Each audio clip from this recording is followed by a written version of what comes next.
Okay, we are live. I don't know if anybody can hear me. And see if anything comes on. See if everything works. We're going to invite people into the chat room, of course. And we'll take it from there. Just another day. And oh shit. Okay, so already things are problematic. And let's see now. Okay, here's what we do. See if that makes any sound. Everybody put in an upvote. First thing you do, because the enemy hits us with downvotes as soon as we transmit. And then the only way we can balance it out and appear on searches is to hit back with as many upvotes as you can muster. Okay, so let's see now. Okay, see if we get a response here. And what I'll do is I'll start calling people on the cell phone, and we take it from there. Okay, it wouldn't hurt, I don't think. Now, what I'm going to try and do is make this louder, because, or maybe I shouldn't make it louder. Maybe I should leave it where it is. But definitely get it in front of me, because these microphones have a history of being problematic. But such as it is. Okay, how do we do this? How do we work this? What I have to do is get the microphone. This is based on experience with the last microphone. I have to get it right on my crotch. So this is going to be problematic for several minutes. You're going to hear funny noises as it rubs against me in various obscene ways.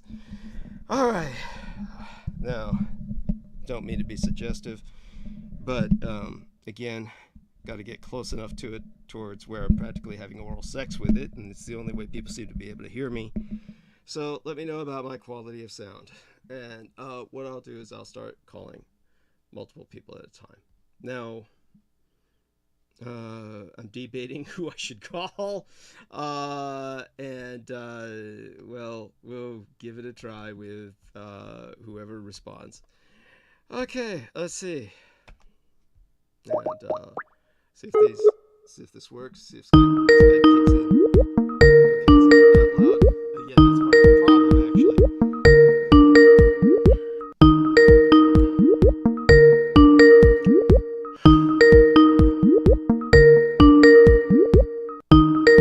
The person you are trying to reach is currently unavailable.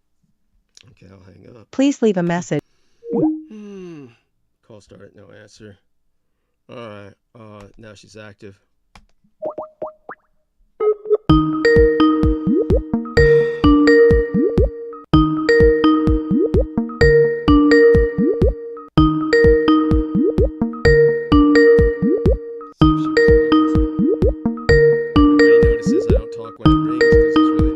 The person you are trying to reach is currently unavailable. Okay. Well, I'll leave her messages that I'm calling. No answer, even though it says she's active. So, you know, all these people are welcome to call back. Okay, so let me tell her.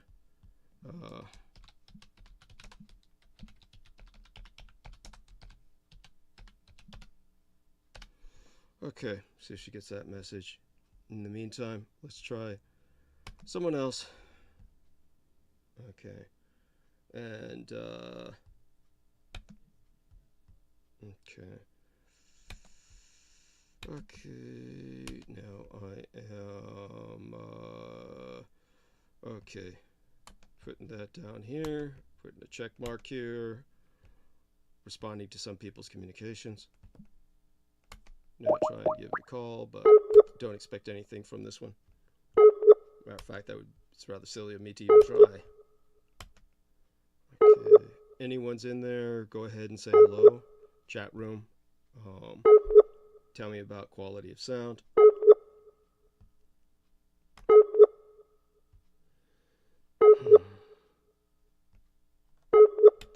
And we'll take it from here.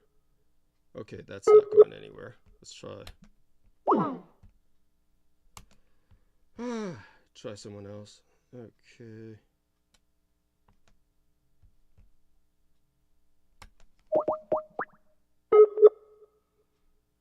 shit.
Of course, I'm a glutton of punishment. I'll try again.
Alright, let's try someone else.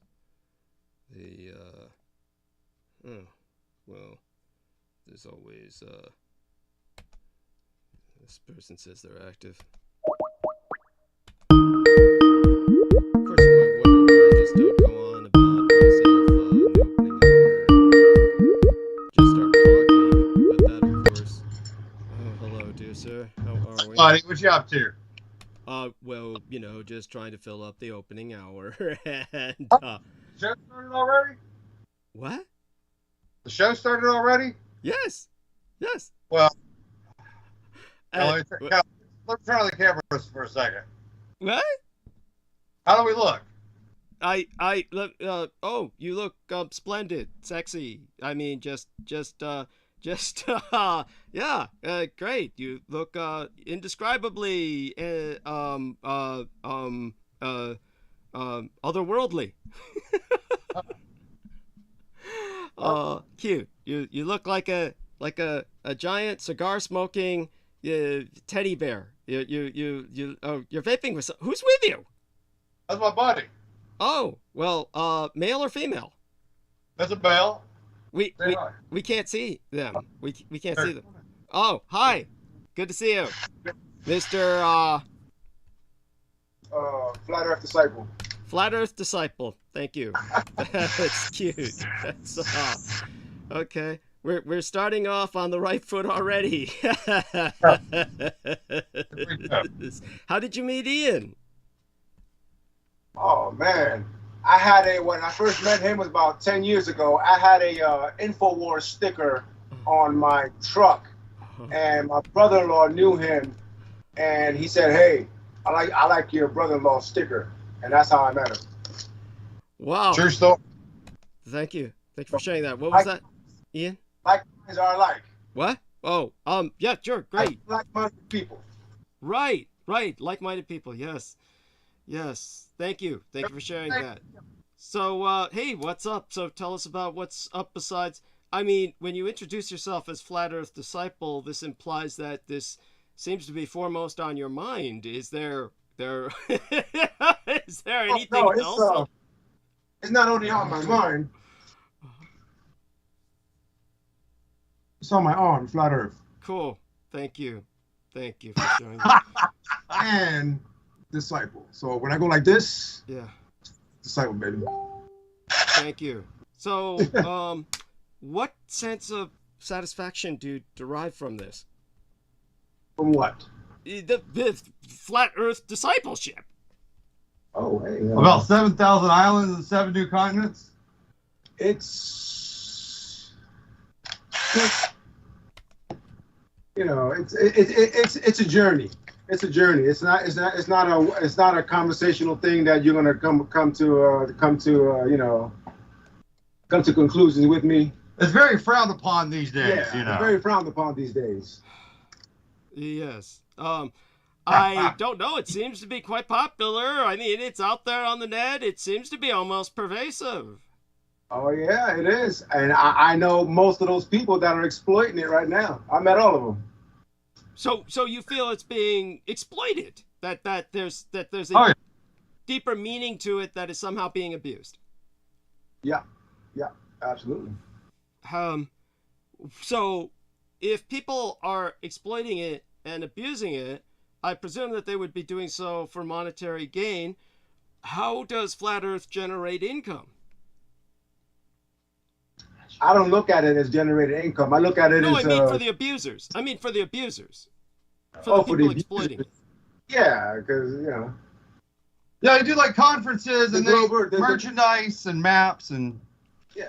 Well, he's talking about the Globers or the Flat Earth? The exploiters. The exploiters of the Flat Earth concept. Mr. Yeah, the Flat Earth exploiters. Oh, okay. But by the way, did you give me a name, or was the name you gave me was simply Flat Earth Disciple? No, it's Carlos. Carlos. Thank you, Carlos. Yeah, you can look me up on YouTube as Flat Earth Disciple. I have a little...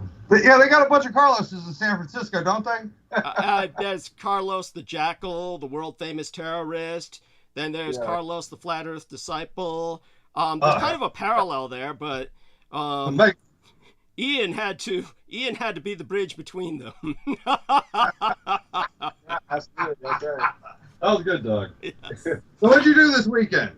I drank and drugged and had a lot of sex and drank a lot of blood, which is of course my thing, as you know. And so I didn't want to come back home. I did so for a period of time for an ambush and and just dealing with the repercussions of the ambush, which is like par for the course.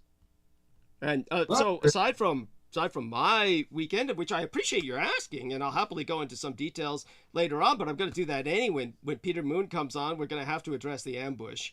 So it's but aside from all of that, I think that both you gentlemen are here. We might as well introduce you both. I mean, not everybody's familiar with you, Ian. We always have new listeners. How would you introduce yourself if Carlos introduces himself as Flat Earth Disciple and has the tats that would look great on a record album cover? How about he could do that pose and he'd be set. Man, he doesn't need the fucking record, just sell the album cover, and that's cool enough. The record could have a Flat Earth map on it, and that's all you need, really. It could be Sounds of Flat Earth, and we could have both of all you. The rap songs after the new lands. Yeah. Like Mars. Yes. By the way, like I said, you're going to have a lot of noise from my end as I try to adapt to some things around here. But so what about Mars? Where does Mars fit into this? Is Mars flat too? Like we did a Flat Earth rap album. We could call all the songs after the name of the new lands, like Mars. Oh, cool. Yeah, but Carlos. So Carlos, if Earth is flat, what about Mars? And these other planets in the solar system, are they flat too? Or they don't exist? Well, some of them have been captured by Draco, and they have these large domes over it. So, not a lot of info gets out of there. All the planets that they call planets are all land-based. They're not planets. So we live on an infinite expanse of flat land. An infinite plane. Infinite, yeah. Okay, So but does that mean we're two-dimensional or we're three-dimensional? There are things that stick up like mountains. Well, it's the 2D, 3D thing's really an adjective, so it can apply to anything. It's hard to narrow it down to just one. When you say when we say flat, it's not round, floating in space. Yeah. It doesn't mean like a checkerboard and then that's it. Like it's hard. say what? I said, I know it's a lot to take in. I know. It certainly is. I'm just overwhelmed. I'm so overwhelmed right now. I was just wondering if so like if we have this flat plane. We've got, what about Mount Meru, the ancient Hindu concept of the central mountain at the center of it all? How do you gentlemen integrate that, if at all? Yeah, we heard about that. Yeah, Mount Meru, which is the center of everything. Okay, so how does that work? Well, you got to think of it. It's like north means center, right? And then south is everything. South is everything towards the ice wall, as I call it. Mm-hmm. You got to look at it as like a 3D compass, you know? Mm-hmm. Dimensional compass. Okay. And so does Mount Meru... Like Earth ponds. You got our pond is Earth. The next pond is Mars. The next pond is Jupiter. The next pond is all these other planets. Let me pull up the map. But they're all ponds, and they're all each one of them has domes over them. Yeah, because they've been captured by Draco. Yeah, that's what they say. Is this kind of like the 9 worlds of the Nordic myth, where you've got the world tree and the levels are on this world tree kind of thing, except they're all on Mount Meru? There's various ponds. No, I've never heard of that. No, we're not talking about that. Okay. I sent you a goddamn $17 map like a couple of weeks ago. No, I looked at elements of some of these maps you sent. Yes, believe me, I look at things you send. And dollar map. I was so pissed off at Amazon. It's just anything in this day and age could be a psyop. You just got to be careful what's what, you know. Oh, not telling anybody no stranger shit. Let me tell you that. I never told him anything about you, Doug. Thank you. That's okay. So when it comes to the whole pond thing, so there's levels. You're saying there's levels or no? Ponds are like different, like what's beyond different ice walls or something? Yeah. Well, if you look at the map, there are these other lands, you know, that mimic ours, and legend has it is this other type of people called Draco, you know, that, you know, just are a little different than us, have spent their lives like conquering all these other lands like they have ours.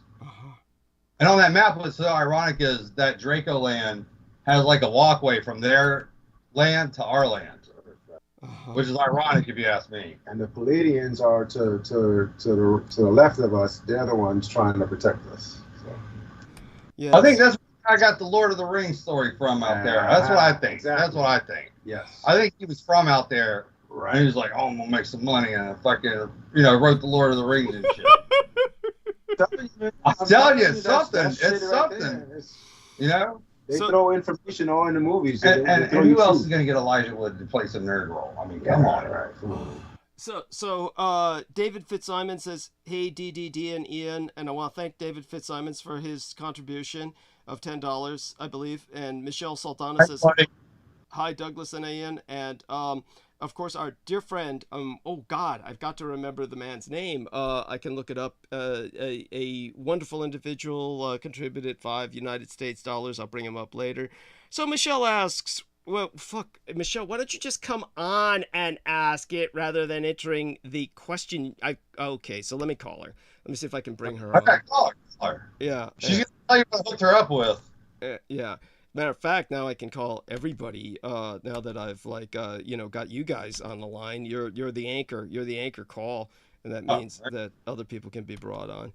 So let me see who else might respond, and hopefully there's people who will. Now I'm just now both you gentlemen be patient. I don't have time for that right now. Just don't call Brooke. How come? Call Peter Moon. Yeah, careful with the call. I mean, come on. Give me a second. I doubt Brooke is going to respond. She blocked me on Facebook. She's yeah. How'd you do that? What do I have to do that? Get that? Yeah. Didn't she block you already? For like 5 days, and then she needed something like attention. Oh, that's delightful. That's delightful. I love you, Ian. love So, I hope she comes to her senses with me. I know she'll be offended by my just saying that, so hopefully that offends her enough to bring her back on. So give me a I second. think she's drinking too much. I think she just gets on that sauce and then she goes on a ride. That's what I think. But that's me because I'm like finally like quit drinking now. I could get away with saying some shit like that, but Sammy Romero joined us, and Hey. yes, and is that Michelle's voice? Michelle's here. Yeah. Yeah. Yes. So Yeah. Michelle, ask your question to these gentlemen. So where is Draco land? Is it another planet? Well, how would we do this? Let me look at the map. I don't know how to explain it on a 3D compass. Hold on. You got he got it on his phone, but I got the map thing right here. Did I tell you I spent all day fucking fixing this 5 terabyte fucking hard drive? Well, is it earthly or is it in space? It's earthly. It's earthly. Okay. You like think of space as like the distance between something. Okay, so is it like inner Earth? There's that level too. This astronaut's like you gotta look at it as a stack of vinyl sitting on top of each other, and every vinyl has like grooves in it and shit. And those grooves. Yeah. Well, the Earth has its own cave systems and tunnel systems. Yeah. Not just what people make, but also natural. Natural, yeah. Michelle, help me out here, or Brendan. Brendan, you appreciate old records. Brendan, help me out here. What kind of LP they used to call it? The records that have the grooves, and then there's the smaller records that require the bigger thing that be stuck on the record rod in the center. That's a 30 needle. Yeah, there's a 45, and then there's also like a 30. There's a smaller one, like a 12. Wasn't there a 36 too, or something like that? Yeah, those are the older shellac ones. Yeah. So these are like. Does the record player ever change these so that we get a new set of songs? Well, not since COVID. Some of them. Oh, by the way, now, all of you are missing out the camera here. We're getting this pristine view of Ian's ass. I mean, it's just there's nothing on camera but beer belly and butt crack right now. It's astonishing. It's like he may claim the world is flat, but we just saw the moon. Oh my God. I thought you guys were watching Wayne's World. I didn't know what was going on in there. It is a little bit of that. That's amazing. Sorry about that. No, you know how I remember that there was a 36 record? Yeah. Was because when I was little, we had a birthday song that some alien, the alien from the Flintstones, you could get your name, it could say happy birthday to you, and it would put your name in this birthday song.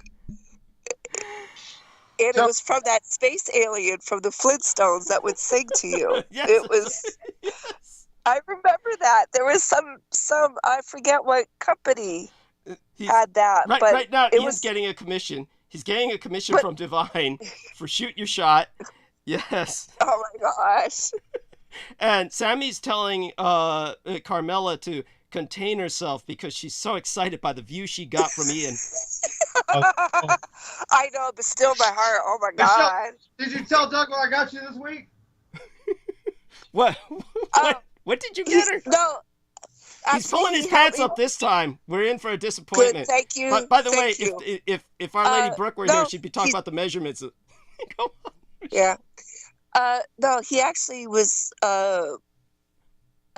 He gave me a bunch of information for the research project I'm working on. Oh, wonderful! That's so delightful. Yeah. Oh my God. I know there's been a lot of teamwork. A lot of teamwork since you and I have connected again, Douglas. Yes.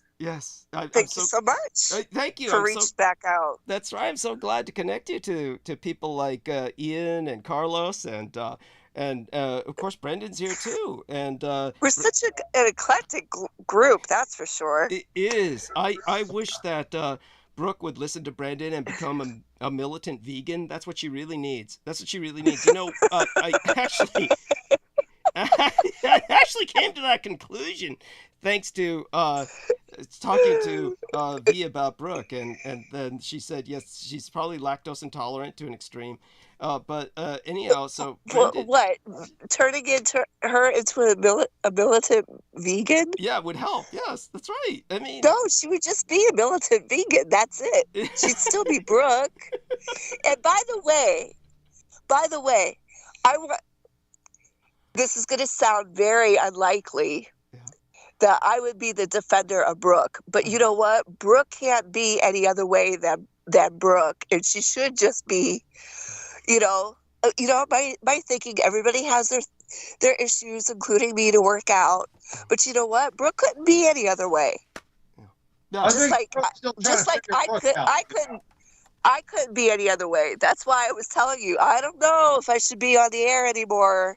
I sent you that message because I know Brooke and I are going to still headbutt from time to time while we're both on the air. No, it's not you, it's everybody. Well, it's because everybody is who they are. yes, Yes. That's it. yeah. Now, for all of you who want to hear a really tragic story, Brendan Zogit's father was a wonderful car mechanic of international repute. Such fame and reputation that he had his own car collection that could have funded Brendan Zogit's future through college, Wow. through a new home. Brendan left while I said this, but I was trying to, I hope he comes back. I hope Sammy Romero comes back. But it's, our man Brendan's father then got onto crack and expended everything. Lost it all, and Brendan was trying to prove that to his family, coming to grips with his father's addiction and sending him pictures of his father's crack pipe, and they would just tell him, "That's your crack pipe, you son of a bitch! How dare you defame that honest man?" Like, we didn't have that in those days. Yeah, Not my yes. story. Music. Brooke has joined us. She's coming to Brooke. I found my new faith, Brooke. I've met Carlos, the flat Earth disciple. The son of Carlos the Jackal, and he's there with Ian, and they've managed to convince me that the Earth is flat and that we're on a record player of multiple levels. That whenever God changes the song, it's she turned the camera off. Brooke, Thank God. Thank God. You didn't need to turn the camera off. I mean, after all, these guys have the camera on. They were showing us things you wouldn't believe. We're watching that bandwidth. Let me turn my camera off. Here. My bad. Yeah, I mean, Yeah, that would be better. Like Mr. when Ian I West just got out of the shower, showed me that and the moon here's is the thing. hairy. There are three things. Number one, I try not to cut my camera on when I just get out of the shower and I'm exhausted and hair is soaking wet, unless I can show my entire body because it makes up for the soaking wet hair and new makeup. If I'm going to be on camera, at least some mascara, lipstick, and hopefully some dried hair. But secondly, I mean, unlike I could do Ian West and pull off fucking look better than like 12 times better. I mean, we can do that if you want to have a contest, Ian. But at the end of the day, I just only called because Michelle. I just want to know what size trash can I needed to have her Amazon sheet, like what size she wanted. Because she said that Ian had sent her a bunch of research things.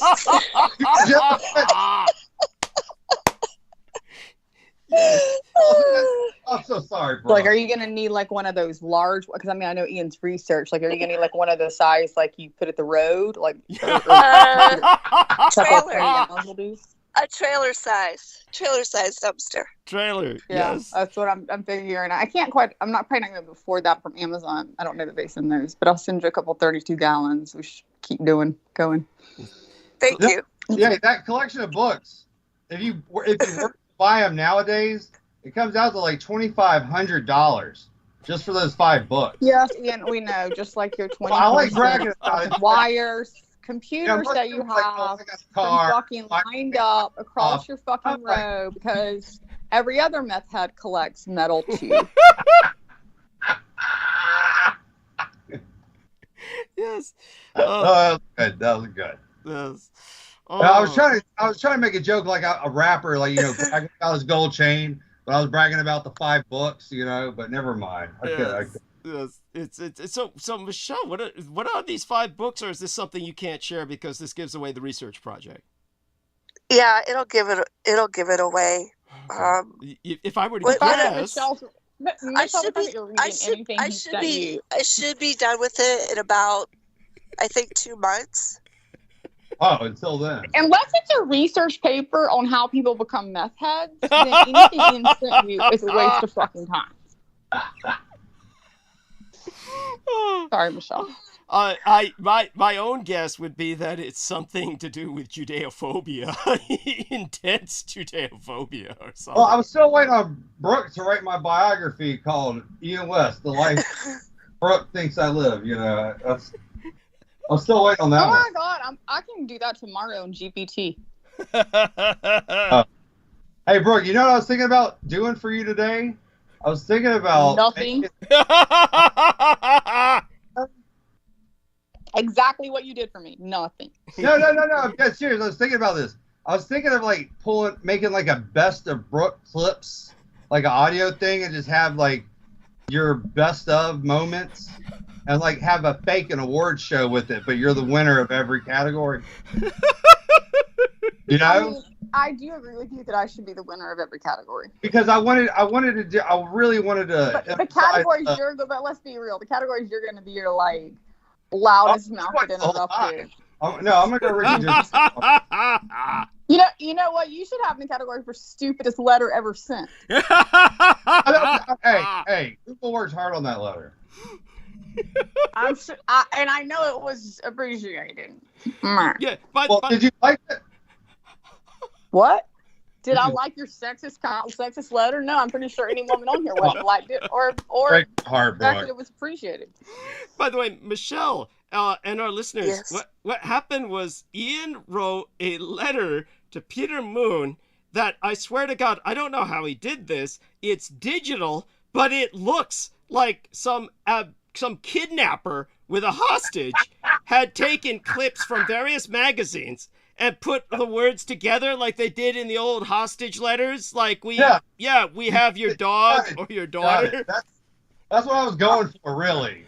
What the hell? And he wrote on on it. it. Actually, have a computer. That is called. He did that, and he scanned it over and scanned it into a computer. No, I just picked a random font. That's all I did. I just picked a random font. That's all. But why do you do that? What is the purpose of making your anyhow? What he wrote was this kiss ass letter to Peter Moon. Yeah, the bigger purpose is why he would write the letter.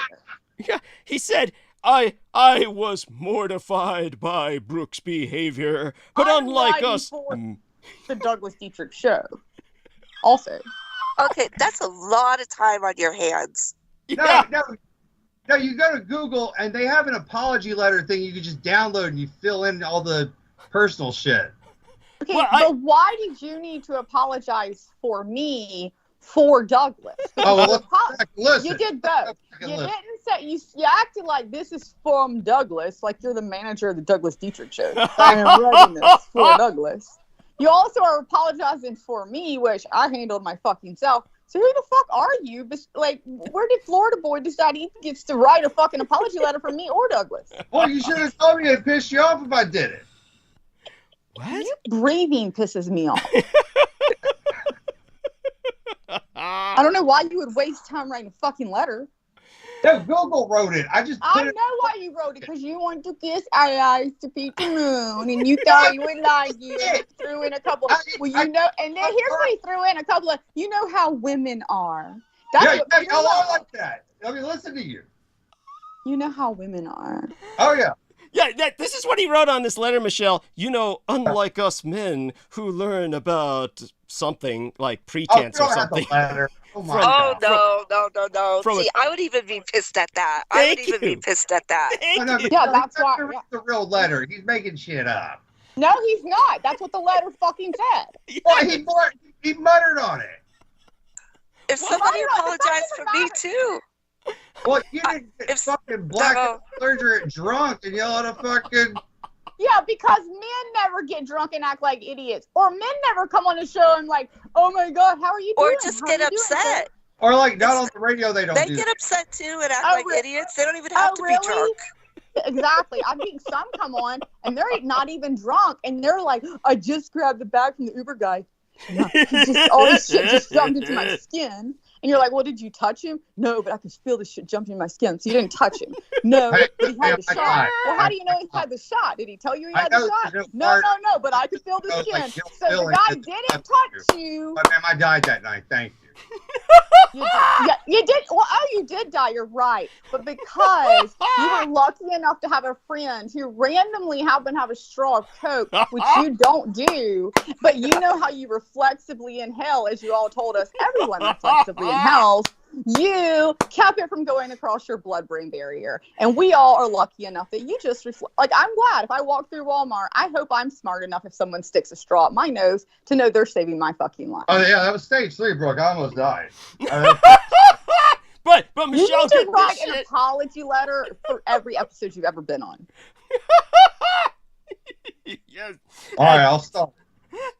So Michelle, then what happened was he said, yes, I was dying, but then my friend put that straw in front of my nose, and I reflexively inhaled, and I was reinvigorated.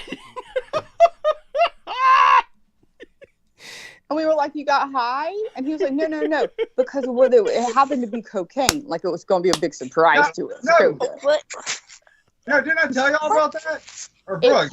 It kept the amoebas from crossing the blood-brain. No, guys, no. The shitty part was he lied to me about it being cocaine because I found out 2 days later when I came to, I did another drug test and I didn't test for any cocaine in my system. It was just meth. So That's what I was about to say. It was fucking Did you your just number one Did you drug. just say That's it was what I just figured. meth? You're not high enough status to be doing coke yet, man. I mean, I don't know what he lied to me. Did he just say it was just meth? Yeah. It wasn't cocaine. It was just meth. It was just Is that what I heard? Yeah. Yes, you heard that correctly, Michelle. That is what you heard. You sound high now. You sound high now. He's always high, honey. What the hell? No, it wasn't cocaine. It was just meth. Yeah, so He lied. Yeah, he lied. Cocaine doesn't get you high. Out to the comedian barriers in South LA, like he thought he was going to be a comedian, could actually do coke, but no, it was just his basic meth. Well, I mean, that's a joke right there. That's a joke right there. I don't know why I'm not laughing. That's a joke right there, isn't because it? you're thinking of the sad part of this. The sad part was when Ian said, then the other time he lied to me, he told me it was alcohol, and I drank it, and it turned out it was a roofie, and I woke up and my butt was really sore. Brooke, your Clemson wit is running off Doug now. I gotta say. We should have had Brooke. I didn't even hear. I missed the review. Brooke should be telling this story because then it would get the laughs. Because right now, I mean, because her delivery is pretty good. Yes. Right now, this is just it's tragic. You need better friends, Ian. I got bad news for y'all. You ready for this? Oh, what? You mean you're not dying like you told me last week of AIDS and cancer? Like you got cured? Is that the bad news? There's a cure for whatever you have, and we're gonna have to deal with you another month or 12 this year. Anyway, y'all, I got bad news for Brooke and Doug though. For real, you ready? What? Trump's not gonna get arrested. That's total bullshit. He wants to get arrested. I know, baby. I have bad news. I know because he was killed with Nancy Pelosi. Yeah, that's right. Yes. Yeah, Ian said Nancy Pelosi was killed. Yes. You're just looking at the body double. Yes. Oh my gosh. Yes. So I do want to thank Brooke for coming on. Wow. I do want people to know that it broke my heart when she blocked me on Facebook. It just was, and look, Brooke, look, I'm happy to apologize, but honest to God, what would you call your behavior other than ghosting me? I mean, first you were there, and then when I tried to call, you weren't there. Weren't you just trying to get back at me? You called me last fucking night, and I was in the middle of something. You called me like you did. First of all, you didn't ask to call. You didn't message and be like, "Hey, are you available?" And if you did, I didn't respond because I was totally not available. Just having something going on. and therefore you call like 4 times, and then you sent a bitch ass little, Ian, how some, Doug, so some of us men gosh. learn Doug. not to take things personally, but Doug. those women that just immediately assume that just because you didn't answer their call for She's 4 playing times off in a of row, Ian's even though letter. you haven't She's heard playing off know, of Ian's I letter. was to say, you can't demand attention out of just nowhere for nothing. You just now I need attention. Well, that's what I'm saying, and I'm just saying I think I usually am Where you pretty fucking learn lenient that? with attention. What you do? But if I that, Brooke? what? Shut up! I don't even know saying that I'm still stupid. And that when you call me when I'm visiting, you're like, fuck you. Because you don't have a life, Ian. That doesn't make it any better. I know, but it makes me feel worse. The No, fact that I'm it calling makes it someone no worse. life, and they still do like, I got to look at this 45-year-old computer. Call you back. Pretend like my neighbor's interested in me. See the new chair I'm building? What? Yeah, an electric chair for yourself, right? Oh, He's gonna show us. gosh. The camera's on again, people. The camera's on again. Carlos is visible, and Carlos looks a lot like Fidel Castro when he was much younger, except he looks a lot more hip hop. And they're passing around what could be a cigar, but we know it's filled with some other kind of leaf. And all natural. It's all natural. It's marijuana, and it's either marijuana with the fucking meth in it, or they're bringing the marijuana, using marijuana to bring them down from the meth. And Carlos's face just gave that away. Yeah. I'm trying to get the I thing. just smoke weed, Eddie. Yeah, don't slander people's drug habits, Brooke. Here's the chair. Here, Doug might like it. This is, well, I mean, it's a miracle of engineering. If you just smoke weed, then your IQ is way too low. All right, you figured it out, Brooke. Person that would just smoke weed and still hang out with fucking Ian West. Brooke, shut up. What do you think? I have a paper here that entitles me to fast track status. Is this like some radio heat? Radio heat. Is this your old station or something? No, I ordered this goddamn Radiohead shirt from China. Okay. And when I got here, it was that shitty like plastic stuff, and I couldn't wear it.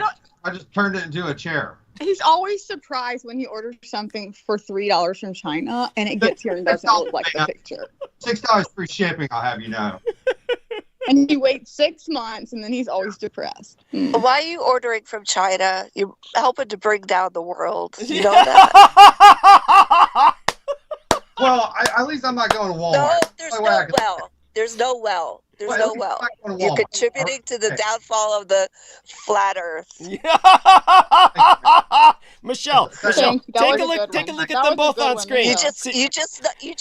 You were like a cat. You just knocked how many records off the stack? Yes.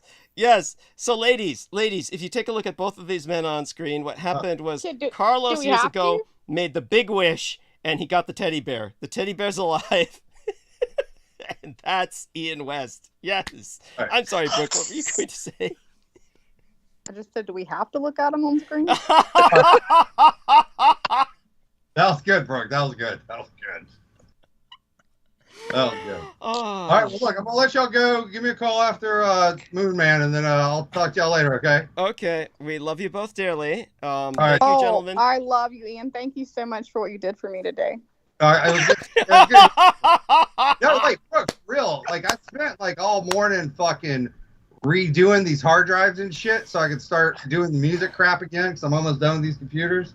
And, yeah, like, seriously, I've got like, all my loops organized, all this shit, so. Like, for real. Okay. Well, send it to Peter first, I'm sure, like you did the letter. And let him approve it.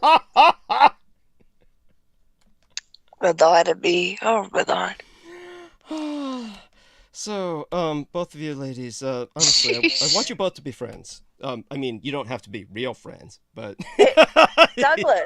Douglas, it'll happen naturally. Yes. Okay. I agree. Yes, I mean, I've talked to Douglas for quite a while. We're still not real friends.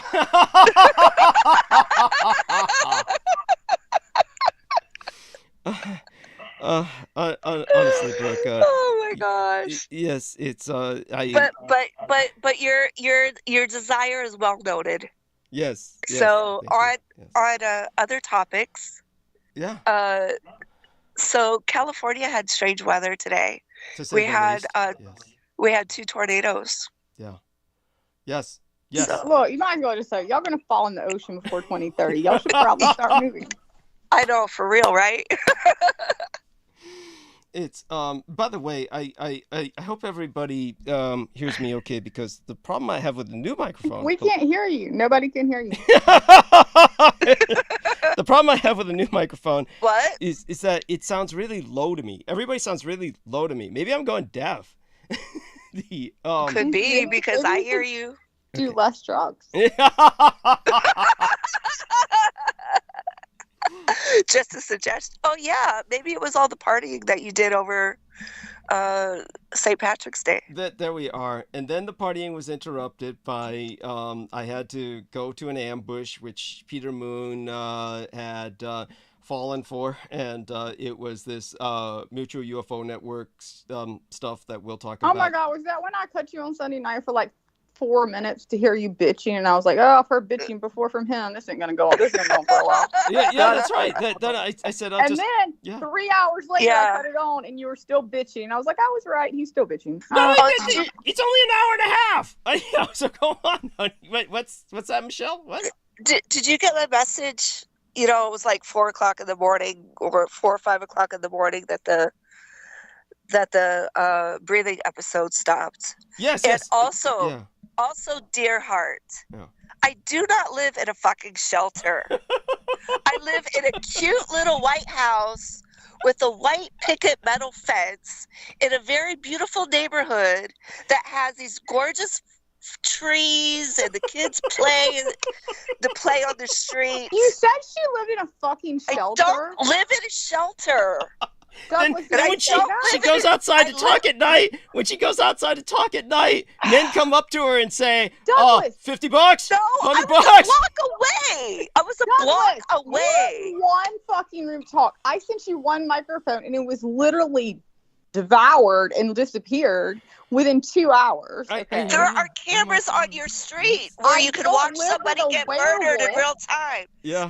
There are cameras on your street where you could watch somebody get murdered in real time. By the way, everything she's saying is true, but she's talking about my old neighborhood, the Tenderloin. Yes, the one I grew up in. Yeah. And in my new neighborhood, that sounds better than where you live now. In my new neighborhood, what happens is you get fucking professional package thieves who follow the Amazon truck. And what was so offensive about the Amazon people, it's like they were taunting us. They took a picture of what they left at my door. They didn't even put it on the mattress, which is what all the professionals are supposed to do. Because most people don't have a mattress in their door. You mean Matt, you idiot. Go stop being high. I met Matt. Yes, thank you. With the hard. You know the mattress at my front door. Yeah. I can assure you, if I saw a mattress at your front door or anybody's front door, I'm not touching it to put shit on.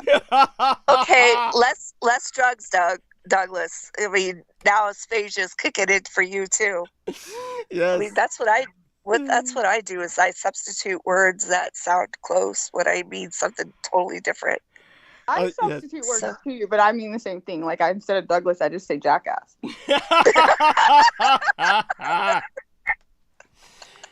Nice. Is that the same thing? Is that aphasia? Do I have aphasia? So all that being said, I'm believe me, I'm just glad you're back, Brooke. I'm still glad you're talking to me. Believe me, it's one of those things where I must be completely masochistic. I must be self-loathing. I must have just. I don't know why you're calling yourself masochistic. Like, I haven't done shit to you. You're the one that bothered me 4 fucking times and then sent a horrible, rude email like a little bitch. Like we're married or boyfriend and girlfriend. Like, we see each other every day. Like, I cannot believe I called you 4 times. Whatever. You just go on with your life. Blah blah blah blah blah. And I was like, fuck you, bitch. I don't have time for this shit. Blocked. You don't know what's going on in my life. You didn't bother to say, "Are you okay? What's going on?" Maybe you have a reason to not answer. You didn't know I was going to call, number one. Number two, wasn't scheduled. Number three, maybe you actually have a fucking life outside of, the life I have when I don't answer, which is, sucking blood or being I or fucking a prostitute. But honey, I figured that if you had something serious happen, like I would call you because you've been there for me so much. Every time you fly down, you cry on your shoulder. Oh my God, thank you. We'll get in sync yet. We'll synchronize yet, and after all, I mean, you don't want to lose me to Michelle, dude. No, that wouldn't happen, Douglas. You're my brother. What the hell? That's a little incestuous there, dear. Yes. I would say I don't want to lose you to Michelle, but only for Michelle's sake.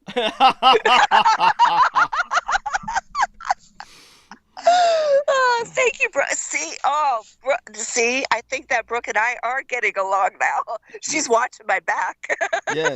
Yes. Maybe if I do something with the stupid earbuds, maybe that'll make it louder. Maybe if I press. Michelle better watch her back. She's closer to you than I am, man. You never know. He might just show up, decide he's tired of the ghost and this crazy. The only person that should say they live in a homeless shelter is you, Douglas. By the way, so when V was giving me a massage over the weekend, she noticed there was an M carved into my right shoulder. She says there's a perfect M carved into your right shoulder, which I did confirm. And so she was thinking, who's in your life that has the name M? And I never thought of Michelle at the time, but I think it's Malik Tausch as opposed to Michael Aquino, but it's one of the three. Well, you'll know if it's me, bitch, because I've always said somebody does me wrong, I'm carving my initials in their forehead. And I got this from a girl named Tweety, man. She was like, fucking, I was in middle school. Her name was Tweety. She was a black girl. She was the littlest ship. She'd fight anybody. She said, bitch, I'll carve my fucking initials in your face. And I was like, man, that sounds hard. I like that. And I thought about it. And I was like, that's what I want to do to some shit. And so now I'm at the point in my life where I'm like, somebody fucks me the wrong way, I won't even probably carve them. I won't go to prison. I'll hire some crackheads, like I'll hire Florida Boy to carve it. Like, here's your bag of mess. But my initials will be great because it's in their forehead, right? So every time they look in the mirror, it's gonna be carved. That's what I like that she said. And my initials are Beg, B-E-G. So they'll run Beg. Bitch. There you go. And I kept telling her, Beg. You should have begged, Brooke. You should have begged for forgiveness. Now you'll remember. Beg, baby. Well, so unfortunately, you haven't begged for my forgiveness, so you might be looking at an M and then a B-E-G in the front of your fucking forehead. Well, I'll bear that in mind. And I'm always begging for forgiveness, dear lady. So yeah, you need like a 7-hour monologue for just one person, and you need multiples. Oh, I'm sure we'll get to that point. At any rate, since we this is me, by the way, totally sober. Do you know what I'm drinking? A Chick-fil-A. I don't know, what do they call those? Like, they call them iced coffees, but they're really coffee with ice cream in them. Cool. Wow. And there's an Italian, decadence. I forget the name of it, but there's an Italian dessert where you pour espresso over vanilla ice cream. Yeah, I think that's pretty much what this is, something like that. They just take the coffee and they put it over their ice cream. Wonderful. And I said that correctly because Chick-fil-A can't have ice cream. They call it ice dream. Delightful. Yeah. Oh. Yes. And so I hate your delightfuls. Like, you know what? Could you remove that word from your vocabulary? Could you go 24 hours without saying delightful? Get a quarter. Like everybody else has a cuss glass. You get a fucking glass. So what would you prefer? How about splendid? Splendid. No, we're gonna have some words. I'm gonna start with the delightful. We're just gonna X a few off. Okay. We'll thy. You're not allowed to write thy or thee. Shout. You're not allowed to write ancient fucking English, like from your fucking monastery. England. Oh. When my kids were little, one would say, "That is full of rancor," and the other one would say, "That stinks on ice." They were saying the same thing. Yes. But one would speak proper English, and the other one would speak slang to the same thing. Right. Yeah, there you go. It was really weird. But by the way, why don't you okay, did you ever use those vocabulary words that I suggested for describing the pungent odor of all that weed that was burning at the police station? Oh my God, what was this? I forgot the word. No, man. Oh my God. Oh God, there was a few. I'm trying to remember them now. I was good. I told you I have to write. Cloying was one. Yeah. And but pungent should be another, but there was another one, redolent and cloying. Redolent. It was so redolent. Yes. Oh my God. Like literally I had to cover my nose to go in there to try to get a copy of a police report. And I look at the guy and I'm like, there was only one old man in front of me. And there's no way this guy smells like this much pot. Because you smell pot on somebody. I'm like, he had left. And then like, I'm still just like, and like, I don't do well with pot anyway. And I'm finally just covering my nose up. So I asked the guy behind the window, I'm like, do you smell all that pot?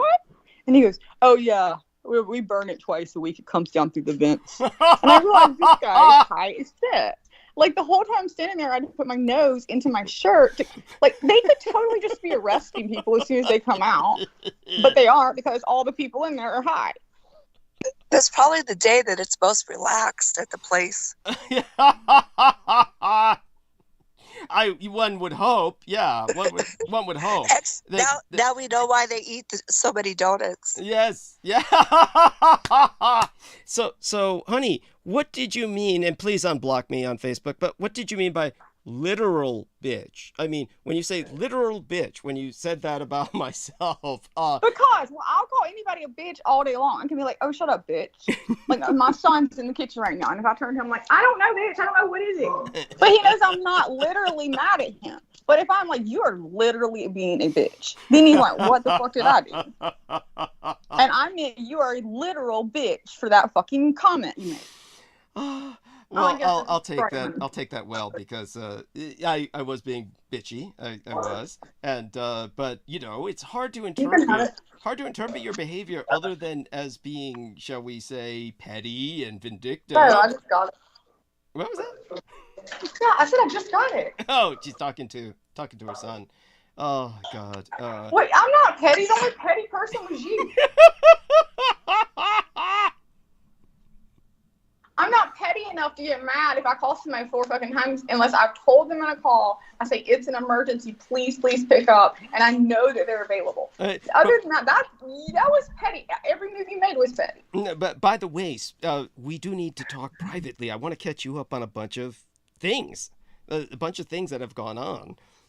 And so, catch you up privately. Oh, you're selling me out with gossip. You think I just want to offer your gossip? No. Yes.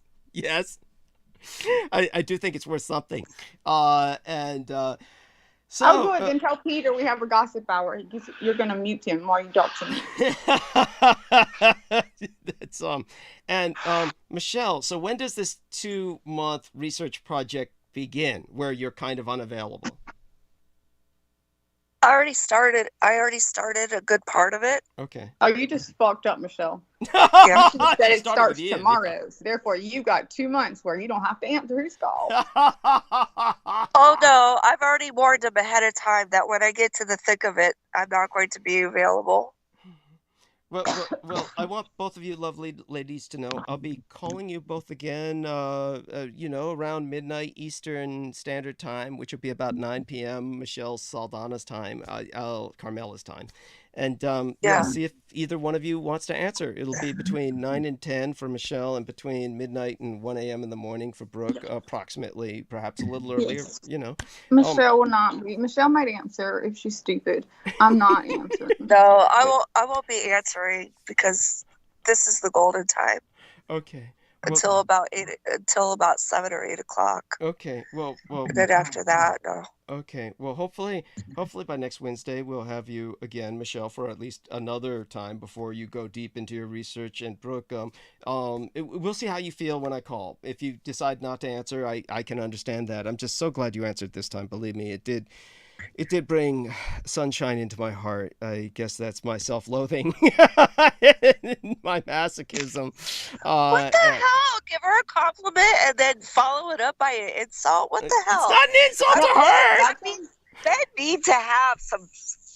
Douglas, I would have thought more of you. I mean, you're intellectual. You're a Renaissance man.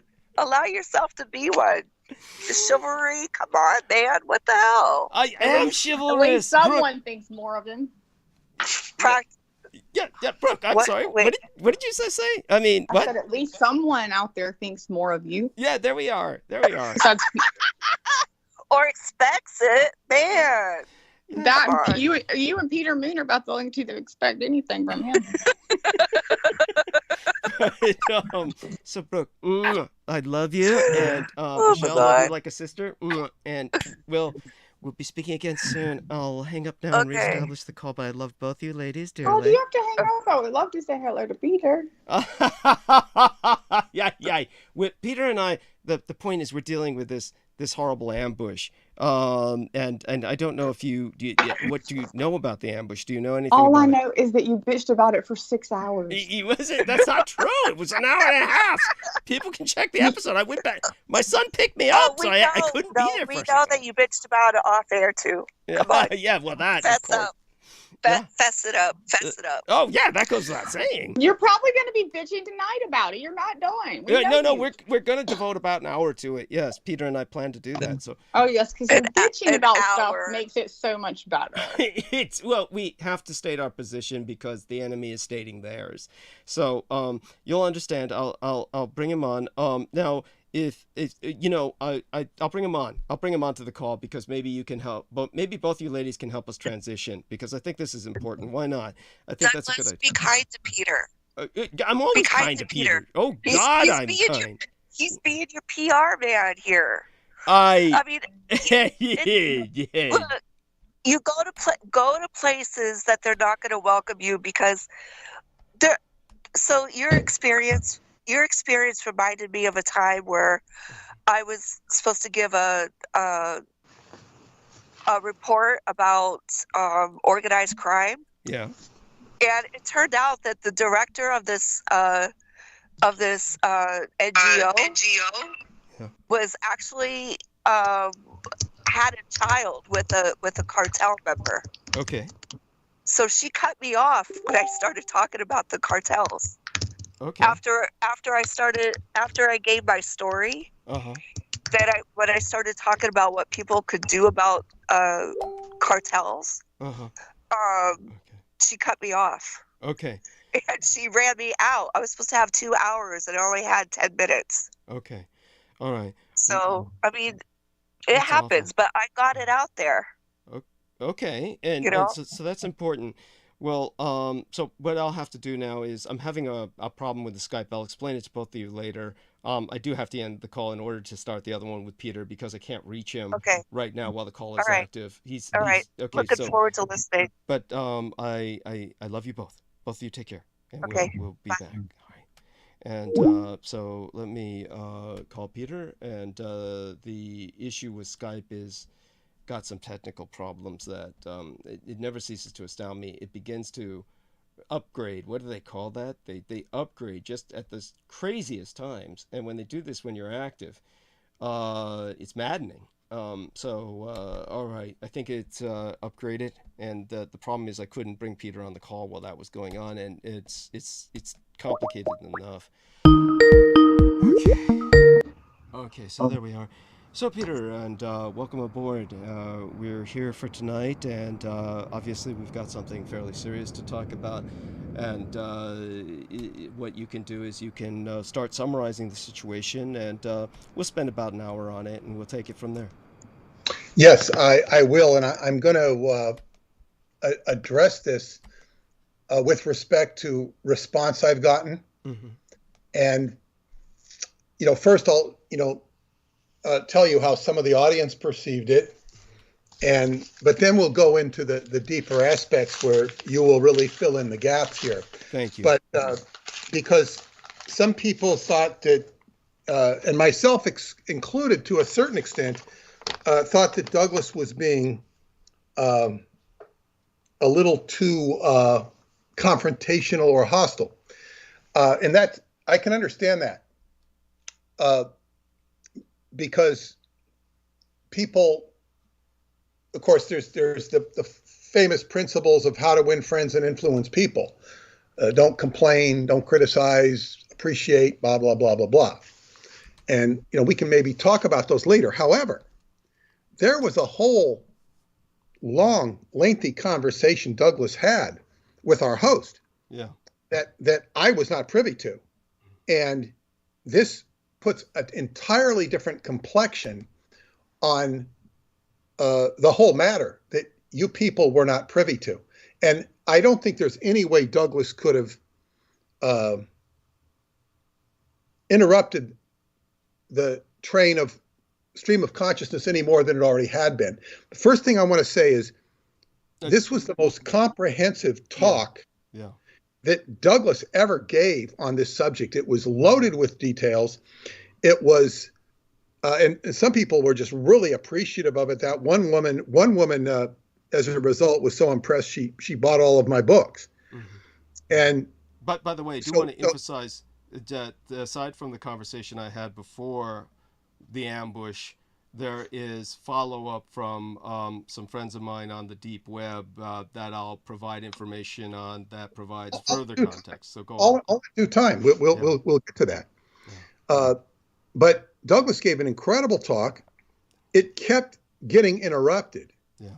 And one of the reasons that it was getting interrupted, which wasn't the real reason, it was the seemingly real reason, and people thought this, they wanted him to get to the gusto quicker than he did. And by the gusto, I mean the actual Battle of Los Angeles and the actual Roswell dirigibles, and the Japanese pilots. So that people were impatient to get to that. But Douglas was doing a thorough job. He was also under the impression, and this was part of the stipulation, that it would be recorded. And it was not recorded until about over an hour into the broadcast, which ruins the legacy of the circumstance. But that's a moot point because it's been trashed. Well, wait. We haven't got to that yet. It hadn't been trashed then. It was still being recorded. But then after that, it was trashed. So I'm just telling you, people who, for those of you who liked the lecture, as it was interrupted. We're sorry for that. It shouldn't have been interrupted. He should have been let to talk to his heart's content. But there were circumstances which Douglas will now elucidate in detail, and I will have some comments after that. But go ahead, Douglas. Tell the people what happened before, during, and after. Yeah, so what had happened, and I thank you for that. That was an incredibly brief summary. I expected you to go on a bit more with some other aspects of it, but that's fine. You no, I'm have all happy. The details and circumstances. You have all the details and circumstances. So I'm happy to take it from here. And by happy, of course, that's a term that needs some qualification. Obviously, nobody is happy about an ambush. But basically, what had happened was it's important to remember that the kindness of Michael Sala, I believe is his name, was that he just said, oh, here, you might check this out because there's an available slot.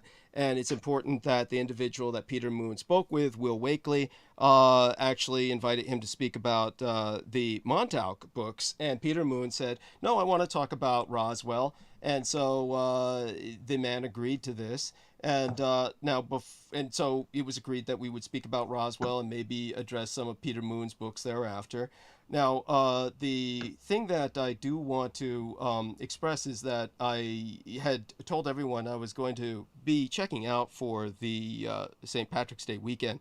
And I do want people to understand, of course, aside from spending time with my son, aside from access to blood that I need to just preserve my health and prevent myself from being malnourished, as well as rendering myself presentable, because it does have an anti-agarthic effect with me. It really does help with a slowing of the aging process, even a reversal thereof to a degree. I did interrupt that, as I would have for my own transmission if I had not said I'll just cancel the transmission for the MUFON presentation. And so it's not that this was something that was, shall we say, too invasive into my life. But it's invasive enough, and it was a point that had to be made because one of the things that I did do was see V beforehand and en route to clean myself up from the partying and get down to home where I could transmit and speak with Will Wakely and Peter Moon and whomever they had gathered. Interestingly enough, she found a perfect M carved onto my shoulder, which no one had done. It's something that was just one of these supernatural phenomenon that happens in the household that I live in and is just part of my life. Of course, I think Maluk Tausch and the Peacock Angel, as opposed to Michael Aquino, which is what concerned Our Lady at the time, V, who actually performed a protection ritual, which I thought was very touching. And I think that's a real important turning point in terms of my own appreciation of my relationship with her. But such being done, one of the things I had asked Peter Moon afterwards about the chat room was, so were any of our gang stalkers in there? And he said, none that I could recognize. And I, of course, the point being that they realized they didn't need to be, which is what I'm going to basically explain now. Before I had gone into the partying and of course, the things that I do that are also responsible, by that I mean I have responsibilities as well as indulgences. One of the things I do is tutor the young blood boys in history. And since I was tutoring the harem, I was already in a teaching mode.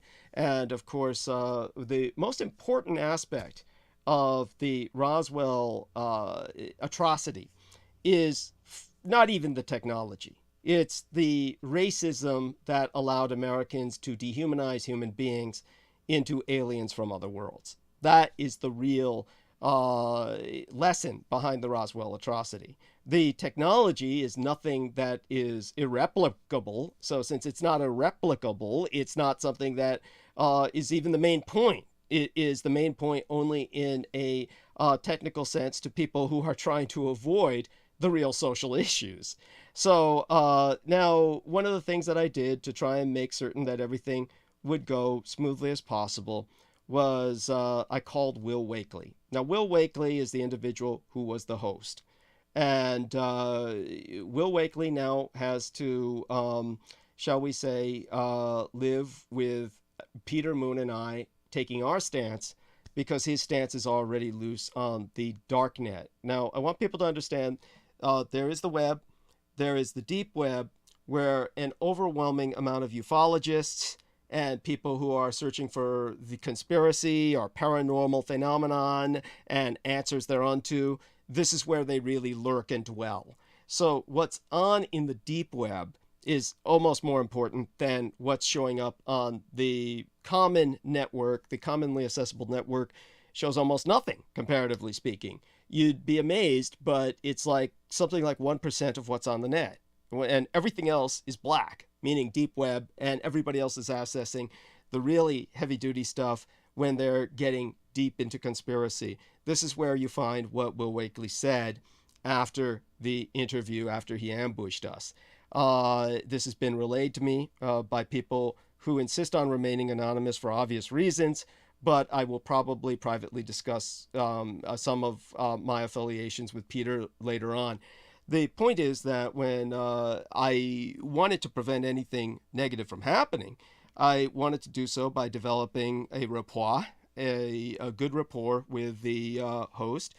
And so I called him before I left for St. Patrick's Day weekend. So I spent literally 2.5 hours talking to this individual before my son picked me up. And he's 91 years old.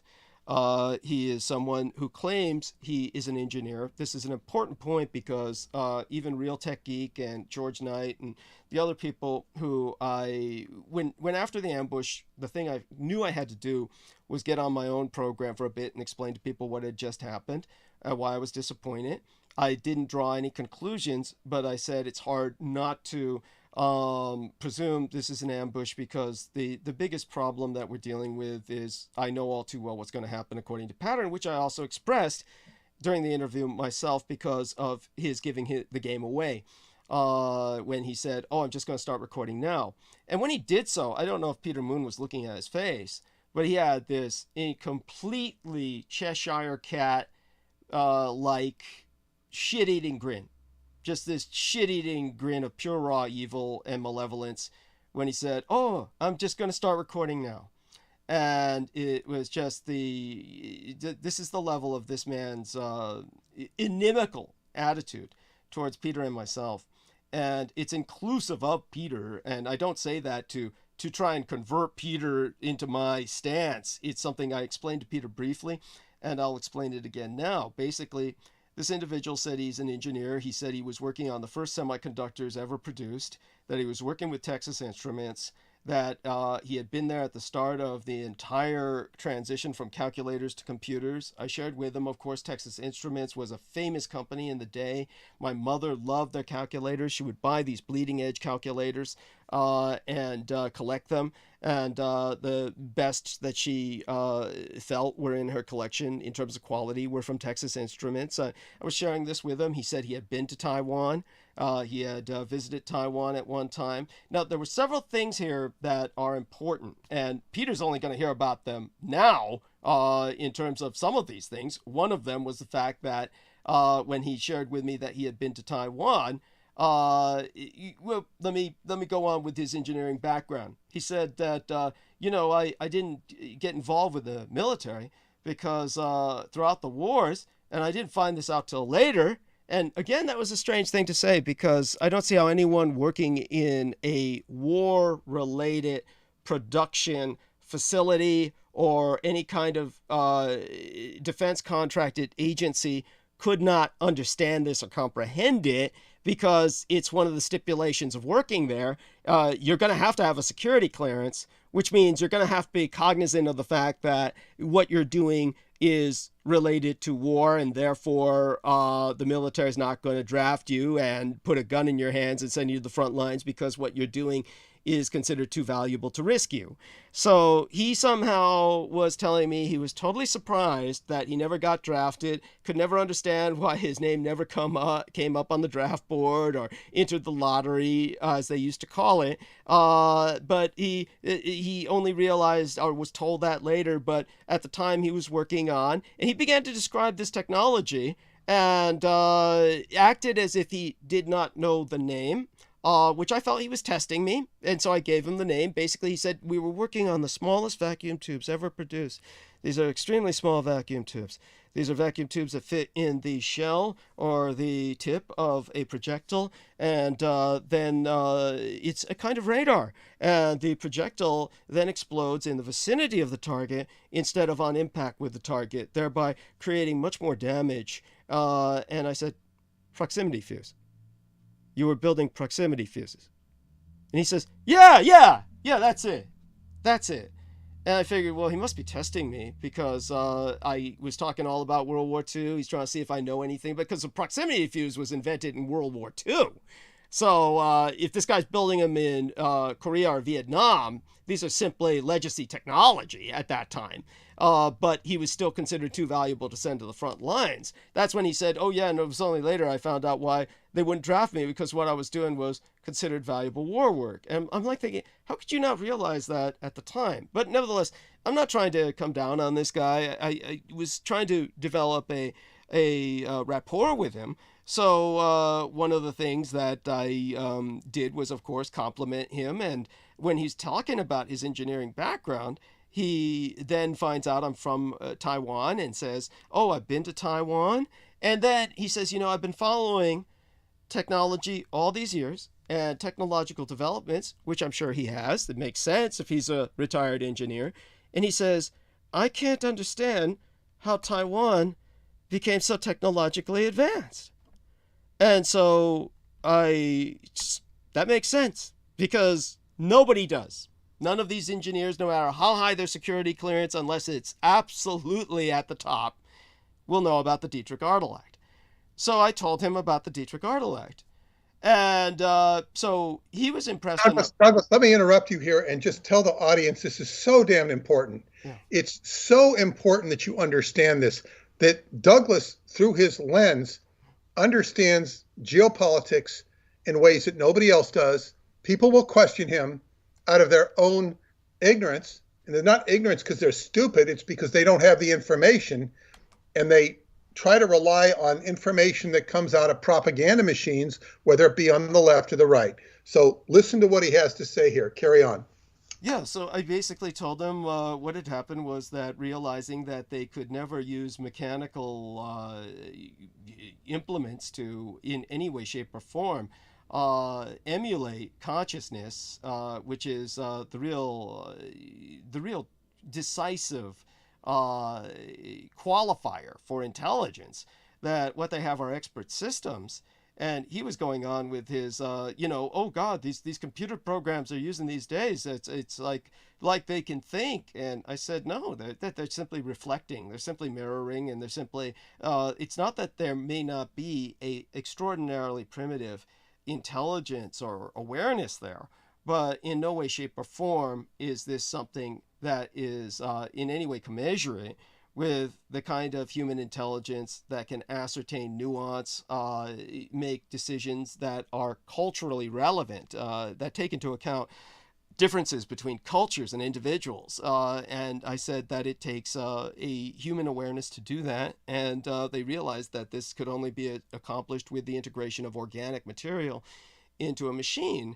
And when he asked me the obvious question, why didn't they just use brains, like keep a brain alive and integrate it with the cybernetics to make the processing faster? I said, do you not think they tried? Every time they tried, a brain comes into consciousness and there's no feelings, there's no sight. It doesn't matter if you try to hook up an optic camera that connects to the optic nerve in some way to give it the form of sight. That's going to be limited by the camera lens. It's a tunnel vision. There has to be an ability to turn that, and the brain has no ability to turn that without the nervous system to control that camera. It's reliant on other people to turn the camera for it. In terms of other connections, it's a case of an extraordinary missing limb or phantom limb syndrome, where just as a person missing a limb is feeling agony or pain from a limb that's no longer there, imagine that from your entire body missing. And you're feeling pain from an entire body that's not there, and you're desperately trying to reach out and feel, and there's nothing. These brains shut down, they go insane, they literally melt down. It's something that they discovered it's far better to work around the brain and therefore maintain everything cybernetically by simply enhancing the circuitry with nervous tissue taken from nervous systems. And I told him about the fact that many of these were from cadavers that were from prisoners of the California prison system, as well as homeless people, as well as people who simply died on-site military bases. Etc. People who contributed their bodies to science.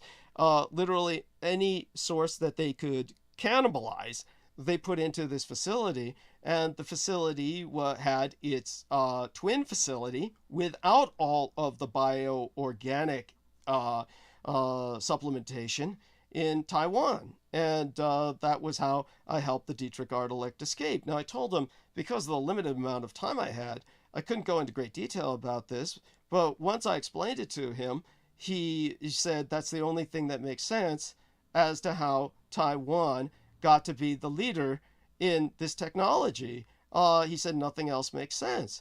And then he says, as an engineer, I've read all of Peter Moon's books, and I'm not impressed by anything he says about time travel. And again, I don't bring this up to draw Peter into my sympathy here. This is what he said. And what's so ironic about it is he then turned around and said, but I feel I have understood Einstein's gravity, his theory of gravity, better than anyone, and I really have the secret of gravity that no one else understands.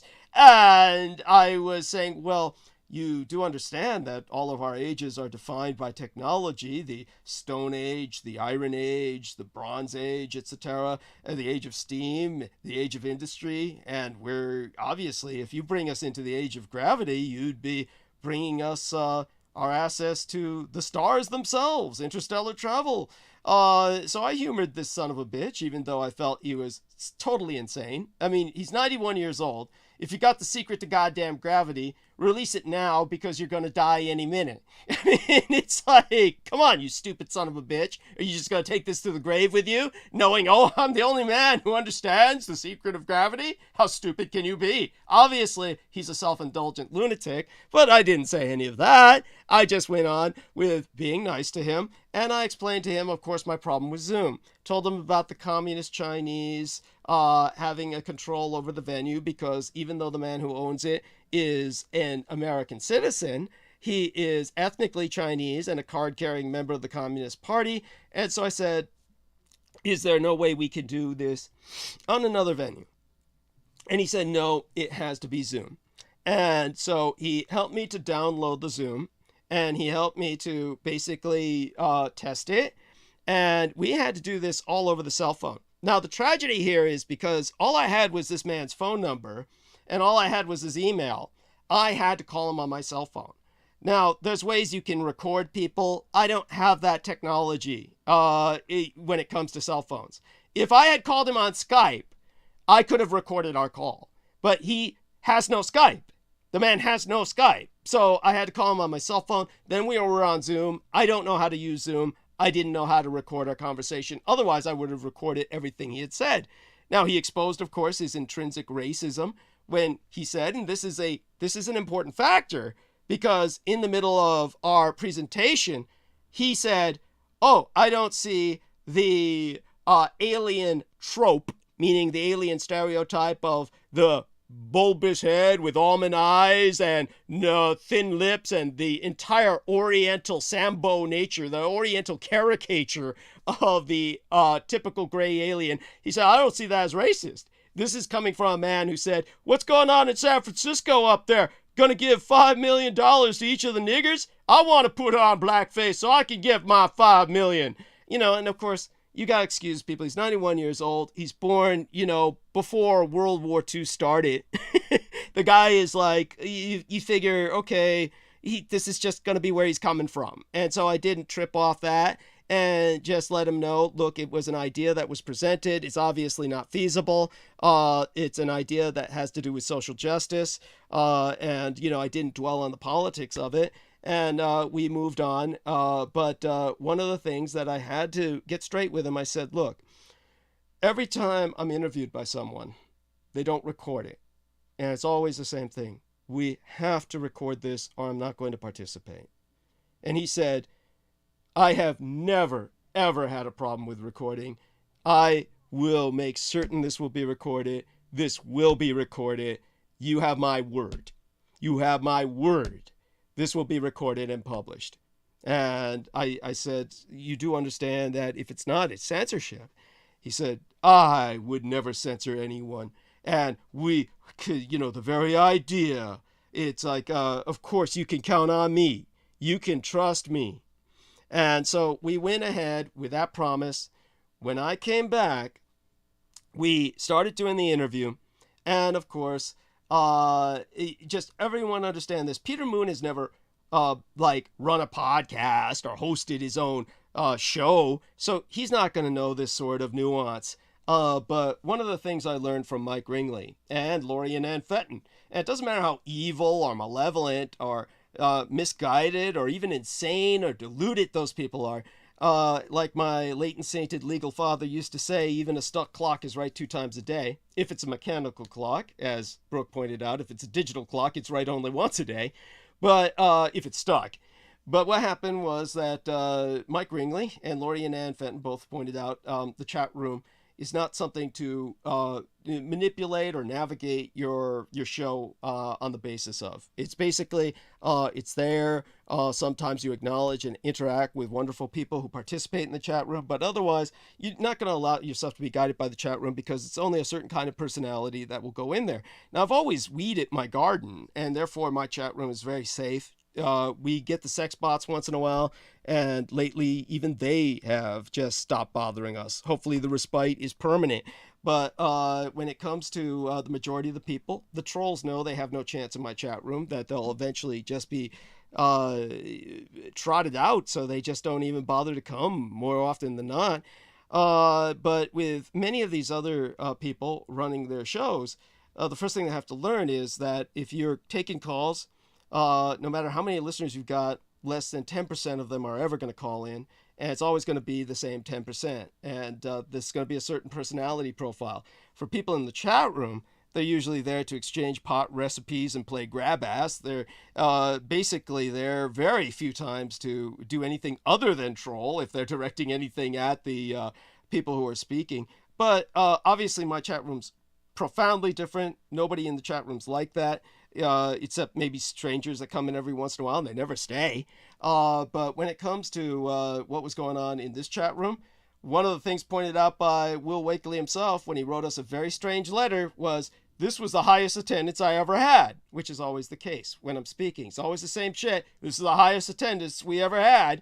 And of course, half of them walked away within an hour or so by the half mark of the show, because they're there for quote-unquote aliens. The whole point that Peter Moon and I were stressing was that the Japanese themselves are a culture so alien to the Western mindset, they may as well be extraterrestrial.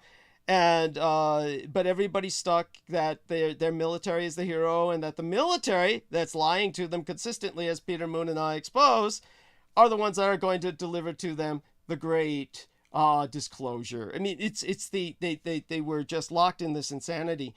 But with Will Wakely, the horror was he wasn't recording in the middle of the show in the hopes to throw me off. And the intention was, and by the way, this is by Will Wakely's own admission, because this is what people were relaying to me via their access to the dark net, which Will Wakely is on. Apparently, Will Wakely is, well, by all evidence, he's definitively on the dark net quite a bit. He's a former engineer, after all. So, obviously, the first thing Real Tech Geek and George Knight and everyone else agreed on is there's no way an engineer with that level of technical background could say he doesn't understand Zoom, which is what he kept claiming was, oh, I don't know how to work Zoom. Well, how could you have run the show up to this point for months and months, years and years, without knowing how to work Zoom? You've been using it ever since Tiananmen Square Massacre by now, which I confirmed with him when I was speaking to him before I went off on my St. Patrick's Day weekend responsibilities and indulgences. Was he said, I know Zoom inside and out, and Zoom is like, I dream Zoom. I dream in Zoom, he said. That's his literal words. I dream in Zoom. So that he's up there playing senile old man. Oh, gee, I don't know about this Zoom. And, oh, I didn't record you. And, all this other shit. And basically what happened is he's lying through his teeth.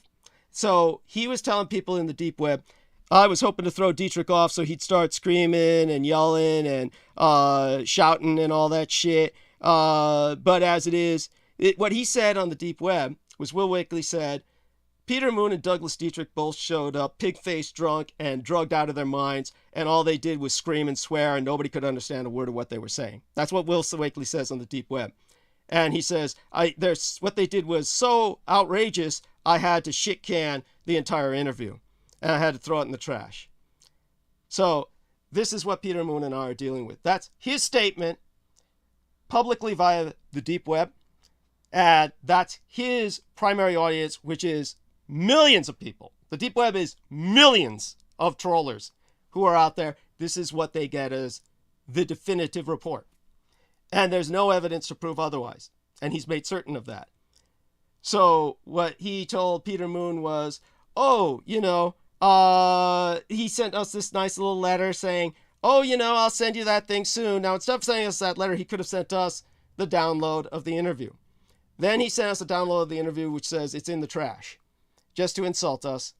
Now, I called him up with a follow-up saying, I hope that you can retrieve it really nicely. And he said, oh, yeah, of course. Every time you call him up, he's just slimy and nice. And then, but on the web, he says Peter Moon and I both showed up screaming, yelling, pig-faced drunk, totally incoherent, babbling and frothing at the mouth, and that nothing we said made any sense. And it was so offensive.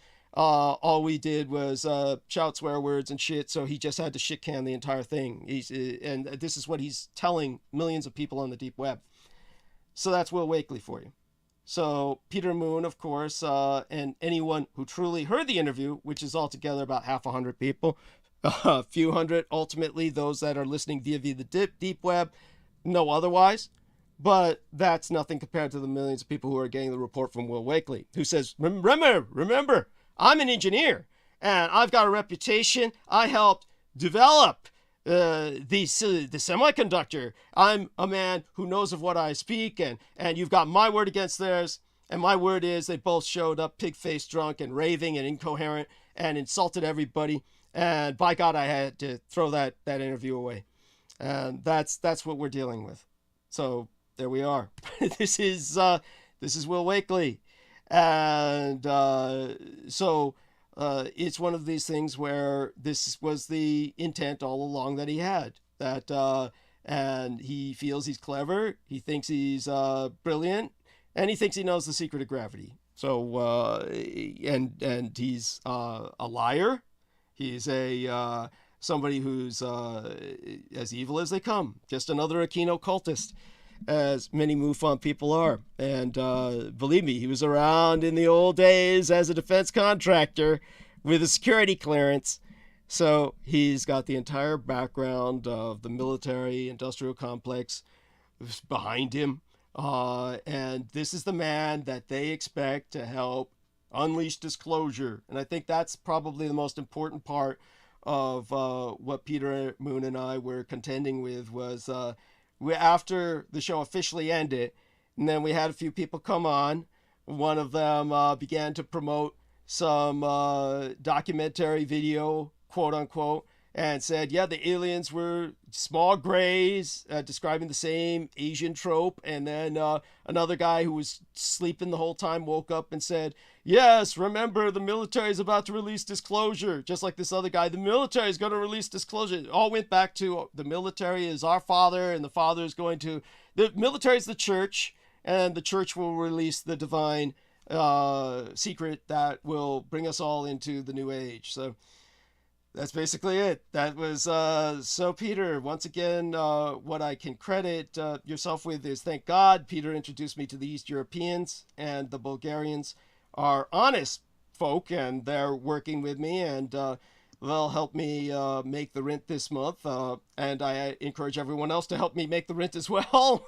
But by God, if it weren't for the Bulgarians, there really wouldn't be any hope towards that end. So I do want people to know that, believe me, Peter Moon more than balanced out what happened with one connection with another. And but we've all got to be cautious. We've got to be really cautious about what we're dealing with out here. These aren't simply earnest people who are misguided. These are truly evil people who are part of a network of cultism and occultation that has gone back to before the Second World War. These are truly the enemy, and this is what the enemy does. So Peter can attest to the fact that when the man sent me the letter, Will Wakely sent me this email with your shows in the garbage, he didn't even bother to send it to Peter, probably because he felt, well, Peter, he probably has respect for Peter in the sense, or at least fear of Peter, in the sense that Peter is another white man who is old enough to be mature and probably possibly connected to respond harshly if he were to send that to Peter. So he just sent it to me, and I forwarded it to Peter. And then when we asked him to retrieve it from the garbage, he sent me no answer unless he sent Peter another one. Peter can tell us about it from here, and and take it from there, Peter. Back to you for now. There is no answer from him. There is no answer. I clicked on the download, and it says, owner has put it in the trash. Yeah. And it's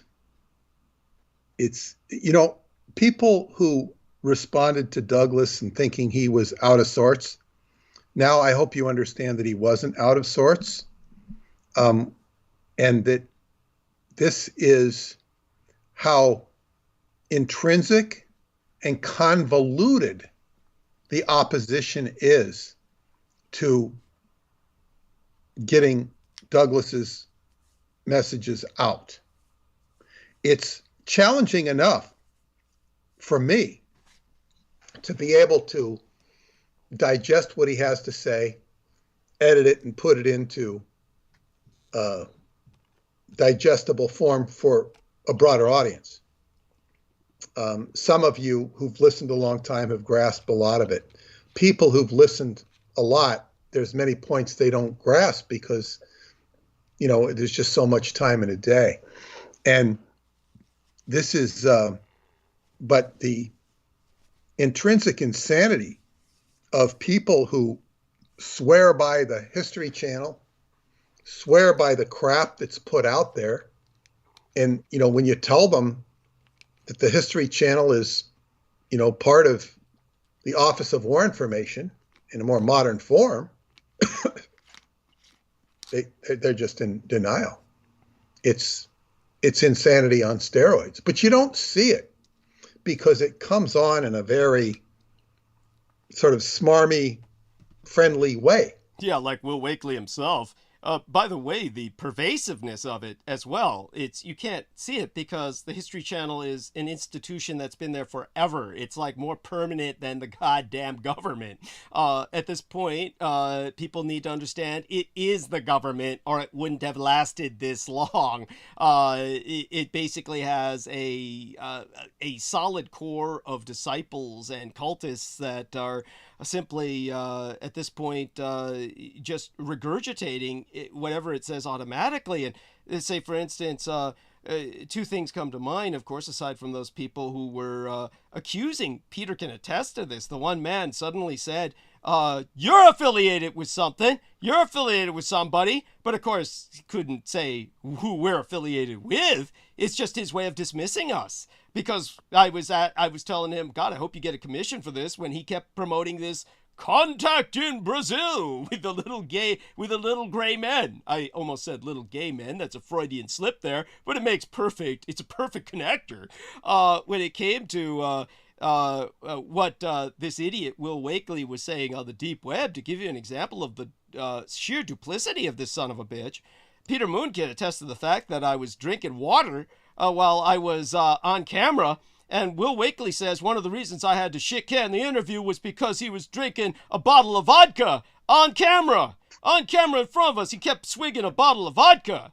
And Peter can attest to the fact that if it was, I reported into an empty glass, an empty bottle that said Smart Water, a product of the Coca-Cola company, even though it's simply water. And I'll tell you, I wish it were vodka with the kind of shit that I'm confronted with. But there you go. So the guy says I was drinking vodka. By the way, the fact that a man would continue an interview for over 3 hours with somebody who's drinking vodka in front of him it needs to be questioned in and of itself. But this is the kind of cretin, the individual that Will Wakely is, the kind of lies that he'll say. So understand, this man is he is the personification of the enemy. And you should rejoice. We should all rejoice that America lost its technological edge to Taiwan. Can you imagine if old white men like Will Wakely ran the world in terms of your being dependent on them for technology that keeps you alive? Your satellites in space, your planes flying in the air, your cars running on the road, and your pacemakers beating? If it was somebody like Will Wakely in charge, you'd all be dead. This is the kind of man that, thank God, I helped the Dietrich Art-elect escape. And until I told him about it, he never knew how the Taiwanese ever got so far ahead. So there you go. Back to Peter. I mean, that should have been the topic of our conversation with the son of a bitch while we were on with him, but that would have gotten shit canned too. So the challenge we're dealing with is gatekeepers and censorship. And these are gatekeepers who have literally censored, what Peter and I have had to say. So Peter and I will make that a selling point. We were censored by San Diego MUFON under Will Wakely, malevolently. He was as malicious as possible, told us to our face, he threw the interview in the trash, or rather told me he didn't have the guts to tell Peter. And maybe Peter can give us the psychoanalysis behind that. What do you think was the psychology behind that cowardice? Well, it's just avoidance. Yeah. It's avoidance, and it's it's as if he's taken it's as if he's taking orders. Yes. And that's almost certainly what it is. As a matter of fact, definitively. So you see, kids, you never retire when you get a security clearance. You're under orders the rest of your life. There's always a price to pay. And with regards to the gravity shit, it's like he's such an idiot. Thank you. If you want to see gravity, you go to the Time Travel Education Center, and as David Anderson says, gravity is a label we put on something we don't understand. Well, David explained it pretty well. David has mastered anti-gravity. I don't know if I've ever said that before, but because he's harnessed time, and when the globe, when a spinning body spins, it creates gravity. So in any case, David Anderson has the secret of gravity. This guy hasn't produced anything except maybe some calculator parts. And by the way, I do want to emphasize, when I said that's true, that's true. David, of course, the gravity effect is intrinsic to his temporal engineering, his time travel. But the person that I actually thought of that also worked with anti-gravity was Preston Nichols. That's true. But as I say, and I've experienced this since I got involved with this, and people who had some piece of some pie somewhere in the defense industry or knew something, they like to strut and say, well, this was really what the Philadelphia experiment was about. Really, they didn't really know, but I know, and they just, okay, go write your book. Nobody will read it. And if this guy says that he's read all of my books, he's quite in error, because, as they say, the horseshoe science of Preston Nichols, as it was described by a friend of mine who was a great critic of Preston, he said it's horseshoe science, meaning it's close, like a lean. In horseshoes, you get a ringer or a leaner, that counts. Horseshoe is like a leaner, or it's close to the ring, you get a point. Yes. But it's not a ringer. It's not the whole thing. And of course, we all knew this. And Preston, to his arguable discredit, would always say, I never want to prove Montauk, because if I did, I'd be dead. So there was always that faction, or that aspect to work with. But in any case, the work of the Montauk Project and putting that book together created an effect in Dr. David Anderson.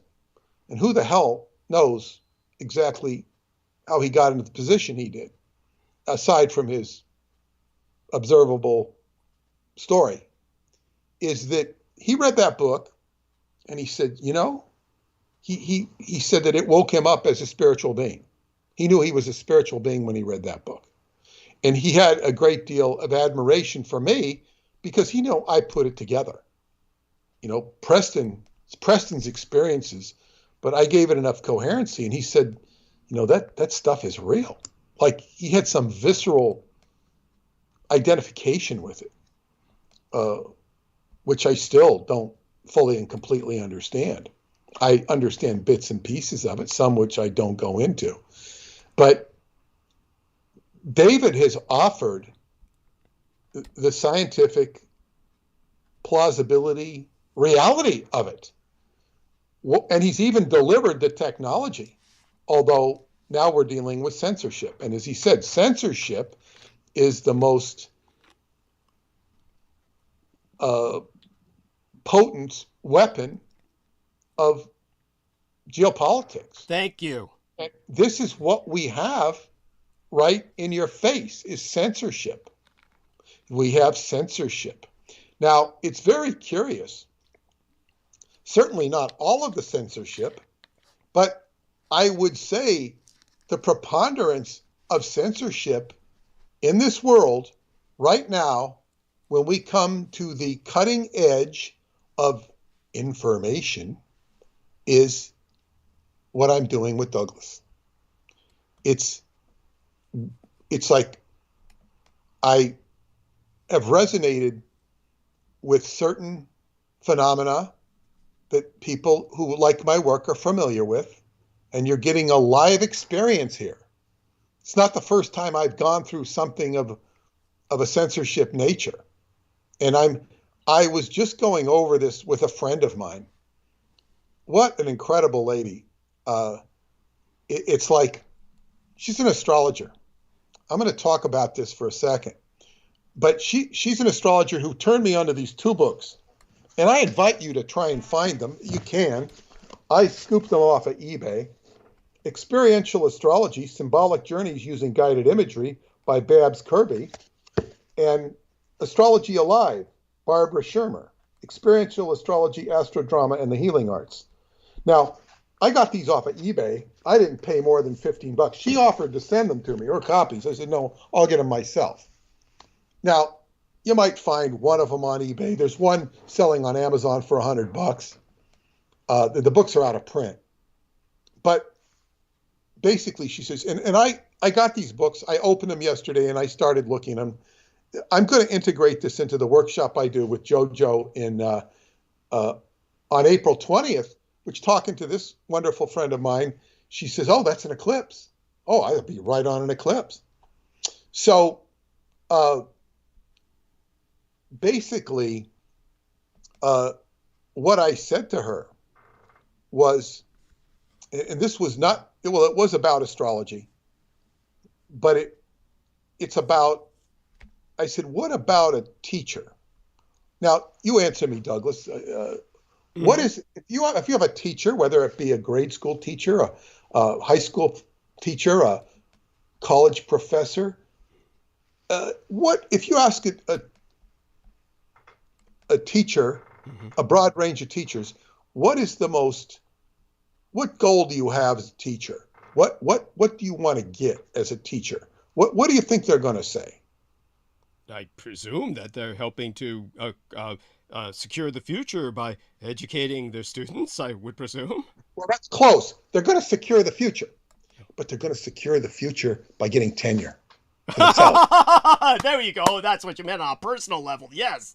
Yes. Well, see, you were thinking that they're altruistic, and many teachers are altruistic, but and I think the higher you get in academics, the more they want to line their pockets. Yes. Yes.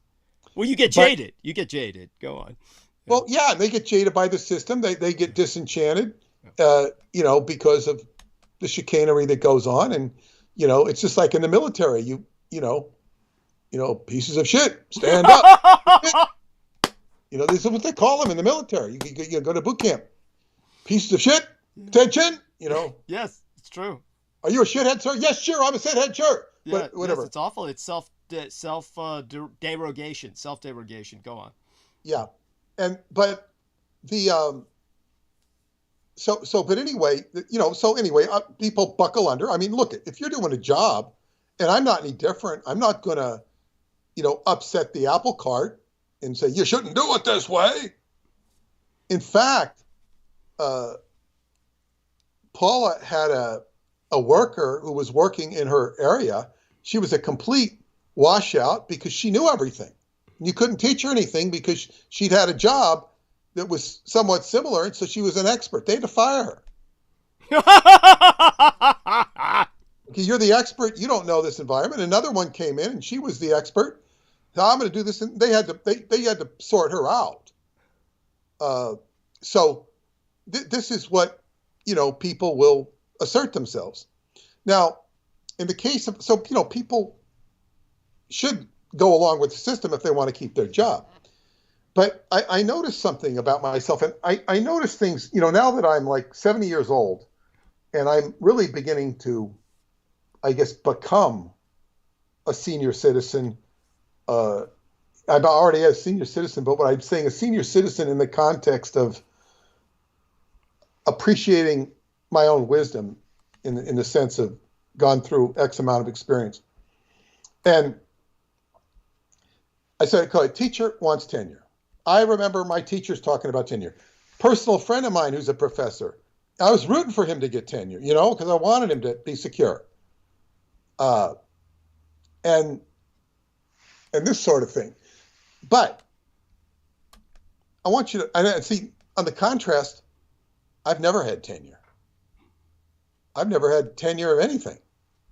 Like I've been, and I kind of forget that I've been operating by the seat of my pants since I left the Sea Organization from Scientology.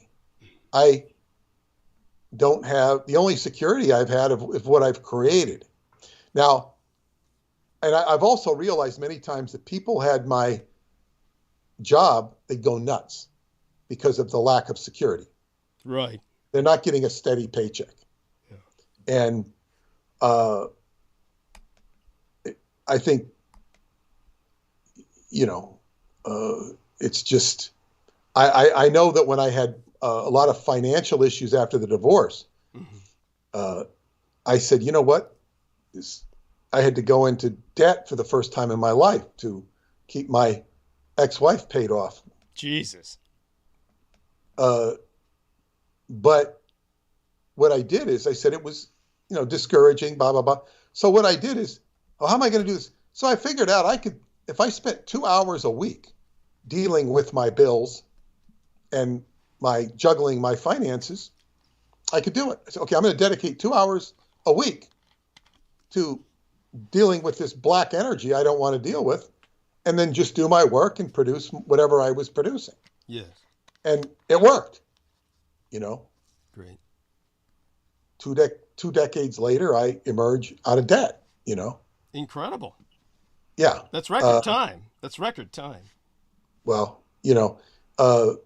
but be that as it may, what I'm saying is, tenure is something, security in this context, I'm completely outside of the box. Now, I'm not the only person in the world who's, been entrepreneurial and done stuff, but I've not been investing in the time-honored tradition and what they used to say in the 60s, go to college and get a job.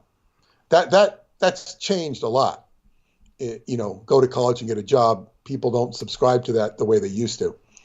But, because now you go to college and have $100,000 in debt. It's a different world we live in.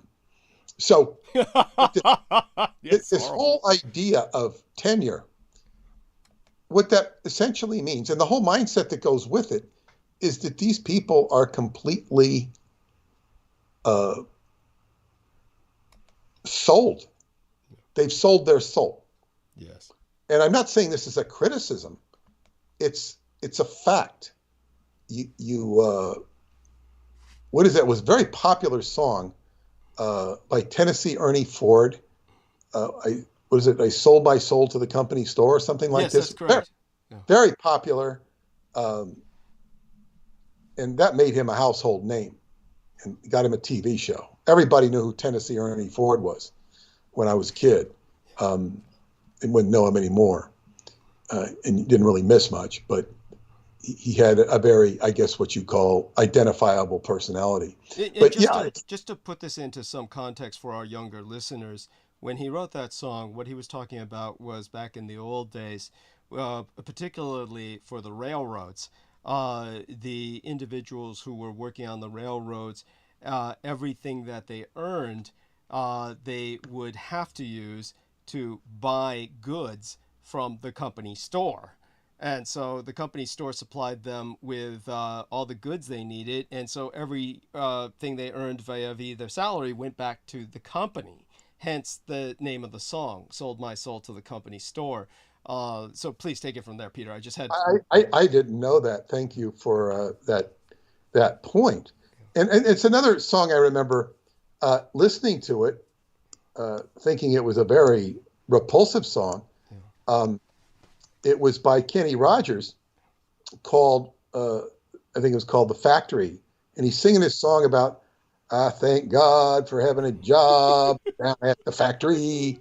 And, I give my thank the Lord for the job down at the factory. And now, a person's being so thankful for the job at the factory. Now, you got to go back to the 20s and like, when there were like fights because people didn't have jobs. And believe you me, you would have been thankful to have any job back then. Yes. And that's kind of the tradition of what that song's coming at. But what I was getting at was I was looking at it the viewpoint of Kenny Rogers. Now, not to say Kenny Rogers owned the factory, but I said, that sounds like Kenny Rogers sounds like somebody who owns the factory and is singing his song to the people like, I'm so thankful for having a job at the factory, thank you, Kenny. But, and I remember telling this to a friend of mine. She was the antithesis of that song, but she said my observation was very Saturnian, meaning looking at the bottom line. What is the bottom line? Now, do understand that companies will indulge in making their employees happy. To keep them happy and keep them as good employees. The most astonishing story I ever heard in this regards was from one of my old friends who used to come to the Montauk night, and Preston really respected his knowledge, which is unusual for Preston to have respect of anybody's technical knowledge. He says, this guy, his name was Doug, is a super tech. He says, and the guy, I think he had an engineering background too, but he was a super tech. He knew stuff. Mm-hmm. And he always had the most bizarre stories to tell of stuff he would actually do. And one time he told this story of he was, Juarez is right south of El Paso, correct? Yeah, I believe so, yes. That's quite correct, Paso. Yes. And so he was flown into El Paso. Now, there was a company called Unisys that used to be on Long Island, and Unisys had a big factory here. But Unisys, before it was Unisys, was Sperry. Yes, Sperry, and Sperry was the company which was the first home of the United Nations on the East Coast. It went from San Francisco to the East Coast. That's in the basement of Sperry. And then eventually the building was built in in New York. Yeah. But Sperry was the contractor for the Montauk project. Sperry Gyroscopes. And so they became Unisys. And then Unisys, Long Island got too expensive or whatever. A lot of companies moved out on Long Island by the time I was moving here in the 80s, and they didn't last long. I mean, they moved elsewhere. But Unisys went to Mexico. They were about 5 miles south of Juarez. Okay? Juarez is it's probably the most badass border town. Yeah. I could be mistaken, but it's up there. Yeah. Iconic. It's iconic. Yeah. So anyway, he explained he's brought into, probably a Lincoln or some kind of car like that, a big, limo type car. And he's being driven to, the company store in the Unisys or the plant. It's a plant. And he's going there, and all of a sudden, they get outside of the city of Juarez and all these bullets start flying at him. and he makes a comment and he says, well, and the guy says, oh, the tires are steel plated. The whole car is steel plated, the windows, everything was, or not steel plated, but, bulletproof, the windows. So it was all protected, and he's like, oh, thank God. And he gets to this factory, and the factory, it's not a factory, it's a campus. And of course, it gets fenced and all that. And all these people, they were Mexicans, they had quote unquote idyllic working conditions. And they came from Juarez to work here because it was a life that they wouldn't have in Juarez. And they were paid a very nominal sum, below minimum wage, nominal sum, enough money so they could go buy goodies or whatever. And they had basketball courts, soccer fields, so they had recreation. It was like a really idyllic situation for somebody who was dirt poor in Juarez to come and live in. But he said the people were actually chipped in the wrist or something. Jesus. And not like, say, painfully chipped, but it was all a way of keeping track. And he said the big tragedy for these people would be is if the company went over, just, okay, we're moving, bye guys. That would be their big tragedy because their life was so much better than it would have been without this company. But if the company were to just say, okay, we're going to go to Guyana or someplace, then they'd be screwed. Now, it might be even hard to find out about that and how the cartels play into all this. Maybe they left because of the cartels. I have no idea.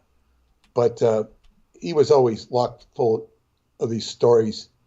And this was from his actual experience.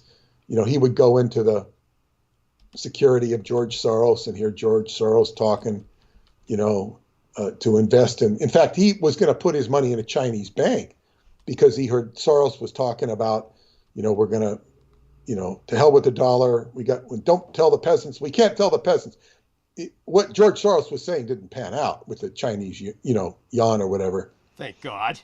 It didn't. But this is the type of shithead he is.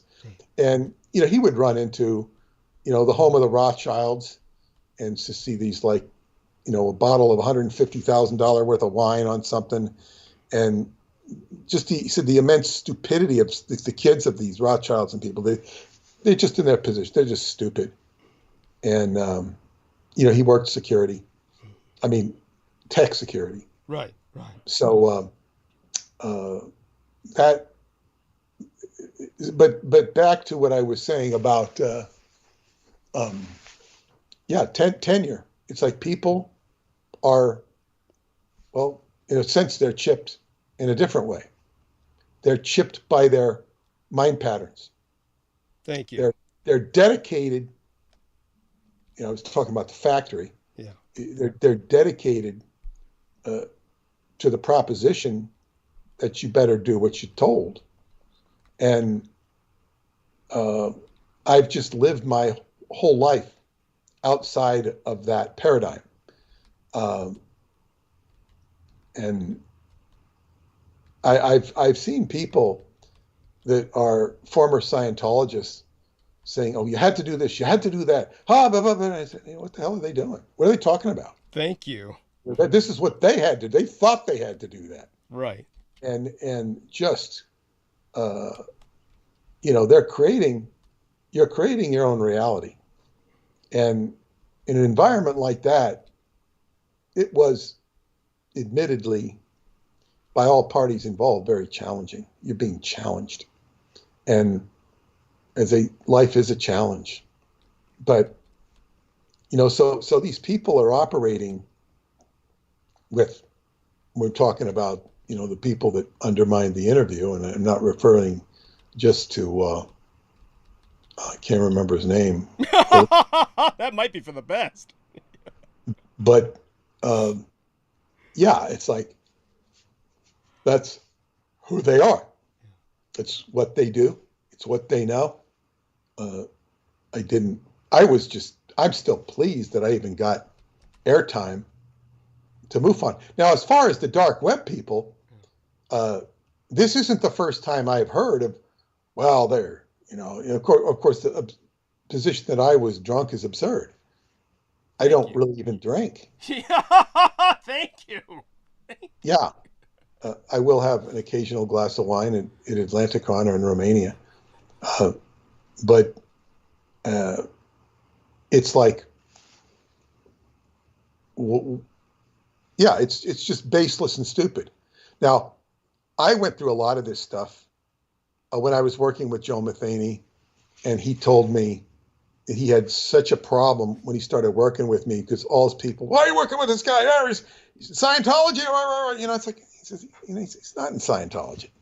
But the Scientology button just drove them fucking nuts. Wow. The fact that I'd been in Scientology. It's such a trigger. It's such a damn trigger. And because Hubbard was dealing with, the volatility of the human mind. Yeah. He was dealing with trigger points in the human mind. And boy, even to this day, the subject is such a huge trigger because it's turned into a carnivorous cult. Yeah. In fact, I cannot vouch for the exact accuracy of this, but I have no reason to believe it's even remotely untrue. There's a guy with a YouTube channel. I think his name is Aaron Levin Smith. Aaron Smith. I think it's Aaron Levin Smith. He has dedicated his whole outside of his work. He grew up in Scientology, and he's sharp in some respects. Where I think he's dedicating too much of his time to fighting Scientology. Nevertheless, he's going to troll it, to his dying day. Which, by the way, as far as I'm concerned, means he's still trapped inside the cult. Exactly, he is. But beside that, he's trying to, expose, wrongdoings. But one of the things he said, there was over $100 million of credit card fraud being done by Scientology. $100 million. Now, of course, this has caught the eyes of the credit card companies. It does not seem to have pissed off the government. It took them years before they would put Sean David Morton in jail for some $13.5 million of a judgment that the SEC landed against him. That's right, the Security Exchange Commission. It took them years to put him in jail, and that was only when he was really getting in their face. Yes, that's right. He was taunting them. He truly felt he was invulnerable, but there is the added factor there that he was affiliated with Michael Aquino, who did, in a very real sense, bail him out at a particular junction. But ultimately, as I warned him, Aquino's deals would only last so long, and he ultimately did go to jail and made criminology textbooks on the way. Go back to Peter now. I want to hear a little bit about those criminology textbooks. They didn't say too much, but he did make it into them. They mentioned him by name and said that he was guilty of massive fraud. And it's not like there were chapters on him, but certainly a paragraph or two. I saw them in some criminology textbooks. If you look up Sean David Morton and just keep looking on the net, criminology textbook, you'll find it. I'll try and find it for you. Well, that's good that they're studying that sort of pathology. Thank you. Yes, well, they should. Yes. I don't think they're studying it enough myself, but go on. Yes. I lost my train of thought. Where was I? No worries. You were talking about the other individual that was talking about the credit card fraud with Scientology. Oh, yeah, the credit card fraud in Scientology. Yeah, now, the thing is, and the amazing thing I'll tell you about this, L. Ron Hubbard's policies did not advise you to borrow money, ever. I read the policies. In fact, speaking on his behalf, writing letters for him, I would refer to these policies and people going in, should we borrow money to do Scientology? And in the name of L. Ron Hubbard, I would say, no, you should refer to this policy in volume 0 of the organization executive volumes. And it will tell you, you shouldn't be, you should do things logically and right. There were financial policies. Now, that doesn't mean that people followed the policy. He had a whole daisy chain of the way money should be made. And I'm not going to digress into it too much, but basically, he said the way you get somebody interested in Scientology is you have them read the Dianetics book. And if they read the Dianetics book and they like it and they can relate to it, it's going to program their mind to stir up the mind and say, oh, God, I got this stuff in my mind. I want to relieve myself. You've made a customer saying, God, I got these engrams in my mind. I want to relieve myself of my psychosomatic ills. Then you have a potential customer. And that's what happened with me. But I found out that I could study to be an auditor and co-audit, and it would be much less expensive. So I was never a candidate for the nonsense that would ensue. And I did it the intelligent way, the inexpensive way. And I even went out of my body for doing it that way. I had full experience. It was phenomenal. And some people have spent hundreds of thousands of dollars, even $500,000, and haven't experienced that. Wow. So it's just like, wow, it's like, where do you step onto the roulette wheel in life? And I have my own characteristics as a human being, and I'm Capricorn ruled by Saturn, so I always see the bottom line. I see the bottom line. I can be fooled, but not too much. I see it in my daughter. She's just like me. She's Capricorn with Virgo rising. We both are. And I admire when I see this in her. But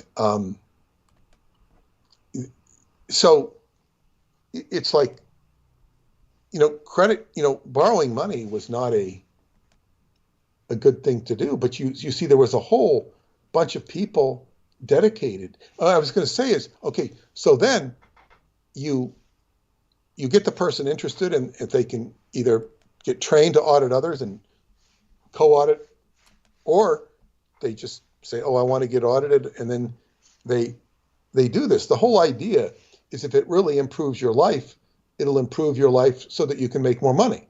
In my case, I needed to get money to do my next thing.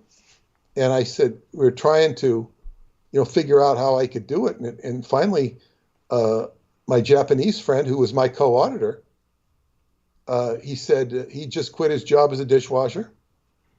She says, oh, well, good, arrange it for me.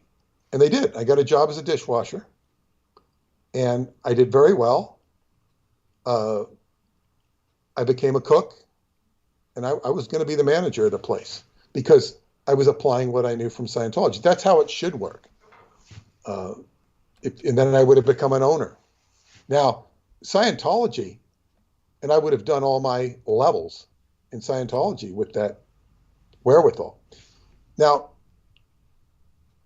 the people what I would notice happening back then is they'd start saying, well, you should do it this way. You should get the professional auditing. It's going to be easier for you. And they would kind of steer the people what I considered as the wrong direction. And they would try to get money out of him. And they would get money out of him. We had another Japanese guy, really nice guy. He played the organ. He was a professional musician. He made money, and he'd come in and get auditing. He loved it. He just loved it. But he was always missing, a piece of what's the whole game about. Missing what's the whole game about. And of course, I was getting the bottom line of everything to the point where I, saw the inside mindset of L. Ron Hubbard, which was vastly different than the rank and file people who were, and then many of them would gravitate towards what they call the registrar. And they do this. And I never could fit in with those people because I would have called them on the shit. And I would have called them not just on the shit from my own observation, but from what I knew the way things were supposed to run. And it was just, so now, more to the point of what I was saying, they're not only ranking up, if this guy's correct, hundreds of millions of dollars in chicanery, they're not delivering a service that is of great value. There's all sorts of bad results. And it just goes on, and as much howling as there is, nobody seems to protest way too much. So that's what I have to say about that. And Sean David Morton isn't the only person in the world who's doing the wrong thing. He's just one of the ones that, shall we say, got away with it for far too long. And Scientology is kind of like an organization that's turned into that. But we'll see what happens. Peter's been keeping track of a lot of the legal developments with Scientology. But how long do you think Miscavige has before he finally drops dead? I mean, how long's that guy been around? I just had to take you off mute. How long has he been around? Well, they said he's managed Scientology longer than L. Ron Hubbard ever did. Wow. Okay, so he took over officially, I think, in '86, but in all practical purposes, he was running things since about I left in '83. He was pretty much in charge since then, or maybe even '82. '82, yeah, for sure. So let's just say '82. That's 41 years, and essentially maybe 36. But Hubbard, managed Scientology from managed it from 1950 to when he died, and he wasn't really managing it in '86. That's 36 years. So Miscavige been in it for over 40 years. Wow. So, and of course, it's just not the same thing. And what's so sad to me, and I've said this before, but the people I got in with, who were sort of my, superiors that I got into, they did a lot of good things for me, and they really helped me. Some of them didn't help me, but nevertheless, they were all there, and they were like, kind gatekeepers that opened doors for me. And then I said, I wanted to go to the head gatekeeper. And that intimidated a lot of people. Not that I become just the fact that I would go go to the head gatekeeper, because they were afraid to join the Sea organization because it was so austere and tough. Right. And that didn't, I was going for the gusto. Just like, God, how would you like to get in the ring with the Ultimate Fighting Champion? Those guys are tough. I mean, some people will go in there and fight. And this is in some ways not as tough as that, but it's like your whole life. You're dedicating your whole life. And if your life is, if you're not ready to do it, you're screwed. And I could understand why people would get afraid, but there was a trade-off. By dedicating my life, I gained my whole life. I won it. I won my whatever I was going for. Now, I've got a very interesting quote here. I was listening to Herman, some quotes on Tube by Herman Hesse. Mm-hmm. And this one really struck me as very apropos for Scientology. Seeking means to have a goal, but finding means to be free, to be receptive, to have no goal. Now, Scientology is something that advocated total freedom. Total freedom. And it would even be used in a browbeating way. If you don't do the fact that this guy, my daughter was tricked into being hired by a Scientologist, by her mother. And it was a big fiasco. And, but anyway, he was saying, I think I was invited to have dinner with him. And it was like, he was like waging warfare for her soul. My daughter even, realized, it's like, she got involved with this company. Her mother got her a job. She needed a job. She was doing really well in the job, but it turned out it was a Scientology company. So she was doing good with certain things they gave her to do. She was really good.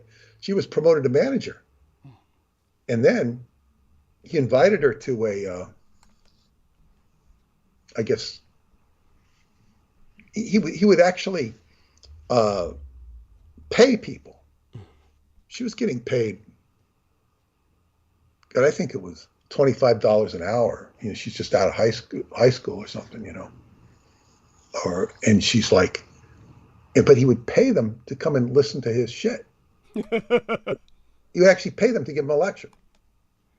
And he was giving a lecture, and he says, who in this room gossips?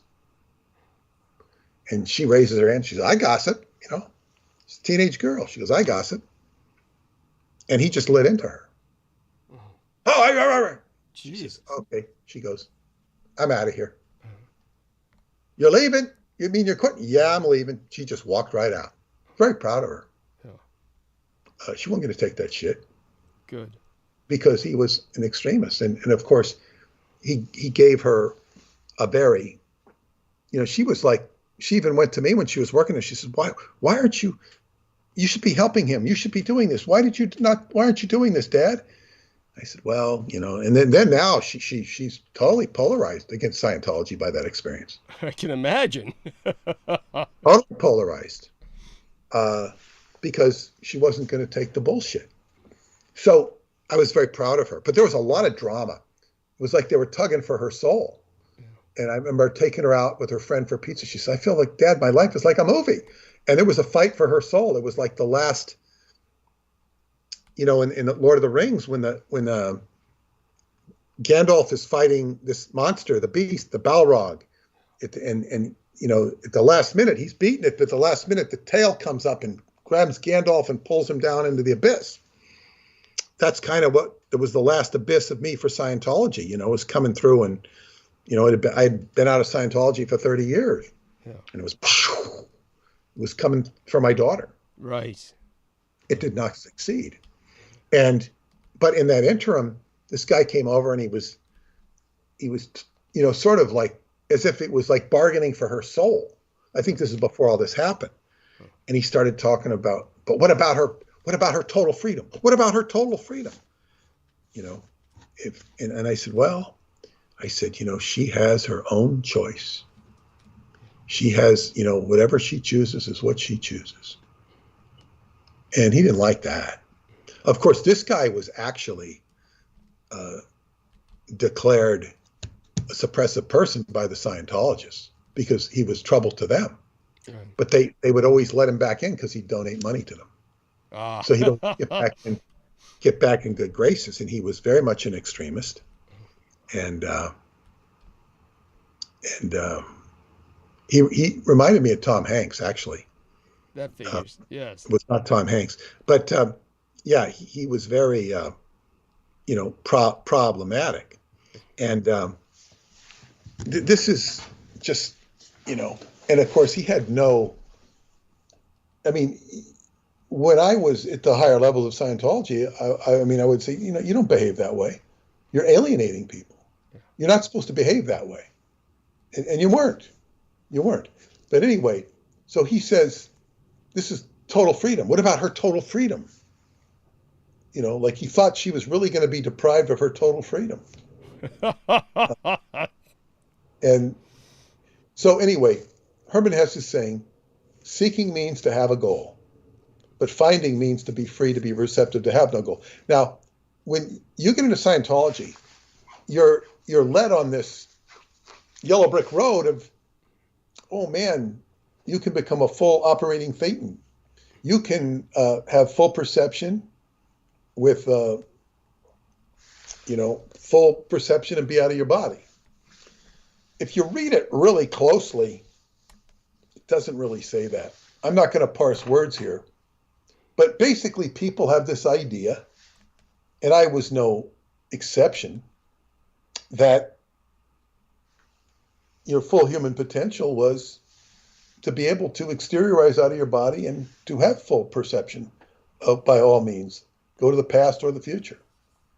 I don't think that's an impossible thing to do, but anybody you met or talked to would say that was experienced, they'd say, oh, it's way beyond my level. There was nobody who actually said they could do it. And anybody who said they could do it were off their rocker. We did have, certain extreme, psychotic type cases in there who might assert crazy things. But the point of it is, what I'm saying is, that was a general goal, but in the process of working towards that goal, they changed the goal. They did a redirect and said, we're not doing that. They didn't say it that way. They changed the bridge, the gradation chart. So I said, well, okay, well, that's what I signed up for, but they're not doing that anymore. And okay, so they changed the rules. They changed the contract. They also changed the actual SEARD contract because it was a public relations fiasco. And they said, okay, this billion years you signed up for is really just a gesture. Again, I'm paraphrasing. So then they had us sign 5-year contracts or 2-year contracts, whatever they were. So we now had a new contractual obligation.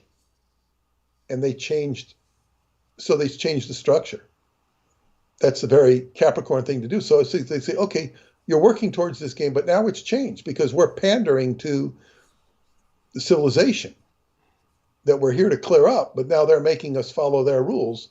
So we're playing by their rules now. And you are relieved of your responsibilities. That's what they're telling you.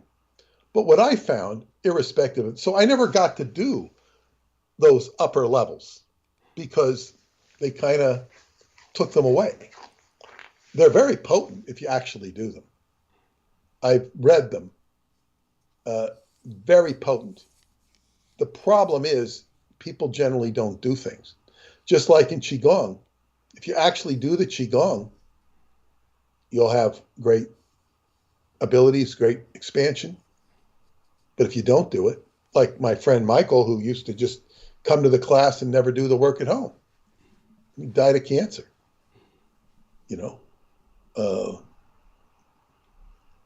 It's unfortunate. I mean, this is, typical. Another student who was much more involved longer than I was, I heard she had a hip replacement.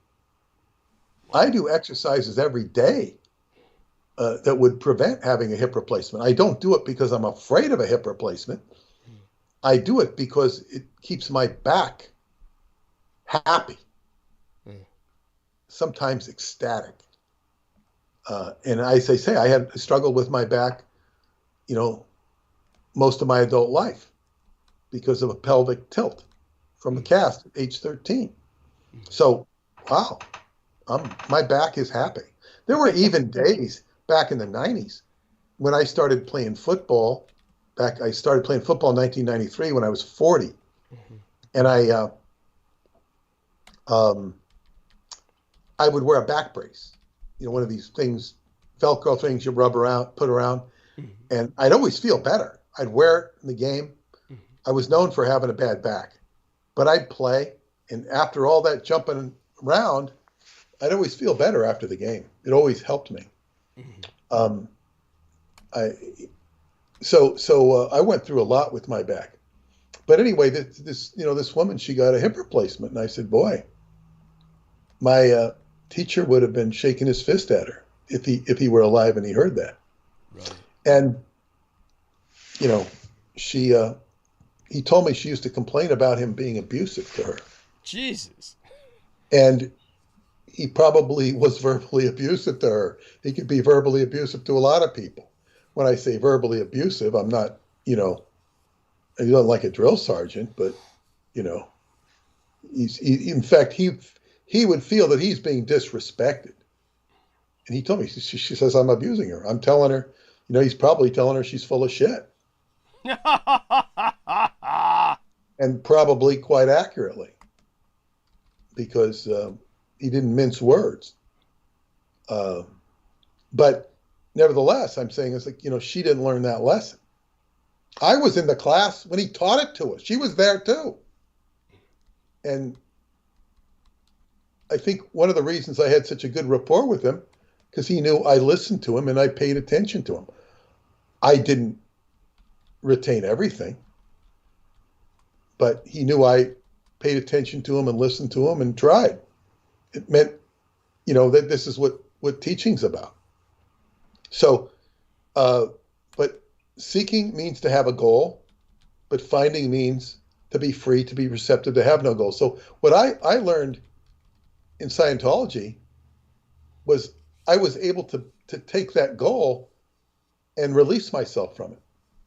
Because if I was trying too hard, it's not going to work. So I found harmony inside of myself. So I was free and receptive and to have no goal. It's not that I don't have a goal, but like I'm free and receptive to what happens. If I never get to see David Anderson's time reactor, if I never get to see Radu Cinemar's world, I'm not going to be. I don't want to be greatly disappointed. I might not even be disappointed. It just seems like a logical progression of what I've done, that I would get to see these in some form or another. And because, look I'm doing the Montauk Project. Well, I'd say first off, I'm doing Scientology, which teaches me about being outside of the body. I have experience with it. And then I learn about implants in Scientology. And then I meet Preston Nichols, man. He's living evidence of an implant station. Mm-hmm. Wow. Now, it's not in the same context of Hubbard, because he said there were no implant stations on Earth. The last one, he said remnants of one still might be in the Pyrenees. So here I find one, and I'm finding, well, things aren't exactly the way he said, but he sure was sharp on implants, but it's different. Now we also have time. He taught us that you could be cause over time, subjectively and objectively. And Preston's saying, man, look at this. It's like a black version of Scientology without really helping people, but damaging them. People could argue that Scientology damages people, not like the Montauk Project did. And then so I'm doing Montauk, and of course I'm sort of in my element, knowing what I'm dealing with on some level. And then, and really feeling that most of the people don't really get what I'm doing. They resonate with the mind control. Some people do. But I'm in a very odd position. And it's not like I have a lot of people patting me on the back. I have some. And then I eventually discover David Anderson, and he's doing the real thing. Wow, what a progression. What a progression. Of course, some of these engineers might know better, like Stanton Friedman or Michio Kaku. They lie about David Anderson. They're liars. Just lying. So this is what you're dealing with. So if I can go that far from Scientology to Preston Nichols to David Anderson, to say nothing of all the stuff with Romania that I've discovered there, it's a logical progression. If somebody was looking into history, well, he did this, he did this, he did this. Well, he must have gotten here. Well, maybe I will, maybe I won't. But to be free, to be receptive, to have no goal. This is very Taoist. I can be very happy with that. And Hermann Hesse is, was probably my favorite writer when I was in high school. Siddhartha was a great book, and what he teaches you in that book, in Siddhartha is a character in the book who shares the same name of Siddhartha Gautama, and Gautama appears in that book as the Buddha, and he's not looked at with the admiration most people would have for him. He's basically, running a school and a cult. And Hermann Hesse is basically saying the answer's inside of you. It's all inside of you. And that's the real message of the book. Don't get caught up in the teachings of somebody else. It wasn't disrespectful. It was putting it in context. And it was saying, hey, look into yourself. And I was really influenced by that. My very first wife, Bernice, in Scientology, which was a very short-lived experience, she brought me to see the movie Siddhartha on Vermont Avenue in Los Angeles. I have a lot of energy in that. I went by, my daughter lived right near there, so I'd walk by there with her, and I'd always remind her of this. Every time I walk by, here's Vermont Street, Dad. Always remind me of that. Yeah.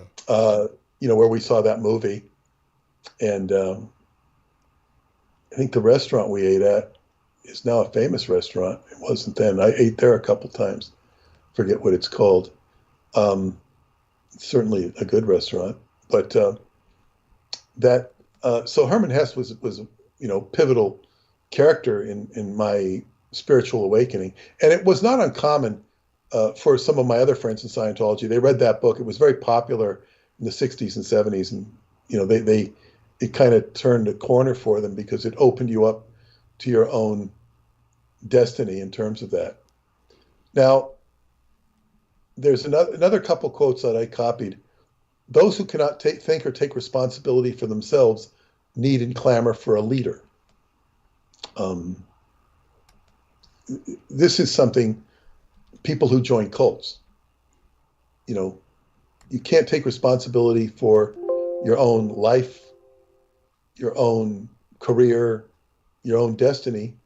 So you go to a leader, and the leader will, feed your mind, excite your mind. It can be a good thing or a bad thing. But this one, I really took to home. I'll probably use it in the book. He says, chaos. When I say chaos, of course, I think of the kings of Edom. Yes. Chaos demands to be recognized and experienced before letting itself be converted into a new order. This statement is very sort of scientific. He's looking at it from a laboratory. Chaos demands to be recognized and experienced before letting itself be converted into a new order. It's also theological. Chaos. So it's like when the kings of Edom demand to be recognized and experienced, they're subject to being put into order. And the first order to put them into is by writing about them in this book, so people will understand it. But it is such an unwieldy chaos that it wants to be so chaotic that it can never be described and infiltrate every fiber of this universe, including through the MUFON organization. Yes. And it's dedicated to the proposition that man will ever be immersed in chaos and will not need to be, and it cannot be recognized. See, that's the whole key. If you can't recognize what Douglas went through, and me as well, in this interview, it demands to be recognized and experienced. Okay, we recognized and experienced it. And so did you, who listened to it. And now we're converting it into a new order. And, you know, and it'll be flushed out and fleshed out, fleshed out and flushed out. Because we've come a long way with this program. We really have. We've progressed. And this is the great difficulty. I hope people understand how difficult it has been to get Douglas's information. And even he admitted that Douglas has a tremendous amount of historical knowledge. He said that. No question about it. At least he said it to one, you know, but then again, he turned around on the dark web and said something else. As for all those people on the dark web, it's like, who cares what they say? There's no way they're going to say too much good about anybody. The only good thing they might say is, you know, somebody's got a good sale on cheap pornography. Or, you know, we got some good sex bots. Something like that. Then they might say, hey, that's good. And they might all flock to that. But I can't see them saying anything good about anybody that's really good. They might get excited about some dumb show or some X-Files episode that shows zombies or something. You notice how the X-Files became all about zombies. It's and I would recommend, you know, I don't think they ever did this on the show. I thought they did or should have. The song "Zombie Jamboree" by Harry Belafonte. It's actually about a bunch of zombies on Long Island. It's written, you know, that was the first phrase of it, is zombies on Long Island, or, you know, sometimes it's New York zombies, but it was supposedly about a party and zombies on a mansion on Long Island. I think the Kingston Trio did it before. It might even go back into the 1920s, the song. But you'd be entertained if you listen to Zombie Jamboree by Harry Belafonte on YouTube. But, you know, that's what the X-Files turned into. So it's like, and I know when the Montauk Project was produced, you know, all of a sudden shit was coming out of the woodwork. We got to show you this and show you this. And you know, this is what it is. It's very, it's very hard to co-opt Douglas's work. I did see, I think it was Mark Felton. It might not have been him. Yes, it was him. Yes. No, did Hitler have a son? Did Hitler have a son? So it's like I don't know if that was Mark Felton. Oh, maybe he said that too. Yeah, I mean, I'm sure I don't know if it was him, but yeah. There's a YouTube up that says Hitler had a son. Did Hitler have a son? Right. I'll have to check that up. I wouldn't be surprised if it was Mark Felton, because he co-ops everything I've ever did. But go on. Yeah, but he doesn't do it very good. No, thank you, thank you. See, you can't. You know, people will, you know, throw out the baby, and they'll just do the bathwater. Yes. You know, usually you say don't throw the baby out with the bathwater. They'll throw the baby out and keep the bathwater. You know, because that's what they are. They're bathwater. Or, you know, so this is unfortunately what we're dealing with. Now, as we move, so anyway, I think we've gone in a good direction here, giving people an understanding of what we're dealing with. And this doesn't change. We're always dealing with this. This was the first public sort of overture we've had outside of our own realm in a while on the Roswell deception. There have been some people who've given it some audience. And my friend and her sister right now, who are in California, they just get into Shasta. You know, they had read your book and got it, man. You know, they get it. They're very intelligent people. So we appreciate you. You're going to see my friend Dennis Adams, the great exorcist. Oh. I call him my friend. Well, I don't know if I call him my friend, but certainly when they signed up with him, they were told, oh, they had very nice things to say about me, because I just get that this guy has ability, and I've used his pencils. Yes, and explain to people the pencils. Otherwise, they won't know what you mean. Well, okay, Dennis created these pencils because he was an exorcist. I'll tell the story. You can see his website, Dennis Adams. I think it says Master Healer. And JoJo, my friend JoJo, was, and her friend went to see him and were very impressed. And they bought these pencils. So, well, these pencils are carbon pencils. But the story goes like this. First off, he gets up, and before the lecture, I didn't even know who he was.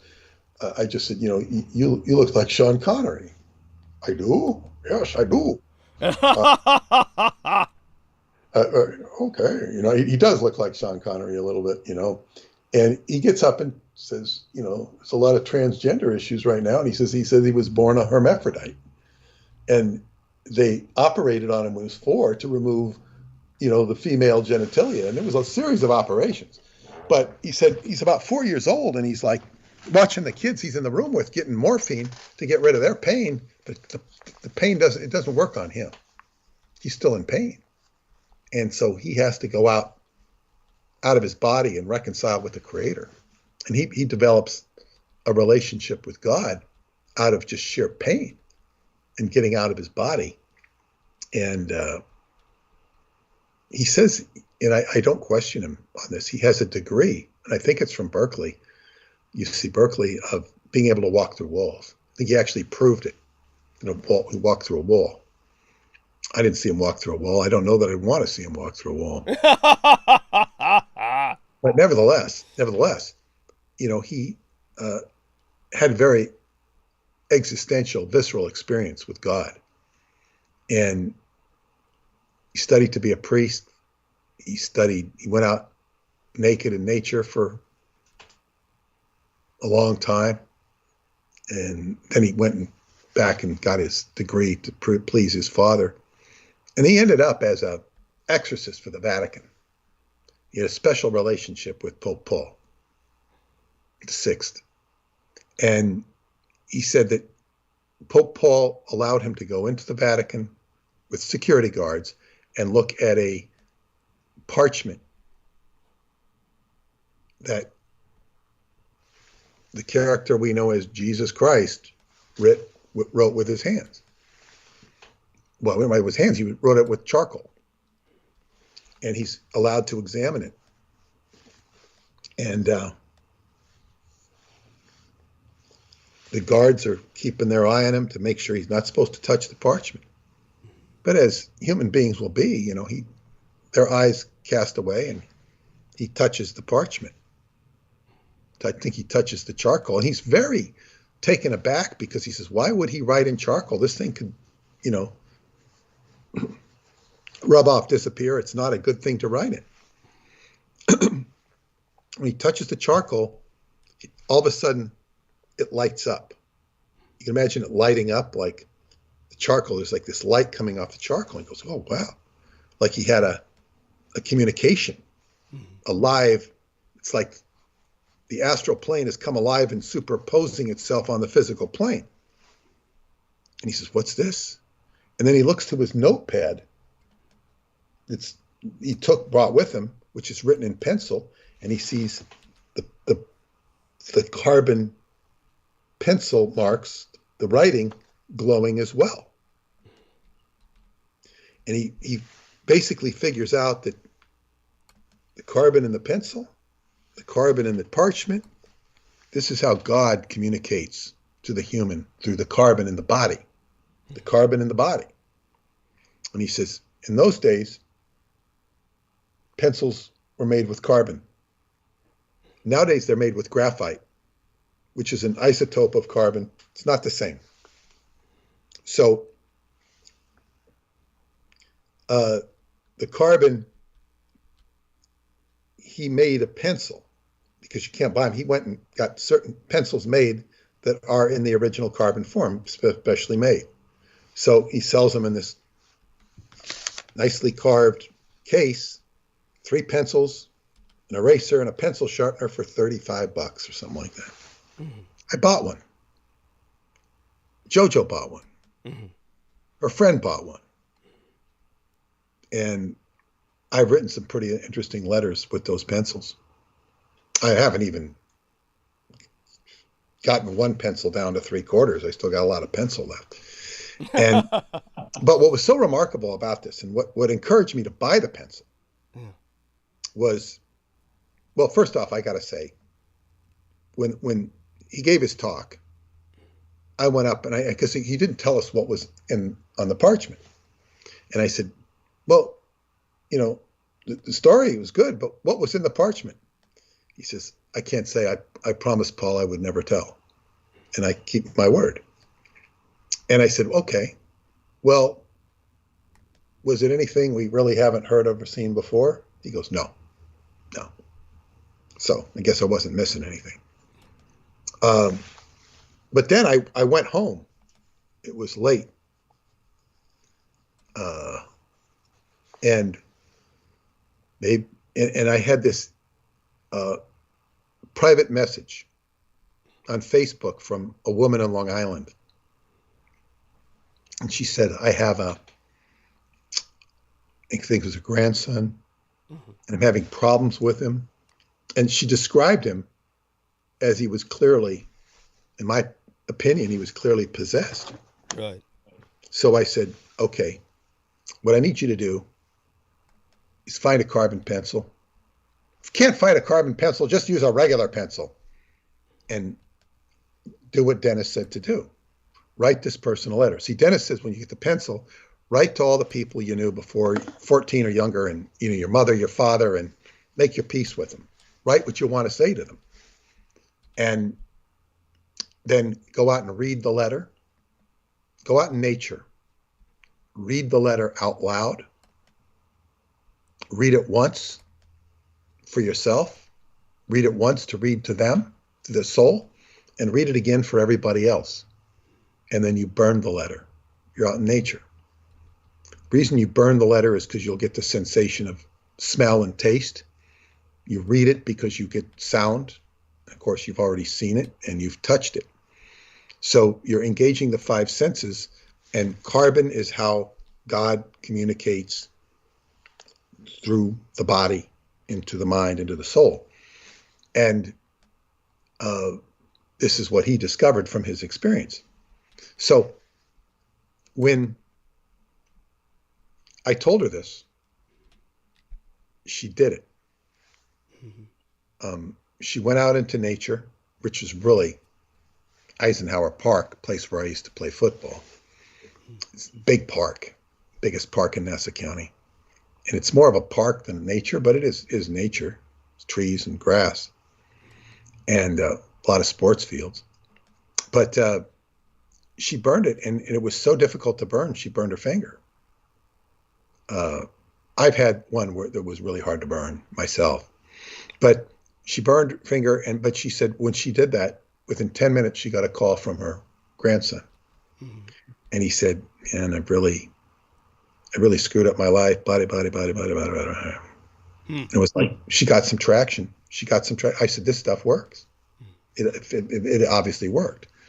There were other problems with the person, and he ended up joining the Navy, which might be good for him. I don't know. I was about to say, I'm not quite sure that that's a solution to any of his problems, but sometimes it can straighten you out. Yeah, sometimes. I wouldn't bet on it. I don't know. Yeah. But the point was, I could see that it wasn't even with necessarily the right pencil. I said, this stuff is potent. I wouldn't hesitate to do it if you didn't have a carbon pencil.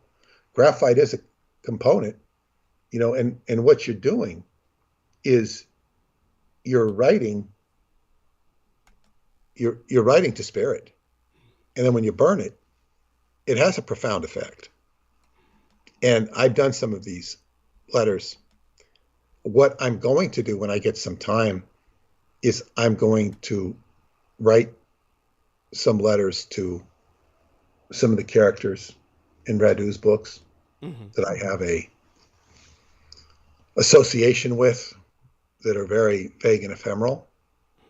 And one of them is the alchemist Eleanor, and who's supposed to meet me at some point. I'm about ready for that, I feel. So I'm going to use this in a very positive sense. And to you two sisters out there, do buy his pencils. They're going to have a session, do buy his pencils. And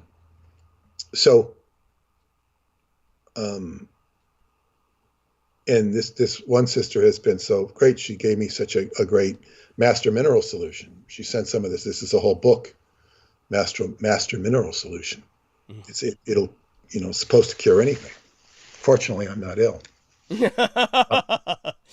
But I know somebody who is, and I've shared that with them.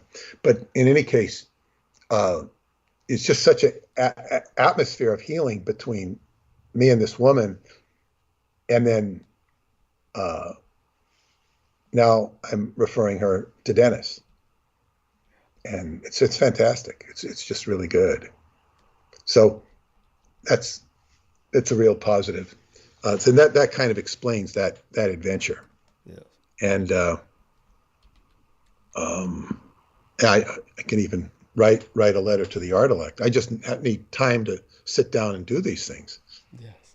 Dear art elect, yes. Glad you're there. Thank you.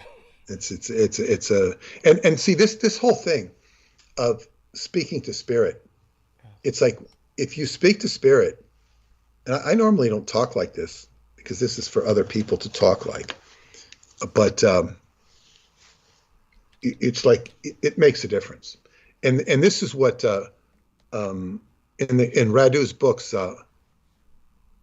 Ripa Sundi, the Lama, says, people, if you write to people in the inner earth, or I'm paraphrasing here loosely, they want to help you, write to them.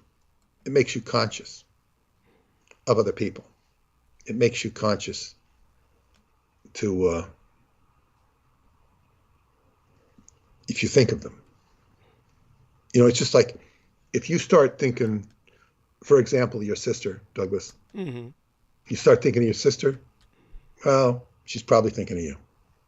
Yeah. That's usually the case. Yes. So if I start thinking of people on the inner earth, maybe they're thinking about me. And the more you recognize this and cultivate it, part of Qigong is cultivation and refinement. If you start cultivating these ideas, now Qigong, you're really working more with energy. But you cultivate and then you refine. So you're saying, okay, anybody I think about is having a telepathic communication with me. Well, that's cultivating it, but then you can refine it and say, well, because I'm thinking of this person that was obsessed with me, or I'm obsessed with, well, you can kind of chuck that out. Might be a telepathic communication, but it's not something you really want to, keep in your, hopper. So you just, chuck it out. But it's the more you contemplate healing, the more you contemplate the angelic realm, the shambolic realm, or whatever, the more. Now, there was, speaking of the daemon realm, I had mentioned, I showed you those pictures many episodes ago of these people who claimed that they had pictures of the underground complex beneath the Romanian Sphinx. Right. One of my, old friends / subscribers sent me a video today. And of course, Sasha Stone was this guy who was doing this video, and they wanted me to participate in it, which would tacitly endorse these photographs as being genuine. Or I would be enabling the communication of them. And of course, the gentleman who approached me via another connection was a Romanian who was all excited. He wanted to interview me, and when he's interviewing me, he doesn't talk like a professional. It's like, hey, you, be in our, come join us. And, what am I getting involved in? First off, I'm a professional who should be treated with respect. And that means you come to me in the context of a contract. Because even if you expect me to do it for free, you should at least, give me some boundaries. Okay? Yes. And this is just, look at our wonderful show. Couldn't be a part of it. Now, I know from my experience with events, when you start doing an event and it has anything to do with show business, and I'm talking about hardcore show business, but an event, everybody wants to be in the event. Everybody wants a platform.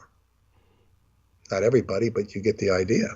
Yes. So it's like, if you create an event, like say if I have a conspiracy conference and I invite all the usual suspects,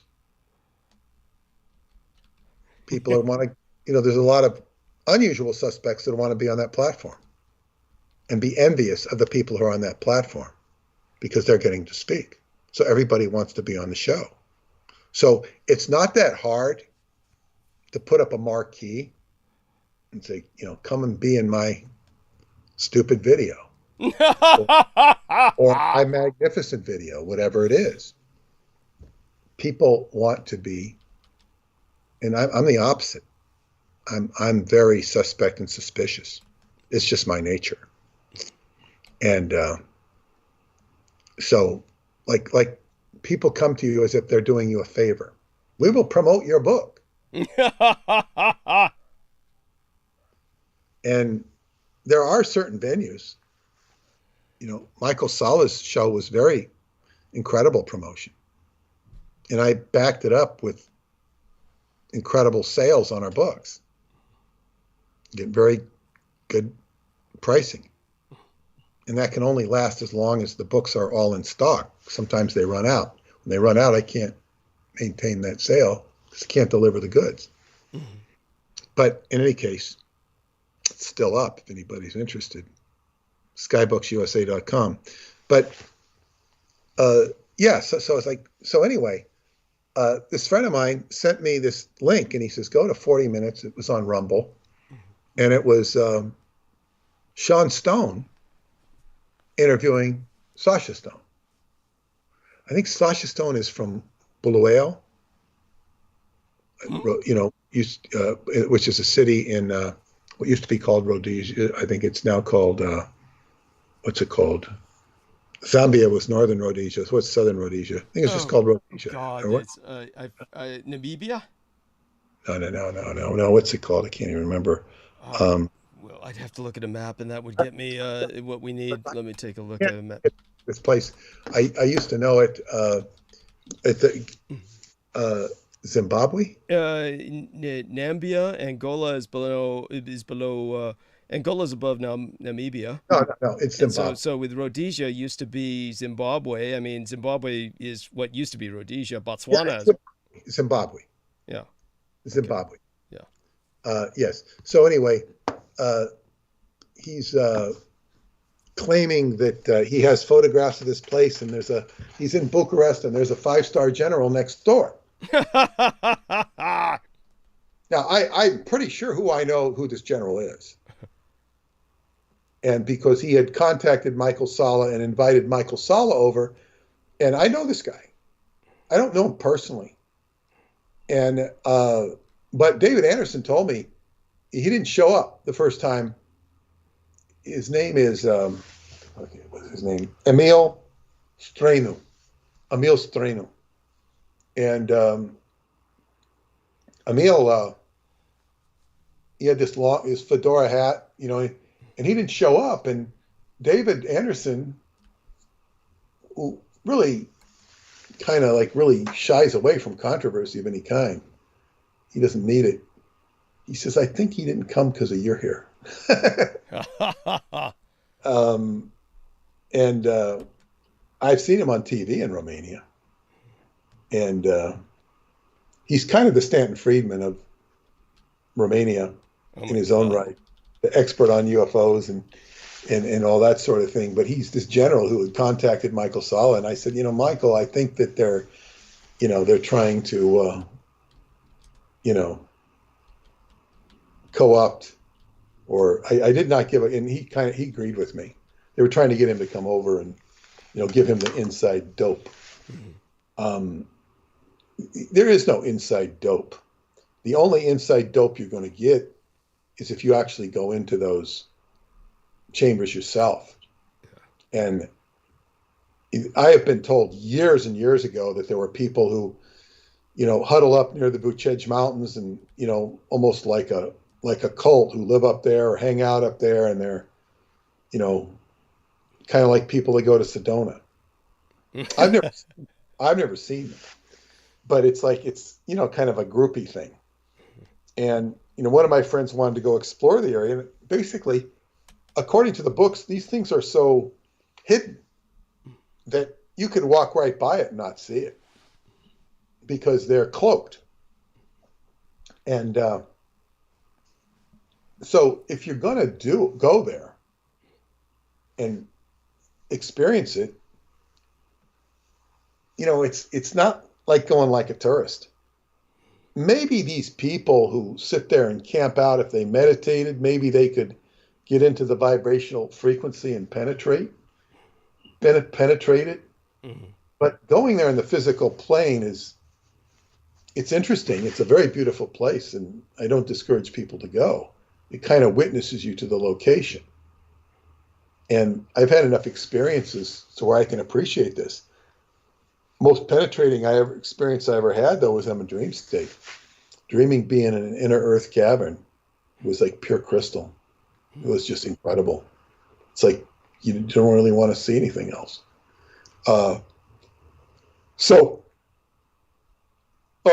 If you study Randu's books, he's like, his actual journeys into these places, if you go by just what's in the book, are kind of few and far between. Mm-hmm. They're not that often. And when he goes in, it's like almost like a psychedelic trip. And it seems like the experience has a much longer effect on him. And I really, it's not like he's going in there all the time. Now, he's been exposed to this stuff for over 20 years now, or just about 20 years. Not quite 20 years. So how deeply he's gone, his book is overdue, over 2 years. It's overdue. So what's going on? And they've also closed up the caves, in so many caves in Romania. They've got I forget the name of the police that looks over. They don't want people going in any of the caves. And going in those caves is not necessarily going to get you into the inner earth. And if it does, it's going to be like a freak show because, you're going to end up, flying through the stalactites, somewhere and land on one. Yes. Impaled. I mean, it's like you can have an experience, and it's not to say you can't have an experience. You can, but the idea is, it's not like you're going to be sitting around a bunch of generals who are going to show you pictures. What the hell is this? It's like I'm getting some dents removed from my car. I have a warranty on my car to get the dents removed. Uh-huh. Uh-huh. And I was looking, and the guy wasn't calling me back. He did call me back, so I'm going to go to him. But when he wasn't calling me back, I started looking at other places that remove dents. And they were showing me pictures before and after, and I couldn't even see the dent in the before. I couldn't see it. I said, this is not very convincing. So what does a photograph, the guy who used to do my recent book covers, he could probably do a better graphic.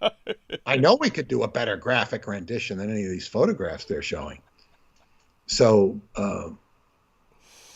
you know, and of course, it's this whole idea of somebody coming along with a video and, you know, talking about he's talking about the, I guess what you call he doesn't use the word they, but, you know, sort of the NSA matrix of censorship. Right. He's talking about this, but he really is a part of the matrix. He's part of the censorship because just the way they interact with me, you see. Yes. There's somebody behind him. It takes considerable resources to produce something of the nature of what he's producing. And where does all that go? You know, where does all that go? And now he's being aggressively glad-handed by Sean Stone.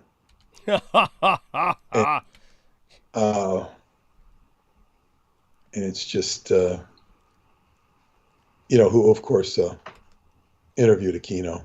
Twice. Yeah. Yes. Yeah. And people don't realize how insidious this stuff is. And I've lived with it for 30 years, 32 years, whatever. I've been in business. It's 32 years in May that I've been in 31 years. So yeah, it's just, okay. You know, the people change, but the whole mentality doesn't change. And Douglas has the most important information to release. Thank you. It's not that he couldn't be overshadowed by if David Anderson came out or Radu came out, but you know, they're not coming out. Not yet, you know. So and really, see, this is the problem we're dealing with in both cases. Radu talks about the evil in the world and the great, you know, how it tests you. David talks about censorship. He's restricted from talking. Douglas and I are not restricted from talking. And Douglas has very important information here, which has to do with the nature of good and evil. Furthermore, and one of my friends was referring to what Douglas, you know, the whole vampire thread. Yeah. And for those of you who are not familiar with the vampire thread, the vampires were the original magi. Thank you. From China. China. And that they were the preservers of what was originally proto-Christianity, became Christianity, recognized the Christ. And we're not going to go into this here, but the point of the details, because it's been talked about ad nauseum, but the whole point is, and vampires, you can look at the book Vampirology to see that the vampire is a subspecies of humans.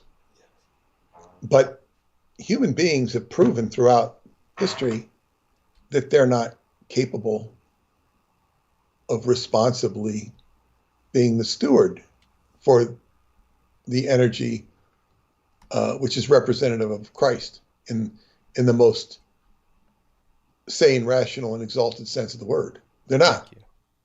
And, you know, you can just look at the Inquisition. You can look at the establishment of the Orthodox Church, the Roman Catholic Church, and the many offshoots of Protestantism, which, you know, are cultic and abusive. I mean, abusive Christianity through Christianity is legion. So, and there's no pun intended there. Legion, you know, the demonic horde. Christianity becomes an egregore that, of course, became so despicable that it was rejected by many people of our generation. There used to be convents. People don't go to the convents like they used to. The priesthood is dried up, and it attracts the wrong people. So, Christianity has not been responsibly rendered. So what we have here, and so much of this is the truth that Douglas is revealing. Thank you. It's all tied up in this. And his mother was 50% vampire, part of this subspecies, which is a royal line. And so this has to do with the preservation of the most sacred aspects of Christianity, which includes the redemption of mankind. But mankind has not been good at redeeming itself. Hence, look at all the stuff that's going on that's so diabolical in this world, ranging from the COVID virus and all the stuff that went on, to all the politics, to Trump going to jail, all this stuff. It's just such a mess. Even many Democrats are bemoaning putting Trump in jail or indicting him because, politics has now become so degraded. Yet they tend to avoid the real issue. If Trump is guilty, he should go to jail. If Hillary's guilty, she should go to jail. See, this is the funny thing. I don't think he will be found guilty. But, and they're also concerned that it'll give him, well, I don't want to go off into politics, that it'll give him too much ammo. Because then, I was about to say, if the Democrats are protesting, is because he would be made into a martyr by this process. Or even trying to prosecute him. Yeah. I think the most, first off, their main witness, his former lawyer, is not a credible witness in any way, shape, or form. In fact, I even heard another attorney, who I think was a Democrat, said that this guy had no goods on Trump. He told him, so he could go up and testify that he had no goods. So it's like it's not a strong case. It's in fact, they're saying it's politically motivated so that the guy prosecuting it can become governor of New York. So, but it makes good headlines. And that's really all that matters, is it gets good headlines. So, but the point of it is, they kind of shy away from the truth. If somebody committed a crime, they should go to jail or they should be prosecuted. But they're even talking about a high percentage of, I think it was in DC, of people who committed crimes were not prosecuted. So we have a big issue with non-prosecution anyway, even if you're a known criminal. So if you're letting all these people go that rob 7-Elevens, how bad is that versus, giving phony campaign contributions, or whatever, or hush money for this porno star or whatever. It's like, if you compare robbery to, him giving $100,000 check to shut her up, if he did that, it's not so bad. He's just getting her to shut up because he, committed adultery with her allegedly. That's not that bad of a thing, but it's technically a felony, which would make him not run for president. So you see the motivation. Yes. And I don't think Trump is stupid enough to, have left himself open to being charged in such a way. And he's probably loving it. And that's probably why he says he's going to be indicted. Yes. He's thriving on it. Yes, but he's looking forward to it. He wants to appear in handcuffs by his own insistence to increase the martyr image. Yes, he'll make the most of this. Should get a photo shot. Yes. Get his own people to put him in handcuffs. Yes. But be that as it may, we're living in a world that is rapidly changing. Yes. And none of this is in the keeping of the higher aspects of Christianity. And I'm going to digress and expand beyond here, because I mentioned these astrology books. Again, Astrology Alive, and what's the other one? Experiential Astrology. These will, in some part, be the crux of the workshop I'm doing. But the only reason they will be is because my astrologer friend told me about them. And she says, well, what you're doing is experiential astrology. So what you do in experiential astrology, at least I've only read a paragraph or two of this book. There's a lot more. Like, say, you look at somebody's chart and say, okay, they have Mars in Libra. And Mars, so you get them to say, okay, you be Mars in Libra. So Mars is aggression, it's violence, it's activity, it's sports, it's aggressive acts, it's sexuality, it's also rape and violence. Many things assigned to Mars, and there's other things, but it's in Libra. So if you have it in Libra, therefore it's going to be balanced, or it could be imbalanced. So, you know, it's like you're balancing war. Okay, I'm only going to use it in certain cases. Yes. I'm going to, you know, you're going to, if you had Mars in Libra, you're going to be, it's issues of balance. And how it's aspected, it could be very imbalanced or very balanced, one way or the other. So in a workshop like this, you'd have somebody, okay, you have a person standing over there in the Libra quadrant saying, okay, and he's acting out Mars. And then you could have somebody in the home quadrant being Venus.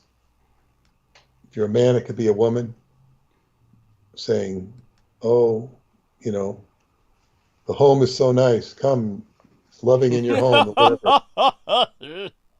And then you could have Saturn opposite that saying, you can't go home, you know, no, you don't belong there, you know, Saturn's restriction.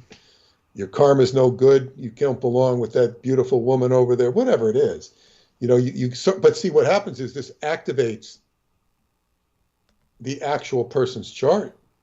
And, you know, he might sit there and watch these people, if he's got a full participation of PN going like, God, and all of a sudden you say, you know, you see this woman who's just an actress saying, you can't do this, you can't do that. And then all of a sudden you see how that applies in your real life, or how it applied in your real life. Makes the chart come alive.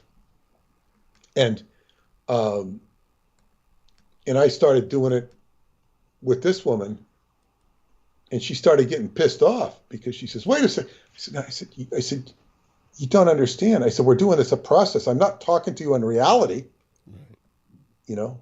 And she says, oh yeah. But I said, you're that way anyway. She says, yeah, it's true. You know, I mean, yeah, it's true. She really loved it though. We're going to do it. Because, you know, she says, she says, this is my language, astrology. You know, it's like, so it's like, it comes alive. And in the process of this, it's caused me to look at other aspects of astrology I didn't appreciate, one of which is very key, and that's Prometheus. Prometheus is known as the man who gave fire to the gods. He was a Titan, and he was born of Uranus, Uranus, sometimes called Herschel. That's correct. But yeah, Uranus was, of course, the creator god, incessant, rampant creation. And he was so rampant with his creation that he was out of control. One of his attributes was homosexuality. But I'm sure it wasn't relegated to just homosexuality. He'd create with anything. Yeah, I was about to say, it's more like ambisexuality, anything that moves. Go on. Yeah. And so his son, Kronos, or Saturn, with the with the scythe, cut his nuts off. That's right, in the myth, yes. Castrated him, and his testicles fell into the ocean, and that was the birth of Venus. Venus was born, emerged out of the sea. And so there were also, he gave birth, I forget under the circumstances, to the Furies. And the Furies are there to basically, other attributes, but the main one is to seek revenge on killing your family. So if you killed your family, the Furies will come after you. And and they had a place in Greece. If you were ever found innocent in a trial, you would go pay tribute to the Furies. Even though you were found innocent, you'd go pay homage to them and make an offering, because they were not unleashed on you, but you acknowledge them. So, and they could, just talk about being haunted. They would unleash their fury on you.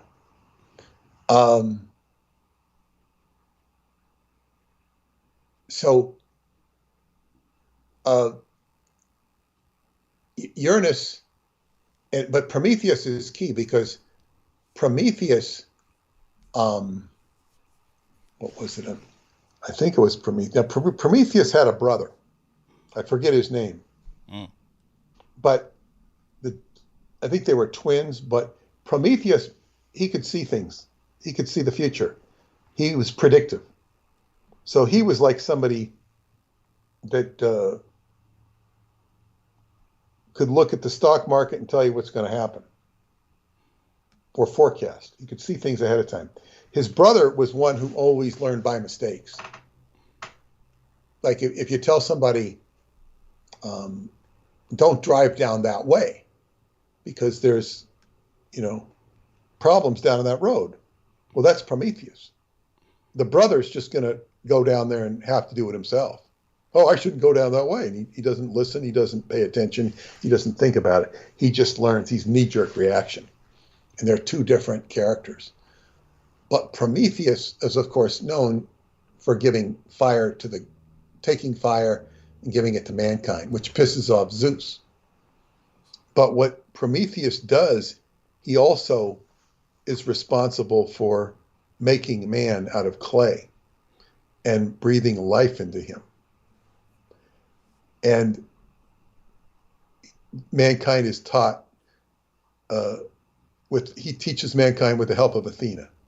So they learn all of this wisdom of astronomy, mathematics, you name it. This is mankind's wisdom. It's all coming through Prometheus. But because he gives fire to man, and it's very symbolic. Now, making man out of clay is evocative of the formula of the golem, Yod He Shin Bao He, in the Jewish tradition, which is, it's basically you're making a clay out of clay. You're making a man by using this formula, Yod He Shin Bao He. It's not a man, it's a golem. It's made by man, but is not a man. And of course, one of the greatest examples of golem is Frankenstein. So I was telling my friend that I think I'd like to do a birth chart of Frankenstein. The doctor or the creation? The monster. Okay. Frankenstein monster. Yeah, Frankenstein monster is a classic case of a golem. But Frankenstein monster was one screwed up individual. One really screwed up. He was. It was horrible. But what he experienced. He was made up of different body parts. Yes. He was hideous to look at. Yes. He was basically a nice person inside, but it was he couldn't cope with that because he was treated so badly. This is how bad life can be. When you can't relate to other human beings, it predisposes you to becoming a monster. Yes. And when you can't relate to them in a loving way, or a way that is at least remotely social. So Prometheus has become this interesting character now, especially with regards to Zeus was upset with him for taking this, and the mythology gets really deep because so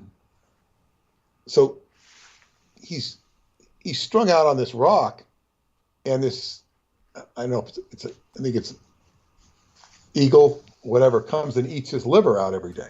Yes. Tortures and eats his liver, and then he regrows a liver. Now, the liver is probably the most regenerative organ in the body. So that's symbolic of it regenerating. Yes. And all of a sudden, this gave me a great cause to look and study the liver meridian in traditional Chinese medicine. The liver is something I work with every day in my Qigong. I'm supposed to have a very strong liver if I can, analyze my Korean body type. In the Korean body type, it'll say, I think I have strong liver, weak lungs. Somebody could have strong kidney, weak heart. I mean, there's all these strong, weak. You got a strong and a weak. And the liver is something, I'll look up the liver meridian, and all of a sudden I'll grasp it in a way I never did before. But this is just through studying mythology, and I'll also relate it to Prometheus, which is giving fire to man. Now, I don't know if liver corresponds to fire in the 5 Chinese elements. I'll be curious as I look up this. This was like, it's just making me want to study this stuff. And the liver is, of course, regenerative. And my astrologer friend told me that, yes, liver means to live. Live. You want to, the liver is all about living. And if you have I suppose you could say, if you have your liver meridian straight, you're really going to be living and enjoying life, not just enduring it or whatever. So, Chiron, the centaur, came along and had immortality, but Chiron sacrificed. Of course, Chiron is the wounded healer in astrology and in mythology. Chiron comes along and saves Prometheus by giving up his immortality. By giving up his immortality, he divides in 2. The horse stays on Earth, and the human part goes up into the sky. So, but he forgoes his immortality to basically release Prometheus from this never-ending liver eating of the liver. So it's very interesting how all of this interest in this experiential astrology has triggered my mind into literally exploring and living the archetypes, even to the point where it'll have a profound effect on my own relation to my liver, which, as far as I know, is pretty good because but if you're alcoholics, they suffer in the liver, but the liver is also regenerative. So it's very interesting, all of this workshop. And as I say, I hope to do a trial run at JoJo's workshop. And then of course, talking to her, she's telling me, I'm going to be there on an eclipse. Eclipse is like a big, big day. And, big things happen with an eclipse. Yes. There's a lot of stuff going on in the heavens. Today is the first, I guess yesterday or 2 days ago was the first day of spring. So we have a new moon, I think, it was yesterday or today, a new moon in Aries. It's very unusual for it's a new moon to be in Aries. And I think on the eclipse, there's another new moon in Aries. Wow. Or within the 2, you usually don't have 2 new moons in Aries. So I'm just saying, because usually it's just one per cycle. So we're going through some very interesting times right now. And of course, when we're dealing with Chiron, the wounded healer, This is what we're talking about with all of Douglas's work. It's like mankind is wounded, and so much of the resistance we run across is by people, institutions, mindsets that are literally exacerbating the wound. Yeah. When you have a wound, you want to get oxygen in there, you want to heal it, you want to bring medicine to it. You know, these people are like, you know, like if you got somebody on the rack, you want to get them off, they're poking needles at them. And look at how it bleeds. all of these people, this is what they're doing. Because that's what they're addicted to. That's what they know. And their egos get in the way. And all on down the line. So maybe we should shift gears and go into the Ukraine. Well, definitely one thing I do want to say is, as you Go ahead. were go on. No, you go ahead.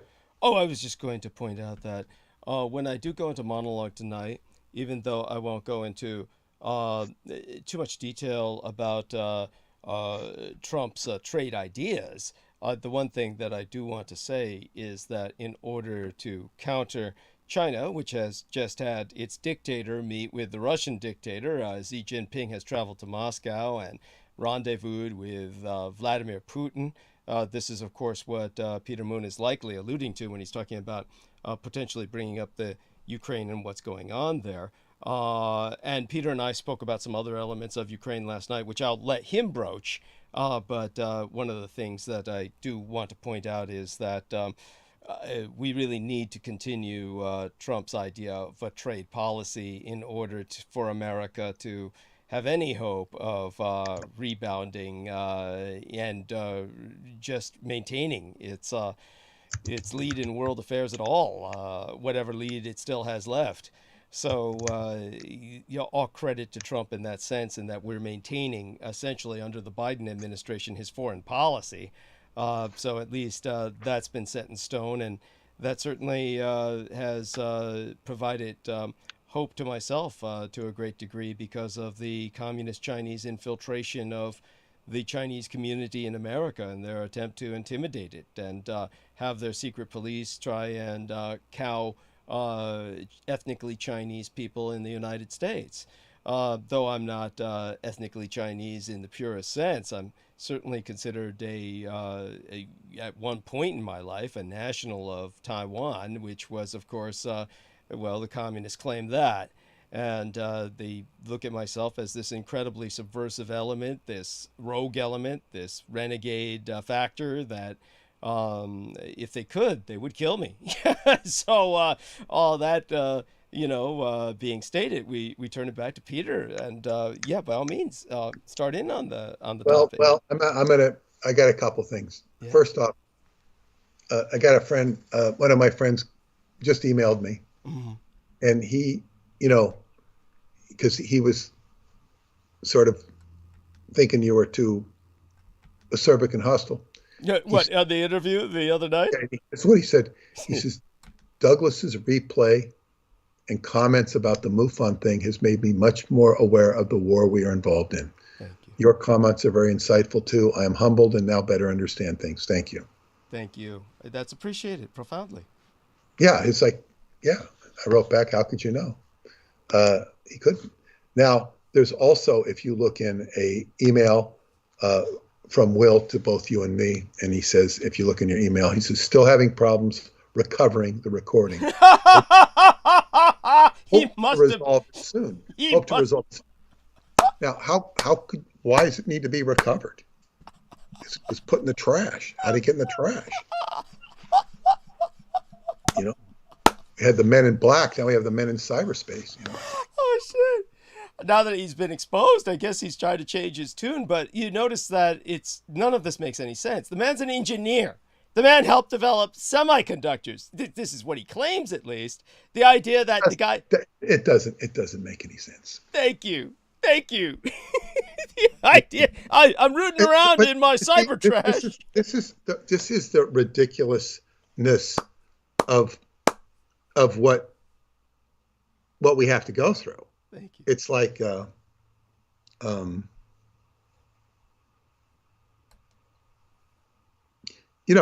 it's kind of like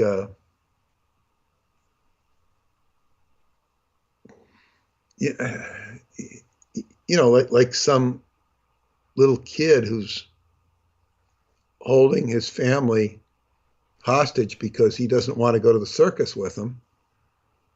And then, we're going to go circus. And then he's, I don't want to go to circus. And so then finally they say, okay, you don't go, you stay home. And they all take off. And then he's crying, what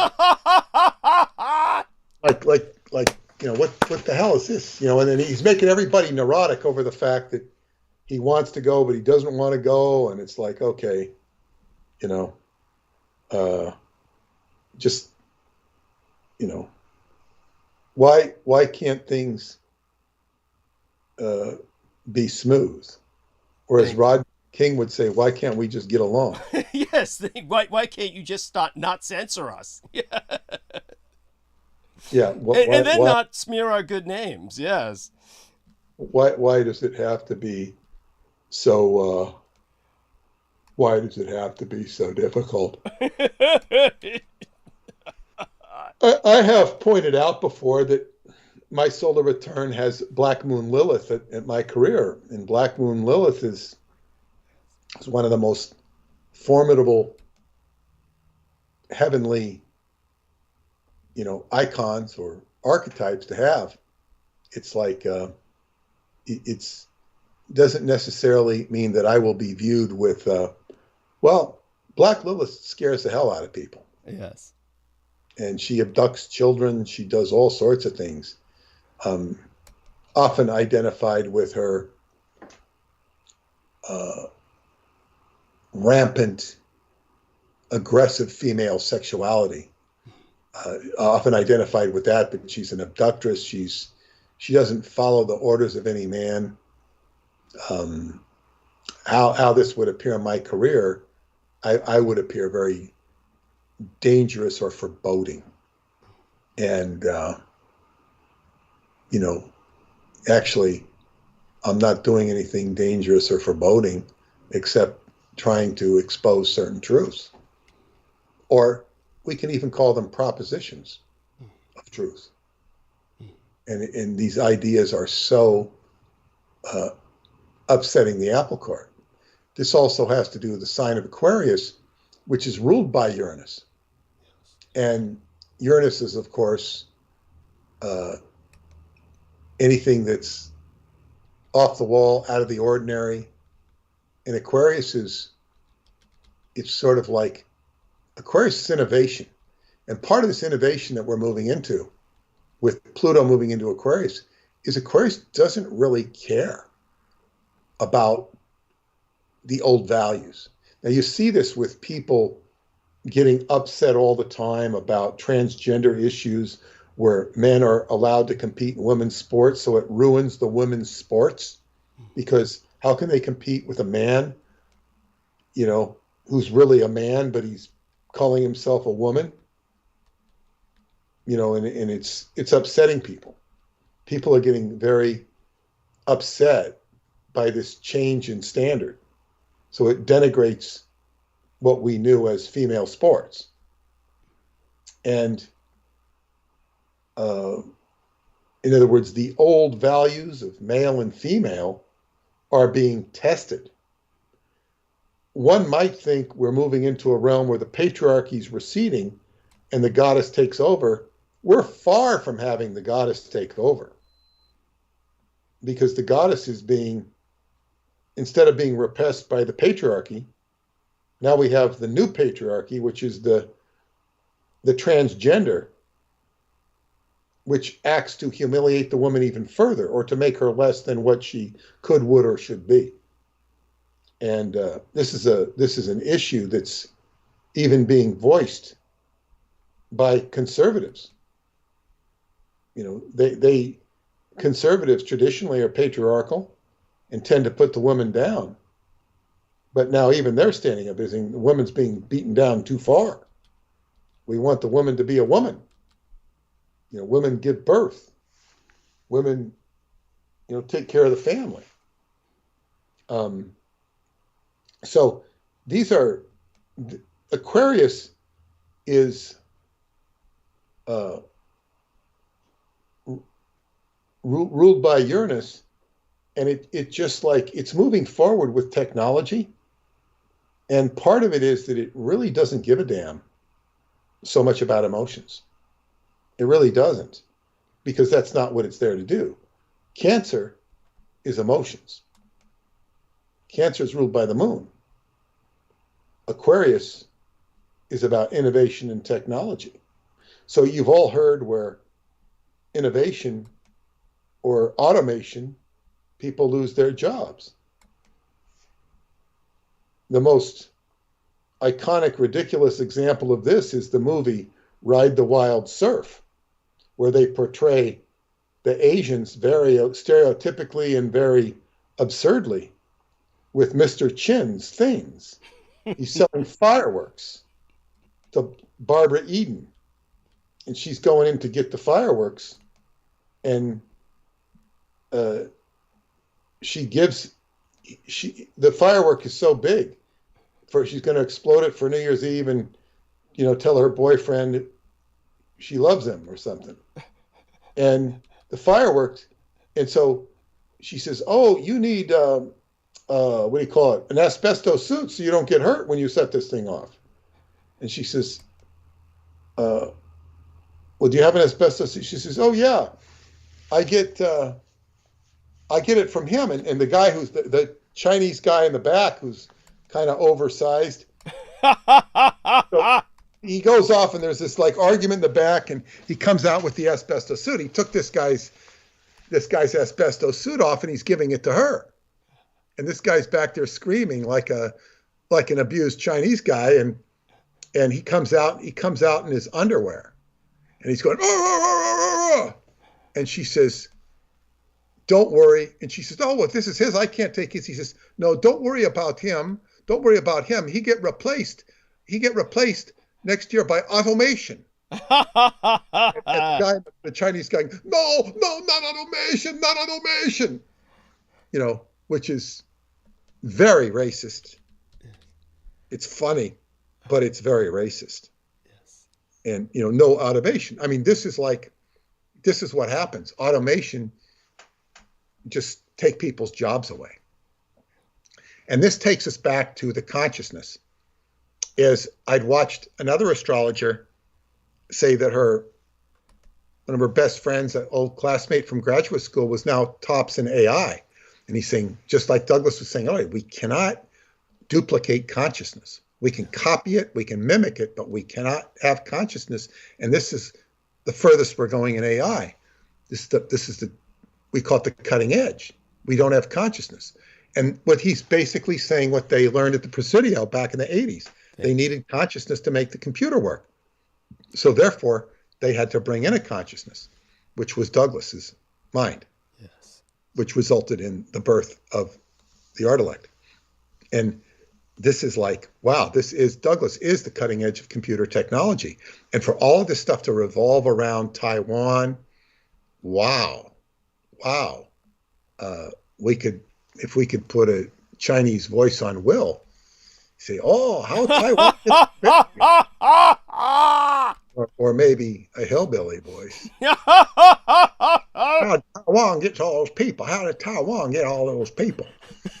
I got all those fancy machines."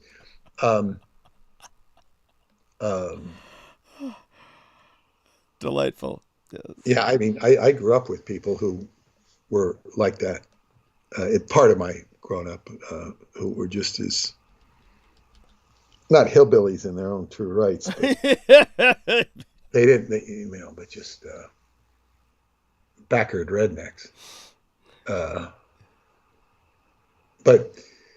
So this is like we're moving, and of course Uranus is artificial intelligence, all that stuff. We're right here in the grip of it. Yes. And as I say,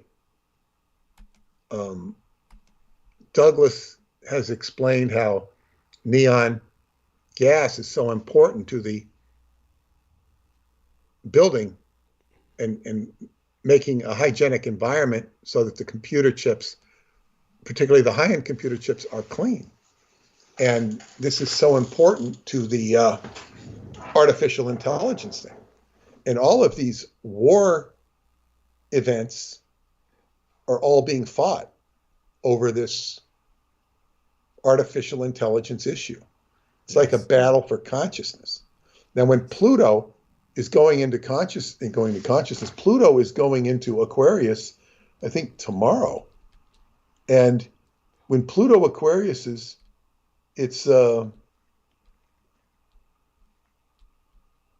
going to make transitions wherever Pluto is in your chart. But it's an opportunity to co-create with the universe and transform our lives we've never seen before. But this means changes in innovation, changes in technology. Let's see if there's any good quotes here. Not really, but I mean they're just not applicable to what we're talking about. But we're going to see. So Pluto in Aquarius means changes in technology. It's going to change the world. The world will not be the same 10 years from now. It's going to be different. So this means changes in AI, but all the AI is being led and directed and orchestrated by the art elect. It's way ahead of the game. Thank you. And by whatever visceral reality Douglas had in him, he pulled the rug out from Aquino and the ilk at the Presidio who were using it for evil. Yes. Or just simply for their evil entertainment. Yes. It was evil. Yeah. And you know, this evolved in whatever was going on in Aquarius back then. But Pluto takes too long to revolve around that.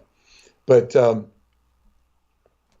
yes, so we have the whole focal point coming into the world of Douglas Dietrich, and accordingly my world as well. And it's very interesting how this is all gonna play out. The technology of course, artificial intelligence, the technology of David Anderson is going to be playing some role. How much we get to see it, participate, peek into it, I don't know.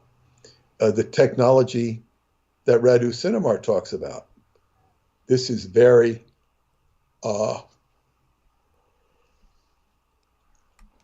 consciousness raising.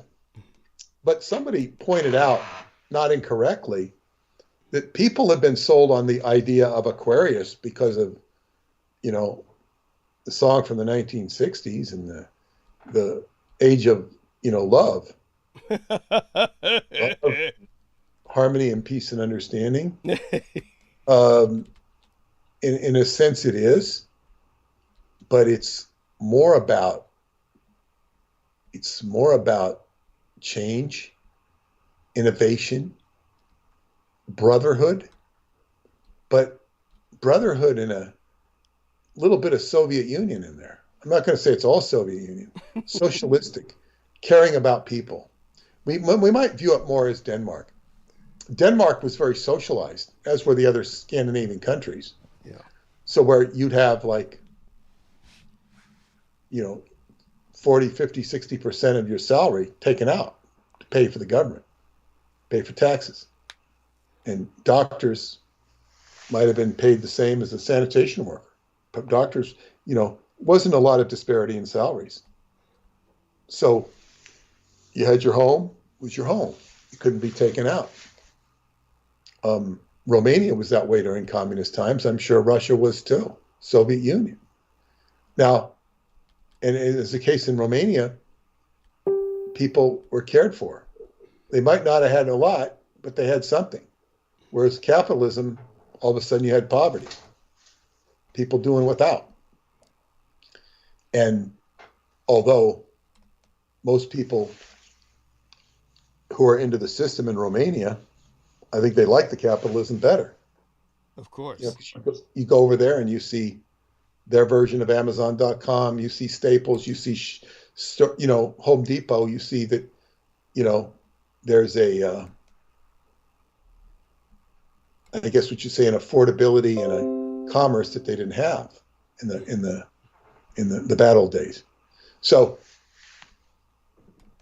but Aquarius we move into now. They're also, as they say, $5 million for reparations for every person of, I guess, African American heritage or Black heritage. Yes. Which is very idealistic. And it was also being explained that one of the problems with, you can have an idealism, but the idealism, to help humanity, but it will be kind of like it hurts humanity. In other words, you're thinking of everybody like, you're doing something good. So you see, it doesn't just have to be Black people, but you give everybody a bunch of money and then it inflates the economy. And then all of a sudden there's either no more groceries to buy or everything's inflated. So it doesn't necessarily work out. That's one of the problems with Aquarius is you have humanitarian ideals, but not a pragmatic enforcement.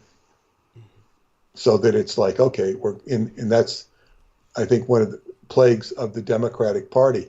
The progressive ideas are great, but the implementation of them is a nightmare and ultimately doomed to failure. So be it. That's my diatribe for tonight. It's time for me to retire, I think, unless you have any questions or any comments or any last minute.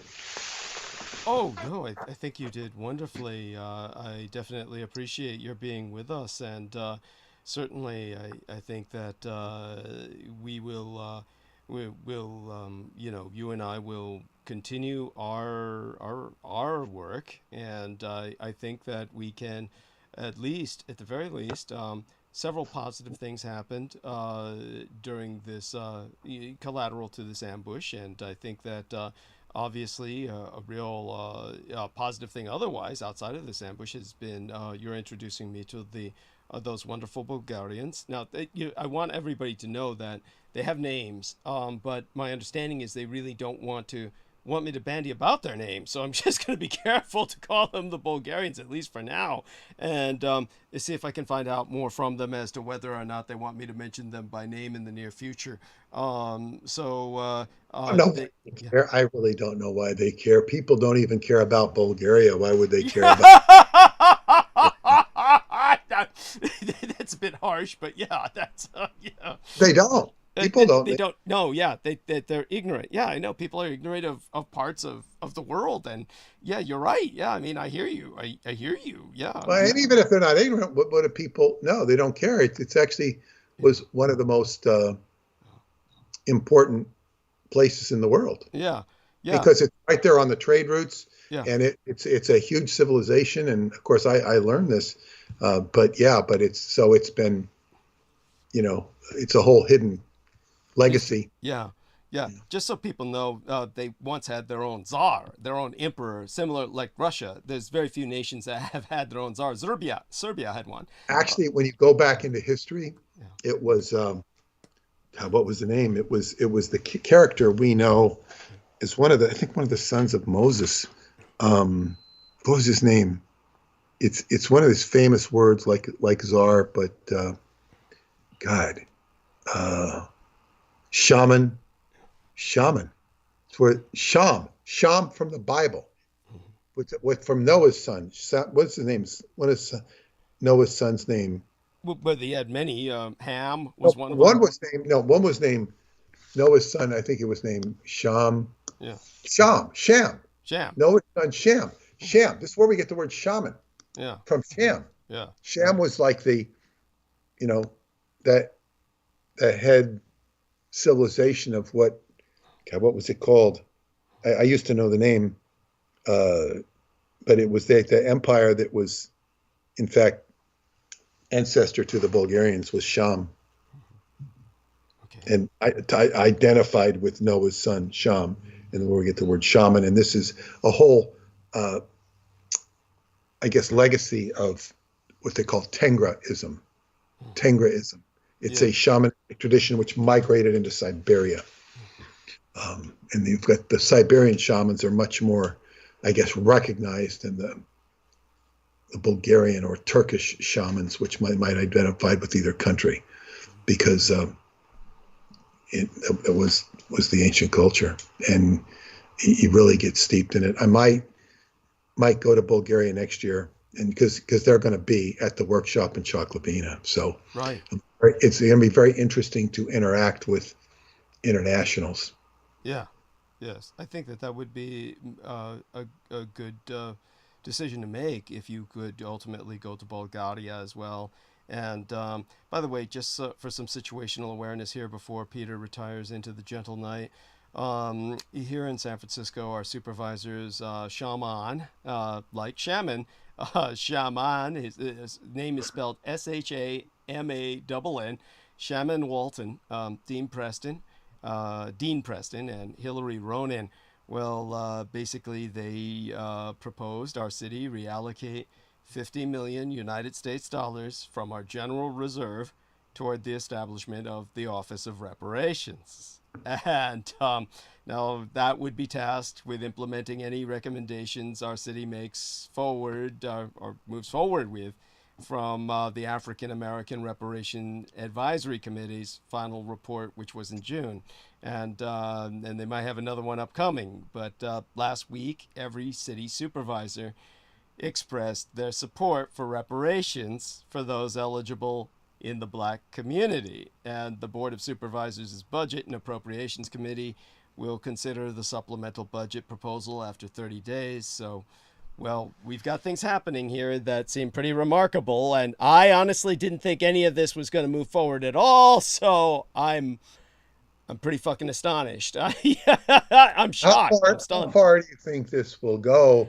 And it's like, I mean, I could see it, as I said to you earlier, it's like you could give, if you gave everybody, I think it was $5 million is what they were saying. Yes. $50 million isn't going to go very far. $50 million would actually jumpstart the economy if they spread it out amongst deserving people or those who are deemed deserving. If they give $5 million to each person, it's like, they're going to 10 buy people, right? They give it to 10 people. They give it to 10 people, it's kind of stupid. But I'm saying if you give it to everybody who could be deemed, they're going to buy up the real estate. They're going to buy up everything, and it's going to raise prices. It could send shockwaves if it was, but if it's $50 million, it's not going to do anything. I mean, it's going to pump some money into the economy. It'll do something, all right. It's going to break the city, is what it is. $50 million is not going to break the city. Well, I understand what you're saying. It's one of those things that it's just one of those moments where I'm still like reeling. I'm trying to wrap my brain around this.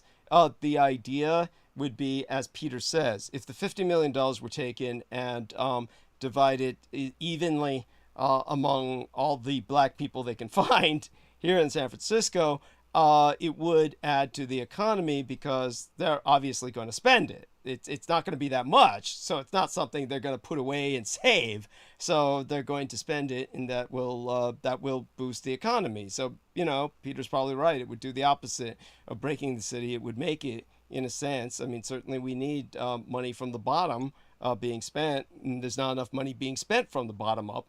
So another big concern right now with banking, and my friend told me about this, and I didn't know if it applied to, say, Chase Bank, but it does apply to Chase Bank because she was dealing with some funky banks in the South, or maybe not in the South, but maybe the Midwest, but wherever they were. And there are big issues with people getting their money out of banks. And I even saw it on TV. So in other words, somebody wanted to withdraw, so many thousands of dollars, and the bank won't let them. They say, no, you can't have it. And it's like, and this is a big problem. Now, this is what caused the Depression when people went and demanded their money. Now, it's even in the case of I'm going to make an IRA contribution before the tax deadline. I'm going to try and make it, and it's going to go from one bank to another. And I'm going to see if I have problems with it, because if I did it, I could open up an IRA within the same bank. That they would let me do that, I'm sure, because it's just paper. But we're moving into a place where they don't like you, where the banks don't like you to withdraw money. And as my friend, they were trying to talk her out of it. They wouldn't, it was her mother's account, and saying, oh, no, yeah, well, we don't want you to take it out. Now, when has ever said that? I've never heard that in the history of saying, don't take money out of our bank. It's absurd. It's your money. Well, believe it or not, my situation was quite different, but I had a bank horror story, but I get what you're saying. Yeah. I said, well, that might happen in some podunk area where you're working or living, but it's not going to happen here.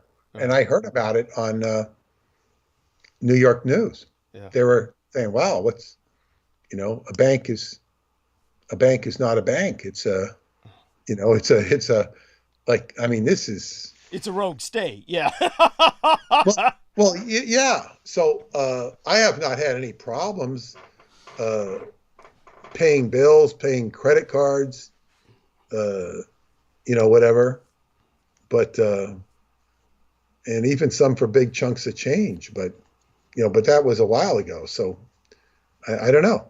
I don't know what's I don't know. It's as I say, interesting times. And of course we have Uranus and Taurus. And Taurus is the house of currency and resources. So Uranus does unpredictable things. And this has even caused the price of Bitcoin to go up substantially, even more than it was, because let me see what it is today. Bitcoin. Yeah, it changes on a daily basis. All the way, it's down $800, but it's all the way up to $27,000.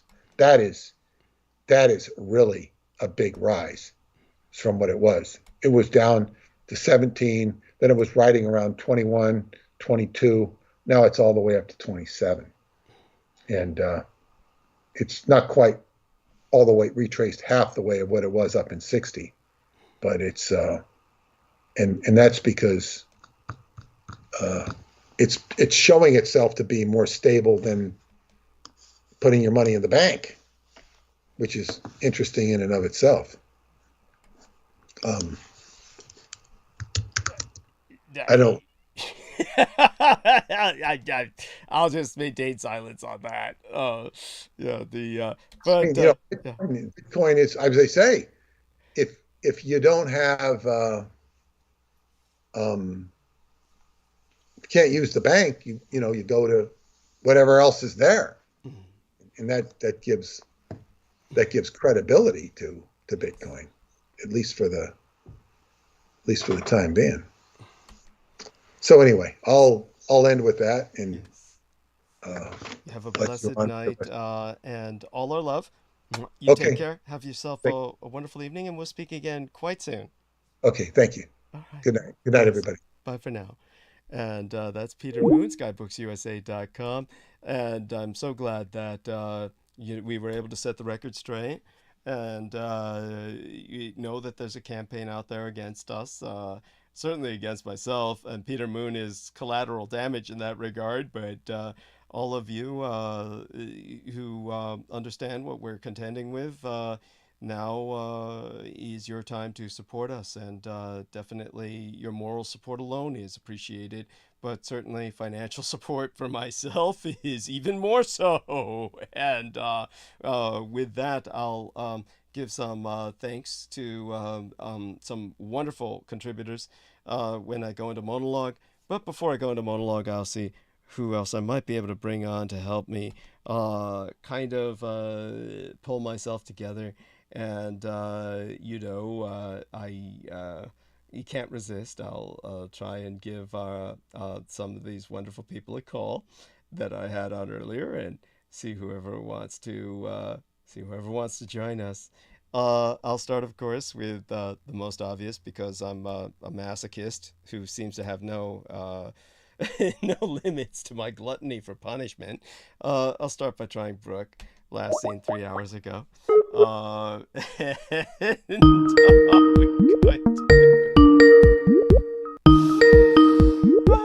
see if she bites. Throw the line out there. Throw the line out. See if I can reel her in. And if not start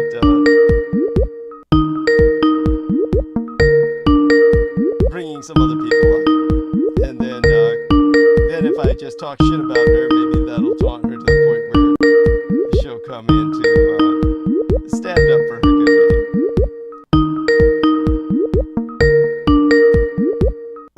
And in the interim, I want to thank some of the wonderful people in the chat room. Michelle Sultana was talking about a great session. She's still awake, meaning she can still come on, so I should call her. Gracie Aguilar was out there saying, listening, enjoying from Southern California. Kisses to Gracie Aguilar. And, of course, a shout out as well to Drill 801, who says, great topics tonight. Thank you for that. With that, let's see now. Try again with Michelle Saldana. Since she's still awake, it shouldn't hurt to try. Let's give her a call and see what's up here. See if she responds. Then again, she has. That's right. She lives in that Airbnb cabin. Yes, we gotta whisper. We gotta whisper because she'll wake people up. They're in bunks right next to her. She sleeps right next to people in different bunks. They're separated only by the grills on their beds or something.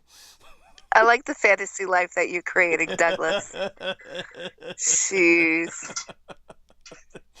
Oh, you could dream me up a little bit better, man. A mansion, a gorgeous, beefy guy, Okay. I don't know. I'll try. That's the landlord, right? That's a landlord who came to tell you woke everybody up. Yeah.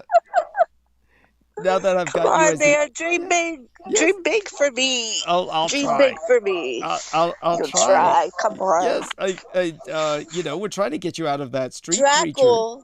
Yeah, that street preacher mentality. Go on. I'm sorry. Go on. Drackle, come on. Yes, you're supposed to be. yes. You're a vampire. You live forever. You're supposed to be sexy. What about the imagination is supposed to run wild and free? Come on, do better. Do better, man. Do better. I'm your sister, after all. Yes, you do deserve better. You do deserve better. Yes. Yeah, you deserve you deserve better. And by the way, so is there something you can share with us about how did you wind up in the B&B place? How did that happen? Or is that something you can't talk about?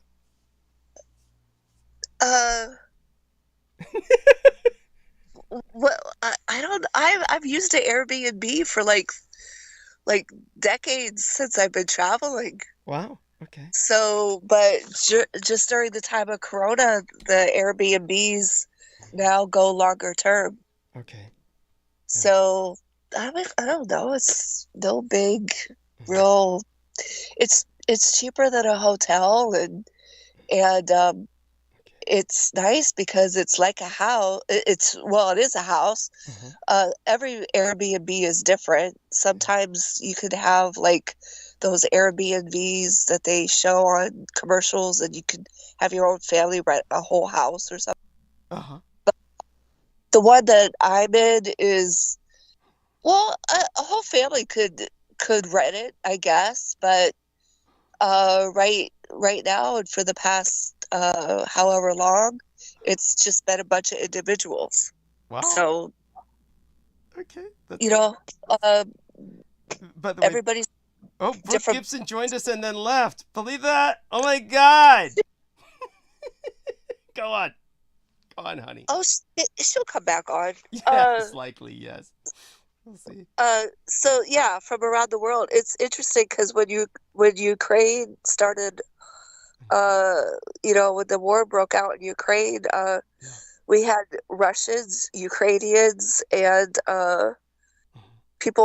different people from that region, different countries from that region here. And wars going on in their country, but they're over here in this house, and they have to all get along. Wow. And did they? Yeah, they did, which was really nice. They had drinking parties together, actually. Good. No, that's good to know. Yeah. But by the way, Sammy Romero has joined us. So I just want to test his audio. So Sammy, can you say hi? Let's see if he responds. He has to get off mute first. Hey, calling from the gates of hell. Give me a second. Yes. Oh my God. Yeah, that's because he's at work. He's at work, and oh my God, it sounds like he's in hell itself when he's at work. But sometimes he's shown some incredible things at work, Michelle. He's been at work when they've had to transport animals, like incredibly beautiful white horses that he has showed us on his camera sometimes, and one time a rhinoceros, that he stayed clear of. But he showed us on camera this massive animal. So he's privileged. He's privileged at times to see animal That's pretty fascinating. Yeah. He's a manager. But yeah. You're a manager where? Cathay Pacific is where he's a manager at. Cathay Pacific Airlines. And so they were Hong Kong, and then they obviously the communists started clamping down on Hong Kong heavy, and as a result, it's impacted their business. He's very concerned. He doesn't seem overly concerned, but he's obviously aware that something might happen where the company gets bought out by Singapore Airlines or something. Either way, Wow. he might get transferred. He might get transferred into the other company or wind up looking for a new job. But he doesn't seem to be losing any sleep over it. I'm very impressed, actually. So about 30 years ago, I was security at LAX Terminal 1. Oh, wow. Which is now TSA. And my first husband was manager at Katie Air, Wow. which was a catering service for several airlines. And what was the story with your first husband again? Was he abusive, an asshole, or what? I can't remember. Oh yes, all the above and worse. Oh God, I'm so sorry. I called him son of Satan. How did you wind up with him again? Was this like some criminal family arranged marriage or some shit? No, but one day we were at this church, at the church that we worked at, and there was a professor. Oh, by the way, continue with your story, Sammy. I want you to know if you're able to interact with Michelle, please do so. How many minutes have you got with us? Yeah. And I'll keep it very short. I have about 15 minutes. Great. Okay, So and Michelle, just take your time. Sammy will run with you, and I'll be back in about 5-10 minutes. Okay. Okay. But keep on with So. Yeah, there was this, it's a very well-known church, so I'm not going to mention the name, but there was a professor that he had the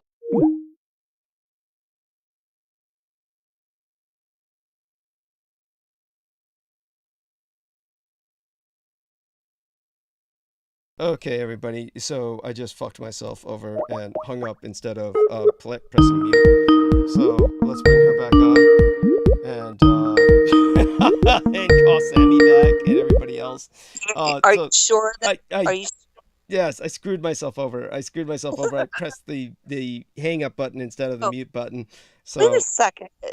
Was that? You just you let Sammy go. Yeah, I know. I'm going to bring him back. I'm going to try to bring him back. So I fucked myself over. Yes. And I will try and call everybody again so that I have them at least on on reserve. And but in the meantime, continue with what you're saying, and I'll stay here with you until we get somebody else on. Semi's back with us. I'm sorry, I Hey. pressed the Okay. hang up button instead of the mute button by accident. So Oh, okay. yeah, I'm just screwed that way sometimes. I will be back in about 5-10 minutes. Our lovely Michelle will talk about her first husband who was an Right. asshole. Brooke will join her to Yeah. Oh, talk okay. about how her first husband was an asshole, and they'll be in a race to the bottom by who's more assholish. Then Sammy will learn some lessons from this as to how Oh, he wow. can prevent himself from becoming like that. Yes, and in the No Wow. asshole. yes. Did you Uh, just call me Wow. the third time in a row and What did then say What did Brooke race say? What is she the saying? She's talking so bottom? low.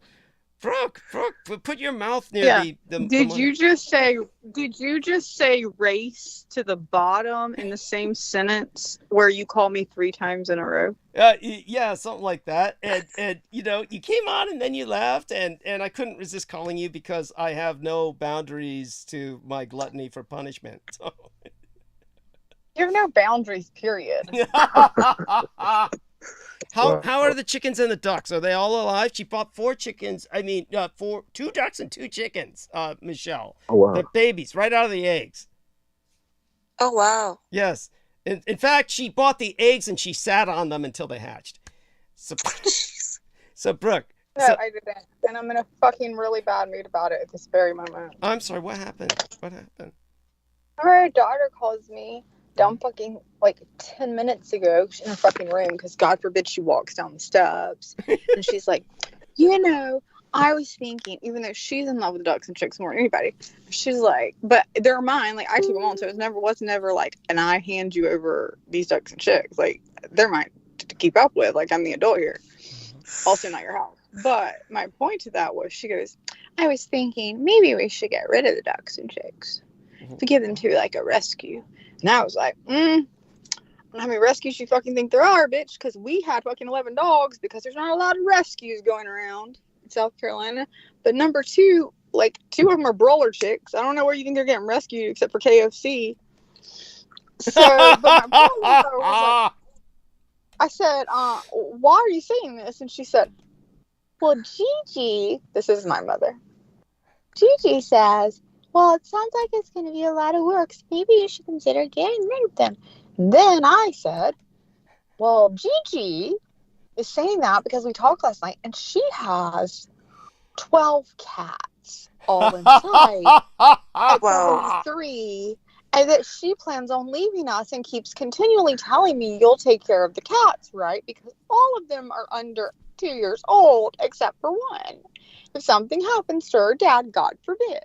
And I said, yes, but you're going to need to get them tattooed or some earrings or something because I can't tell the majority of them apart.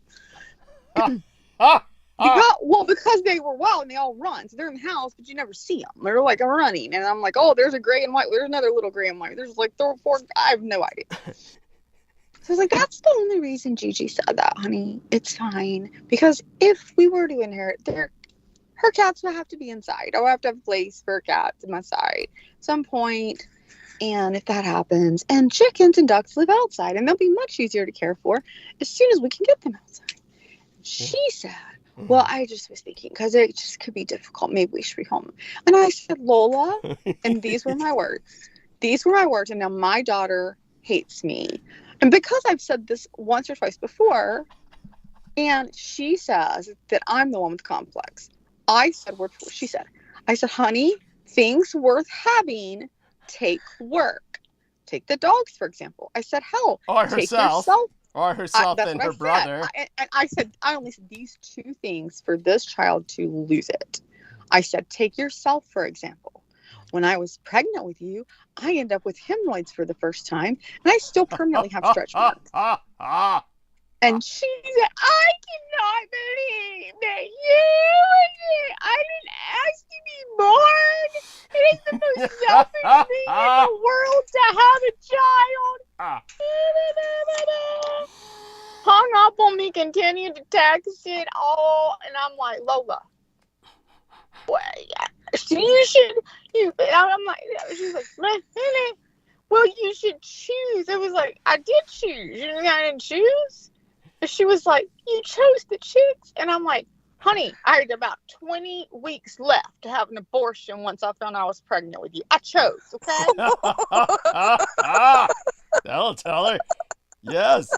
By the way, I do want to give a shout out to a young man in the chat room, Michael Logue, who's from Lexington, Kentucky. Shout out to him, and that's Dixie territory right there. So fellow Confederate for you, dear Brooke. And aside from Fuck you, I've never been a fucking Confederate. But my grandparents may have. I don't know. Or Yeah.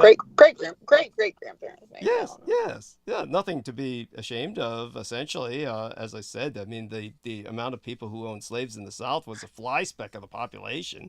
The majority... The best slave ever owned, one of the best slave owners ever was the black slave, Mr. Edison. Yes. I mean, there's some history. And so do me a favor, Not everybody. one of the... I'm going to try not to press...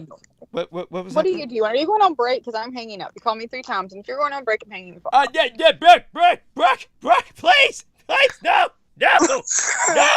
I want you back. Bye. I want you here when I get back. Oh, what a bitch. Oh my gosh. What a fucking Breathe, bitch. Douglas. What a fucking Breathe, bitch. Douglas. Breathe, Douglas. She'll come back on. Oh, God. She'll come back on. Yes, probably. Yes, because I'll start making fun of her. Then she'll come back on. But do me a favor, both of you. Sammy, don't go mute. Oh my God, I need you to talk with Michelle. Hey, what's going on? Oh my God. Okay. Yeah, no problem. So both of you maintain the bandwidth. I will be back in a matter of 5-10 minutes at the longest. Michelle will tell us about this hideous husband who somehow she wound up with, and this is like an object lesson for all of us. But actually, she can save that story for any time. Sammy, why don't you ask her some questions?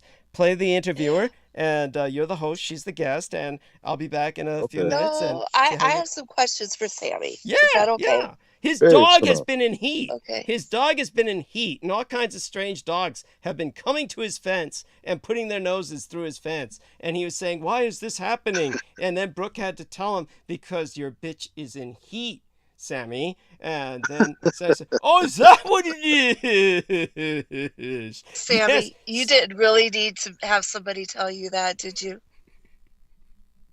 I love you, Doug. You know that, right? I love you. Good answer. Good answer. Yes. I love you too, Sammy. Love you too. Thank you. It's always good to, put the knife in my back. It's great. It's a joke. It's okay. He told everybody last week that I lived in a homeless shelter. Yes, that's right. And guess what? I was rolling, man. I was laughing my ass off too. I'm like, damn. I guess that's it. Snot. Right. Tell him. No. He's a vampire with a great imagination. He could dream me up a better life than that. I mean, and tell you the And truth, besides, I live in a cute little house with a bunch of great people. Yes. of course. But to tell you the truth, and especially nowadays, does it really matter? I mean, It's true. in the sense of the grand scheme of things, I'm not trying to sound like a nihilist or anything, but Oh no! Back in the day, I had a program which I called Camping with the Girls. right. So I would go to these places and I would pretend that I was homeless, so I could see how they would treat the homeless people. And Right. then I would dress up in my office clothes, go like a few days later or a week later, sometime later, and dress up in my regular office clothes and go as a colleague, take these tours. And then I would ask them towards the end of the tour, well, just as they were making their pitch for the donors, I said, did you ever fix that water pipe that broke several weeks ago? And they're like, wait, how do you know about that? How about these these people that did you have like syphilis outbreak going on, or like and I would just throw something out there that I knew, Right. and it would freak them out because it was something that only the people in that facility would know. Wow. It wouldn't get out. It wouldn't get out to the public. Oh wow. It was only something that in the facility or in around San Pedro would know, and or like so it would freak them out, and I loved it. Right. So So what questions do you have for me? so I was looking. So the research that I'm doing right now put me into an interesting video. Listening to this mortician, and she had said something that fascinated me. That there was only 800 funeral homes across the United States. Uh-huh. Is that accurate? Um. Like less than 1,000 at least? Well, to tell you the truth, from what I've known and working in the industry, um, for just a little bit of time, um, a lot of these mortuary homes are actually now part of a big conglomerate. There's as far as privately owned mortuaries are starting to kind of dwindle down. Um, and I think one of the reasons why is mortuary science is a very particular industry. Um, and I think white America, quote unquote, um, really don't want to be buried. A lot of white Americans want to be cremated. Um, That's and what she said. the That's what she demographic, said. right? And the demographic that my sister works is 99.9 Hispanic. So that's, and she doesn't advertise. My sister doesn't advertise on purpose, because that's what that's her niche. And being that the land community is very uh, for the most part, we actually love our dead more than our living. In fact, you can say our funerals are like our second wedding, um, because people go all out in funerals, uh, uh, and actually funerals tend to bring people together more than actually weddings. Yeah, they So, do. um, My sorry to interrupt, but oh, my go ahead. family. I just want to interject that my family, we have on the one side we have wakes that go for a whole week. So there's like dancing and partying. Like when I was 16 and my great grandpa died, uh, we had there he was in the funeral home. Everybody's getting drunk and dancing and celebrate. Oh, you would have thought that it was a wedding and a quinceañera and a whole Right. bunch of it was a whole bunch of Yeah. celebrating. And no, that's actually one of the reasons why the problem with the whole mortuary business, kind of corporatizing, um, you can't really establish quote unquote funeral home. Jeez, everything's going corporate. Another weird fact is when I was in high school, I babysat in a funeral home. The Community. the corpses. The funeral home director would go. He and his wife would go someplace, and they lived upstairs. And the funeral home part was downstairs. And so they would have me sit. Me and one of my friends, we would go sit and watch that nobody would break in and disturb the bodies. Right.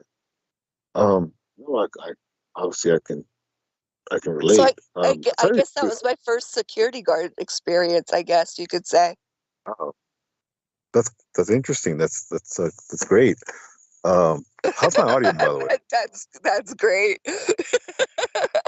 Oh, well, the reason why I say that's great because I think it to me it's working in the industry. It really, for the most part, besides getting used to seeing uh, a corpse, other than that, it's pretty much straightforward. It's just you have to get over the fact that it's a corpse, and it's there lying naked, which the one thing I did kind of appreciate as far as the people that I work with, especially the embalming and everything, most of them were women, and for the most part, well, actually, all of them, all the women were very respectful. They used to cover the private area of whoever was laying there, man or woman, but especially the women.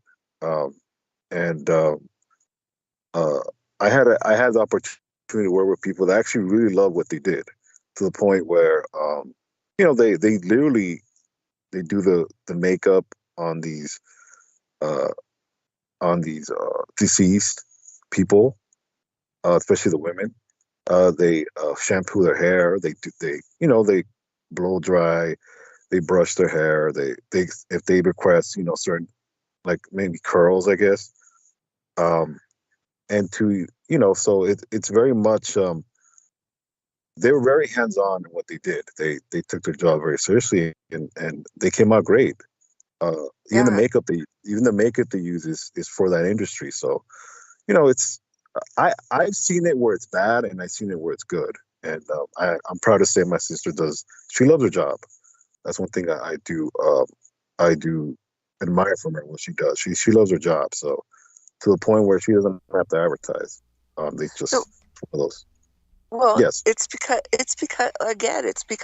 she keeps the human element into everything, and she creates a place of safety where they could be their vulnerable selves for a little while.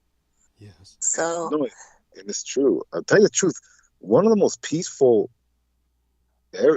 peaceful buildings you can be in is a mortuary. Yes. Because for the most part, nobody wants to go in there for the stigma. Strangely is. It is strangely so. Well, it is strangely so. Yeah. So, Michelle, what was your experience with mortuaries? So I guess you could say it was my first security job. In a way, when I was in high school, I got paid $12 an hour, and then at some point it went to $15 an hour. This was back in the day when people were getting paid for $5 or $6 an hour for babysitting. Yeah. So my job was we spent time. The upstairs was the living quarters, and the downstairs was where the caskets were and where the ceremonies were. So we would spend our time upstairs, and while the funeral director and his family would go out to the movies or dinner or something. And we just had to make sure that nobody would break in, and if any of the rigor mortis caused anybody to sit up, we had to make sure all the caskets were closed properly, because so if rigor mortis would cause the torso to sit up, it would cause the head or bruise. Strangely, it could cause some kind of damage or bruising. Yeah. And so we had to make sure, work them down. If they sat up, we had to work them down, which could take some time. So it was very interesting, and Sammy's right. It was very peaceful there, and most of the people I knew and I grew up with. So it wasn't anything that. Plus, I was getting out of all that crazy, scary, just 2 or 3 years before that.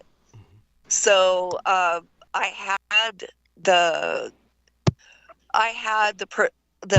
personality, not the personality, but the whatever. The wherewithal. The wherewithal. It didn't bother me to be around all that, because I was around way, way worse. And it was also an honor.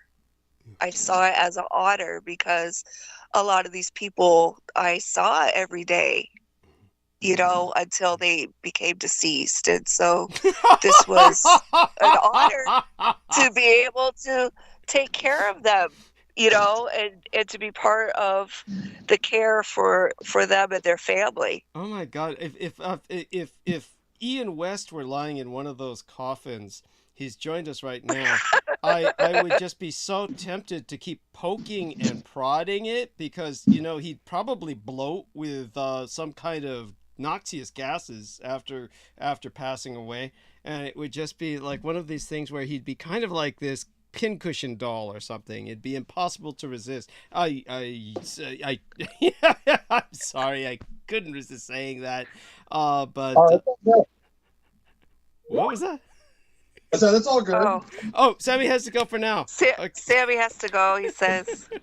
Thank you, Sammy. Thank you, Sammy. That was interesting, actually. That was very interesting.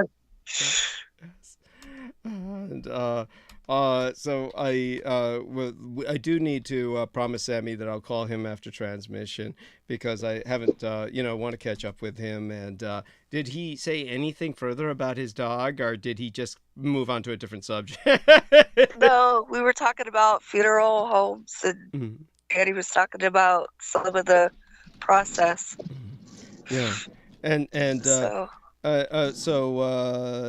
at any rate, so tell us, dear Ian, is your friend Carlos still there? No, he dipped. Okay. Yeah. And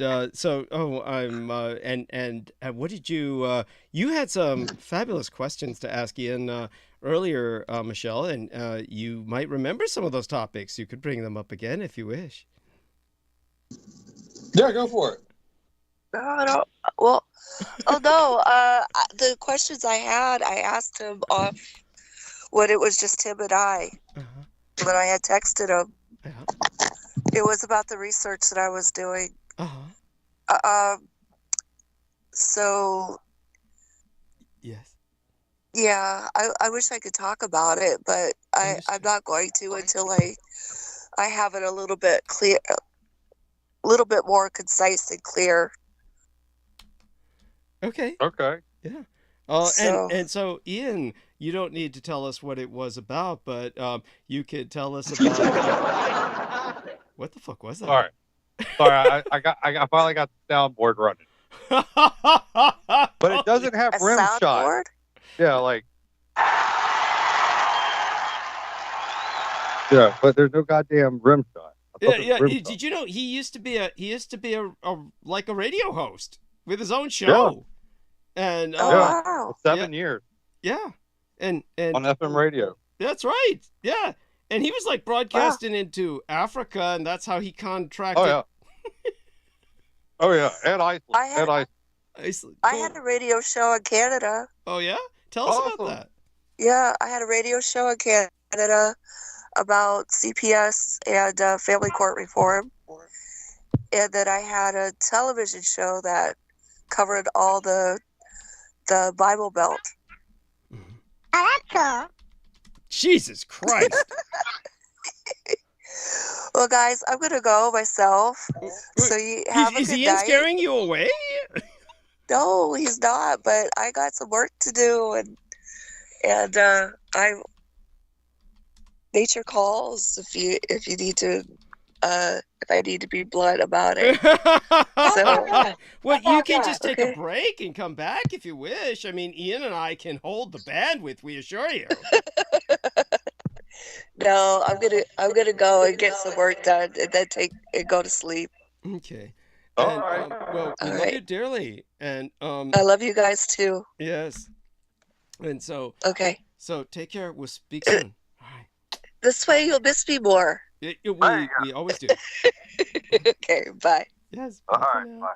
Yes. So Ian, just you and I now, and so what's going on? You're saying, of course, Trump will not be arrested. What else can you follow up with in terms of recent developments that you feel are relevant? Well, I think they're like. Oh my God, your voice! What are you doing to your voice? I'm testing out this new little sound. All right, how's that sound? Oh, infinitely better. Thank you. Oh my God, that's cute. That's cute. It distorts your voice to the point where we can't understand what you're saying. So you don't want to do that. Okay, how does this one sound? Yeah, we like it better just normal old Ian, rather than Ian from the other side of the grave and shit. That's pretty cute. I like this new little toy though. It's fun. I'm sure it's fun. And there's other things you could do with computer graphics where you can change the shape of your body. Yeah. Thanks to AI, you know, I can go from 190 pounds to 115 in just 3 seconds. That's great. Okay, hold on. Let me try this. Let me try this cold build button. Hold on. Oh no, that's like a. Oh my God.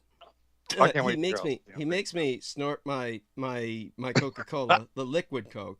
He makes it go up through the wrong end, just the other end of my nostrils. He manages to do that every time with his ridiculous sounds and various other effects that he has.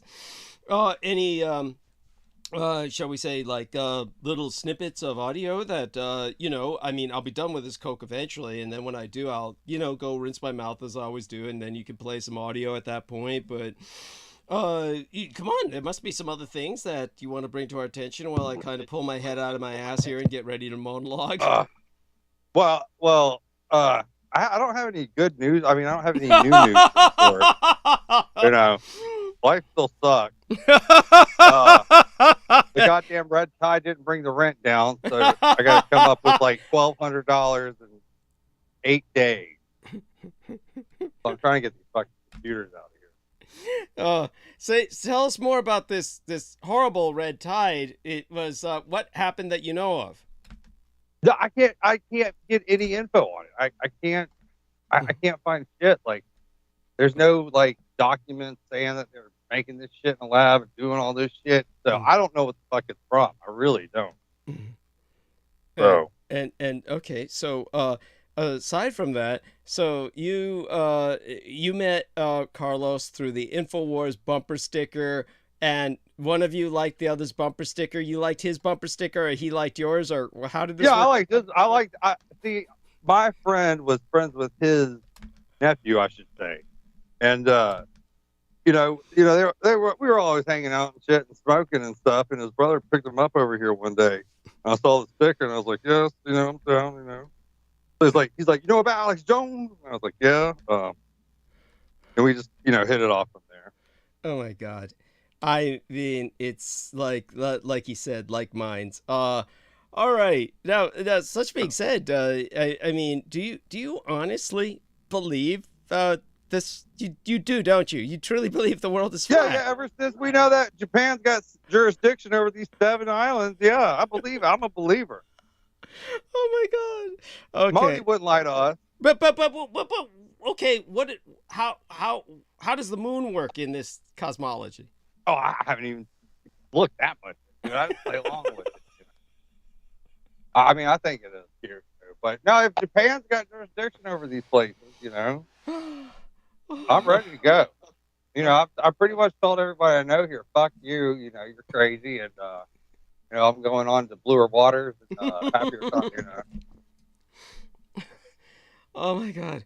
What about this?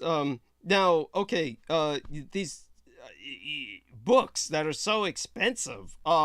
These it's like oh, she told you what they were? No, she hasn't. I guess you better not. I guess you better not, because she wants to keep this secret. So you and I will have to talk about that off air.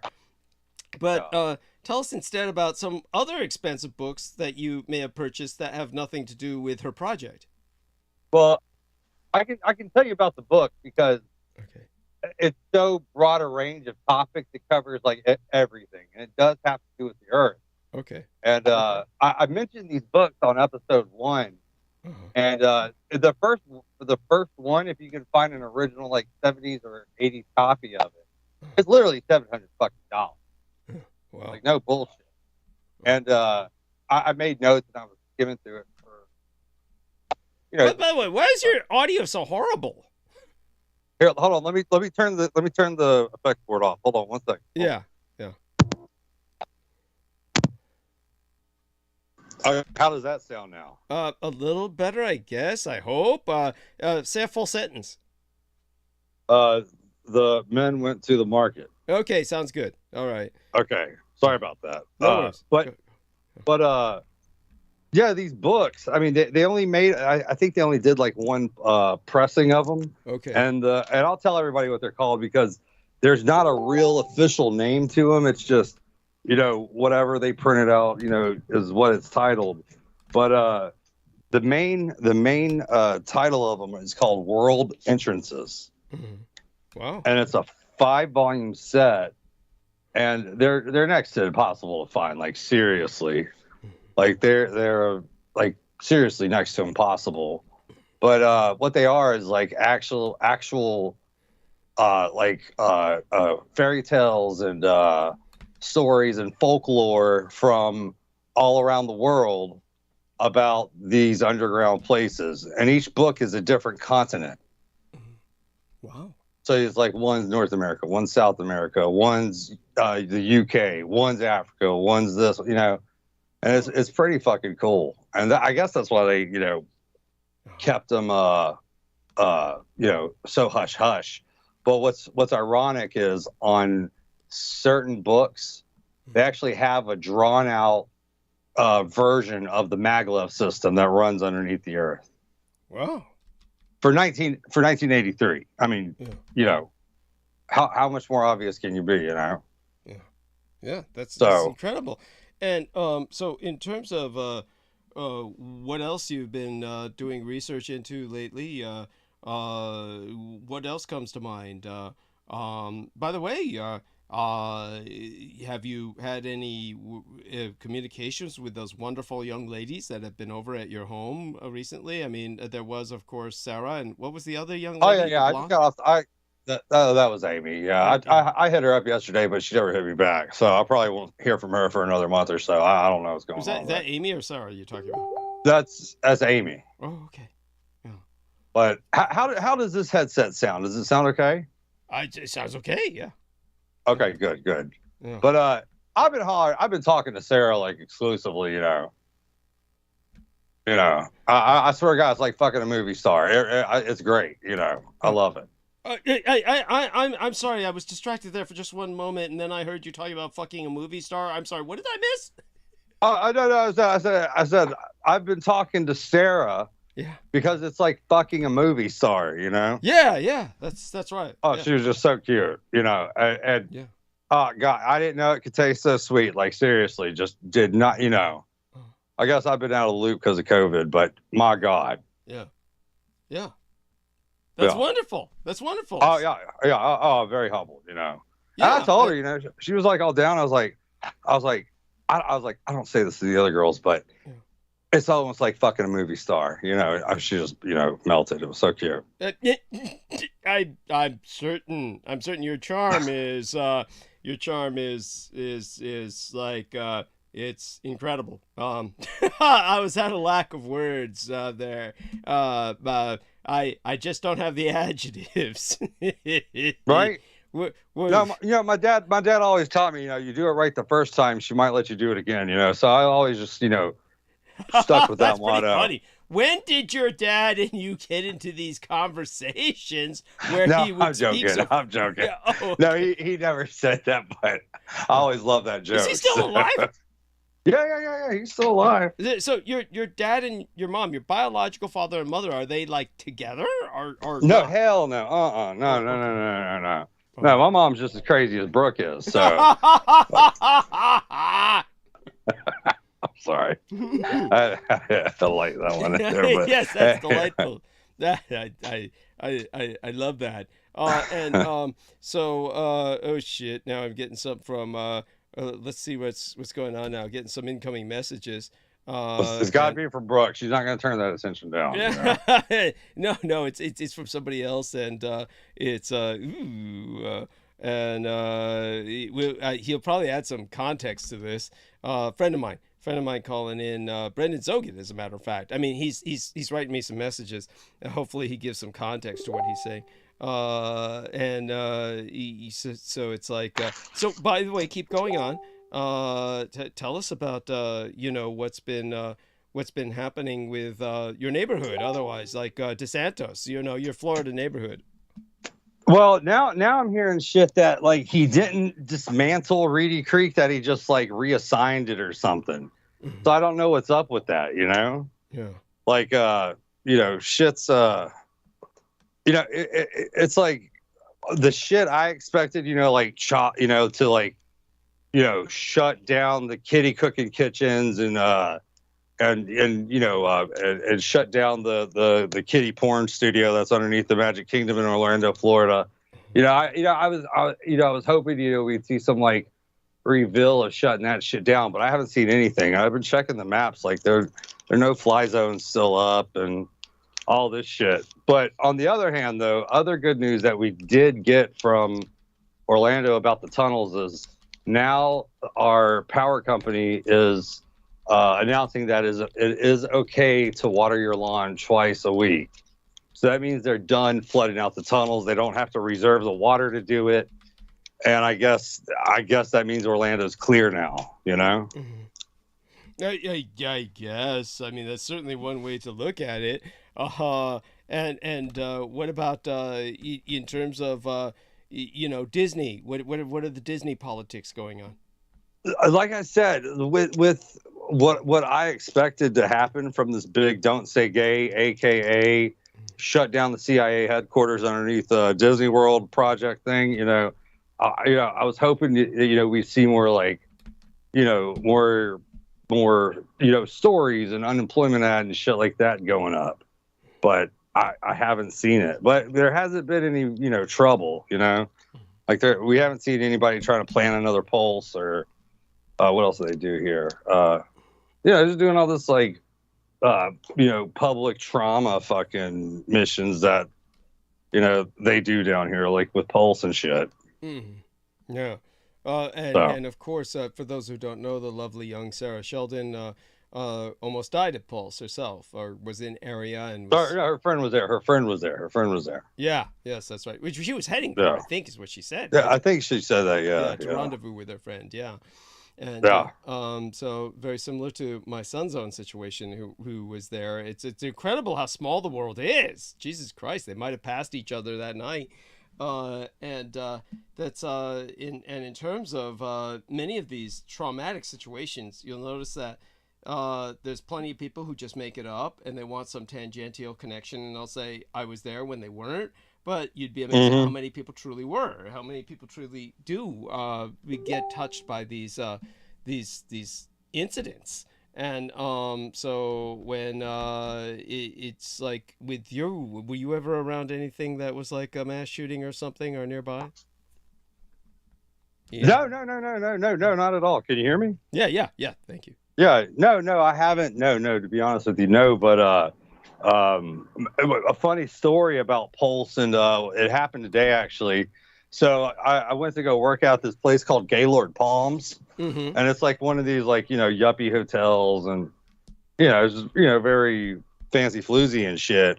So I was like going to the bus parking to go book my Uber and get picked up and like get the fuck out of there. And I met this Asian dude from your neck of the woods in San Francisco. He says he lives like 2 or 3 miles away from Russian Hill, and wow. He was like, God damn, yeah, he was like, God damn, man, I gotta fucking wait 40 minutes for this fucking Uber and shit. So long story short, we ended up splitting the Uber, and I got the Uber to drop me off first. And you know, I was like, you want to go see Pulse? Because you know I live right by Pulse, so I was like, you know, let's you know show the guy.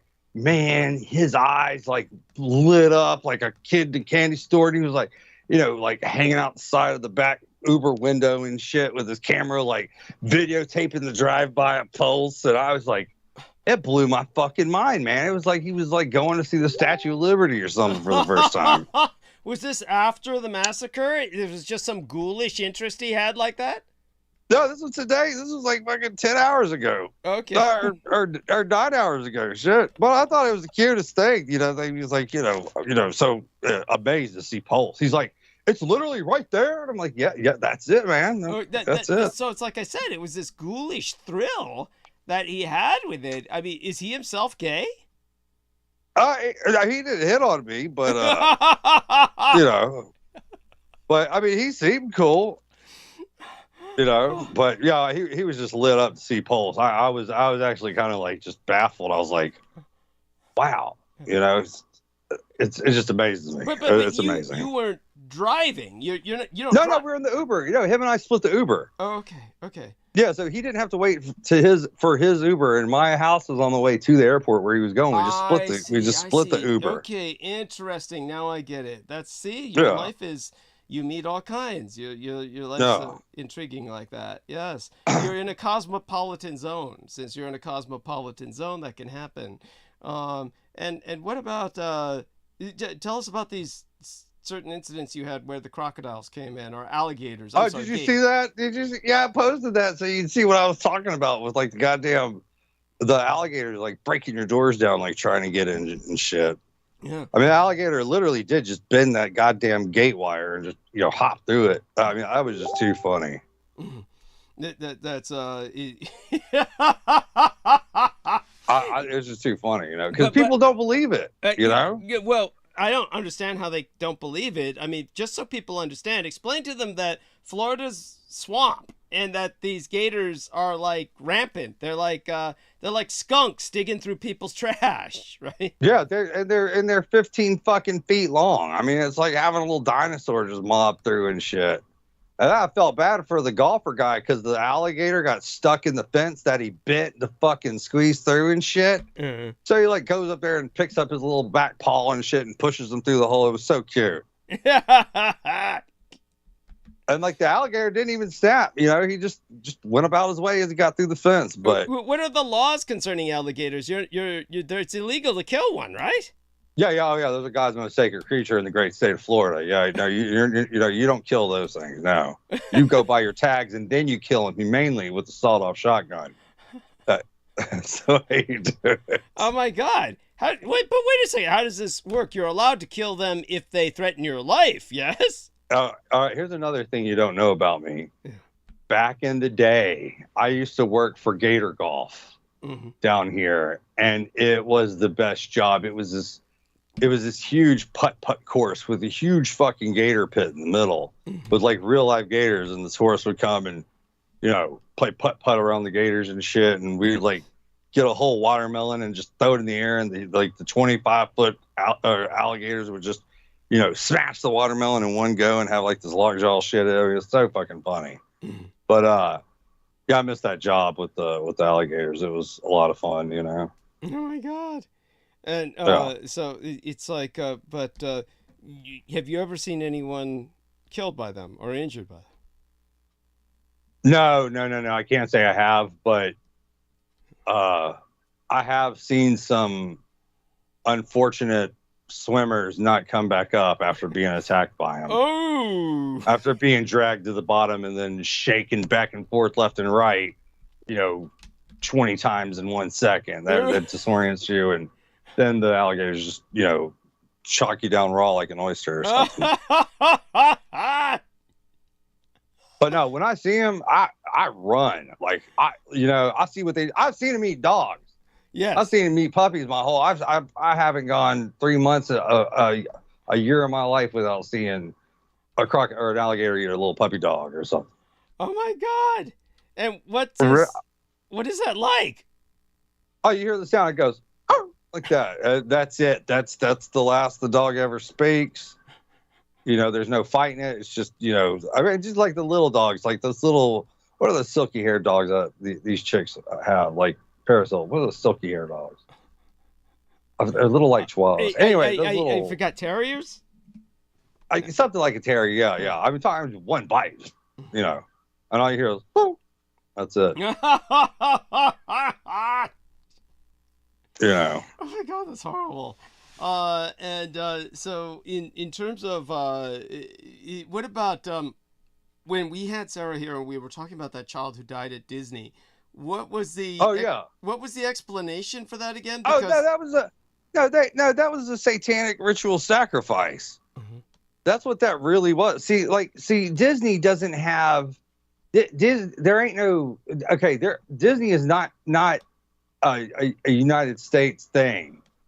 It's like its own little thing. It's like Washington. It's like a little foreign country. That's right. And they can do little shit like this where they can have the CIA headquarters underneath Epcot Center and have the secret NASA film studio in the back by the water pump area. You know, they can do all that there legally. Yes. And I used to work there, and I used to have the phone list of all the buildings on property to call. And lo and behold, NASA has a phone line on Disney property. Cool. So does the fucking CIA have a phone line on Disney property.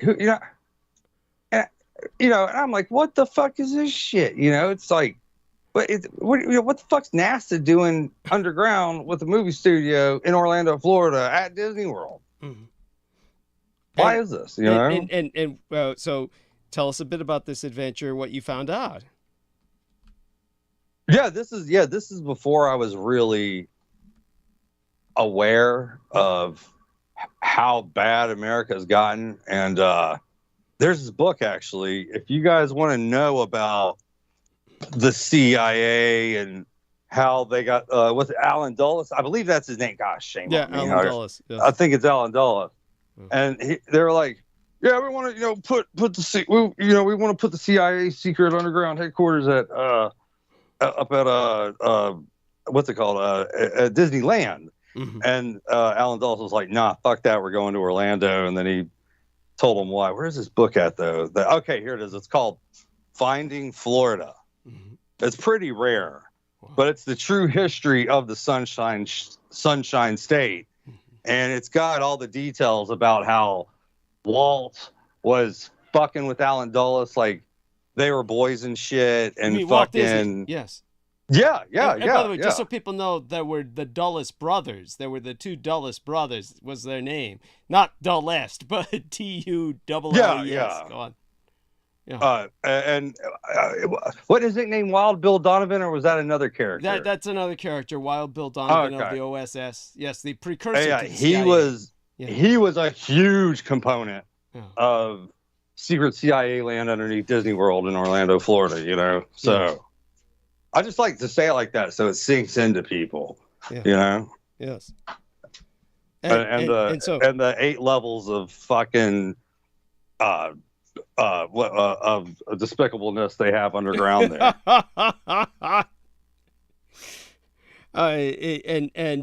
So in terms of Ron DeSantis, do you feel he's a white hat, quote unquote, fighting this evil? No. He's compromised. No. We pulled some. Well, not we. I shouldn't say we, but this channel that I follow did a report on him. Okay. And in Scientology world here in Orlando, Florida, aka Clearwater, Florida, but I call it Scientology world. 10 little black boys went running for their lives outside of a mansion in Scientology world, aka Clearwater, Florida. And it made a lot of fucking. For Florida, it got a lot of news coverage, but not everywhere else. So there's this house on the coast, in the Gulf, that is an adoption agency place, kind of. But something happened. They're not telling the public yet about why these 10 young black kids went running for their lives when they got a chance to from this house, while 6 social workers were there at the same time. So we did some research on the place because we got the dress and all that.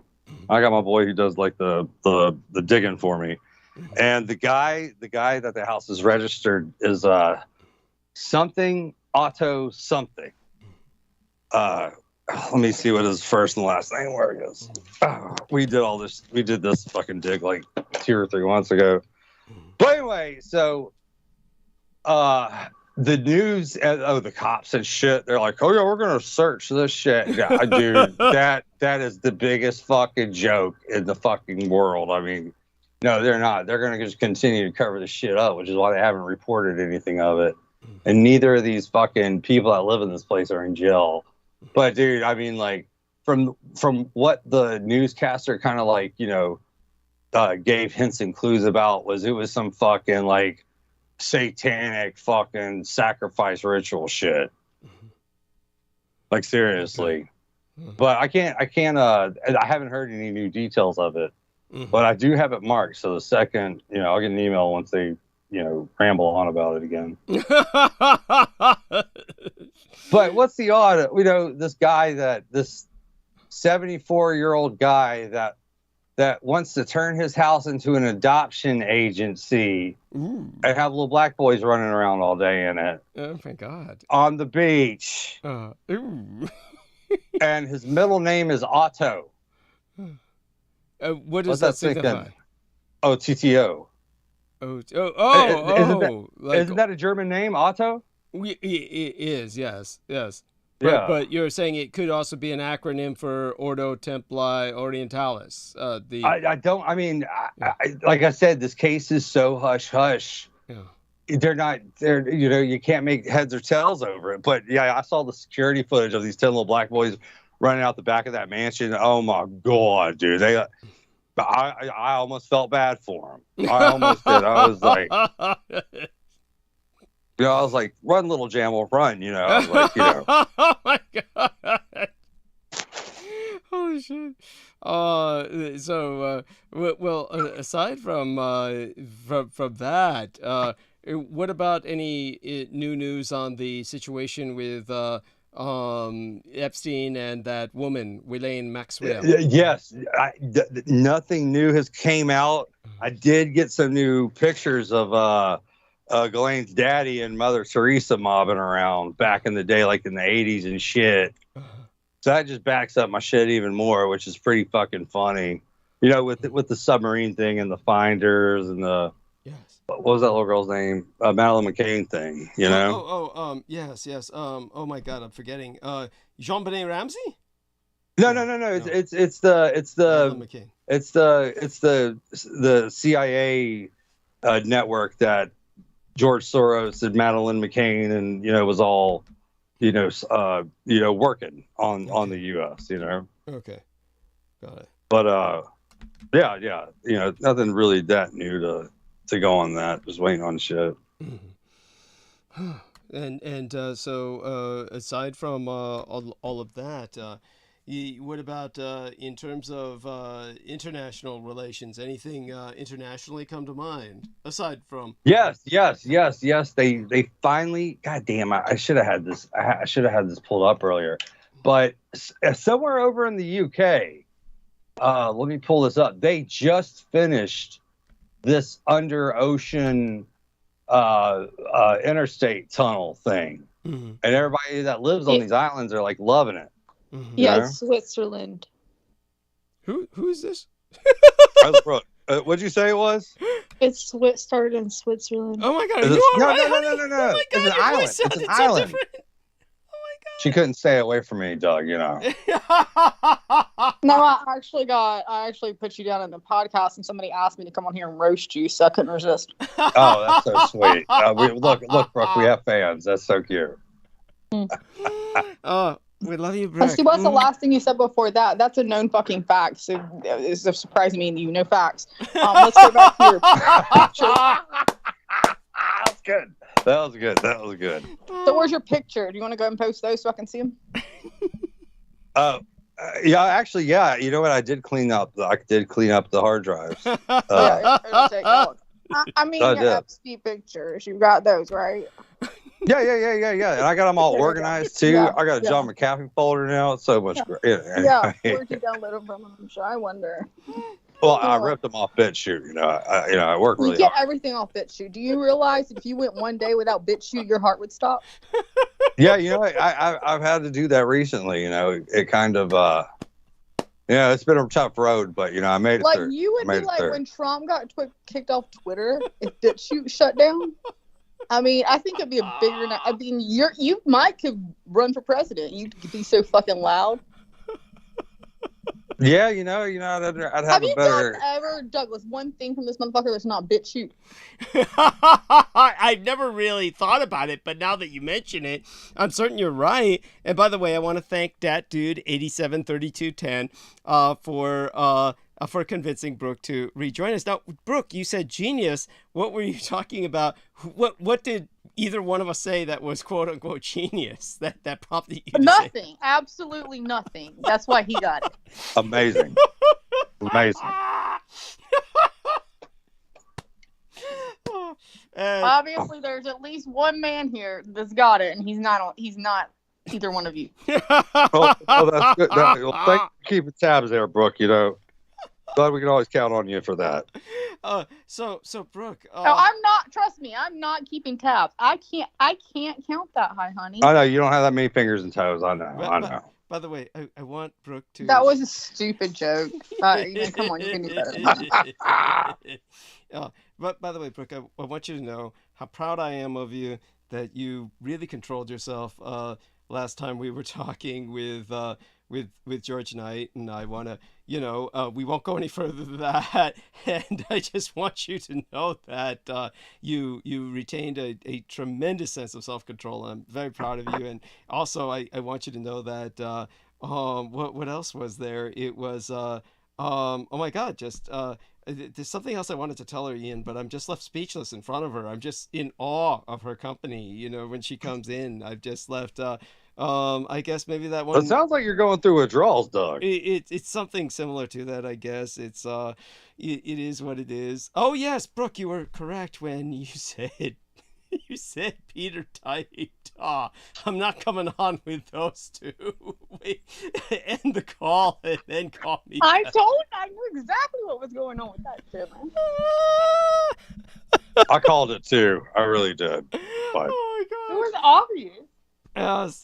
Yes. I mean, but hey, you gotta admit, sometimes, when I was supposed to talk to the Bulgarian guys, I actually had a telephone appointment, and I'll be damned if Skype didn't update or upgrade the moment I was supposed to be calling them. It was so frustrating.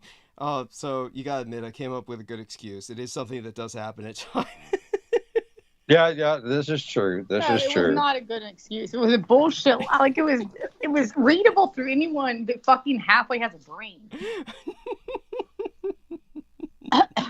Also, what I always wonder is, which one Peter is annoyed by more, and I don't even think he knows. Is it Brooke that she's gonna fucking interrupt me for 2 seconds to insult me, or is it Michelle's gonna interrupt me and go on with a 40-minute story? Well, those are both frequent on here. He can't stand being interrupted, period.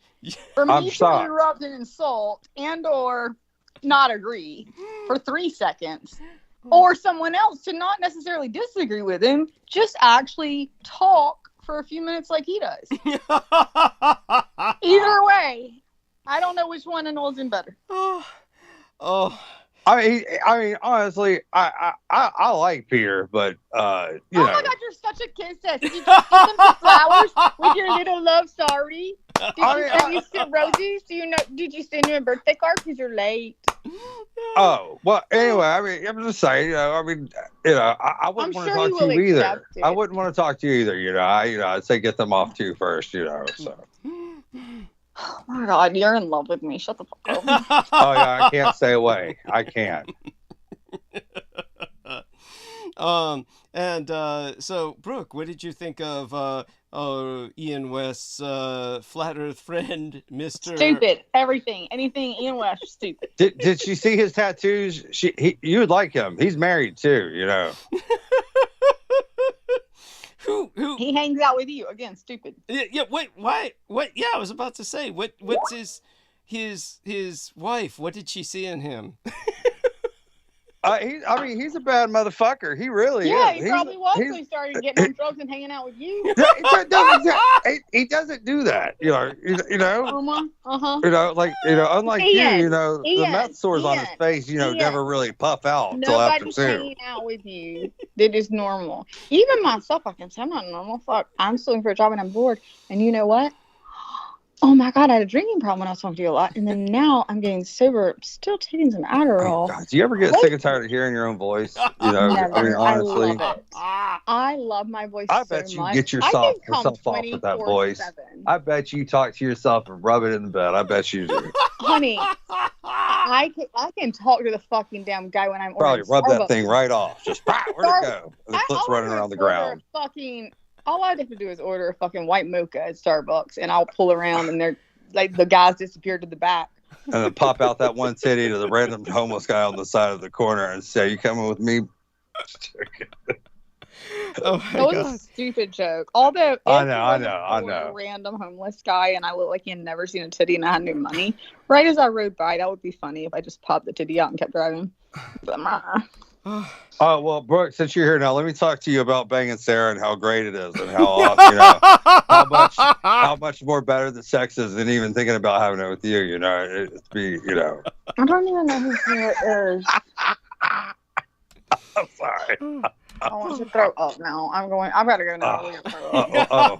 Don't go yet, bro. Not on my behalf. I finished this can of Coke. It's liquid. No, that's really disgusting. I got to throw up. Look, Doug wants to talk about his feelings with you, Brooke. Can you just, give the man a minute and stick around? No. What I meant to say was, I need to, after I finish my liquid can of Coke. No, you want me to stay here with assholes so you can fucking know? You know what? I'll be back in a few minutes. I'm going to mute myself while I go throw up. All right. Let's be friends real quick. Let's be friends. Okay. Yeah, be friends for a few minutes. Have you been to the mall recently, Brooke? What kind of a question is that? A friendly one, I guess. It's neutral. It's neutral. I'm trying to be as sexist as possible. Did she leave? She's still here, right? Oh my God. She's going mute. I'm not looking at it. Okay, so do me a favor. I can't leave unless I have the understanding that you're going to be able to burn bandwidth. What are you going to talk about while I'm gone, Ian? If you're alone, what are you going to say while I'm gone? Well, where's Brooke at? She's mute. She says she's going to go mute until I come back. She's probably going to go pour herself a drink. That's what she's probably doing. So talk about a certain subject that you No, can... I'll tell you what. Give me a second. Here, I got this new clip on my desktop, actually. It's ready to go and it's safe. There's no background music. Yes, he has clips. Yeah, And no background music. Yes. Yeah, I made sure, but it's a good 3 minutes of Biden molesting 40 different kids in 3 minutes. It's so good. Oh, I hope this isn't obscene sex noises. No. He's just whispering sweet nothings in the little 8-year-old's ears.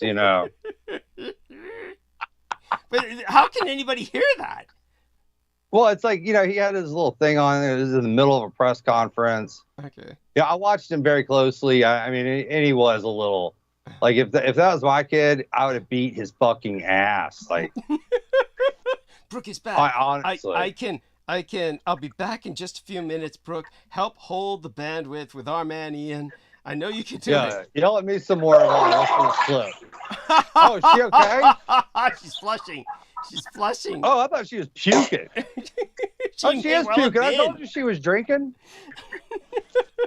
Either that or Chinese food. She gets these bizarre... I hope she's okay. Not drinking, bitch. I'm not in my shit. If you do anything about me, you would know I fucking puke half the goddamn time all day. Oh, you okay? You want me? You need any Pepto-Bismol? It doesn't work. You know what does work? You're not talking about having sex with someone that's in our Listen to that jealousy. Yeah. She's so jealous. Oh, okay. Well, it's back to you again, Ian. She went back on mute. So okay. I'll let you. Have you got the clip? Yeah, here. It's a new clip of Dawson. I'll here we go. Okay, so I'll go mute. I'll be back in a few minutes. Yeah, go on mute. Yeah, go on. You're good. Thank you. All right, sorry guys. Hopefully we can get this show on the road. But here's this week's Dawson. Ryan Dawson. Ryan. Hold on. Sorry guys. Hold on. Let me close this guy. Bam. Here we go. But yeah, if you guys don't know about Dawson, he knocks it out of the park. True free speech, because we all know there's a couple things that we can't talk about. Well, even when you can, the inundation is stupid that surrounds so many subjects from the cuckoosphere makes it impossible to get anything done, even when you are saying everything accurately. Like I have this Epstein map behind me, right? Painstakingly put that together over the years, and people are still out there going, "Where's the client list? Or and he's got a great fucking point right there. Like these last 8 years, everybody's been like, well, where's the client list? Where's all the people that been in his house? And it's like, we know who the fuck was over there, you idiots. Like, we don't have to fucking have the fucking flight logs. We don't have to fucking, have phone records. We don't have to have their, like, whatever the border passport, whatever. We don't need, it's like we have the fucking list. Yes, we got those dudes in fucking Brazil running that fucking kiddie ring over there. We know John Galt was doing all that fucking forced birth shit, as he made an army of him. And and nobody in the fucking 3-letter government agencies had the fucking balls to do shit about it. I mean, yeah, they were probably compromised too. And yeah, Epstein probably did have a tape of one of these FBI agents or CIA agents, fucking a toddler or, killing little kids and cooking them like turkey and eating them or, shit like that, But the, and then doing the guillotines, beheading people, that was Comey's favorite pastime was to behead homeless people in the Texas area, which that'll be on the news. Eventually they've kept it off the news, and I've known about this for 10 years, but that's just a fantastic point from Dawson here, and I'd like to thank him for pointing that out. How's we're here? Someone just lazily copied the black book and cut and pasted all the names. Says here's the list. Like you can have very accurate information on September 11th, which I've done on Jeffrey Epstein, on JFK, as you know, and it doesn't matter because it just becomes one of the theories grouped in with a bunch of retarded ones. Exactly, and he hits out of the park right there. But anyway, y'all, that's Ryan Dawson. That's this week's clip from him. You can go check him out. He's a goddamn wealth. Like half of the shit I get from him, like he's that good. But when you're that's all we need is to play into more fear porn. Fear porn is what America fucking needs. That's what will raise our vibration. That's what will make us come together and stand up against the fuckers that are. That's right. Knowing the truth will help us stand up and rise together. You're right, Brooke. You're right. See, people have known the truth for goddamn years. They ignore it to go to work because they have to feed their family. And half the shit you say isn't truth, and maybe half of it is, regardless, because they make it up for fear porn, and you don't know who's making it up and who's not, because you don't know who's paid by the goddamn agenda. But I can assure you that both sides are paid to promote fear fucking porn. Yes. So stop promoting it and start being not promoting it. I'm saying it's a good thing. Look, Brooke, look. Not everybody's family member was in the Secret Service on President Detail for 12 fucking years. So I think I'm gonna, walk that little route instead of listening to what the picture box tells me in the living room. Nor was his, I am sure. No, that's how he got all of his shit. I know. Can you imagine the names you can make now? Did you know I can write a book tomorrow on fucking Betsy Ross and have it like maybe publishable? Because I can use ChatGPT. Do you realize? Brooke, I don't even see you being able to like write a job application, let alone a book. So I mean, that's it's a big leap there. No, it is a big leap, but that's the thing. Even if I couldn't, if I was as stupid as you say, I could still use ChatGPT to do that. And that's just one little side note of everything that's been going on with our government and our medias for years. People making up who the fuck they are with all this fake history shit. And then you're just randomly, I believe him. I think this translates into Brooke needs a map, so let's get her the Epstein map so she can look at this. This is going to be so much fun for Brooke. I don't want to be stuck. Well, that's what you're saying. You're saying you want the Epstein map. Stop on Epstein. I'm so over it. It's so stupid. As a matter of fact, not worth wasting my time with. Like it's so over and so like. Your boy Trump's not on the island list, so. Actually, Trump was on the island list. So Yeah, I know. apparently He there's went with multiple Epstein to go check it out before he bought the damn thing. Yeah, I Oh know. my God. I know. First of all, don't I look know. at my boy. What did I miss? I know. The fact that he is a goddamn idiot that just wants to stick in the same stupid shit. Like Epstein. It's like fucking King George coming on here. Oh, God, Nazi Germany and the fucking Australian underback, whatever the fuck it is, hole. You okay, Brooke? It's just annoying. Like, come up with something new. You're not solving our world. You're pushing fear porn. And if that's all this show no, we're not pushing fear porn. What the fuck are you talking about? That's not fear porn. Why are you scared of this? What's scary about it? You're what the fuck are you talking about people. fear porn I know then? it's bullshit. 90% of So bullshit porn. You mean bullshit porn? It's created. Not fear porn. Bullshit porn. You mean? And you want to make a fucking joke? Keep on. What did I I tried to eat a banana a day. It's recommended. It's fine. I'll get off. It's fine. Whoa, wait a second. Whoa, honey. First off, to get off sounds a bit obscene. Yeah, I'm about to say she sounds backed up. but secondly, I can assure you that's not my problem. But again, you should know, since it's been months, and that I finally have an appointment, but you wouldn't know that either. Hey, Brooke. Yeah. Doug let me and Sarah on the air the other day. Did you get to hear that little slip of the gold? I did not, unfortunately. Oh, it's so good. It's so good. I don't you should listen to it. So Sarah's already dating again? I thought George and her were still married. No. We're talking Sarah, the lady Sarah. who looks kind of like Justin Bieber's female sister. Or kind of, or female brother. Yeah, thank you, Doug. That was beautiful. Yes. I should have said it like that. I would have been in trouble. Yes. And okay, well, if she is touching you, then she obviously has more problems than you, actually. Well, I was saying earlier when Michelle, she has choices, and she's still touching you. That's pretty sad. Well, like I was saying to Carmela earlier, Michelle Carmela Saldana, she likes to be called Carmela. Well, like I was saying to her earlier when she was talking about, being involved with mortuary homes and how the, the rigor mortis would sometimes cause the cadavers to sit up and you had to settle them down gently so you didn't bruise them. I was saying, that she was talking about people she knew in the neighborhood, how nice it was to see them dead. And, it's like she knew them when they were alive and then knows them when they're dead, and how it was nice to see them dead. Really?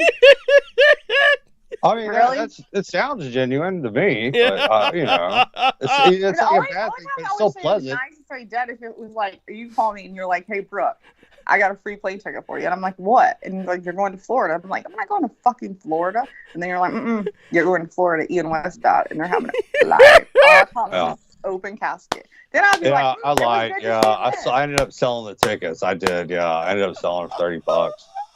And that's what I said. You would make more money. You would make more money dead than alive. I can assure you. There you see. Thank you, Brooke. Thank you. Yes, that's what I told Carmela. She always I sees said, forward. If I knew someone alive and then saw them dead like Ian, I said he's like this cadaver that you assume would like distend with various gases so that he'd be irresistible to kind of poke him. You just like a pincushion.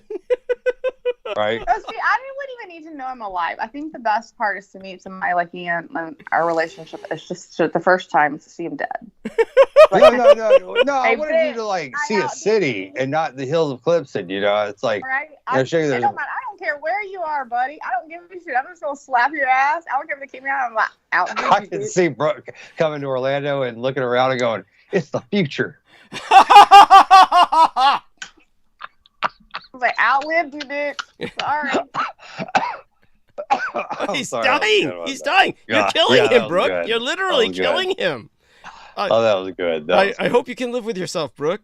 Oh, me too. It's going to be very hard. I'm going to do a lot of Hail Marys tonight. Yes. What are these? That's an express lane.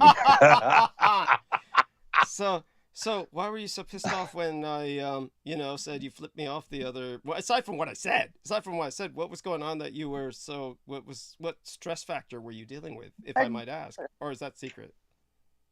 Oh, again, I do right now. What did you say? Are you okay, Brooke? Yeah, I'm fine. I don't even Okay, cool. Let's just say it has to go with the same thing that my daughter did tonight. She just pulled another stunt last night. How is she doing? How's the daughter doing? She doing Apparently okay? not well. Apparently not well. Oh, that sucks.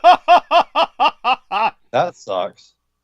Yeah, Ian, when she says that, it doesn't mean that her daughter's not doing well. It just means her daughter's like being she's not annoying. sick or something? Oh, okay. I thought you meant like she had a fever. No. My bad. I lost the translation. Her daughter is fully employed and should be taking care of Brooke. As a matter of fact, I really resent her daughter for not really taking care of Brooke. I mean, I don't resent that at all. I don't resent that at all. But the daughter didn't ask Brooke to come into the world. Like the joke I made tonight was similar to the joke yesterday, and then I'm not getting into it. Like what happened was understood. What about your son? What about your son? How's my son is awesome. He tries to stay in the middle and tells everybody like, "Y'all calm down." Yeah, but unlike your daughter, he's not employed and doesn't. He is employed. He has 2 jobs. He's 17. He's a junior in high school, and he has 2 jobs also. He's still a full-time student with 2 jobs. Is he in co-op? So do they offer co-op? He works for our local baseball team, the Greenville Drop, and then he also works for one of his teachers hired him a couple years ago. That he owns one of those blow-up inflatables, you know? Yeah, the wild crazy guys. Yeah. For parties. Go on. I'm so sorry. I just read what Michelle said. She says, "Douglas, I did not say that." Yeah, Brooke lies all the time. No. Did not say what? I didn't say what Michelle. I had said that, Michelle was saying how nice it was to see people alive in the neighborhood and then see them dead. I don't think that I'm really misquoting her all that terribly. I'm pretty much paraphrasing her, but that's pretty much the spirit of what she said. He misquotes all the time. Yeah, what's that? I mean, that doesn't sound like something she'd say. That doesn't sound like awesome. Yeah. Well, no, that's good. That's good. You should be proud, Yeah. Okay. He's I'm not in jail. Them, but my daughter he's not on probation like most kids that age. It's good. He's not what?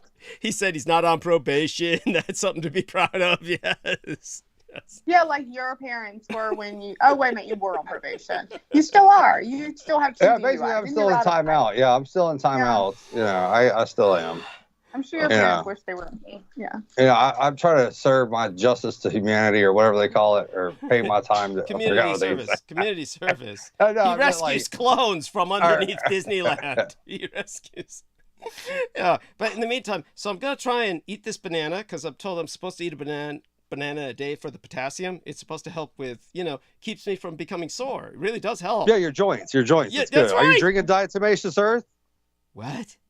Are you drinking diatomaceous earth? Oh my God! Don't do diatomaceous earth. It does not work. He is so full of shit. Stop it. No, girl, look, it does not work. Look, eat your banana, hush, please. Hush, shut up. Shut the fuck up, Ian. Hush.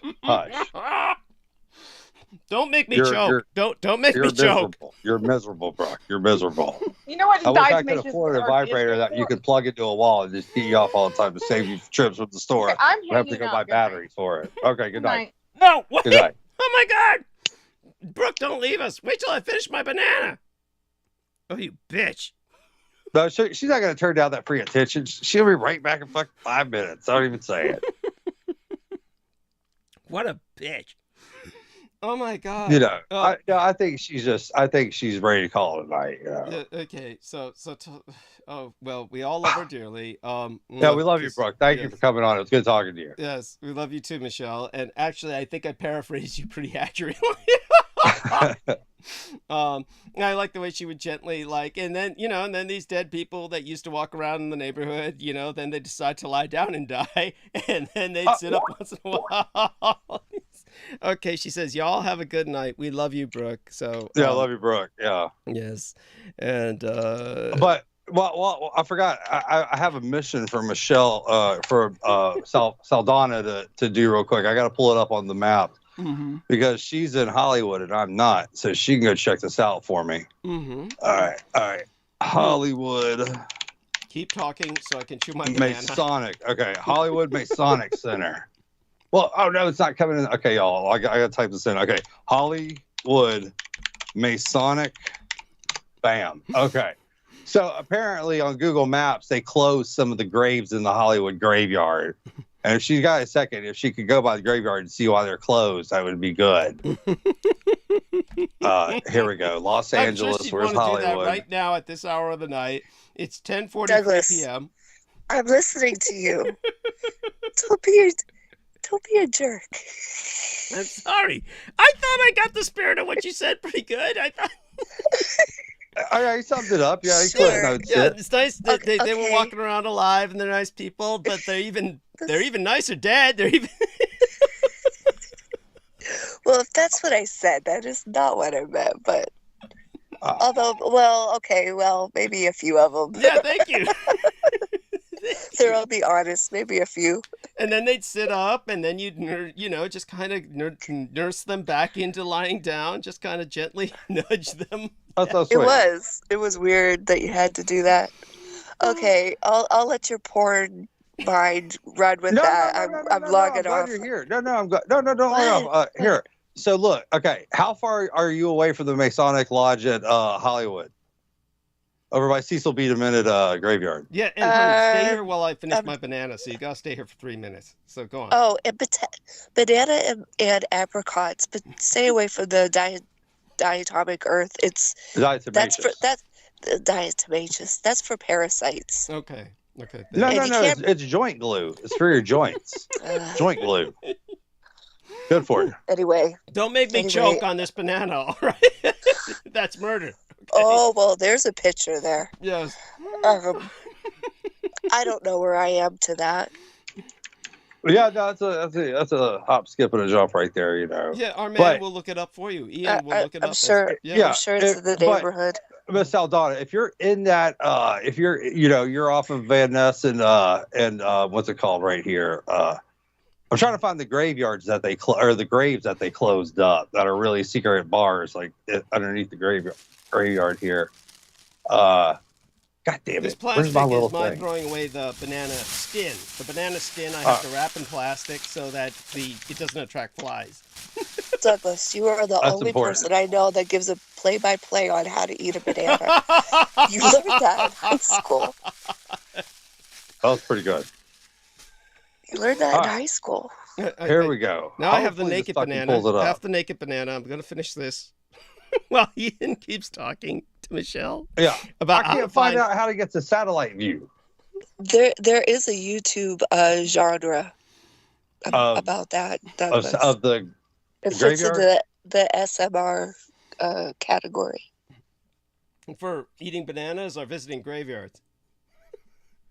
Oh, probably both. Who the hell knows? But eating bananas for sure. Okay, what Ian? So they closed a certain a few of the dead celebrities' graves down. Well, how do they do that? If you go on Google Maps and you go to this Hollywood graveyard, it'll say like this. It's the Hollywood Forever Cemetery, and it's like Richie Valens' grave is closed. Oh yeah, here it is. Grave of Nelson Eddy, temporarily closed. Crypt of Mickey Rooney, temporarily closed. There's some more that are temporarily closed. Grave of John Huston, temporarily closed. So if you go to the goddamn graveyard and figure out why they're fucking closing these graveyards down, that'd be so good. I'd appreciate that a bunch. But I'll give you some more forbidden books. Close an individual grave? How do they close an individual grave? Some of them are like clubs and bars underground. Okay. Michelle? Some of them. Michelle? That facility, that place is open. The graveyard? No, he's talking about the facility cemetery may is be open. He's saying the facility may be open, but they've closed down access to individual graves.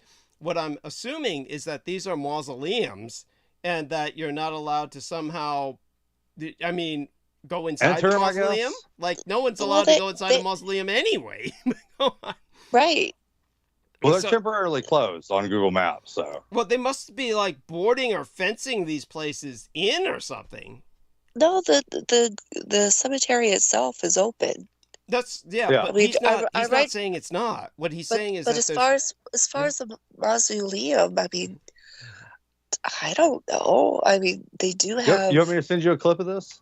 They have like TMZ tours of of people's Oh, that's so houses as funny. well as Send her the people's. clip. Send her the clip. Yeah, I'll send you a screenshot of the graves that are temporarily closed at the Hollywood Then graveyard. you'll understand what he's saying better, Michelle. Basically, what he's saying Okay, is because that they also have like movies under the stars there, and people go and take walks around the cemetery. They keep it open for that. As well as, of course, people visiting their loved ones. Yes. One would hope. Yeah. One would hope they would allow that. Well, they didn't open up Judy Garland's grave, so I was, just kind of concerned with it, Yeah. What about Elvis? His grave must be like permanently under security, lock and key, or something. One would assume, or people. Wasn't it? Go ahead, Marie. Sorry. I thought he was buried in Memphis or Yeah, that's what I was gonna say. Yeah, and so like, what do you know about his burial situation? Is it a mausoleum or what? All I know is that people in the Gulf Coast think that he's still alive and comes every year in a pink Cadillac to a specific Shoney's. Is it Shoney's or Denny's to eat He was eating some weird shit, banana and peanut butter pancakes or some shit. Yeah, with bacon. Yeah, banana and peanut butter pancakes with somebody bacon. actually asked me for a date one time, and I finally said yes, and that's where he wanted to take me. And to Roscoe's Chicken and Waffles? No, to go see Elvis for his yearly pancake dinner. And I'm like, what? Who was this who wanted to take you there? Some guy that worked at that Shoney's. Okay. And or that, I don't know, Shoney's, Denny's, whatever restaurant it was. Oh, so good, Shoney's. And I'm like, what the hell? I'm like, okay, no, I'm canceling. That's where I do not want to see the ghost of Elvis. Oh my god. All right, here we go. I got the crypts. Okay, here we go. I got the satellite view, y'all. I do apologize. Okay, so the crypt. Which crypts are temporary? Oh yeah, I should send it. I got some more names though. So, grave of Nelson Eddy is temporarily closed. I'm just gonna send this to you. But how could they temporarily close down these graves? I don't fucking get it. Are they closing it down for cleaning? No, well, I mean, unless they've been cleaning them for 3 months. I mean, they closed Chris Cornell's grave. That's crazy. The lead singer of Soundgarden, Spoon Man. I knew that name sounded familiar, but I couldn't remember. Yeah, he had a good run. Anyway, here let me do a screenshot of this. But I was just so worried about this. I'm gonna do it in the Skype hole. Skype. You give it to her in private messenger or email. I mean, if you put it in the Skype call, then it's gonna disappear with a call essentially. Okay, yeah. Okay, here, let me do this. Okay, got the screenshot. Let me dump it off in Messenger. Yeah. But yeah, if you're in that area, go by there and check out these crypts and see why they're temporarily closed. That'd be. He is sending me on errands. Yeah. This is your mission. Should you choose to accept it? Okay. Is this payment for the information you sent? I know this is the forever seeking justice and truth. That's what it's for. Hold on. I'm joking with you. I'm joking. But how the fuck do you temporarily close a crypt? It's like, what the fuck? But what is the purpose? Oh, you mean to see what they're up to? Why they're bullshitting? Oh, I guess he's curious. It's all it is. He's curious. Yeah. He's like, definitely. He's got this insatiable. It caught my attention. Yeah. Yeah. I mean, if I was there, I'd have just walked up there and be like, "What the fuck are y'all doing?" Okay, check out. Tell me what you think of the picture. I sent it to you in the face hole. The face hole. Okay. Oh my god. And so while she takes a look at this and digests that, absorbs this information, then I will let everyone know that, let's see what time we've got on live stream. I'll probably start monologue soon, but definitely I want to make certain both these wonderful people. I want to take advantage of their being with us, take advantage of the presence to give myself as much of a break as possible. And I will, wear them out, so to speak. and what a pleasure to have Miss Gibson on the show tonight. She was well behaved. It was actually kind of, I actually kind of missed her. Oh my God. Or the amount of cigarettes I could take down. Hey Doug, fucking just to be a smart ass when I was doing like the tags on the videos, I was like, this bitch still hasn't shut the fuck up yet. And it just drove me crazy. It drove me wild. And I was like, I got a stopwatch out. And I went to the beginning of a question she was asked to the end of the question that she was asked that she never answered. And it was a complete nonstop. Are you timing? Are you timing me? Well, just this one time with Brooke. But she answered like a fucking one sentence question in 7.5 minutes. I swear to God. What was the question? Oh God! It was here. I know it was like I think I entitled it Brooke reminisces the time she roofied herself or something. Hold on, let me find. It's a true story from Brooke. But this is what I mean, like when I want to do a best of her, when she is just talking shit, and she's like, so I saw these men of foreign whatever put a white powder in their drink, and it's New Year's Eve, and I was like, all right, fuck it, I'm ready to get down. I walked up to her and I said, let me hit that drink. So I call it that time she roofied herself, Oh my God. It's so good though. Yeah, and so are you doing this same sort of timing with Michelle? Have you started that? No. I just did this with Brooke because it drove me crazy hearing her talk shit for 7.5 minutes about a question that wasn't even asked. You could take a nap or get a full night's sleep with me. I'm gonna miss the mark. I gotta mark. I gotta mark these things on the computer so I can just jump to the times like I'm doing now. And with me, you could take a full nap or a full 8 hours sleep. You don't piss me off like she does, so it's all good. Don't worry about it. It's all good. There we are. Okay, which one was she talking about? She roofied herself. Where is it? You would miss her. Oh, I would. It was good to hear. Okay. No, that's not the episode. I don't get offended for what she says because I already know that. Oh, I do. I already know that stuff about me. I already know that stuff. No, it's just how she's already saying already saying the obvious of what I already know about myself. So if she says something different, then I'll have to really take it into consideration. But for now, she's saying stuff that I already know about myself. So yeah, well, I mean, when you point the finger at one, you got 3 pointing back at you. And Brooke forgets that a lot. So. Oh my God. Okay. Oh God, I can't find it. Well, Douglas needs her. Douglas needs her like he needs air and his banana. And his banana. Yeah, I know. If it wasn't for Brooke, Doug would have resorted to watching Fox to come up with monologues.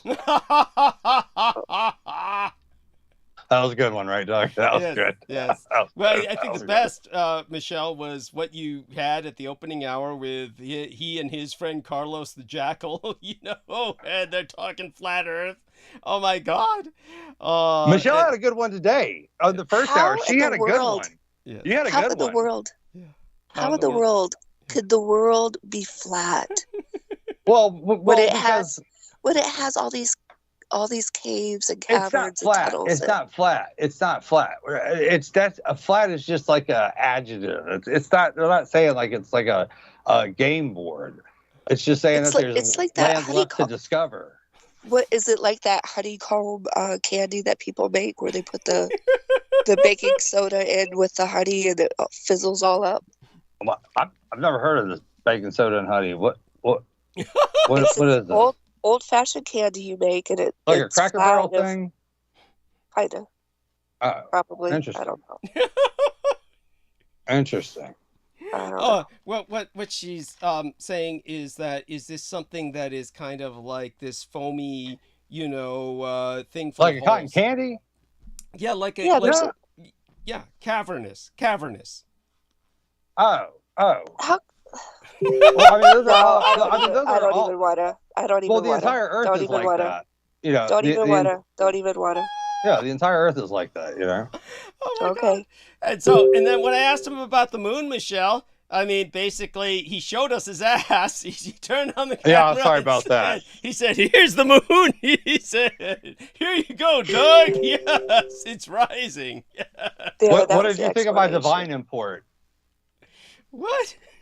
My divine 45. Oh, yes. Oh, that was, that's got to be a collector's item. I'm such a divine fag. Yeah. I bought every copy from the store in Germany and had it shipped over here. Oh, wow. Cool. So Cool. I've got I think I've got 2 or 3 copies of Shoot Your Shot. I've got 5 copies of Think You're a Man, and Wow. I've got so much divine 45s. That was my little, that was my replacement drug habit was 45 collectors of rare shit. Wow, I'll have to check out this divine. I remember her vaguely. But what about the have you been to Germany, or you were just Ursula from the Disney cartoon is based on divine. Oh, you are correct. That is true. Yeah, Ursula was based off of Divine's look. That is true. She was the inspiration for Ursula Disney. Let me look her up. Yeah. Oh, because your jaw's gonna drop. I heard you say that you worked for Disney. I worked for Universal. Hollywood? Yeah. Did you know my sister? I don't know. Oh. In my orientation, we were talking about children's safety and about reporting and things, and they said we are not Disney. Everybody knew No, they actually about got Disney. the cloning labs underneath Universal Hollywood. That's where they are. No, when they talked about the characters, how all the characters, like the sign-in for all the actors playing the characters, and the safeguards to make sure that every character, every person that was supposed to be the character was actually that person, because at that time Disney was having under investigation for the actors and the employees renting out the costumes to goers, and it was known throughout all the theme parks. Wow. Yeah, I've never heard of that. It was so known that during my orientation we were told about it by our trainers. Wow. And then when they found out that what I do, they were like, she's on to us, y'all. Get her out, No, they started support. They actually started sending comedians and donations to the shelter that I was renting. Wow, that's amazing. Thank you for sharing that, honey. By the way, here's something. Let me get this, and I'll put this because this isn't all that important, but it's certainly fascinating.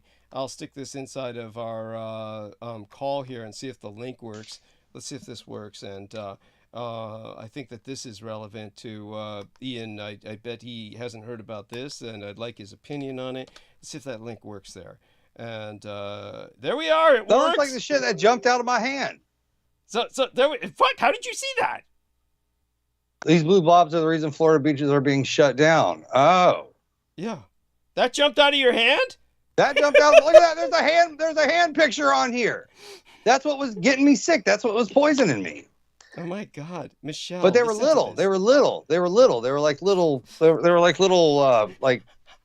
Like a step on grape, but by the clear. way, Michelle, what he is saying is that little versions of these jellyfish were jumping literally out of his hand. Not that he was holding one and picked one up. No. After 10 months of the shit not going away or healing, yes. The when I first did a full 1 milliliter shot in my arm of the ivermectin, yes, I died. But while I was dying, these things were jumping out of my hand that looked like this. Yes. What?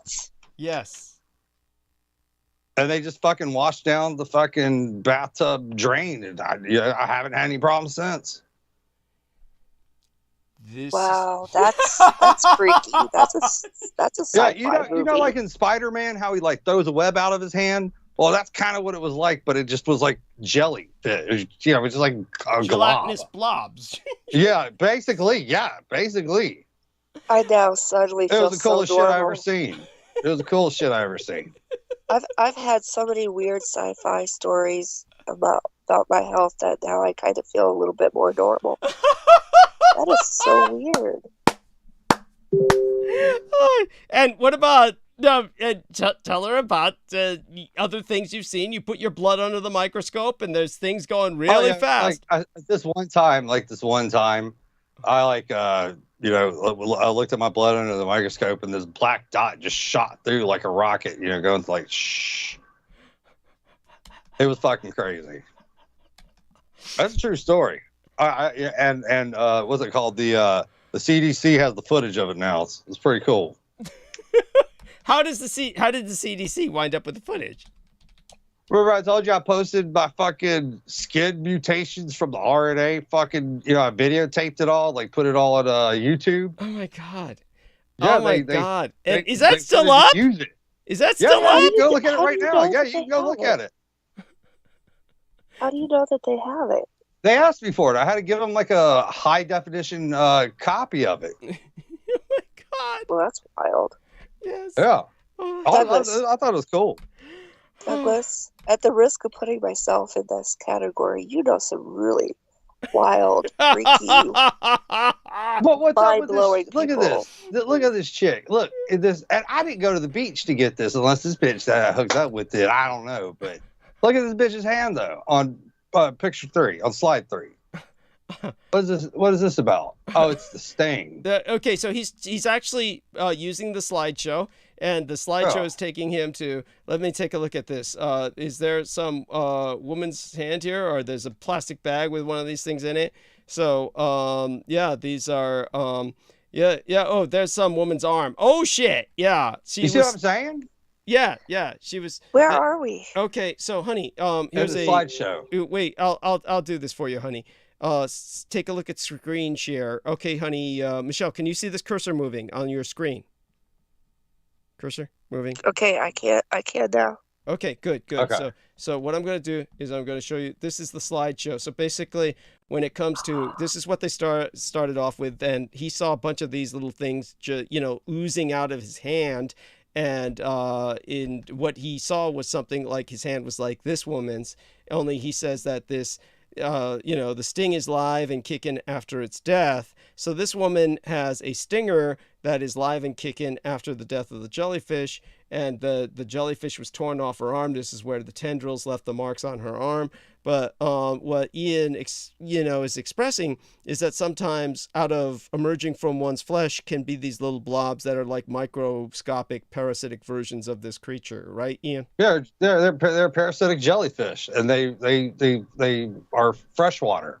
That's why they stay in your body. Right. But when I finally did the proper dosage of ivermectin after dying for fucking 10 months, these things just fucking jumped out of my hand, and then I blacked out.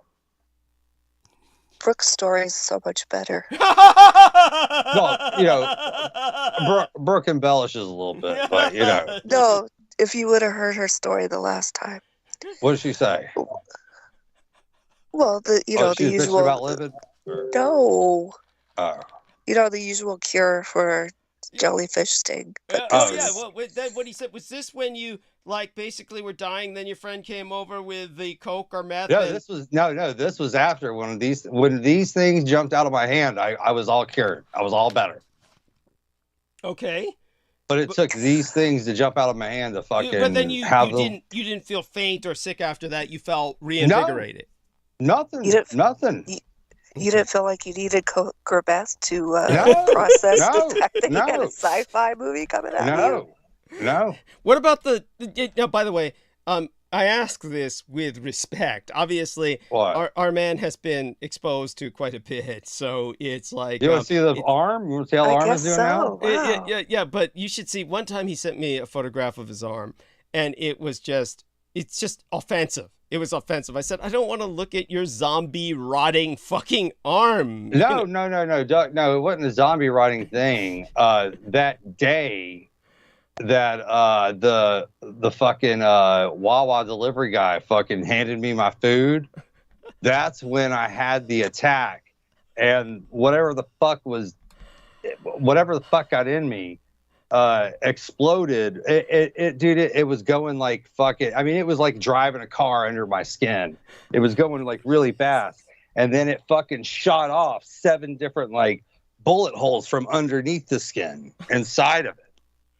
It shot 7 holes in 3 seconds. Oh my God. Like I could feel it moving around in me. Yeah, and this is what Brooke was describing, is basically he went to pick up his Wawa delivery, and he's convinced that the individual who delivered it to him had just had the vaccine, and therefore he was a carrier. The second I touched the bag, I felt like somebody punched me. Yeah, and so when he picked up the bag, then he basically fell back and fainted almost, because I couldn't even eat the food. Yeah, and Wait, what? I think I just crawled in the bathtub and died again. I mean, seriously. What does that have to do with the person that had the vaccine?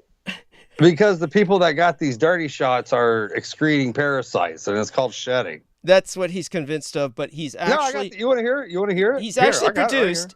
He's produced articles in which they speak of this phenomenon, right? Yeah. Ian? Okay. Yeah, this is true. Yeah, and what I knew the goddamn things were freshwater the whole time, and I didn't think, if you put like a shitload of ivermectin in your arm, it drops the fucking oxygen level, and that's why they fucking leave. And I was an idiot. I didn't put it together for 10 months and just slowly died. But you survived again. How? Well, the like I said, the first, because I was just too big of a pussy, because I was shooting the shit up, because I was just, I don't shoot up, that's not my thing, I'd rather smoke, but so I had to like learn phlebotomy like on the fly, and I finally, manned up, and I was like, all right, I'm going to do a full syringe of it. Lo and behold, that's all it took, was a full 1 milliliter.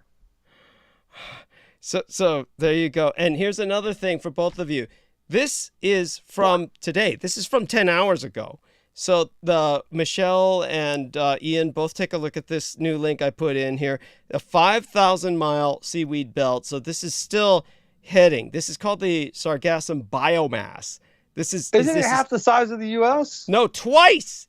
Oh, Jesus Christ. The size of the United States. It's twice the size of the United States.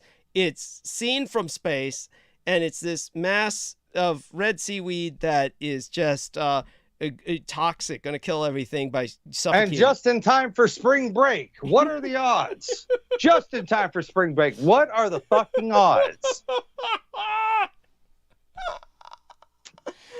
I think I stumbled onto something here, Doug.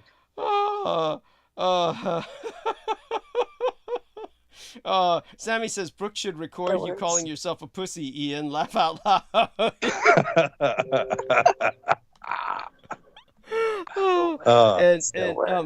So what happened, Michelle, was just to fit this in again with the respect here for what you've been through, the trauma of what you've experienced. When was it that you vomited all of those black bugs? That was when I did the fake Coke. That was really meth. So that was after the straw. That was the straw. That was the straw. Since I did the goddamn. Well, I thought the straw made you feel better. No, it got the fucking bugs out of me. Oh, okay. That's what I said when it was about to. Breach the blood-brain barrier. Everyone, take this to heart. We can now do coke and fake meth to purge ourselves. Well, the fake coke / meth is what saved me, because it fucking killed those things. And I just fucking blew them out. That's what I'm saying. Oh my God, Michelle, we found the secret. We've got to try it. There we go. I was so pissed.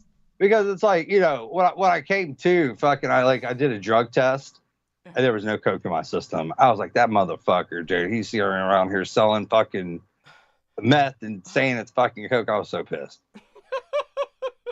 Why? That's like when somebody down south. That's like when they say Coke and they give you Pepsi. No, I've never had this issue before where the drugs did a double take on me, Oh my god. It's terrible. What's that? No.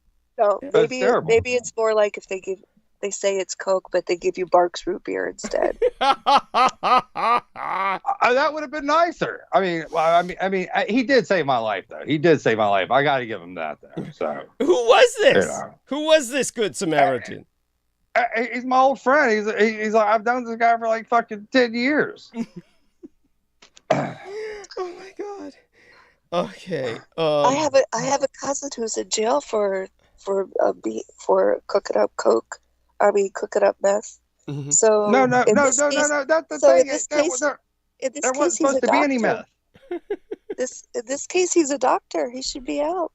Oh, I mean, I forgive him for lying to me about the shit. It's like, here's some Kool-Aid, but it's really poison. But I mean, Jesus, I forgive him. He in the end, it was the right thing to do because it saved my life. Of course. Oh, there you go. Oh my god. So surely you did forgive him. Oh yeah, I saw him a few months after that, and I was like, "What's up, man?" And that was it. So I'm my nose. I mean, he makes my Oh, nose. you're good. But it's the talking of coke and yes, it makes my nose itch with like I'm missing it. Yeah, right. He's like, where is it? It excites my nose. Yes. Oh my god. So do me a favor. I am just going to take one last short break. I want to leave you two talking for a few moments, and when I come back, then I'll start, trying to prep for my monologue. Trying to psych up. I got more clips if need be. Well, you've got Michelle. You don't need to clip. You got Michelle. Yeah, you know what I'm saying. Yeah. And Michelle, I mean, isn't this fascinating? Isn't this man's health history just tell Michelle how you isolated the Queen? All right, yeah. So, all right. Have you ever heard of leishmaniasis? I don't think so. It was a bioweapon invented by Dr. Fauci in the late 80s and early 90s.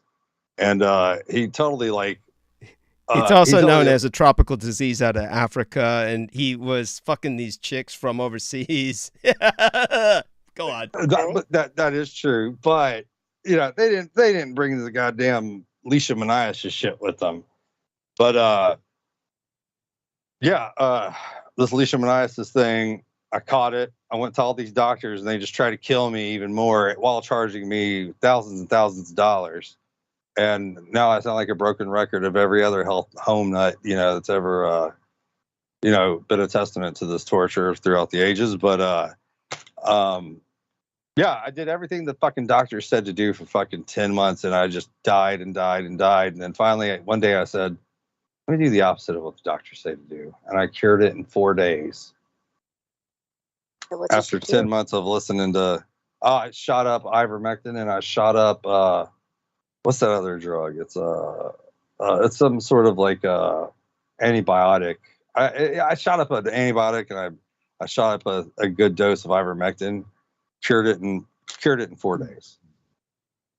Like I had this hole on my arm that wouldn't close up after Band-Aids, Neosporin, the whole 9 yards. And after it being open and exposed for 10 months, when I did the ivermectin, closed up in 4 fucking days. Okay. Crazy, right? Yeah, I'm gonna sleep so well tonight. But now I got my new rules. It's like I don't share Coke straws anymore. It's like everybody gets their own Coke straw, and the wrapper's on it. Everybody's good, and then we just immediately throw it away like a dirty needle. But you got to be safe now these days. Preventative. Yeah. So again, about the Hollywood Cemetery. Mm-hmm. You're just curious? Is that all it is? Yeah. Why the fuck would they say that the grave of... Here, let me go back to that map. I still got it up. Okay, here's the map. I'm zooming in on it. And oh shit, I didn't mean to get that close. Damn, there's people at this goddamn cemetery. What the fuck? They're a bunch of hippies. God damn. Hold on. All right. Okay, so here are the graves that are closed. Oh, I zoomed into one of the mausoleums. Holy shit. Okay. Okay, so it's the grave. Excuse me. It's the grave of. Why? Oh, you fuckers. Hold on. Sorry about this. Let's zoom in. Where'd you go? Okay, Cathedral Museum. Okay, grave of Nelson Eddy. Who's Nelson Eddy? Well, his gravesite's closed. Yeah, his gravesite's closed. There's a few more around here. Where'd they all go? I mean, and the graveyard looks beautiful. They even got some like a little swamp in the middle of it. Yeah. Last year when I had to play it. Who's John Huston? They closed his grave too. An actor. Oh, yeah, they closed his grave. What else? Okay, who else's grave's closed? Yeah, okay, John Huston. No, that one's open still. No, that's open. We said the Nelson guy, right? Yeah. Did we say the Nelson? Okay, here's another one. It's Mickey Rooney. Mickey Rooney, his grave's closed too, so that's kind of odd. Wasn't he like who was Mickey Rooney again? He was the actor. He was in some of movies with Judy Garland. Huh. Yeah, I guess Judy Garland's grave's open. I did skim through that earlier. Who else do we got here? Well, I guess some of them are disappeared now. Like there were like 4 or 5 more, some big names that said their graves were temporarily closed. But it could be for cleaning because sometimes they get vandals. yeah, I could see that. But yeah, when I saw that, I was like, "What the fuck? You know, who does this in a fucking graveyard?" You know. I mean, it'd been cool though if there was like a secret club or something under there. You know. Oh, well, there are secret clubs behind laundromats and grocery stores. Same thing in New Orleans too. But, what's that one secret club in Hollywood that you have to go through the goddamn? It's in Hollywood, and you got to go through the Coke machine, and it's disguised as a yard sale. How can I forget the name of this place? Yeah, I heard about it, but I used to party there all the time. Like all the time, I used to party there. What? Goddamn, what's the name of that club? I feel like shit. Oh, it's Uncle Rook. Not Uncle. It's Damn. What? I feel. Man, how can I forget the name of that place? But yeah, we was partying there. I hung out with Milo Yiannopoulos one night over there. That was he's this gay Jewish kid who was like worked for this press paper back in the day. But he used to be a chocoholic, and oh god damn, I forgot who I was with. I probably shouldn't say this on the air because it was so offensive. But this dude just straight said this shit to Milo, and my jaw dropped, you know. But I mean, the joke was, I mean, if you want, I'll type it out, but I wouldn't feel, you know, right saying it. That's okay. But it was so fucking funny, though. It was so fucking funny. Another time. Douglas, are you back? No, I don't think he is. Yes, honey, I just got back. Why do you ask? Because I saw your picture up. I think she wants to go. So I wasn't even. I am still beating. I wasn't even gonna talk, but you were being so jerky. Yeah, he's like that to me too. You let it go in one ear out the other. I mean, this guy voted. He voted for Obama. I'm sorry. What happened? Wait. What happened? Who's jerky? It was an hour ago. Oh. When you were talking about me and the dead people. Oh. Yeah. Oh yeah. It was funny though. Yes, thank It you. was funny though. Thank you. I thought so. So are you experiencing the same kind of awe-stricken, gross out that I did when Ian was talking about isolating the queen of this colony in his body? And he's saying, then she. I was saying I'm gonna have really good dreams now. I would not wish this on anybody. I don't care if they fucking chop my dick off. I just feel like you don't want this, you know. I have gone through. That's how scary it was. I have gone through a lot with my. Oh, I'm sure you have. But that is one thing that I never want to experience. Honestly, it's like there's a goddamn little like spirit ball flying around in your body at 90 fucking miles an hour. It's like popping, you're shooting holes underneath your skin. Like it's, oh God. I've had so many doctors tell me that my medical records read like a sci-fi horror movie. Wow. But that you experience, oh no. Yeah. That would be my horror movie. It's like, imagine firing a gun 7 times in 3 seconds underneath your skin. It's that while the gun's going like, you know, moving around like a ghost. Like it was the craziest fucking shit. So and that picture that I sent Doug, that was the 7 holes in 3 seconds picture. He sent me a picture of his arm, and it was just revolting. I just said, I'm not gonna. It was so good. The CDC wanted it. That's how good it was. Oh, it was an MD. I don't know if he's told this to you, Michelle, but basically, his mother showed a picture of his arm to an MD, who then said the diagnosis. Said that. Yeah, my aunt did. Okay, so you did relate that. Yeah, my aunt showed her doctor friend all the pictures and shit, and he's like, yeah, he's got leishmaniasis, leishmaniasis, yeah. Leishmaniasis. Yeah, and it's a community of parasites, like white, black, purple, yellow parasites just all coming together in this one little thing, and they get to make a guest appearance in the real world, once, for 1 month, and then they die down and mutate into something else. Oh, it sucks. And it is how do I say this? It's I think they call it the Dracula parasite or something. Well, that's one of them. No. That's in leishmaniasis. The Draculinosis is in it. It's part of that family. That's how we whittled it down to leishmaniasis. They're like, well, you're not in Africa, but Africa's in you, so it's it's got to be this. You know what? What ticks me off is people do not acknowledge that the southern east in the Gulf Coast is tropical. Yes. Oh yeah. That's right. We get tropical diseases. Yeah. Yeah. Especially during the hurricane season and the monsoon season. Excuse me, hurricane, monsoon. Yeah. If you take that same parallel. Go to Africa. Where is it? There's the tropics. Go further. There's India. Ta-da! The tropics. We get tropical diseases here in the United States. Yeah. Go to work, Saldana. I think you're onto something there. Like, seriously. Saldana? Maria? Oh, yes. That's right.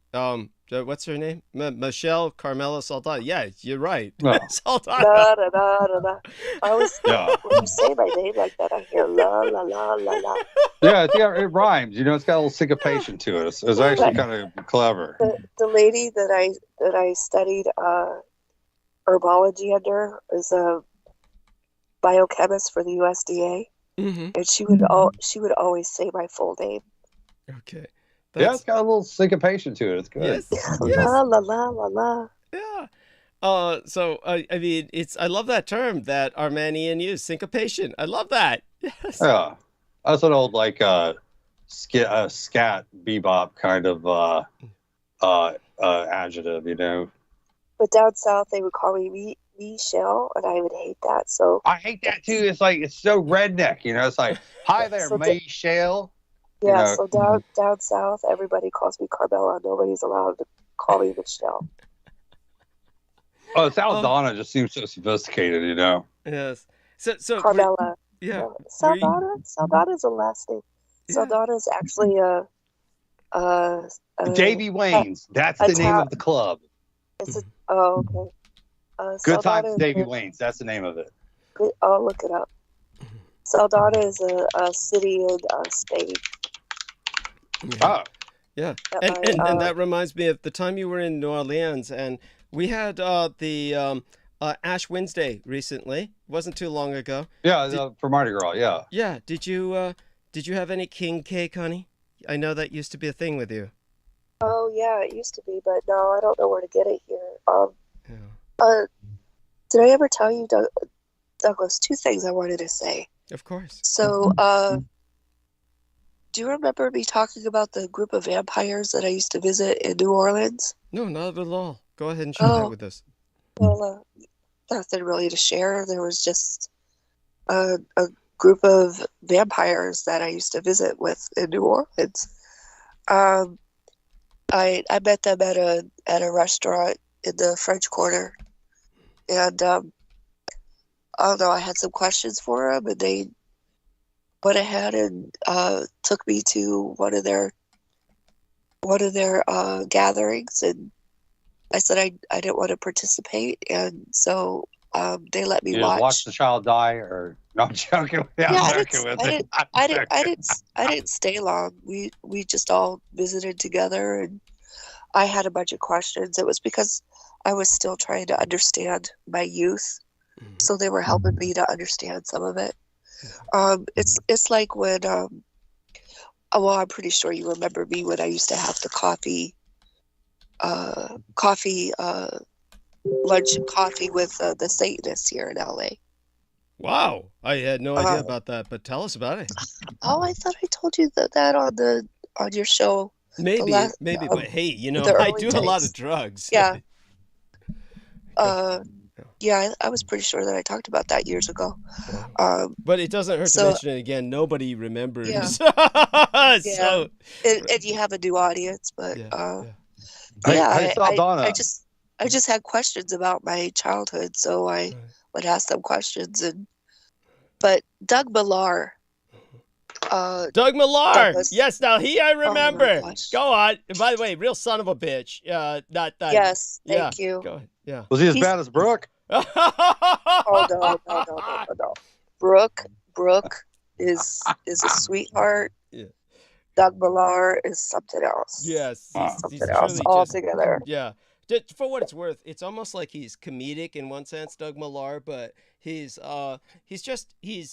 this one young man who lived with him for several years said it best, and this poor young guy had like some internal tumor in his brain, and he didn't have long to live from what I understood, poor guy, but he was this poor young white guy who had a little show on Revolution Radio for a while, and then his health issues probably interfered with that, and he kind of disappeared, but the poor guy was living with Doug Millar for a while, and like he said, Doug Millar was somebody who just wanted to spend his entire life staring at a pile of shit. And the thing about Doug Millar was that he would disappear for months at a time, going to Las Vegas, claiming he was investigating human child trafficking rings. But the reality was he was just going there to get programmed. And so, but he was like a puppet on a string when, of all people, he was being puppet mastered by Douglas, it was Schroeder, David Schroeder. So Doug Millar and what? David Schroeder. Yeah, go on, honey. Wait, you're saying David Schroeder? Doug Schroeder, Millar's David Schroeder. puppet? Remember the man who you did something Wasn't nice for him? Nickelodeon? What's that? Wasn't David Schroeder on Nickelodeon or something? Yeah, he should be. Yeah, no, David Schroeder was this poor bastard who was basically a butt fuck for Michael Aquino, and I don't say that to degrade this individual. I mean, this poor bastard, he wrote a book about being Aquino's butt fuck, and the title of the book was The Rabbit Hole. And so what happened was that he describes all of Aquino's abuse of him. He claims, and I see no reason to really disbelieve him, that Aquino used to, take him underground and keep him underground for months at a time. And Aquino would come and visit him and like skewer babies and roast them and barbecue. Yeah, that's what they do. Yeah, and eat these babies in front of David Schroeder. And, basically David Schroeder in the rabbit hole, what happened was this gay guy named Brian William Hall, who never admitted to being gay, but everyone knew he was gay. And when I said to him, why don't you just open up and say you're gay? He says, come on, Douglas, I run these conspiracy conferences and they're all redneck militiamen and they'll all kill me. So instead of saying he was in a closet, I would say he was in a display case. But anyhow, it's like everyone knew he was gay. So I don't know why he was hiding. I don't care if they're militia or not. It's not like they couldn't see that this guy was gay. But at any rate, so he... Okay, well, that puts into more context what I was saying the last time. Yeah. I was on the air when I was on a rant. And yeah. So the next time we have my time at 5 o'clock. Yeah, on next Wednesday. We'll put this in more context. That's right. I'll put it into context. That's right. I was actually David had contacted me, reached out to me, to be a deprogrammer for him. Yeah, that's right. Oh, please come to Orlando. And then at some point he told me that we couldn't talk anymore because his demons wouldn't let him talk with me. Yeah, he's one of them. Yeah, and that's quite true. All of this that she is saying about David Schroeder, because she was doing nice things for him. Like you even painted a picture for him, I think. No, I was buying his paintings. Okay. So that he could, but when he would give me the name to deliver them to, it would be his address. I was telling him I was buying his paintings and gifting them back to him. So because that's something that I do, or Once Upon a Eden does, is support survivors who are trying to break free. And he didn't know how to break free from it. So because he was constantly calling his past abusers for help. So yeah, isn't that part of the? Isn't that disgusting? I mean, in other words, he's addicted to the abuse, right, honey? Yeah, even the Stockholm syndrome. Yes. But it's even deeper than that. They keep you poor. Like they try to keep me poor and they do a pretty good job. But we'll talk about it the next time. And that also puts into context with Neil Wolf and how he tried to use David Schroeder as a pawn, or a puppet for that march that they had down in Washington. The which one? The Million Man, or no, the against the Pedogate one. Okay. Yeah. Okay. And just so people put that go on. Into deeper context. We'll put that into deeper context in the opening hour on Wednesday. And but I don't know which one of the guests. I think maybe it was Peter.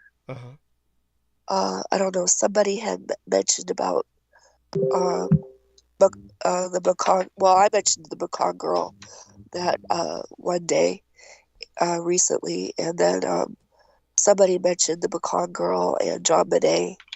And every time I hear about John Bonet, I always think Doug Millar. Yes. And who's that? Which one? Yeah. Jean Bonet. Whenever she thinks of Jean Bonet Ramsey, she thinks of Doug Millar. And if you look up Doug Millar, you should find the fucker's picture, but maybe not. Or even David Schroeder. Maybe even his picture would be hard to find. But I can't find David Schroeder. I'm being honest with you. I've been looking at him since I can't find shit on him. Interesting. We could go into detail about that the next time. Yeah, we'll go into detail about that in the opening hour on Wednesday. But just so you know, Ian and all our listeners, when he wrote the book The Rabbit Hole, as I've said oftentimes in the past, Brian William Hall, who had organized these conferences, was given a free copy of it. And he told me it was just like gay sado porn, like gay bondage, S&M pornography. And he said, he just flips through it, and he was getting excited already. It was like every other word was anus, dildo, bleeding anus, bloody dildo, and shit. When he was finished reading it, he offered to lend it to me, and I said, no, I think the pages will be all fucking sticky after you were through with it. Sorry. But yeah. So there you go. But that was David Schroeder's experience, and he hates my guts because he says that after I came into Aquino's life, Aquino wouldn't pay attention to him anymore. And I said, geez, dude, you'd think you'd be grateful for me. So like, what a fag. Yeah, thank you. But the story will also go into how small that world is, because both Dave and Doug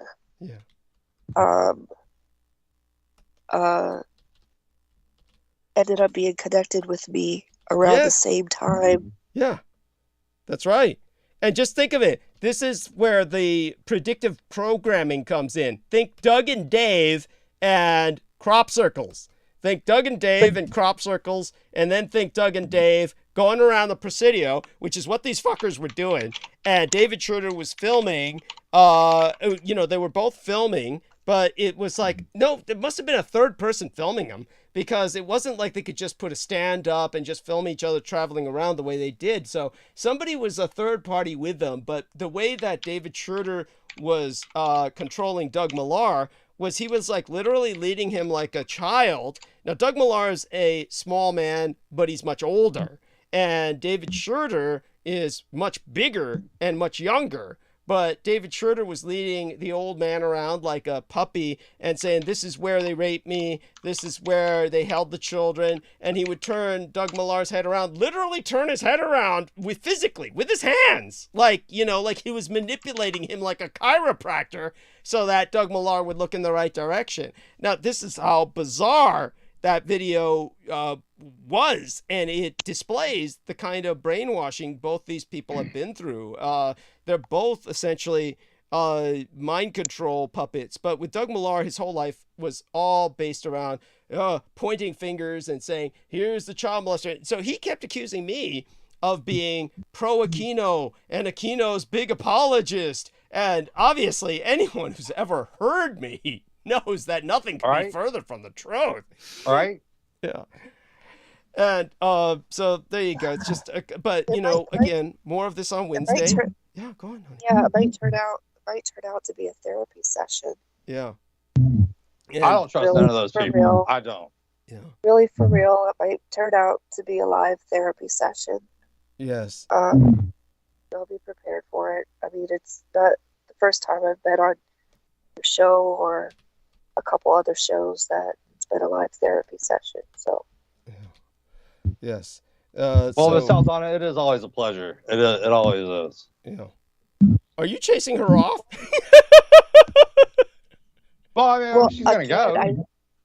I did say goodbye like probably a half hour ago. Yeah, we don't want to keep you up, but yeah, no, I got done with my beadwork, and now I'm gonna work on my office work. Okay. Yeah. Well, we love you dearly, and I'm so glad that Ian has been helpful to you. And I thought that was the funniest thing in the world when Brooke said, you're going to need a massive trash bag. Okay. Yeah. She's like, what side can I get you for the side of the road or whatever? Yeah. Before I go, here's a quick story that Ian will appreciate. Yeah. Okay. So when I was traveling cross country, and I was in Texas, and I was at a Greyhound, because that's what I take is the bus. So I met this lady that she was a very put together lady.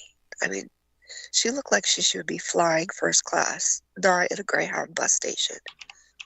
And it turns out, to make the long story short, that she was flying first class. She taught dance, indigenous dance, folklore dance. And her husband had been a scientist and taught science at a college, and then he was doing some science project for the government. He had died, and they went to Mexico to have his funeral. when she came back, or so she stayed for a month with her family to make the visit worthwhile. The daughter came home early because the daughter, who was in college, had finals. So, but the daughter called her mother, and she called the police, and she called whoever she could, because she kept hearing somebody in the kitchen at night. But would she go down in the kitchen, and she wouldn't see any signs. So she couldn't figure out what was going on, and this went for about a week. And then she went down in the middle of the night, and there were people coming up from some tile underneath the tiles in the kitchen, and other people were playing cards and drinking beer. Under the tile? They were already in the kitchen, and some people were still coming up from the underneath the tile. From the floor, yeah. Yeah. So there was a tunnel that went from Mexico to their house. Oh my God! Oh, so they're mafia. Cartel. So I'll finish the story later, but there you go. There's that much. I believe it. That's one of the reasons why I asked you for your research. Right. Oh, cool. Excellent. I got a question for you. Before you go. There are documented cases. And I do well in my storage, because usually I used to print all of this stuff off, because I don't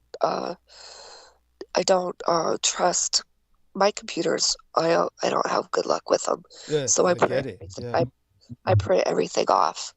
So in my storage, I do have documented cases of people. When I first put this woman's story on Facebook, I got flooded with other people's stories along the border. Yeah. So I do have documented stories. I've got some LiDAR maps of the border of the tunnels. If you want me to, could you explain what LiDAR means? Explain the acronym. Yes, that would be happy. That would be. It's like a light emitting. What is it? It's shit. But I found David Schurter. Oh. I was spelling it with a D, not a T, but I found him. Okay. It's what's he up to these days? It says he's like 60 and he's hanging out. Okay, 60? It says for light detection and ranging. That's LiDAR. LiDAR. Okay. Yeah, archaeologists use it for finding things underground. Yeah. Finding things underground. It's David Schroeder. Let me look up his age. 60. Oh, I get that makes sense. He would be age 56, Omaha, Nebraska. Okay. Yeah, that's right. Go on, honey. Yeah, that's about right. Yeah. Mid 50s, early 60s, yeah, somewhere around there. Okay. With that, I'm gonna go. We love you. Ma'am. Okay. I love you too. I'll talk to you guys next time. Yes. I'll talk to you next time, Dave. Bye for now. Bye. And so that is our lovely lady Michelle Carmela Saldana, and what an angel! What an angel! Yes. As Ian West has said before, the real thing. The real deal, and she helped Ian identify some railroad tracks and where they were leading. Yes, that's quite right. Yeah, and she knocked that one out of the park. Yes, and so all that being said, it's amazing. So were you able to find Doug Millar, D-O-G? Well, Doug, you know how to spell that. I'll look them up. Yeah, because these guys aren't in my portfolio. Yeah, Millar. Doug Millar. Gotcha. Okay. Yeah. So. There's a few of them. Yeah. Let me just put MK Ultra and see if that has anything. Usually that's what just pulls them in, you know. Oh my God. None dare call it a travesty. Wow, that must be him. That's him. Violent crimes against children, 99. Oh, he was in the Westward. That's Colorado. That's Denver's weekly. Oh my God. So, yes, he's like he's this creep. He shows up everywhere, and it's like, is he still alive? You think? I'm just finding this one Westward article. That's it. Mm-hmm. And then Denver Crime Stoppers is in here. Yeah, let me download this real quick and put it in the collection. Mm-hmm. Yeah. So it's our man Ian keeps track of this rogues gallery of these kinds. Oh, it's huge. Yes, it's huge. Like all today, I fucking cleaned out my 5 terabyte hard drive. Mm-hmm. So I'm like trying to consolidate everything, and I got everything like organized and alphabetized, all sorts of ridiculous shit. You know, like I even got the fucking underground construction manuals from like 1981 and 1982 of all the fucking tunnels they were building back in the day. So unless this is something that you've kind of promised to keep secret or private, what was it that yeah, it's books. Yeah, it's called World Entrances. No, I meant when Brooke called you, like you said, she blocked you for several days, for about maybe a work week's worth of time, 5 days or so, until she needed something, and she called you. What did she need? I think she just needed to tell me something, you know. I mean, with her mind, you mean just needed to tell you off? Yeah, something. I mean, I don't know. I don't really pay. You know, I'm always busy whenever she calls, and it pisses her off that I like have a life, and then, you know, then I get blocked for it. It's great, you know. You know, I can finish what up I need to do faster, and you know, I don't get irritated, and you know. Oh my god. Yeah. I mean, it's a, you know, it's a job with her. It really is, you know. I should be salaried, but. Oh my god, that's beautiful. Oh, that's so all of that being said, when Michelle was talking, and you well, earlier, what was it Brooke said that, oh, you knew a fact? It's strange that you know an actual fact. You were talking about Epstein or something. What was it that you were bringing up? I'd have to go back and listen to it, but oh, by the way, last time when she was pulling that, you called me the enemy and stuff, whenever she was pulling that shit. Yes. So I finally found it. It was right at the 7-hour mark of the recording. And no, you did not say that, not even once. Thank you. And she made a big fucking deal out of it. I mean, I fell asleep with that nonsense. I finally got to the point, and yeah, you know, there was no she's the enemy bullshit. The enemy didn't even get uttered once, you know? Oh, thank you. I was like, you stupid bitch. Jesus. Oh, well, that's a bit harsh, but yeah. No, that isn't. No, that's her lingo. I'll play right back with her. You know, and I'll throw some meth and some dust on top of it just to fucking level her out. You know, I'm not scared of her. You know, it's just, like, she's not gonna pay my rent. What the fuck do I care? God damn. Oh god. Probably just up costing me money like the rest of these chicks around here do. I mean, let's be honest. You know. I told one, I was like, look, you just gotta go. I was like, oh my god, shit's missing. Can't find it, you know. You always got your backpack when you come in here, you know. You've had girls come into your home and steal things, I'm sure. Yeah, my goddamn sonar watch that we did the Disney mission with got fucking stolen. That's a fucking $100 watch. With all the fucking sonar fucking maps of Disney World. I mean, yeah, they got a good one on me with that. Oh my god. So the thing's so fucking big. It's like, how could I miss that walking out of the house? You know. Oh my god. Did you get that clip I sent you about the guy who says Aquino's still alive, but he's a reptile now? I talked to him. He's like, I walked up and I saw this lizard, and then he's like, it's me, Johnny. And I was like, Aquino? You're kidding, right? Play that thing. You're kidding. That's serious. It's I a sent joke, it to right? you. Yeah. No, that's serious. Send it to me again. No. We're going to play it right now. We got to play it. You're going to die when you hear this. You are going to fucking die. I was like, I've seen everything. I've seen every fucking... that's what I was saying. I was like, I've seen it all. There's, you know... Blew my fucking mind when I heard this. I mean, he's dead serious. Like, he's not looking away, looking up, thinking of what to think or say. None of that shit. He just... he's like, I was scared. This lizard approached me, and then it began to shapeshift, and I said, "Akito?" And I swear to God, here, let me get it. I swear to God, I was like, it sounds like you knew this son of a bitch. It's like, yeah, that'd be something. Everybody knows, apparently. What's that? I said everybody knows Akito these days. It's crazy. It's amazing. Where are you at on here? I'm trying to find you on here. Where the fuck are you at? God, I hate this Facebook shit. It's so hard to. Let me just type in your fucking name. Oh my God. But I was like, this is impossible. How does Akito just go from dead to now he's a fucking lizard? It all in the span of a couple of years. It's amazing. I mean, it sounds like something Brooke just came up with, you know? It's just, okay. Here you are. Okay, here you are. Oh my God. Okay. Oh Bam. Here's the clip. Here, shape-shifting reptilian, Michael Aquino. Here we go. Here it is. Oh, please let this be an ad.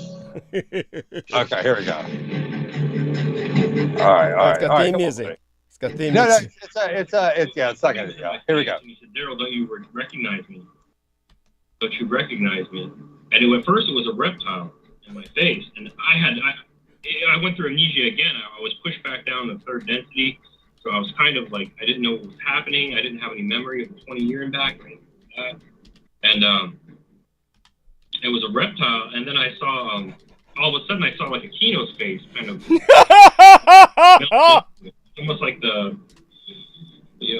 shapeshifter kind of thing that people talk about and everything like that. But I kind of saw the reptile kind of walk backwards in the corner and like the shadows.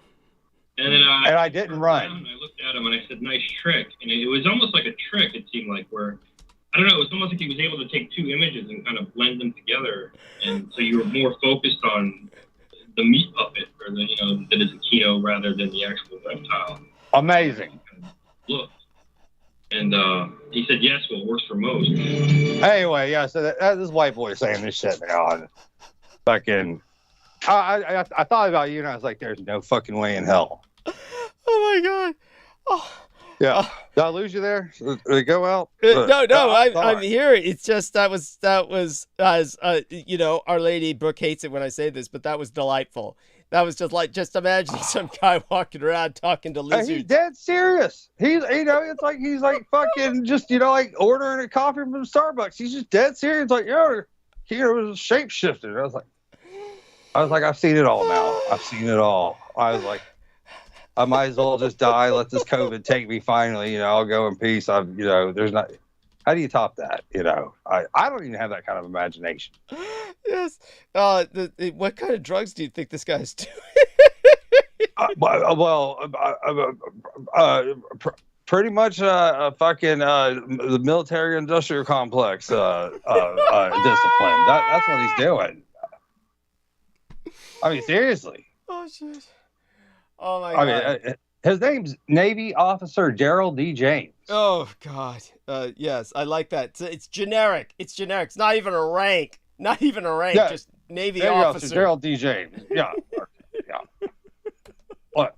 Gerald D. James, John Benet Ramsey. Yeah, it's just one of those days. Have that syncopation.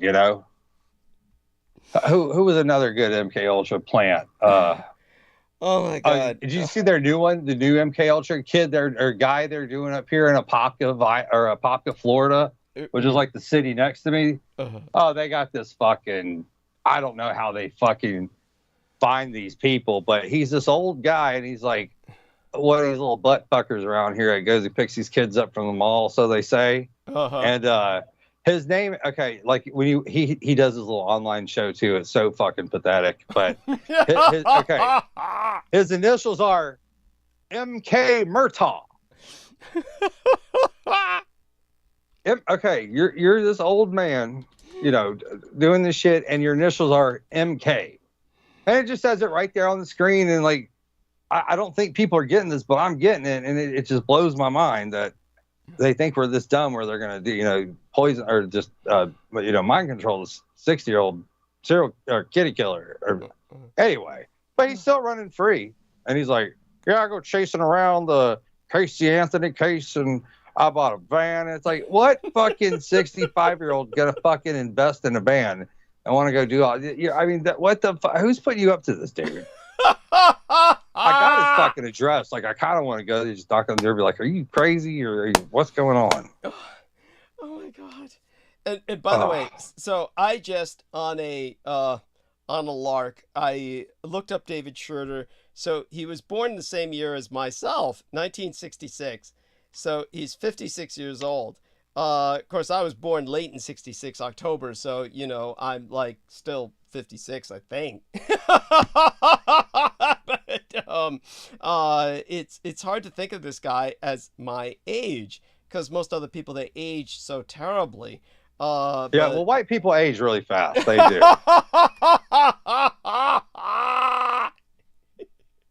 You know, they go out in that sun all the time, and it's just, you know. I guess he doesn't look that bad considering. But are you looking at the one with him in the blue shirt with the German shelf behind him or something? I mean, it looks like he's like it's like a sign-in picture for work where you gotta like take your picture to clock in or something. Because he's got the 5 o'clock shadow and shit. Yes. He's like, no, I didn't fucking shave. What does it look like? No, just yeah. Yes. Oh my god. Then there's others. He looks a lot more worn. I mean, he looks pretty ragged and worn. Period. Poor bastard. But you know, he's got a picture of himself here with devil horns and shit, which I guess he thinks is cute. But you know, he's just a poor guy. I mean, you just feel bad for him because you can tell by his looking at the photograph, he looks really monofocal. He looks like a janitor at a graveyard or something, you know? Seriously. And there's this poor David Schroeder's obituary too. This other David Schroeder who looks like he was a serial killer. Looks like a celibate serial killer. In fact, I'll show that to our man Ian West here so he can get what I'm saying. Fuck, let me try and share screen here. So I'm sharing screen. Can you see this poor son of a bitch here with the cursor? Yeah. This is the David Schroeder obituary. Obviously someone else, but this guy looks like a celibate serial killer, like somebody who never had sex in his life but desperately wants it, so he does it with dead bodies. Hey, that might be why the graveyard's closed. Never mind. Yeah. And David Schroeder here, he looks like everybody think of when they finally ripped the mask off Michael Myers. When right? Yes. It's David Schroeder under the Michael Myers mask. He would look much better in a one piece. And he's about the right age. So there we go. A little younger than Michael Myers, is technically 60-something. This, I guess, was when he was much younger. And this, of course, I don't know if you saw this one. It's like he's into bondage. It's like, I'm going to whip somebody's ass with his little whip here. And he's oh, my God. Yeah, it's the stick thing coming out the sleeping bag or whatever that is. Worse that's yet. Jeans or something. That's it's his legs. Yeah, it's fucking legs. So he's got a sleeping bag. Oh, shit. Did you ever talk again to that John Miranda guy we had on it? No. No, I was thinking about it. It was great. You know, it was great. Yeah, John Miranda. Yeah. Please come back on. You know. I liked you. Oh my god. I'd take him over Brooke any day. Okay, I'm gonna share screen again because I'm in some stupid mood. So this is Lesh Maniasis, and it's like this is somebody's cheek or something. I think this is somebody's cheek. Just oh my god. Yeah, I think it is a cheek. Yeah. Oh my god, that's eating away people's faces and shit. Or the neck, the back of their neck or something. What do they do to help somebody whose face has been eaten away like that? Well, it depends on what the CDC allows the doctors to do that week. That's what it comes down to. But these people are like in different countries. Yeah, it was a bioweapon that Fauci came up with back in like the late 80s and early 90s, and he wiped out a whole African village with it. And it was like, oh, my bad. Now, hey, by the way, I mean, I'm sure the Ku Klux Klan was jealous after that. I mean, so by the way, these are images that are all, and our man Ian can testify to this. These images are all blotted out. They all say this image contains explicit context, safe search, blurring is on, and so you have to click the button to view the image. Now, I know I'm going to regret doing this. I'm braving it. I'm braving it. Oh God! So it's just this. Yeah, look at that! Look at that! Yeah. Your arm looks. It's almost like anthrax. It's almost like anthrax. I don't know what anthrax looks like. I mean, okay, like, anthrax is a skin dissolver. No, that's what anthrax is. Okay. It, just so people understand, I know what anthrax is, but I don't know what it looks like when it impacts its victims. Because, like, I try to. I mean, I've seen enough grotesquerie in my life where I just don't need to expose myself to that. But this says this is a Central American adult. So yeah, this is cutaneous leishmaniasis. So this is what you have. There's three types. Well, there's three types. There's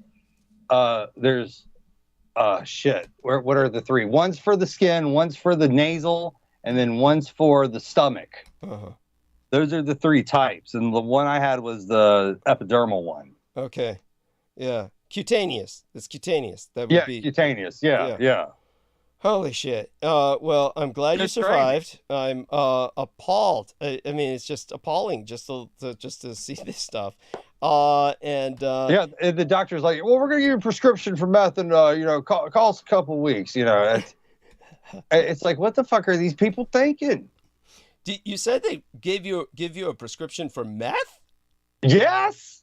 What does that mean? Where do you think these meth jokes are coming from? But what does that mean? They give you a prescription of meth, or? Yes, that was like one of the second prescriptions I got. Well, I went to the second doctor after I fucking got escorted out by the cops for the first one.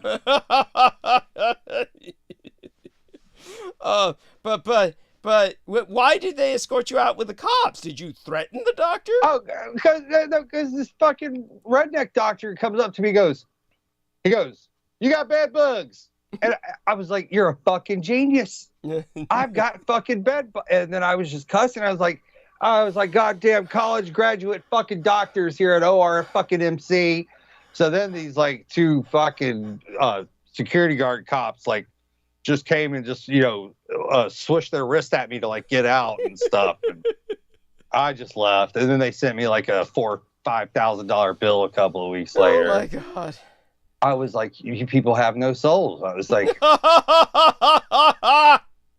it's terrible. And like, I'm watching, like, I'm sitting in the fucking, what's it called? The fucking the ER waiting room for like fucking 9 hours. Mm-hmm. And like, these people, you can see the shit crawl out of their skin. And it's like, I was like, you're going to get the whole waiting room sick. I was like, you're going to get these people out of here. They're like, there's no such thing as parasites. I'm like, look at this bitch. I was like, look, they're coming out of her nose. I was like, you guys need to call like the fucking the custodians and have them sweep the floors because they're all over the fucking floors. Oh my God, it was sad. And but how did they feel the meth would help? What was the logic? Let me grab the bottle and see what the meth was mixed with. It was meth and something. Yeah, and I'm like, what? I was like, I don't want to do meth. I was like, I don't think meth is gonna fucking kill this shit, Where's the fucking bottle at? I hope I didn't throw it away. It was like meth something. Damn it. Let me see if the bottle's in the medicine closet. Oh my God. Yeah, my $5,000 worth of fucking essential oils and over-the-counter shit that I have from this whole charade now. Mm-hmm. Yeah, I wasn't kidding when I said I got 5 shelves of drugs. I mean, I really got 5 shelves of drugs, and I spent about $5 fucking grand on them all. Yeah, like Sarah got sick this week. I forgot what she had, like some like kind of like skin irritation. So I went on the web and fucking whooped up some like I got a recipe for like a prescription strength antibiotic for skin, and Yeah, she was like, she's like, you saved me. I was like, yeah. Did it help? Yeah. She said that, like, the irritation's all gone now. Really? Yeah. Thank God for that. Yeah, I was like, yeah, I used like a bit of an aloe vera plant. I juiced that, and then some vitamin E. And you mean you concocted something for it? Yeah. I got the recipe. Yeah, I got the recipe off the internet, and I had all the drugs here to make it. And we fucking whooped them up into a couple of syringes and dropped them on cotton balls, and she just put it on the affected area. That was it. Oh my God, she came over for this treatment. Yeah, well, she said she said like the bump on her arm was like there for a week or something. Okay. And I talked to her today, and she's like, "Yeah, it's all gone." But she had to come over to your home for the treatment. Well, I mean, she was spending the weekends with me, but she'd have been over anyway. But I'm sure. You know me. Maybe she contracted the bump in her arm from your loving meat injections. No. This wasn't. I mean, if it was the case, there'd been like 10 other chicks with it too. So,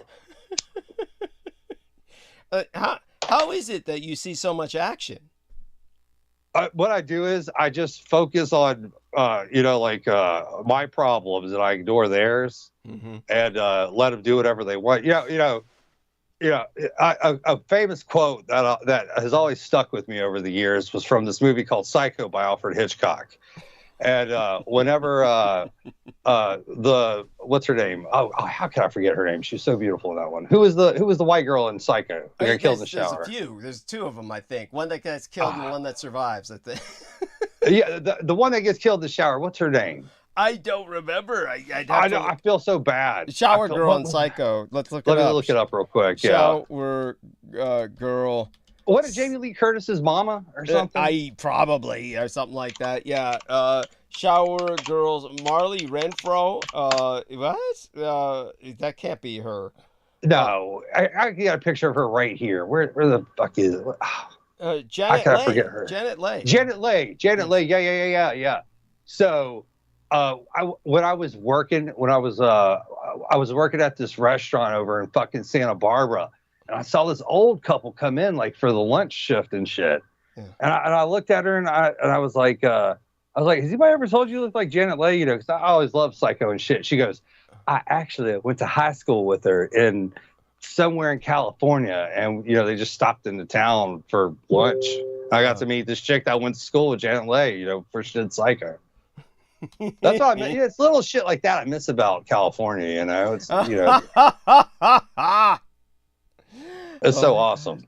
Yes. Yeah. You know who else I met out in Santa Barbara? Who? Was the insane asylum attendant in Terminator 2 that walks through the metal bars and then turns into the bad guy. I got to meet him. Oh, that's so funny. That's delightful. Yeah. Oh my God. So there we have that. Well, I love you dearly, Ian, and I will take over now. I'm gonna start monologuing and earn my pay, so to speak. And you've been wonderful. I want to thank you for bringing me this far. Anything else you want to share with our listeners before you retreat into the gentle day? No, I didn't really, have much prepared, but I did get a lot of fucking, I did get a lot of these like vintage government underground tunneling manuals, but I'll share those next week, Yes, and that's oh my God. Well, we missed George. He didn't show up tonight. Going through. Yeah, how's he doing? Have you talked to him?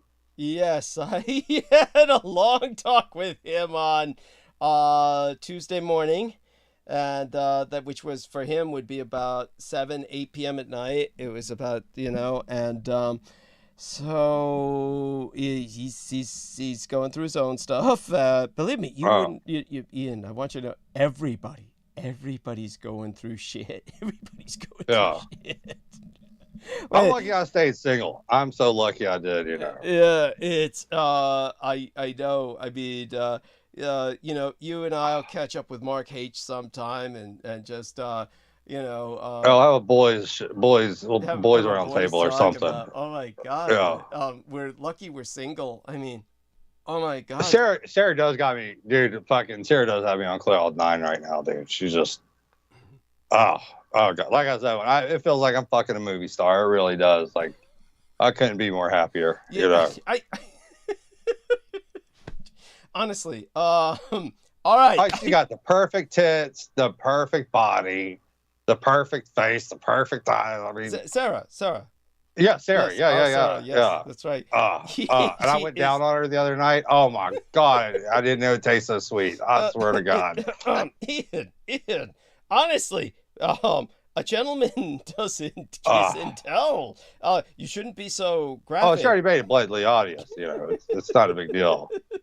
Shit, that first hour of the interview we did with you, she was topless the whole time. Oh my God. So, I mean, this is a mature audience after all. But, all right. By the way, Michelle Saldana, when you isolated that Doug Millar idiot and brought up his Jean-Benet Ramsey, Michelle was saying Millar had a strange fascination with Jean-Benet. The guy's a pedophile. He was probably there. What's that? He was probably there. Yeah, I was about to say, Doug Millar's a fucking pedophile, honey. His strange fascination, he's until we get these videotapes of the Benet ritual, whatever thing they were doing to her that killed her. Yeah. Fucking until we get those tapes, which I have a feeling that they got them from that who's that fucking pervert out in Colorado? There's so many of them. Montegraph. Yeah, that Montegraph guy. Yeah, he got popped for fucking, shit, And then his dumbass put one of his fucking torture flicks up on archive.org. So, oh my God. Yeah, if you guys want to see like a real what these fucking sick psychos are doing, these little kids that they kidnapped, just go to archive.org and type in monograph. Yes. Oh my God. By the way, and how long did it take for Brooke Gibson to forgive you for sending her that footage of that guy whipping that little boy or something? Was that a boy or a girl? No, that straightened her ass out. Like I could visually see it in my mind when she gasped for that air and like, I wasn't like looking at her because she was, I sent her the video, but I heard her watch it. And I could just visually see everything she was doing, like just breaking down. Mm-hmm. It's well, she felt I guilt tripped her. Yeah, I guilt tripped her on. I guilt tripped her on top of it. I was like, "This is what you voted for." I was like, "You voted for Hillary." This is what you. I was like, "You did this." I was doing that. Oh my God. It's what a thing to say. At any rate, okay. On that note. So okay. Ian, love you dearly. Have a blessed day. All right, I'll talk to you. Okay. Look forward to it. All right, bye. Bye for now. Okay. Bye. Yes, and that's Ian West, and the guy, surprisingly, he doesn't have a blog spot that I know of. And with that, we do. Oh shit! How is my quality of sound now? I need people to give me some feedback. Tell me how the quality of sound is. When I don't have it anchored onto a call, oftentimes the sound can degenerate. So actually having the call on, it gives me an indicator that, of how things are going. So let me know about my quality of sound, whoever is out there. Enter it into chat, send me a message. But definitely it helps to get feedback. And I'm so glad Aristides Yornaz, he took a photograph of that idiot that was sleeping while we were on that MUFON ambush, and the photograph he took is important because that's the idiot who then got up and screamed all these the aliens are going to save us and it's going to change the life of every insect, every plant, every child, just all this crap. He spoke like a screed, which is like a religious creed that somebody memorizes. It was crazy. But of course it's crazy. These are crazy people, and they're all cargo cultists who worship the fucking aliens that they believe will come down from the sky and save us all. I mean, this is the madness of the military-industrial complex. What it's promoted to avoid its admission that it lost the Second World War, which is what it all comes down to being all about. Okay, so what have we got going on here? There was something else I wanted to look up before I started monologuing, before I started getting involved with all of my talking about various things. The weather to start off with in San Francisco, which our lady Michelle Carmela Saldana alluded to, only she's in Los Angeles. It's definitely been weather like you wouldn't fucking believe here. She brought up the fact that we've had some fucking tornadoes. And we've got hurricane force winds. Now, what was it that our man? Oh yes, now I know what I was supposed to look up so I could thank people properly. And I hope they're fucking listening. Or I hope they do listen. And I want to give them credit, and I regret not seeing some of these things come in earlier. But some of this I'll have to go to my other window to check out. But let me see. Mighty Triple D says, our man, Mr.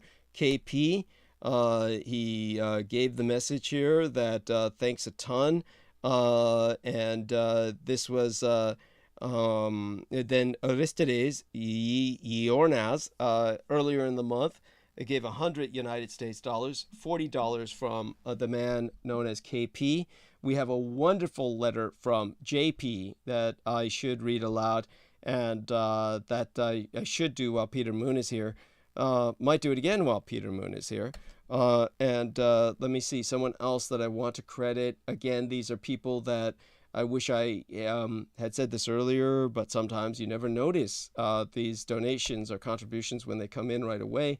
It takes a while before, I'm so overwhelmed oftentimes by producing the show that I forget to thank people who send a contribution in while the show is on. And so these wonderful people that do that, I just want you to know, if I don't get to you right away, keep listening, because at some point I ultimately do, or I ultimately hope to. There were these wonderful people in Germany that I didn't get to for the longest time in terms of crediting them with their contributions. And so right now, let's see who we've got here.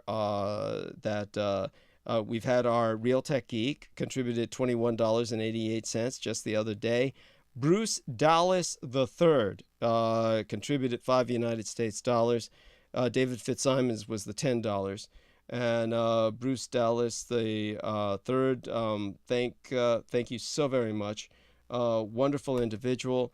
And he's this black African American gentleman who appears in the chat room at times.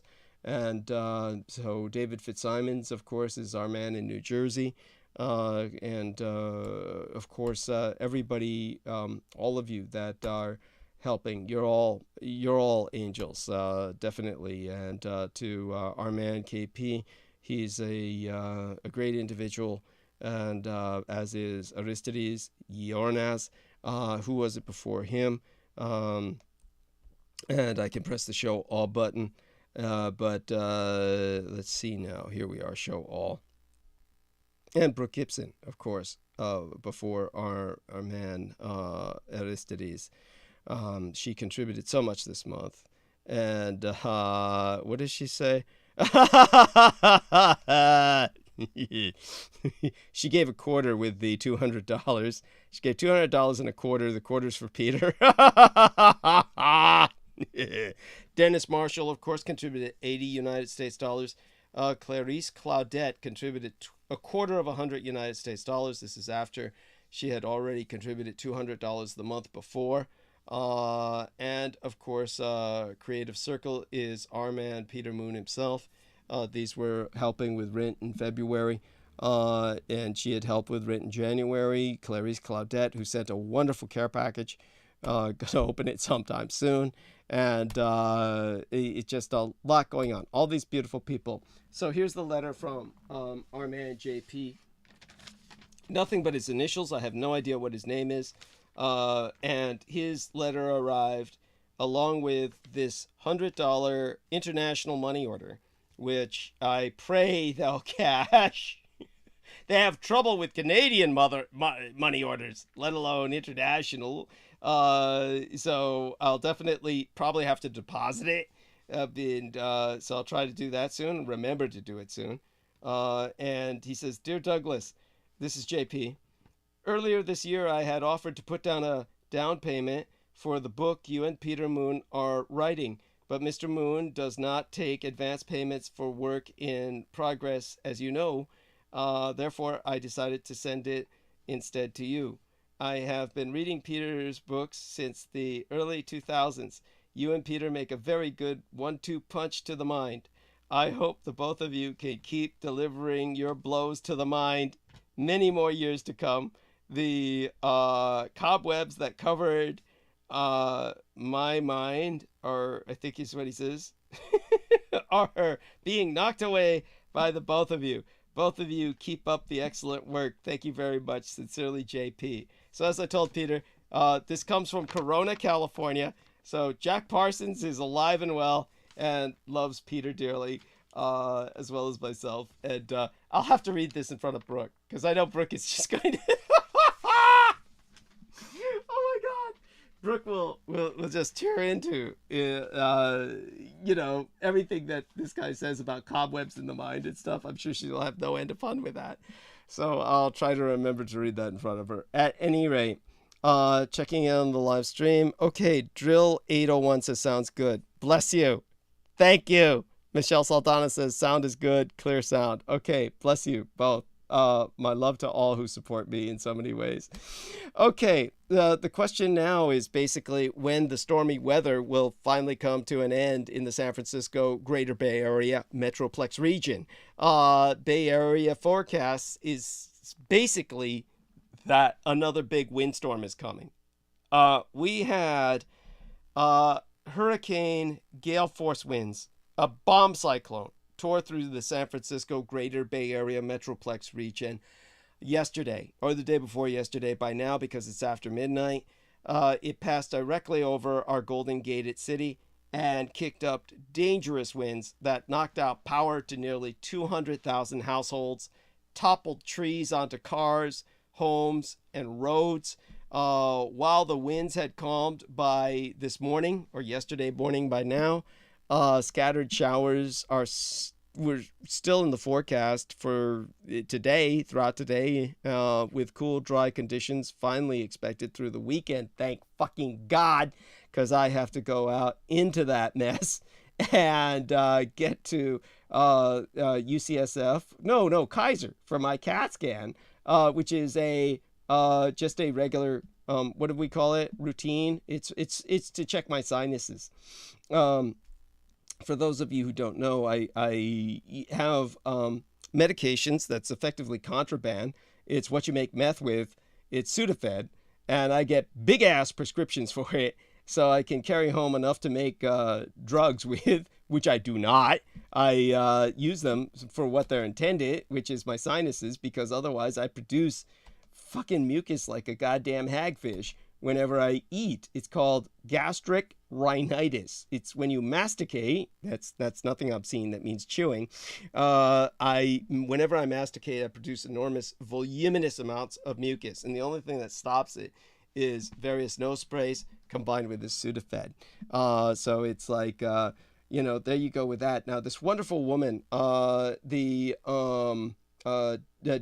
Hillis Buchberger, was pointing out, I think she was the one who sent me a link about just how much damage some of this wind has been doing in San Francisco. It was she or somebody else recently sent me that. Just quite a bit of damage everywhere. And they were talking about how much damage in monetary terms, which of course is important. But I guess, you can look that up. The thing that I want to emphasize is that our unsettled weather is not over. We've got another storm system poised to hit the Greater Bay Area Metroplex region early next week. Long-range weather models suggest it could be similar to the day before yesterday's event. Tuesday's very dramatically unusual weather event unfolded as an area of low pressure off the coast of Monterey County, California, deepened and strengthened so rapidly that it, quote unquote, this is what the term meteorologists use, bombed out. And so impressive wind speeds were recorded resultantly across our greater Bay Area Metroplex region, including an 89 mile per hour gust near the summit of Loma Prieta in the Santa Cruz Mountains, an 88 mile per hour gust at Point Potrero in San Pablo Bay, a 75 mile per hour gust on Mount Umunhum. That's Umunhum in Santa Clara County, a 74 mile per hour gust on Mount Diablo, the Mount of the Devil himself, and at the Oakland International Airport in the East Bay, and a 64 mile per hour wind at the San Francisco International Airport. I mean, these are top wind speeds that are on the Weather Service site, which I'm reading them from.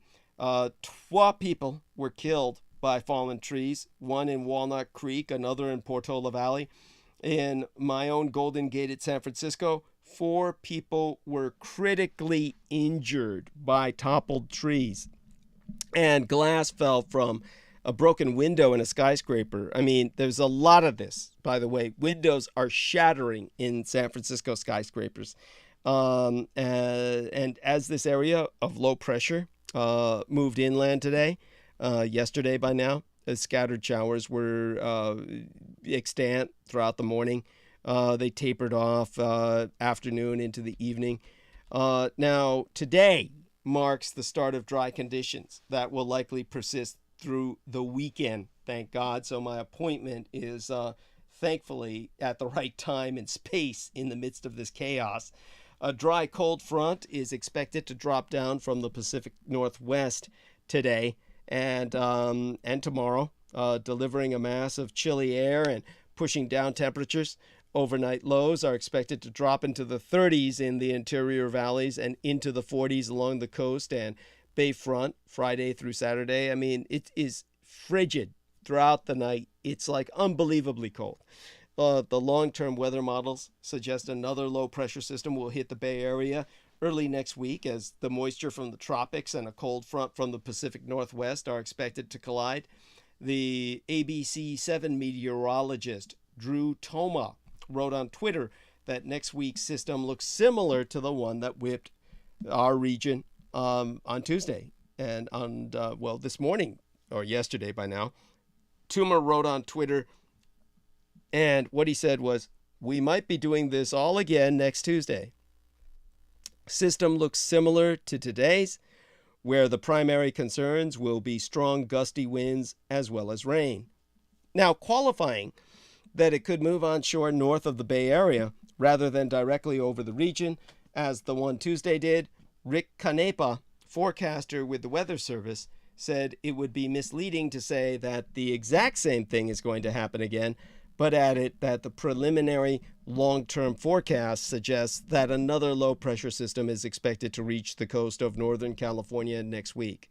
Now, I'll quote him just by reading his writ. It's a direct quote. And what he said is, "It may very well bring both strong winds and heavy rain. The pressure drops do not look like they could be as rapid. It doesn't look like it at this time, but that could change. It was rapid pressure fall, at least 24 millibars in a 24-hour period. This was all taking place really quickly within the span of 24 hours or so. That same low pressure system is now situated west of the San Francisco Peninsula, so we're still seeing a band of rain come through. It's in gradual spin down mode, so it's gradually weakening. It's now just a pocket of unstable colder air, and we have additional showers moving through." He meant to say pocket, but he misspelled it. Pocket. Pocket of unstable colder air. Now, what the results are is that glass windows are shattering on San Francisco high rises. So downtown is not safe. It's empty anyway after COVID. It's always has that feeling, to myself at least. One of these days I'll share some ghost stories about downtown when I used to work security down there. Shared it with Bede the other day. And now when it comes to what I'm speaking about with San Francisco and the weather, I want people to know that all the high winds are slamming us with waves as well, and we are flooding. So there's a lot of flood damage. But I think more spectacular to myself, because I'm really been so involved with the financial district all my life in San Francisco, usually from security, a lot of things in childhood when it was a much more open place, before they closed it to car traffic and turned it into a kind of pedestrian friendly environment, which essentially deserted it and rendered it untenable for businesses, and basically killed its economy. Right now, to add to its apocalyptic ambience, San Francisco officials are scrambling to reassure the public that they're safe to walk through downtown neighborhoods after this monstrous gale, day before yesterday, caused windows to crack along 20 floors of the Salesforce office building and battered 3 other glass-sheathed high-rises, and created conditions that it's just a miracle somebody didn't get beheaded by flying panes of glass. The Board of Supervisors president, Aaron Peskin, who's been around for fucking ever, whose district includes one of these storm-lashed structures, said he's prepared to move heaven and earth to make sure that every tall building in San Francisco is comprehensively inspected by a qualified engineer immediately. Yesterday, day before yesterday by now, Peskin called for a hearing to address the safety of windows in high rises, and emphasizing that anyone walking along Mission Street could have easily been impaled. He is reviewing parts of the building code that he says are in dire need of reform, and using an expletive to emphasize his fear for pedestrians walking downtown when referring to the shards of glass that rained from the reflective citadels in South of Market as the winds hit 78 miles per hour. Peskin said, "These are not one-offs, but part of a pattern that is likely to be the new normal as our weather systems change. The only miracle yesterday was that nobody was injured." Now, when the crews from the Department of Building Inspection set out to assess the storm's toll on, well, basically what was this morning, in my experience, but effectively yesterday by now, they also logged a broken window on the 49th floor of the Millennium Tower condominium building, another between the 13th and 14th floors of the 50 California Street, and yet another on the 5th floor of an apartment building at 1400 Mission Street. But the Salesforce East skyscraper on 350 Mission Street, that bore the most severe scars, with windows popping or splintering on every floor from 11 through to 30. The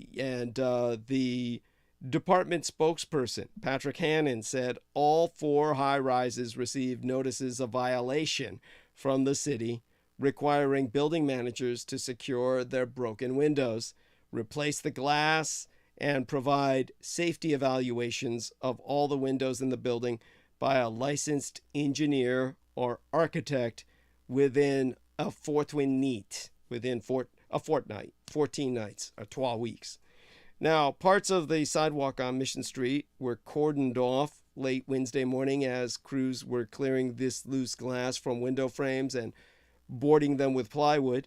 The window that ruptured at Millennium Tower measured a foot wide and roughly 3 feet long, overlooking the steel geometric lines and leaden sky over at the financial district.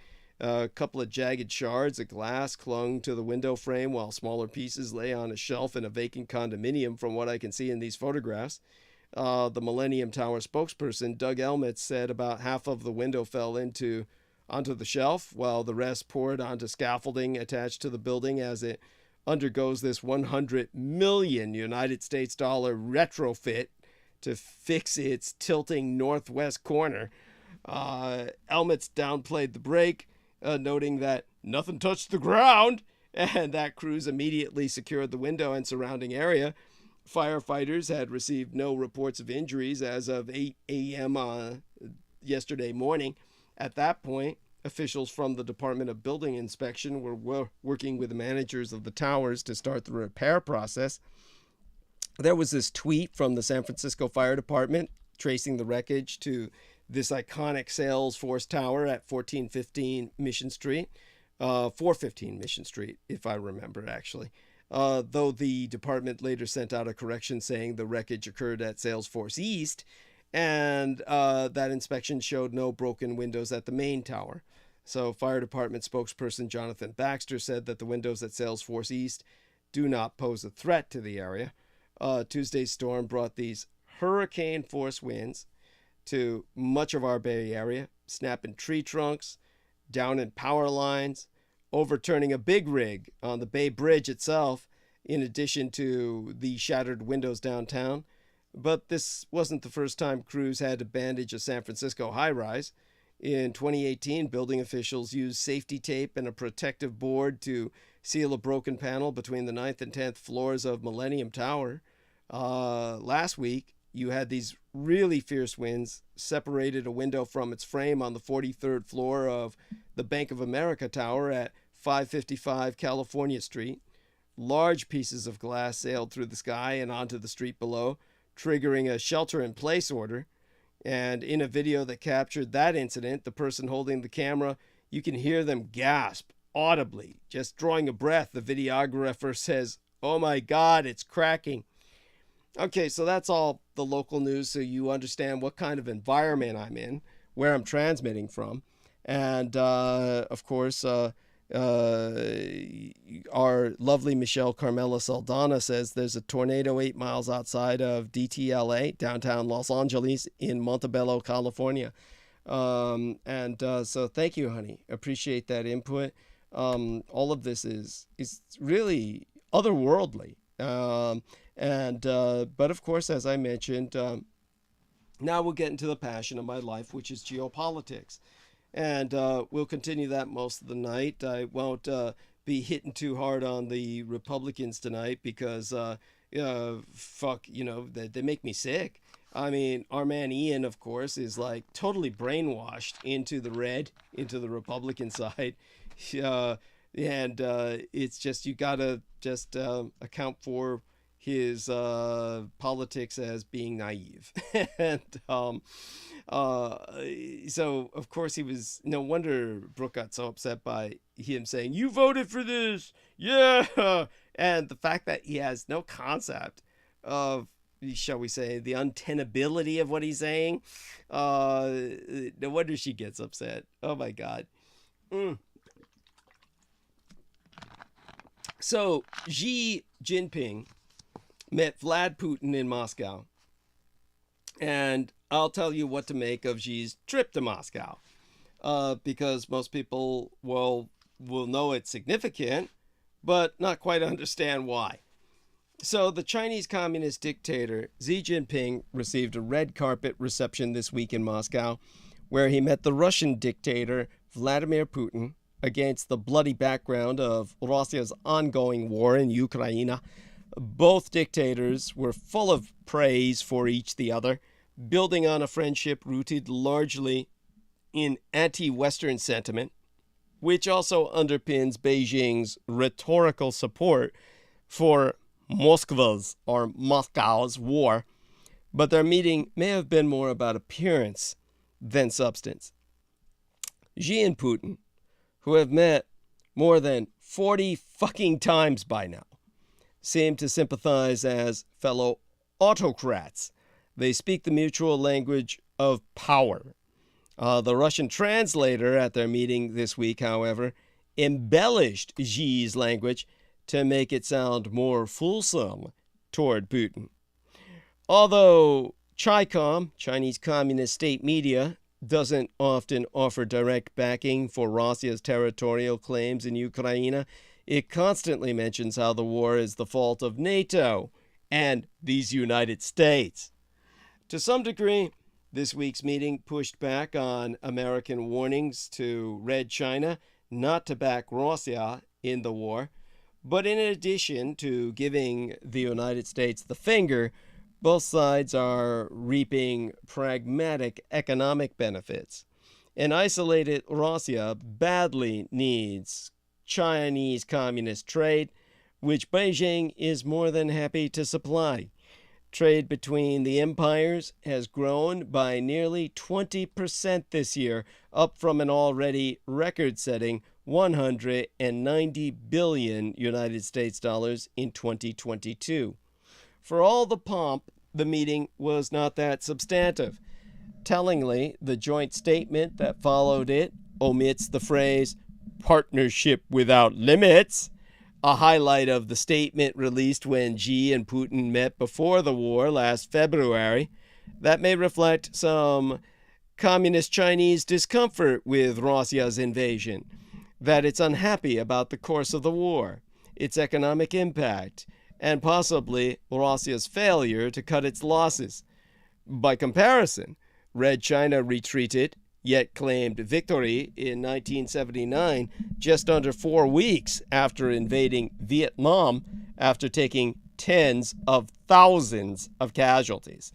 Furthermore, while Russia and Red China just unveiled a number of economic deals, Putin's signature project, Power of Siberia 2, which sounds like a martial arts movie or something, which would deliver gas to Red China via Mongolia, was also conspicuously missing.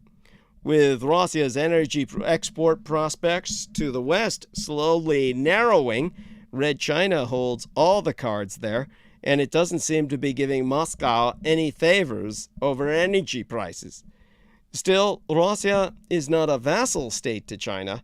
The power dynamics between the two empires have shifted rapidly, but Moscow is not subservient to Beijing.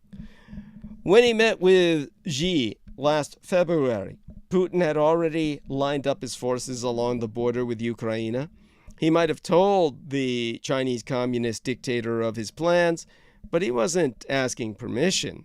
The two powers are not cooking up any particularly sinister plots that would require brain power.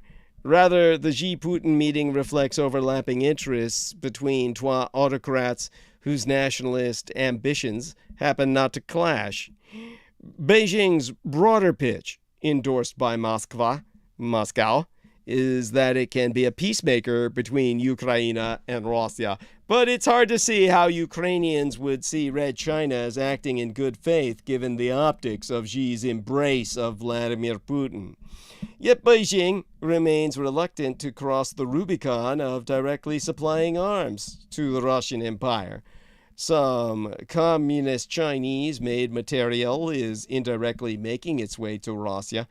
Red China seems uninterested in cracking down on that trade, but it's not endorsing it. However partial and self-serving the Sino-Russian friendship is, it is real and unlikely to change anytime soon. American pundits keep reasserting the idea that the unofficial alliance can be broken, whether it's the argument that Moscow can be split from Beijing and side with the West, or that the West can leverage Red China against Russia in the aftermath of its war in Ukraine. Some Western analysts are still dreaming of a repeat of the Sino-Soviet split that divided the empires for over 2 decades, 20 years. One line of thinking is that Red China could seek to stir up old territorial grievances over Siberia. In the Maoist era, China held that Russia had plundered its territory through unfair treaties, and anti-Soviet politics were a surprisingly important part of the Cultural Revolution between the year that I myself was born, circa 1966, and into the decade thereafter, through to 1976. But the two governments went to considerable efforts to settle border disputes in the 1980s and 1990s, and there's no sign that Red China has any interest in reviving them. Even among fervent nationalists, Siberian ambitions rank way below those in the Himalayas or the Pacific. It's possible that over the long term, a new generation of Russian leaders may rankle at being weaker than Red China. But right now, Moscow shares a powerful set of autocratic values with Beijing: anger at Washington, a desire to crush domestic opposition, and a shared resentment at being denied what it sees as its rightful place in the global order. The power dynamic between Beijing and Moscow has still switched dramatically. Russia is weaker, but isn't China's vassal state. Still, can the revanchist, revisionist Russian Empire get used to being Red China's little brother? In 1949, a new tune hit Soviet airwaves in honor of Chaikom, Chinese communist dictator Mao Zedong's first visit to Moscow. Moscow-Beijing was a hearty military march sung by an all-male choir with a catchy opening line, "Russians and Chinese are brothers forever," capturing the spirit of socialist solidarity. The Soviet Union was cast as a big brother to the newly emerged People's Republic of China, weakened by the devastating Japanese invasion and the catastrophic Civil War. And while Beijing was happy to take Soviet's aid, resentment at being cast as the younger sibling would be one of the factors that eventually led the relationship to curdle. Now, this week, as Chinese Communist dictator Xi Jinping and Russian dictator Vladimir Putin met in Moscow, the power dynamics are reversed. Today, Red China is the big brother, and the revanchist, revisionist Russian Empire is increasingly, if not completely, playing the role of supplicant. Red China, the world's second superpower, is a senior partner to Russia, now enfeebled and isolated by its war on Ukraine and more dependent than ever on Red China for economic, technological, and diplomatic support. If Russian trade data is to be believed, in January and February, Red Chinese exports to Russia grew by nearly 20% to a total of $15 billion and imports from Russia climbed by more than 31% to $18.65 billion United States dollars. The yuan has surpassed the United States dollar as the most traded currency on the Moscow Stock Exchange. Russia overtook Saudi Arabia as Red China's largest oil supplier, with nearly 24% year-on-year growth in the first 12 months of this year. Red China is clearly the top dog in the relationship, with an economy more than 10 times larger than the revanchist, revisionist Russian empires, a rapidly modernizing military, technological superiority, and global diplomatic weight. But it is premature to call the revanchist, revisionist Russian Empire a vassal state to the communist Chinese Empire, as some analysts have understandably done. Dependency does not equal subservience. Russia remains a major nuclear power and globally significant exporter of energy, resources, and food. The Russian economy, while damaged, has so far demonstrated a remarkable resilience in the face of Western sanctions. Russia has a strategic bulk that Red China needs as it prepares for long-term competition and inevitable conflict with these United States. The Communist Chinese and Russian empires share one of the longest land borders between nation-states, one that has been peaceful for decades, giving both countries a breathing space to face their respective adversaries in the East and West. So while diminished and lonely on the world stage, Russia still has agency and heft in its relationship with a more dominant and powerful communist Chinese empire. Red China, facing a hostile American empire, a disillusioned Europe, and slowing economy at home, also needs the Russian Empire in its corner in its quest to become a global rule setter and the dominant power in Asia itself. Top of the agenda is Ukraine. Xi's briefing pack in Red China's peace initiative for Ukraine, a summary of Beijing's official positions on the conflict. Well, none of its 12 points offer anything specific to end the bloodshed. All of them promote, albeit only rhetorically, Beijing's credentials as a responsible and peace-loving global power. Xi seeks quick wins, and Russia's endorsement of the plan to show the world that the Communist Chinese Empire has the capabilities to resolve what is effectively a global conflict. Now, just checking into some of my incoming notifications here, seeing if there's any thing new that people are observing.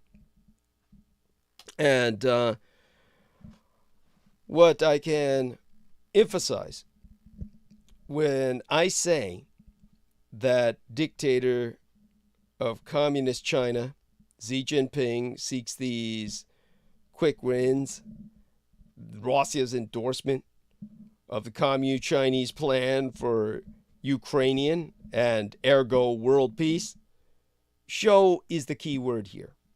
The audience is Europe, China's second largest trading partner, but increasingly skeptical about Beijing's friendship with Moscow and the global south, agnostic about the Russo-Ukrainian conflict, but wary of its impacts on their economies. Russia is publicly supportive of Red China's plans. But yesterday, day before yesterday by now, Putin announced that Red China's peace plan could be the basis of the resolution of the war when and if Kiev and its Western backers are ready.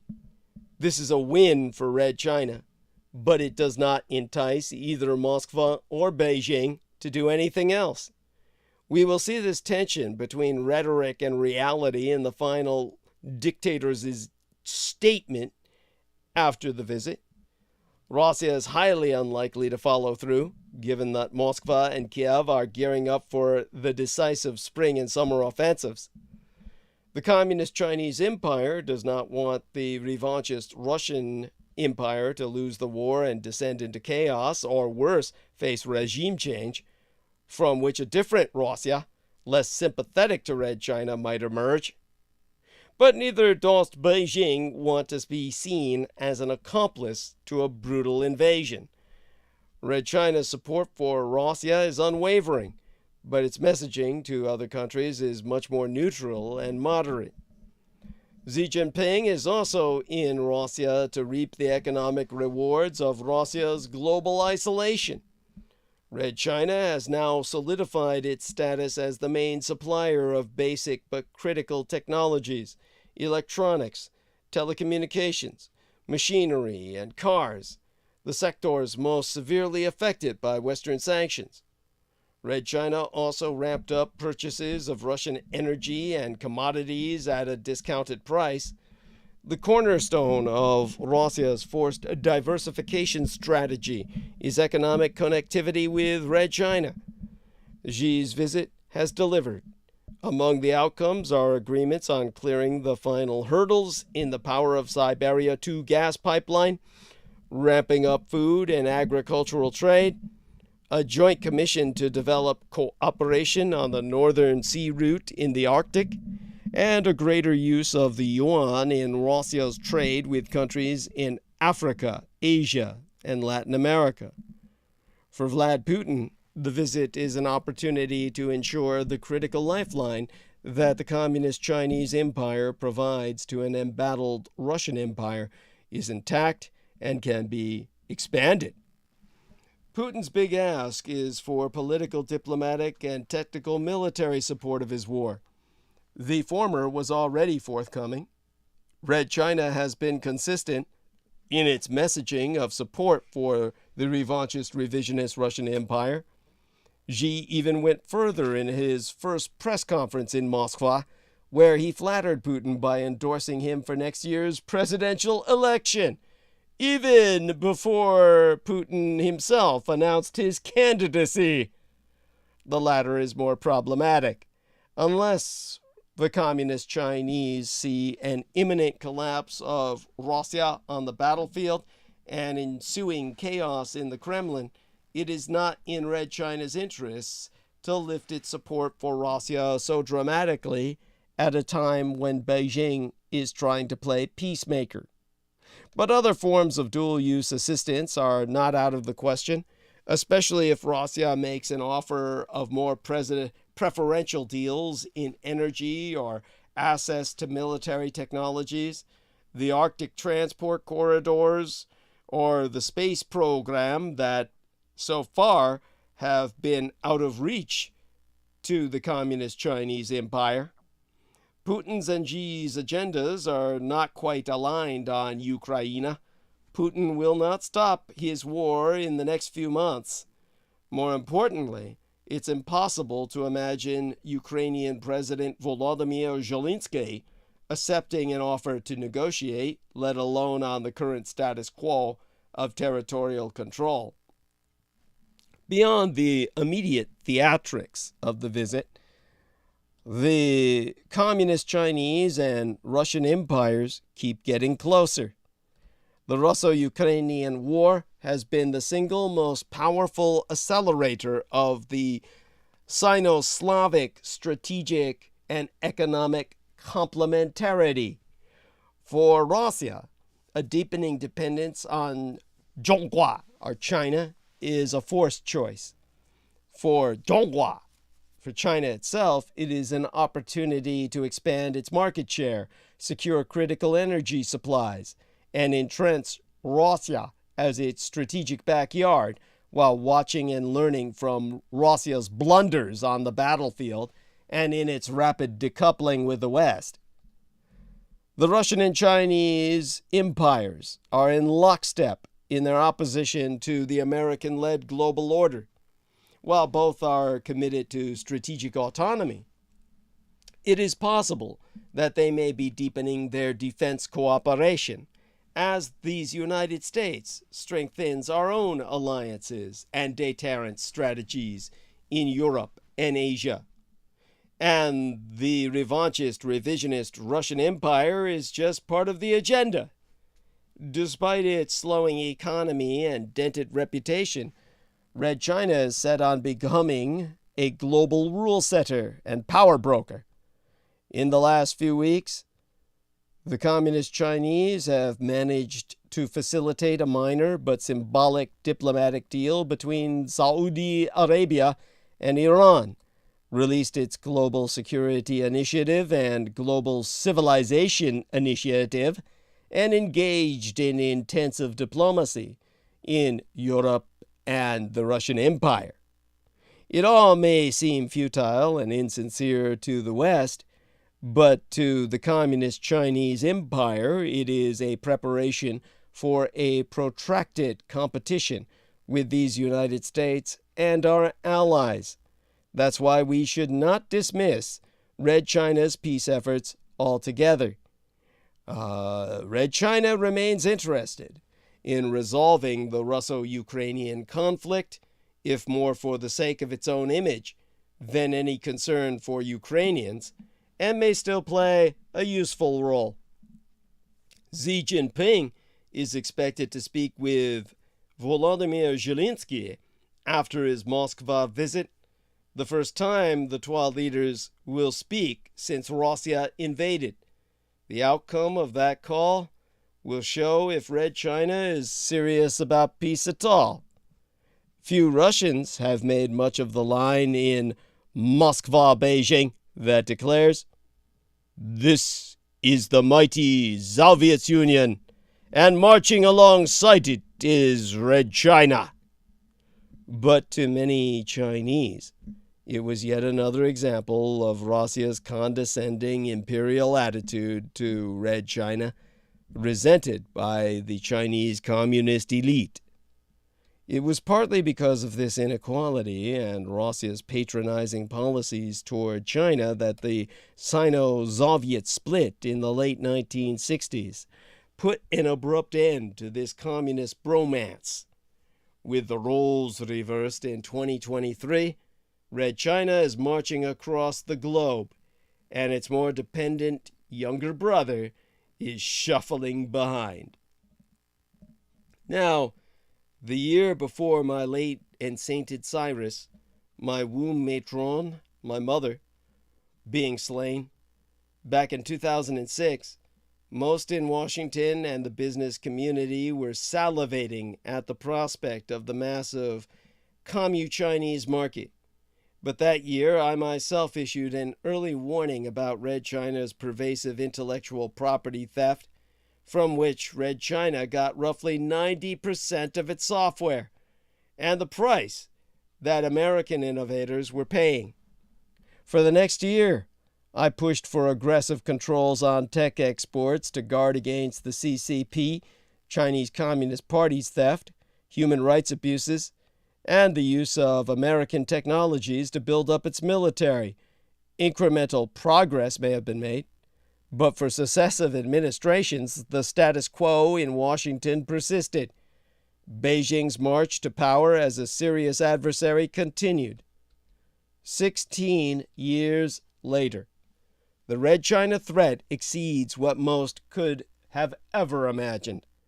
Under Xi Jinping, the CCP has built the world's largest navy, stole hundreds of billions of dollars of American intellectual property, and forced companies to play by its increasingly unfair and coercive rules.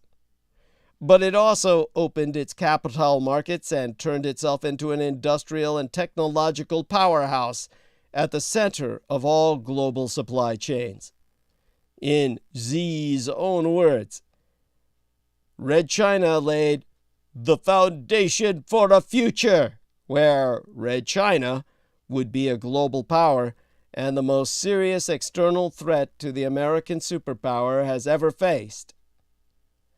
The Trump administration finally broke that status quo by shining the light on Red China's unfair trade practices and earning bipartisan support for fair and reciprocal trade. Congress joined the fight with the legislation to protect American technologies from Commu-Chinese theft and co-option. Investments in domestic semiconductor production and technology leadership have followed, but these steps, though necessary, are ultimately insufficient in isolation. Therein lies a fundamental flaw of our posture. America still has no unifying strategy to win this competition and redefine our relationship with the Communist Chinese Empire. Looming before us is the risk of a crisis in my own true homeland and heartland of Taiwan. As senior military and intelligence officials have warned, the CCP could assault my island China by mid-decade, and we're not ready. America must sprint to strengthen our military position immediately and make it clear to Xi Jinping and the CCP that invasion would be foolhardy. However, while we address the probable near-term threat to my Taiwan, we must not lose sight of the horizon, for beyond it lies a far greater danger, the potential end of the American empire's primacy. To avert this crisis, we will need a battle plan to both confront Red China and rebuild our economic and military capability at home. Retooling the Red China relationship should consist of 5 steps that I can count on the fingers of my right hand. First, extend the Trump administration's model of fair trade. Second, reduce our dependence on Red China and secure our supply chains. Third, stop American companies from funding Red China's military modernization, technological ambitions, and human rights abuses. Fourth, stand up to the CCP by protecting American innovation and holding Red China accountable for its thievery and abuses. Finally, look abroad to our friends and allies to out-innovate Red China. We must make a simultaneous commitment to renewing America itself. The United States is caught in a cycle of stagnation and decline, marked by stalled productivity, increasingly inescapable poverty, decaying institutions, and a military losing its innovative edge. As American leadership falters, the national fabric is fraying. You and I can feel it, and so do the 80% of Americans who believe America is headed in the wrong direction. Yet, decline is not inevitable. We are no more bound to fall than we are to remain a superpower. What matters is what we do next. The battle plan to renew America begins with winning the races for talent, technology, and data supremacy. These are untapped areas of potential for America. Victory would get the economy moving again, revitalize the American dream, secure technological leadership, sharpen the military's edge, and make possible a new era of American power. But victory requires leadership. The Communist Chinese Empire believes the sun is setting on America. It aspires to supplant us and impose its will around the world. The stakes could not be higher. If we don't act, who else will stand up to the Communist Chinese Empire? Who else will defend American values or uphold the peace, prosperity, and liberty we have enjoyed for generations? Without a plan to restore American strength, how will it be possible for us to practice and preserve our exceptionalism? Only by being strong in defense of American interests can our empire create the space for each of us to exercise our liberty and to chase our American dream in peace. Today's leaders must relearn that lesson, and answer the most pressing question. The Chinese Communist Party has a plan to lead the world. What's ours? Because a retired United States naval officer has warned that the age of American naval dominance is over. Remember, after all, I'm the son of a sailor, the man who raised and guided me, my legal father at the least. And as a result, I often think in naval terms. So, ahead of the transformative AUKUS, Australia, United Kingdom, United States announcement, the retired U.S. Navy officer, Jerry Hendricks, not Jimi Hendrix, the white guy, Jerry Hendricks, issued a concerning warning for these United States and our global allies that the United States has ceded the oceans to its enemies. We can no longer take freedom of the seas for granted. Naval power has always played a critical role in the way great powers interact. The decades leading up to the outbreak of the First World War saw an unprecedented competition between the greater British and German empires, with much of the emphasis placed on dreadnought battleships echoing a similar, albeit smaller, naval arms race continuing to gather steam between the American and Communist Chinese empires. At the beginning of the 20th century, the British Royal Navy was unrivaled in its ability to rule the waves. Maintaining this capability was the Trois Power Standard, which sought to ensure that the Royal Navy was at least the size of the next trois largest competing navies. This naval might guaranteed the British economy's access to vital raw resources and helped ensure that the sun never set on the British Empire.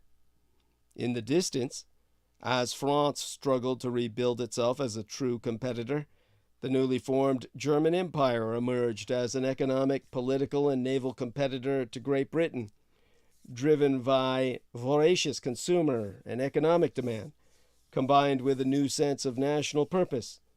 Bismarck's Germany rapidly became a European and global powerhouse in the decades following its formation in 1871. Recognizing the mounting challenge posed by the rising German power, the Greater British Royal Navy launched His Majesty's Ship Dreadnought in 1906 effectively resetting the game and laying down the challenge to Germany and any other nation that sought to challenge the industrial, economic, and naval might of the greater British Empire. Fast forward to the beginning of the 21st century, and the United States, following decades of the so-called Cold War, a third world war in effect, remained the world's largest and most powerful naval power, commanding the seas through a vast fleet of technologically advanced surface vessels and submarines, with the mighty supercarrier serving as the epicenter of America's global maritime hegemony, because a supercarrier is a colonial workhorse, the workhorse of colonial enforcement. However, America's maritime hegemony is now being challenged by a rising power in communist China on the mainland that is introducing a suite of maritime capabilities to rival the dominance of the American Navy, as history evidently repeats itself in the 21st century. While the AUKUS announcement has a transformational impact on the Royal Australian Navy and its capacity to contribute to the government's ambitions of impactful projection in response to the mounting challenges presented by Beijing across the Indo-Pacific, the retired United States naval officer turned academic Jerry Hendricks has highlighted the impact the relative decline of American naval power will have on the post-war world. Hendricks states, "Very few Americans, or for that matter, very few people on the planet, can remember a time when freedom of the seas was in question. But for most of human history, there was no such guarantee. Pirates, predatory states, and the fleets of great powers did as they pleased. The current reality, which dates only to the end of World War II, makes possible the commercial shipping that handles more than 80% of all global trade by volume. Oil and natural gas, grain and raw ores, manufactured goods of every kind. Because freedom of the seas, in our lifetime, has seemed like a default condition, it is easy to think of it, if we think of it at all, as akin to Earth's rotation or the force of gravity, as just the way things are, rather than as a man-made construct that needs to be maintained and enforced." Now, of course, he is a historical propagandist, so he talks about World War II as if it ended, which it did with the Empire of Japan. We are still engaged in that Second World War with the Thousand-Year Reich in exile. When I use the term post-war world, I mean the end of the so-called Cold War, the end of World War III, which America fought and won, which collapsed the Soviet Union. So, what if safety of the seas is no longer assured, which is essentially the challenge that we're facing? As Hendricks highlights, the post-Second World War order, as defined by the unquestioning dominance of the global maritime commons by the United States Navy, is coming to an end. This major shift marks the end of an era that much of the developed and developing world have become increasingly dependent upon for their economic stability and prosperity, Australia included. And the reason that I bring Australia up in these matters is because, of course, Australia was the pivotal ally in the Second World War. I've always emphasized that. They were the ally that without their participation, the America's loss of the Second World War would have been far more devastating even than it already was. The Americans depended on the Australians to hold the fucking Pacific for them. Yet the Australians are stupid enough to think the Americans saved their asses when it was the other way around. Now, Hendricks references an important recent example of when the flow of maritime goods was hindered and the subsequent flow on global economic impact of the grounding of the Ever Given in the Suez Canal which compounded the global supply chain shocks of the COVID-19 pandemic, wherein he explains, in 2021, the grounding of the container ship Ever Given blocked the Suez Canal, forcing vessels shuttling between Asia and Europe to divert around Africa, delaying their passage and driving up costs. A few months later, largely because of disruptions caused by the coronavirus pandemic, more than 100 container ships were stacked up outside the California ports of Long Beach and Los Angeles, snarling supply chains throughout the country. These events were temporary, if expensive. Imagine, though, a more permanent breakdown. A humiliated Russia could declare a large portion of the Arctic Ocean to be its own territorial waters, twisting the United Nations Convention on the Law of the Sea to support its claim. Russia would then allow its allies access to this route, while denying it to those who dared to oppose its wishes. Neither the United States Navy, which has not built an Arctic-rated surface warship since the 1950s, nor any other NATO nation is currently equipped to resist such a gambit. Hendricks goes further, raising the important question of the impact of a peer competitor interdicting maritime trade. Importantly, for much of the past half-century, the United States-led world has enjoyed a quantitative edge of adversaries across the maritime domain, whether it was through the advent of nuclear-powered submarines with the launch of the USS Nautilus in 1954, the overwhelming power projection capabilities provided by aircraft carriers, and the increasing proliferation of advanced guided weapons resulting in an almost unprecedented period of assured maritime dominance that is all beginning to change. Where once Australia, the only nation on Earth to occupy an entire continent, and its allies enjoyed a qualitative and numerical advantage, the Plan, the PLAN, acronymous for the Communist Chinese People's Liberation Army Navy, is rapidly gaining ground in terms of both their technological proficiency, capability, and overwhelmingly in terms of the numbers capable of being fielded at any given time. This is being further compounded by the increased modernization and capabilities of the Russian Navy, despite the ongoing conflict in Ukraine and the rising capabilities of smaller but no less consequential powers that will increasingly have a say on the flow of goods and resources through the maritime commons. How do I phrase all of this in the time we have remaining? Hendricks highlights the economic impact of such competition and aggression toward the maritime sea lines of communication would have for trading nations, Australia in particular, where he states, if oceanic trade declines, markets would turn inward, perhaps setting off a second Great Depression. Nations would be reduced to living off their own natural resources, or those they could buy or take from their immediate neighbors.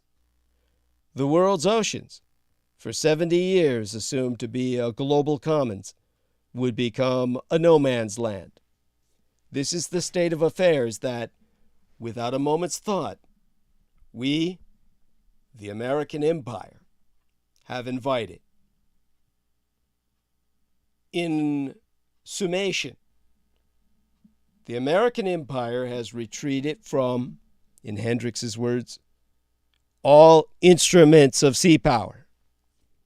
Critically for Hendricks, he believes that the United States, and by extension our allies, critically nations like the Greater British Empire of the United Kingdom and Australia, have seemingly abandoned what he defines as the instruments of sea power. That is, namely, in his words, America's commercial shipbuilding industry began losing its share of the global market in the 1960s to countries with lower labor costs and to those that had rebuilt their industrial capacity after the war.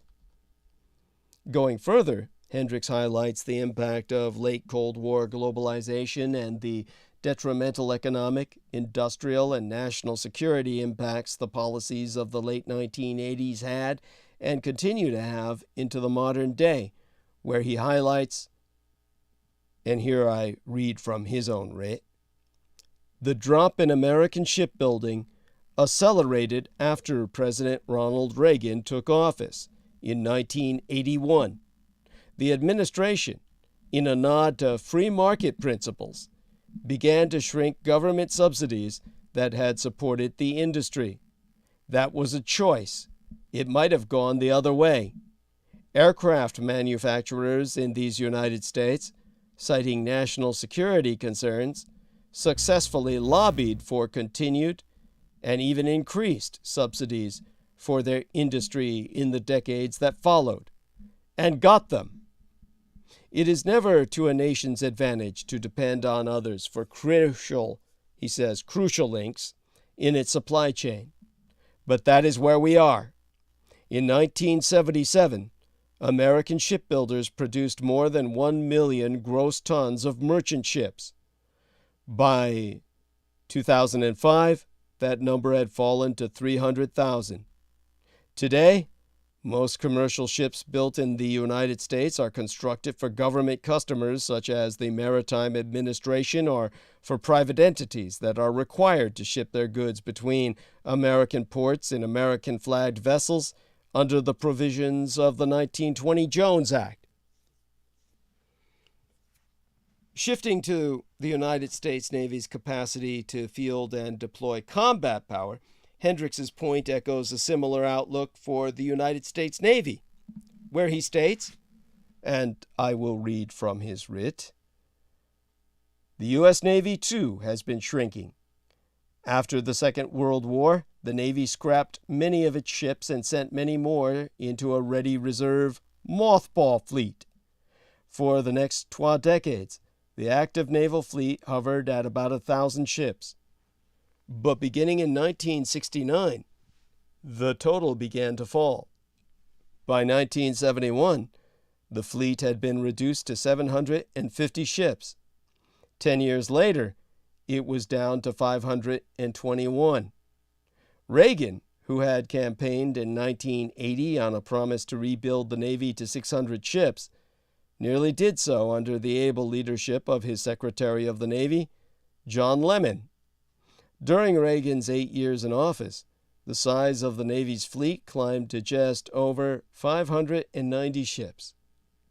Then the Cold War ended.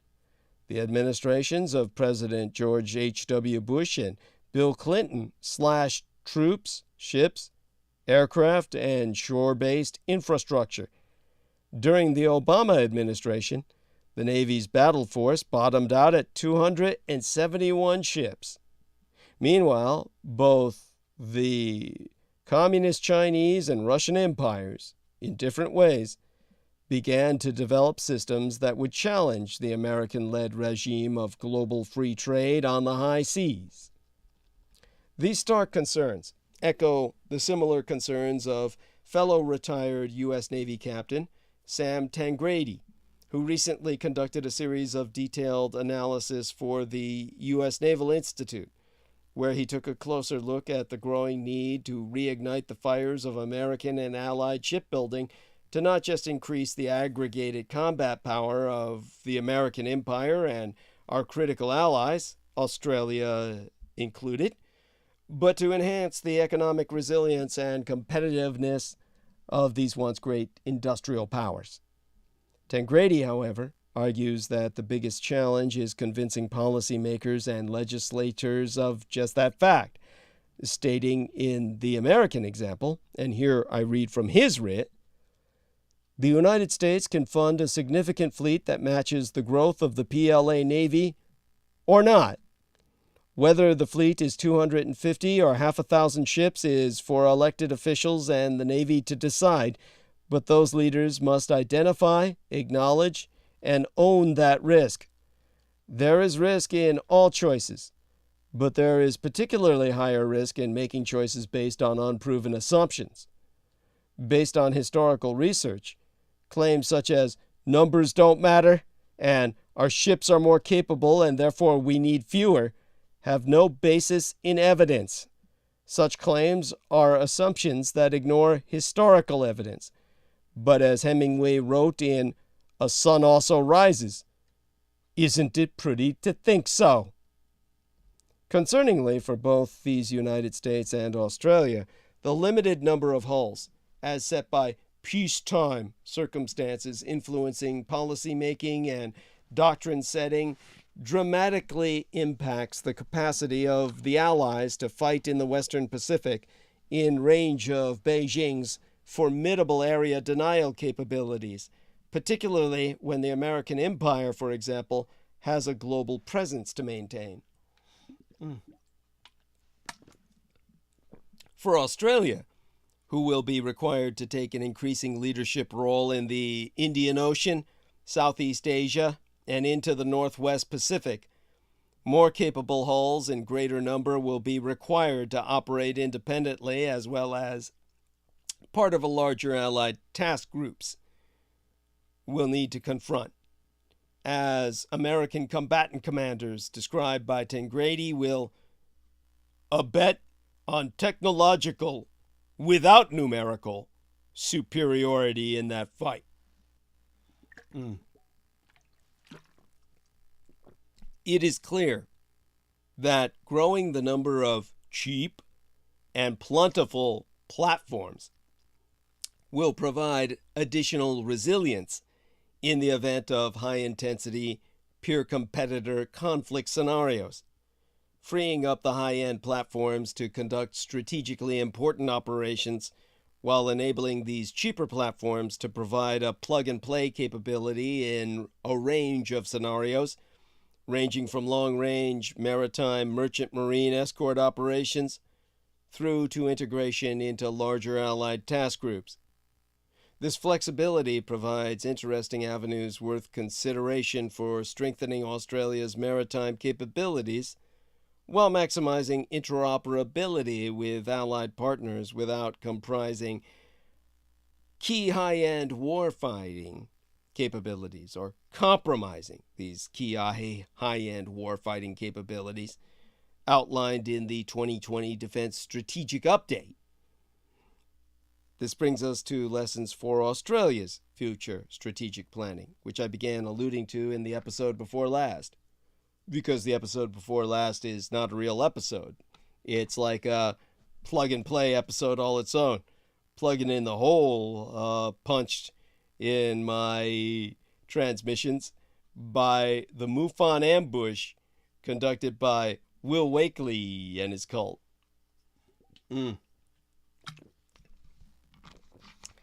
There is no doubt, as I said, Australia being an important focus because it will be one of our primary movers and shakers on the world stage in the future. And my dear friend Anne-Christine Fontaine is just writing me right now about it. I know you're bummed about the MUFON asshats. Indeed, honey, indeed. And it's always a bummer just to have all your worst expectations realized. Let's just put it this way: you get these. The enemy never fails to disappoint, and certainly they've proven themselves the enemy again and again. It's just where that somehow I wound up giving her 2 thumbs up there. There is no doubt that Australia's position and responsibilities in the Indo-Pacific region will depend on that empire's ability to sustain itself economically, strategically, and politically in the face of rising regional and global competition.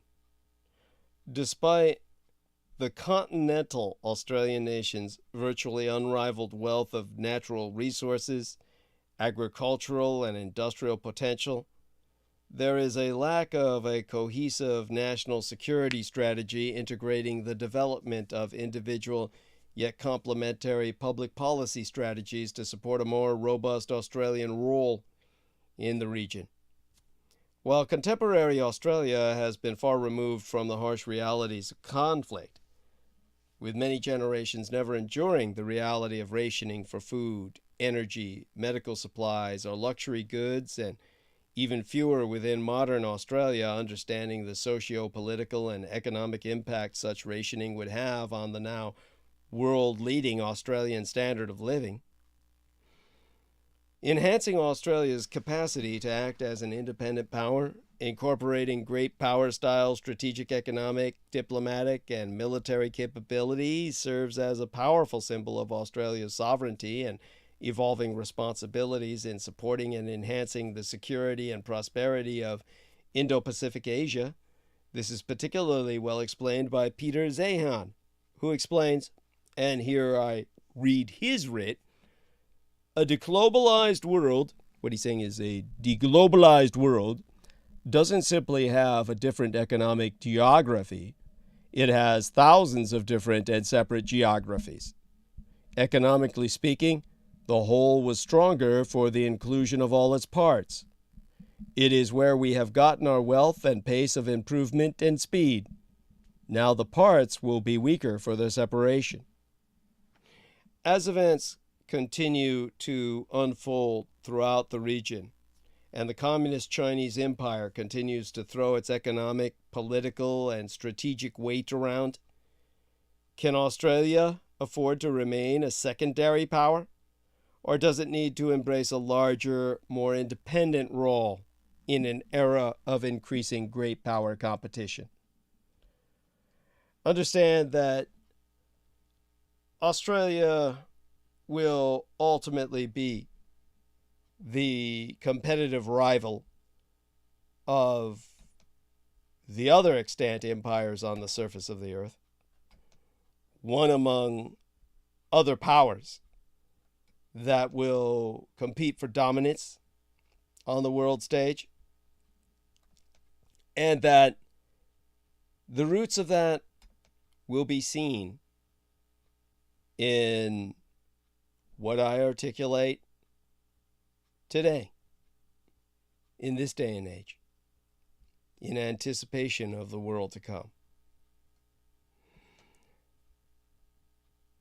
All of this is necessitated because the Communist Chinese Empire has shattered the assumption of American dominance in Southwest Asia, the so-called Middle East. With a grandiose diplomatic flourish, the Communist Chinese Empire brokered a rapprochement between Saudi Arabia and Iran, in the process upending American calculus in the Gulf and beyond.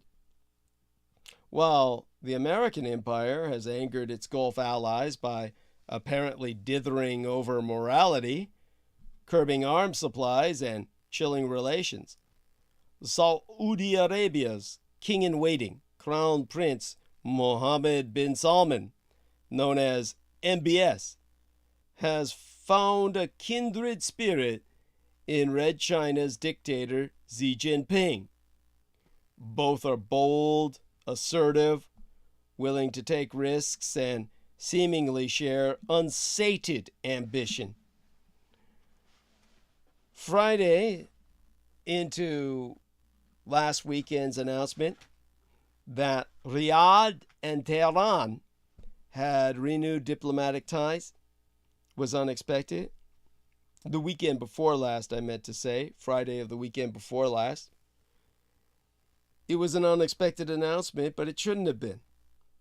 It is the logical accumulation of America's diplomatic limitations and the Communist Chinese Empire's growing quest to shape the world in its orbit. Beijing's claim that Red China pursues no selfish interest whatsoever in the Middle East rings hollow. It buys more oil from Saudi Arabia than any other country in the world. Xi needs energy to grow Red China's economy, ensure stability at home, and fuel its rise as a global power. His other main supplier, the revanchist, revisionist Russian Empire, is at war its supplies therefore in question.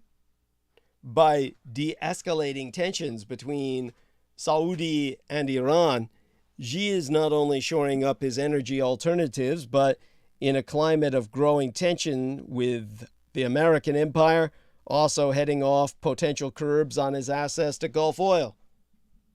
Xi's motivation appears fueled by wider interests, but even so, the United States State Department welcomed the surprise maneuver.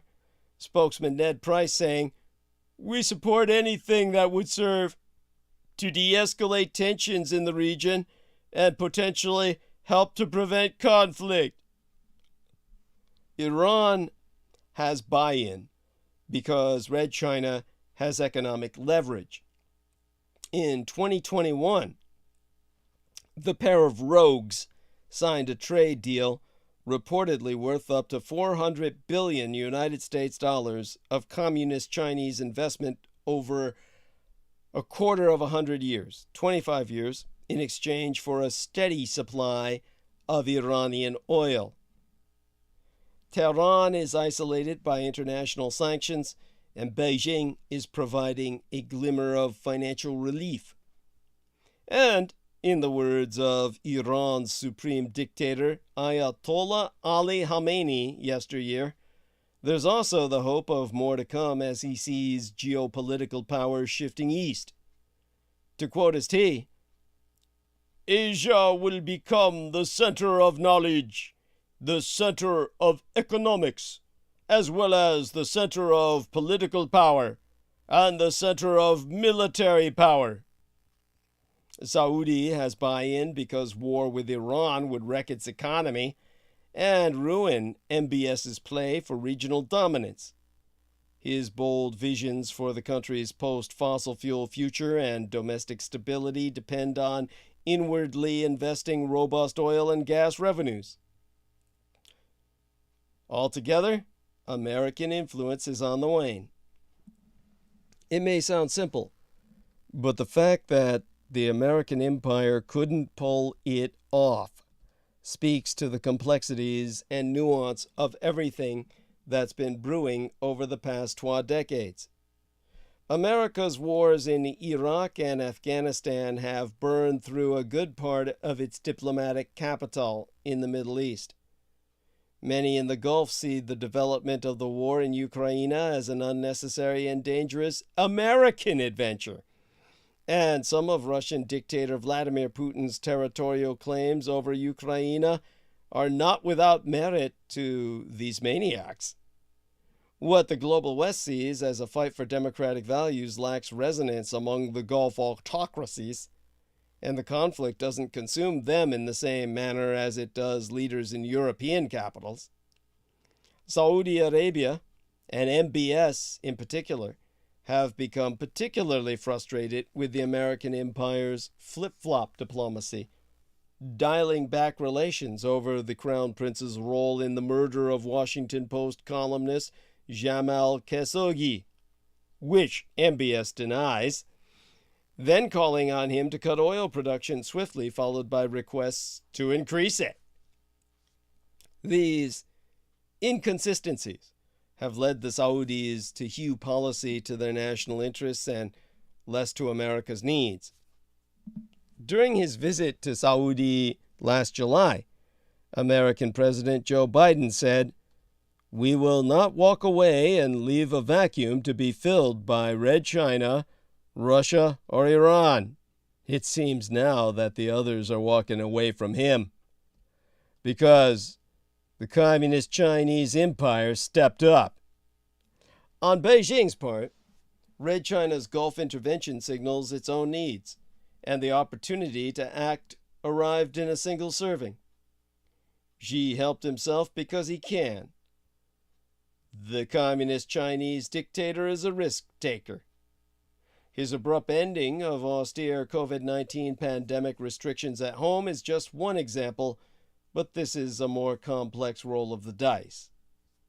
Mediation in the Middle East can be a poisoned chalice, but as big as the potential gains are for the Communist Chinese, the wider implications for the regional and even global order are quantifiably bigger and will resonate for years. Yet harbingers of this shakeup and the scale of its impact have been in plain sight for months. Xi's high-profile red carpet reception in Riyadh, the capital of the House of Saud, last December for his first overseas visit after abandoning his domestic zero-COVID policy, stirred the waters. During that trip, Saudi and communist Chinese officials signed scores of deals worth tens of billions of dollars. Paying particular attention to one particular infrastructure project, Red China's foreign ministry trumpeted Xi's visit by saying, "Red China will deepen industrial and infrastructure cooperation with Saudi Arabia and advance the development of the Sino-Saudi Arabia, the Jizan Industrial Park." This Jizan project, part of Red China's Belt and Road Initiative, heralds huge investment around the ancient Red Sea port, currently Saudi's third largest. Jizan lies close to the border with Yemen, the scene of a bloody civil war and proxy battle between Riyadh and Tehran since 2014, sparking what the United Nations has described as the world's worst humanitarian crisis. Significantly since Xi's visit, episodic attacks by the Iran-backed Houthi rebels on Jizan itself have abated. There are other effects as well. The plans to upscale Jizan's container handling puts Saudi in greater competition with the United Arab Emirates' container ports and potentially strains another regional rivalry as MBS drives to become the dominant regional power, usurping the United Arab Emirates' role as a regional hub for global businesses. Xi will have an interest seeing both Saudi Arabia and the UAE, the United Arab Emirates, prosper. But Saudi is by far the bigger partner with higher potential global economic heft and, importantly, massive religious clout in the Islamic world because they occupy the Hajj, the strip of land which contains the holiest sites of Islam, Al-Makkah and Al-Medina. Now, rivals are sharing common ground on Iran policy, because where the United Arab Emirates and Saudi align strongly is in eschewing direct conflict with Tehran. A deadly drone attack in Abu Dhabi late last year was claimed by the Houthis before the rebels quickly rescinded it, but no one publicly blamed the Houthis' sponsors in Tehran. A once shaky ceasefire in Yemen now also seems to be moving toward peace talks, perhaps yet another indication of the potential of Red China's influence in region. Beijing is acutely aware of what a continued war over the Persian Gulf could cost its commercial interests, another reason why a Saudi-Iran rapprochement makes sense to Xi Jinping. Iran blames Saudi for stoking the massive street protests through its towns and cities since September. Saudi denies that accusation, but when Iran moved drones and long-range missiles close to its Gulf coast and Saudi, Riyadh, the capital of the House of Saud, called on its friends to ask Tehran to de-escalate. Russia and China did. The threat dissipated. And questions still remain, of course, over nuclear weapons. Tehran, despite American diplomatic efforts, is also closing in on nuclear weapons capability, and Saudi's MBS, Mohammed bin Salman, is on the record saying he'll ensure parity. If Iran developed a nuclear bomb, we will follow suit as soon as possible. So there will be a Saudi bomb to counter the Irano bomb late yesterday. Actually, late week before last, American officials asked Saudi was seeking American security guarantees and help developing a civilian nuclear program as part of a deal to normalize relations with Israel, an avowed enemy of Iran's Ayatollahs. Indeed, when United States Secretary of State Antony Blinken visited Israel late January, concerned over a rising Palestinian death toll in a violent year in region, potential settlement expansions, and controversial changes to Israel's judiciary prime minister, Benjamin Netanyahu, spraketh to Blinken about expanding the circle of peace and improving relations with Arab neighbors, including Saudi Arabia. But as Saudi seems to shift closer to Tehran, Netanyahu's mission just got harder. While both Saudi and Israel strongly oppose a nuclear-armed Iran, only Netanyahu seems ready to confront Tehran. The Israeli dictator told Blinken, "My policy is to do everything within Israel's power to prevent Iran from acquiring nuclear weapons." Whereas Riyadh, capital of the House of Saud, favors diplomacy. As recently as the week before last, the Saudi foreign minister said that by improving ties with Tehran, we can make it quite clear to the Iranians that this is not just a concern of distant countries, but it's also a concern of its neighbors. It's absolutely critical that we find an alternative pathway to ensuring an Iranian civilian nuclear program. For years, this is what America did, such as brokering the Iran nuclear deal, or JCPOA, in 2015. Xi Jinping backed that deal. The Saudis didn't want it. Iran never trusted it. Biden's predecessor, Donald Trump's withdrawal, confirmed Iran's fears and sealed its fate, despite the ongoing proximity talks to get American diplomats seated at the table again. Iran has raced ahead in the meantime, massively overrunning the bounds of the JCPOA limits on uranium enrichment and producing almost weapons-grade material. What's worse for Washington is that Trump's JCPOA withdrawal legacy tainted international perceptions of American commitment, continuity, and diplomacy. All these circumstances perhaps signal to Xi that his time to seize the lead on global diplomacy was coming. Yet the communist Chinese dictator seems to accept what Netanyahu won't, and what American diplomacy is unable to prevent. That sooner, rather than later, Iran will have a nuclear weapon. As such, Xi may be fostering Saudi-Iran rapprochement as a hedge against that day. So Netanyahu looks increasingly isolated, and the Israeli dictator, already under enormous domestic pressure from spiking tensions with Palestinians and enormous Israeli protests over his proposed judicial reforms, now faces a massive rethink on regional security. So, as to the pieces of the regional puzzle shifting, the working assumption of American diplomatic regional primacy is broken, and Netanyahu's biggest ally is now not as hegemonic as he needs.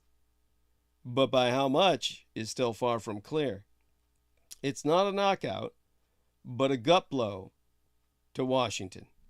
How Xi calculates the situation isn't clear either. The American empire is not finished, far from it, but it is diminished, and both powers are coexisting in a different way now.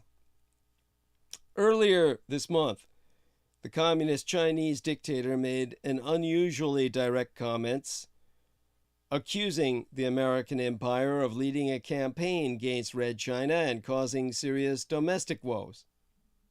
On the sidelines of an annual legislative meeting in Beijing, Xi told a group of government advisors representing private businesses, "Western countries led by the United States have contained and suppressed us in an all-around way, which has brought unprecedented severe challenges to our development."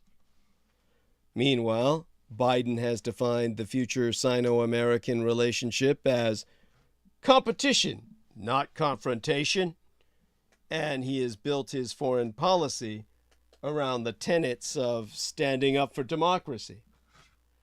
It is striking that neither Xi Jinping nor Ayatollah Khamenei nor Mohammed bin Salman are troubled by the moral dilemmas that circumscribe Joe Biden. This is the great challenge the American president warned about, and now it's here. An alternative world order, irrespective of what happens in Ukraine. This is why Turkey has defected to Russia and China. Turkey has realigned to the Sino-Slavic synaxis and must be expelled from NATO.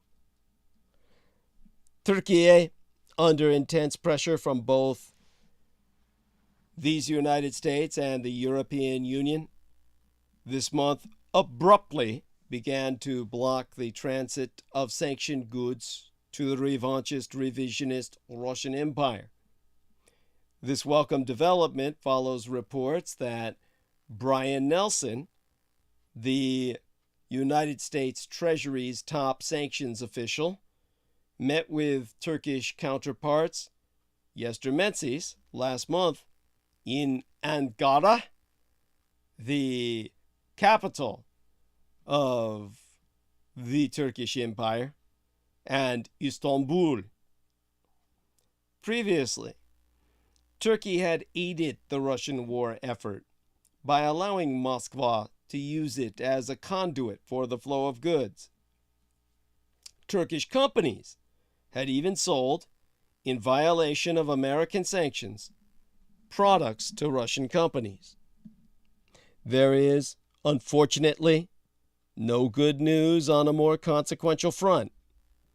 Ankara, capital of Turkey, is still blocking the admission of Finland and Sweden to NATO. Both Scandinavian countries, long neutral, applied for membership soon after Russia's invasion of Ukraine last February, yesteryear. At a meeting the week before last at NATO headquarters in Brussels, representatives of the 12 candidates for membership met with Turkish officials for the first time since November. No agreement was reached, and there were, according to my sources, no signs of progress, although there was a consensus on holding further meetings. Turkey has been an obstacle from the beginning. At the heart of the dispute, at least ostensibly, is Turkey's insistence that the 12 countries stop harboring groups Ankara considers terrorists. At a NATO meeting in late June of yesteryear, the three countries signed the Trilateral Memorandum, which listed actions the 12 membership candidates would take to meet Turkey's concerns. For its part, Ankara agreed to support Finland's and Sweden's membership in the alliance. Pointing out that Turkey keeps raising new objections, Teresa Fallon, directress of the Brussels-based Center for Russia-Europe-Asia Studies, has so noted that, in her own words, Ankara demanded over 70 extraditions from Stockholm after Turkey originally agreed to support Sweden's bid for NATO membership. After the celebration of NATO unity in Madrid, it didn't take long for cracks to appear. Before the Swedish and Finnish defense ministers had touched down on their respective runways, they had received word that the Turkish government was still an obstacle. Now, Politico magazine writes, "It is unclear exactly what Turkey seeks. There is speculation within the alliance that the drawn-out process is in part due to President Recep Tayyip Erdogan's domestic political considerations. Well, all eyes are now on Turkey's May 14th general election. Erdogan faces stiff opposition, and many think he would lose in any fair contest, especially because of discontent over botched relief efforts after last month's devastating 7.8 magnitude earthquake in the southern and central parts of the country. As a practical matter, there will be no progress on the enlargement of NATO until the vote. As Gregory Copley, president of the International Strategic Studies Association, has told the press that, in his own words, Erdogan is desperately attempting to show that he is the decisive figure in NATO, not only to gain leverage in the other NATO states, but also to show his domestic audience that he is a world leader. There is, therefore, little anyone can do to speed up Finn and Swedish membership before May 14th. There are bigger problems, however. Copley adds that Erdogan has very little ability to resist Moscow and Beijing. The Communist Chinese Empire has been continually supplying needed infrastructure and other investment, effectively bailing out Erdogan, who, like other autocrats, has consistently mismanaged his own economy. Turkey's dictator also needs Moscow. As the New York Times reported in December, Turkey has deepened its energy ties to Russia, with imports of crude oil, diesel fuel, and coal, the paper so noting that Russian oil is increasingly being routed through Turkey. Erdogan will not stop bedeviling his NATO partners as long as he relies on Vladimir Putin's energy lifeline. So what can be done? Angara's Black Sea gas field should start production this year, but the country also needs a gas pipeline from Israel. Israeli Prime Minister Benjamin Netanyahu is now considering whether to greenlight the project. Anything Washington can do to lessen Angara's dependence on Russian energy will ultimately help woo Erdogan away from Vlad Putin. Since the beginning of the war last year, Erdogan has been generally successful in performing his delicate balancing act with the Russian and Communist Chinese empires on one side and NATO and Ukraine on the other. There are signs, however, that his maneuvering, which has greatly aided Vlad Putin, is increasingly untenable.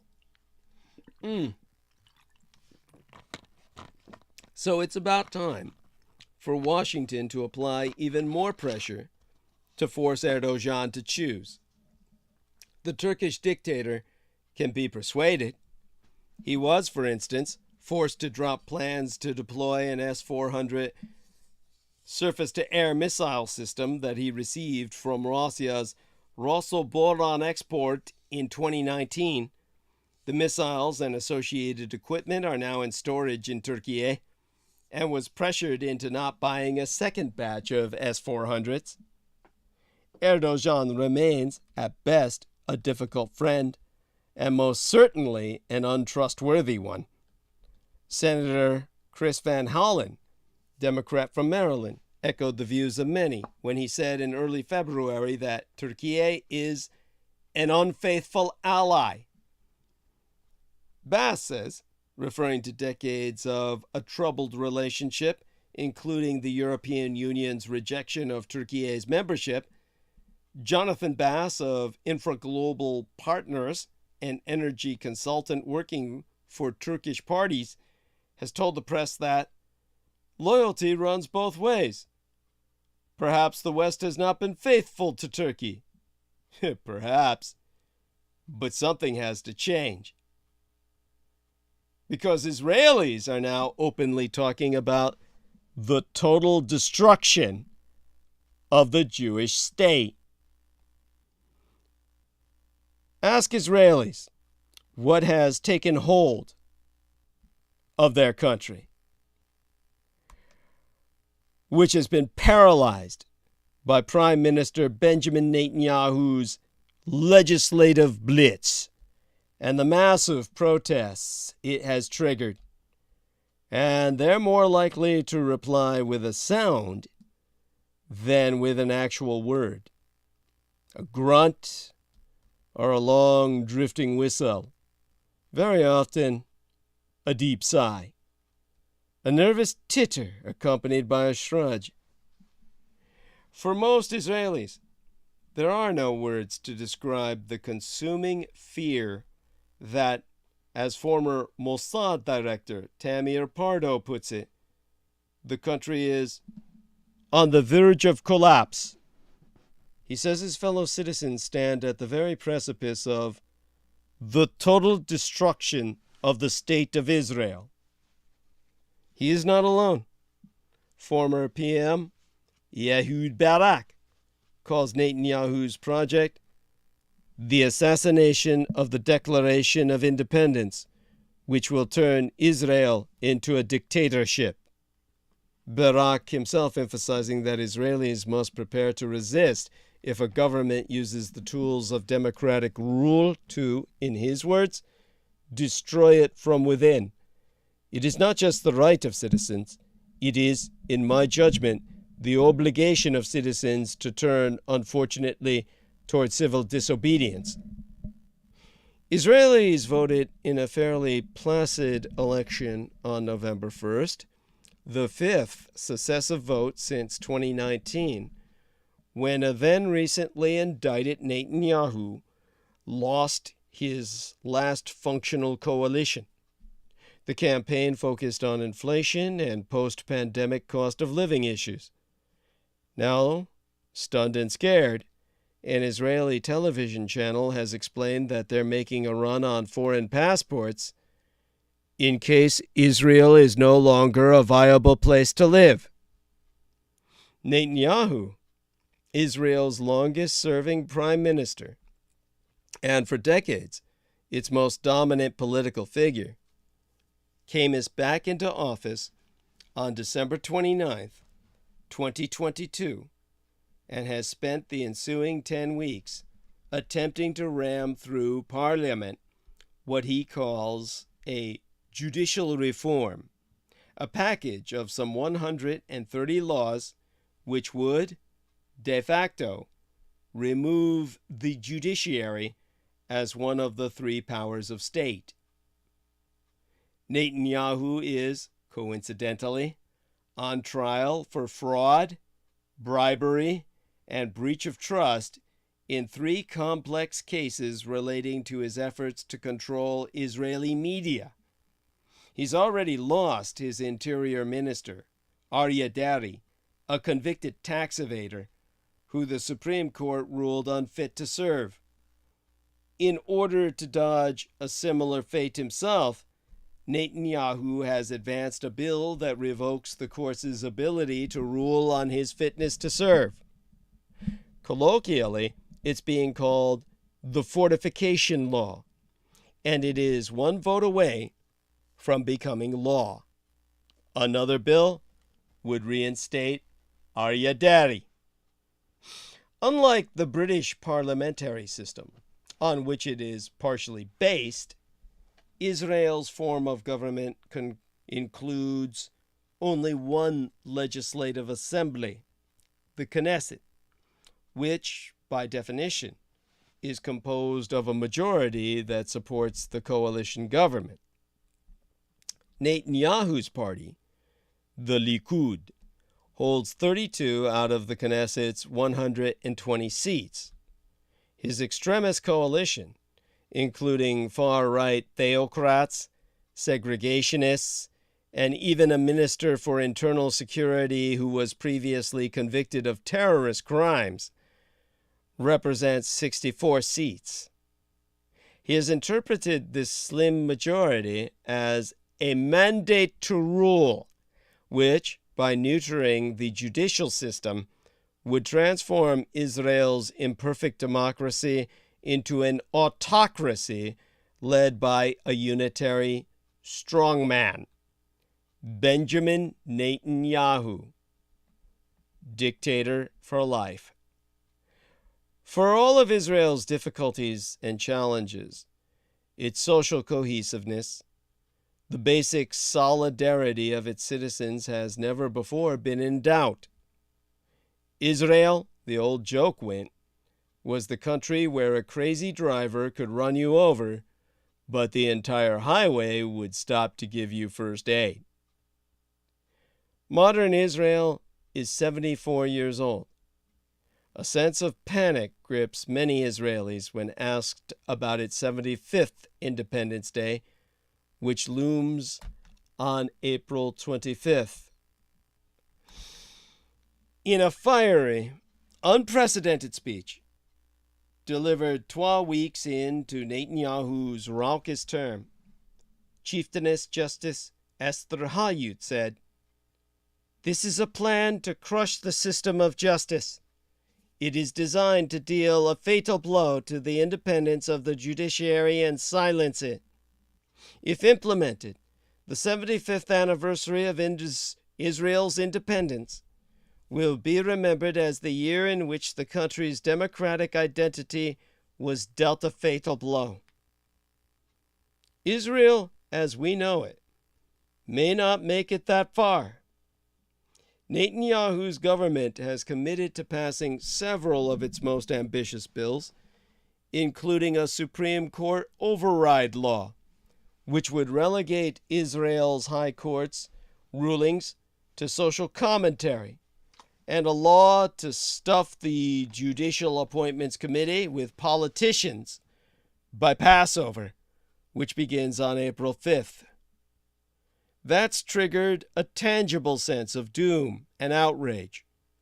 The February 2023 Israeli Voice Index, a nonpartisan survey, shows that half of Israelis believe the country's general situation has worsened under the new government, and 72% think that tensions between various sectors of society have heightened during the same time. Almost 20% of Israelis have participated in demonstrations against the legislative coup d'etat. Netanyahu calls them anarchists and darkly warns that they are sustained by foreign donors who want to topple the right-wing government and bring new elections, and by biased left-wing enlisted media that wants to stir up the public.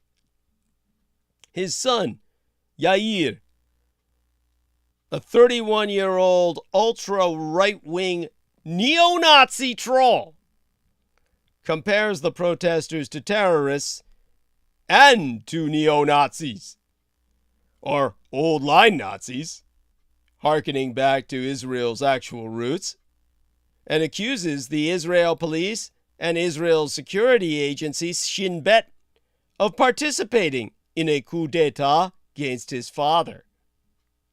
Meanwhile, Israelis warily see mounting violence within their country and in the occupied West Bank, and are transfixed by daily warnings from international credit companies cautioning Netanyahu that his project will tank Israel's viability as an investment destination.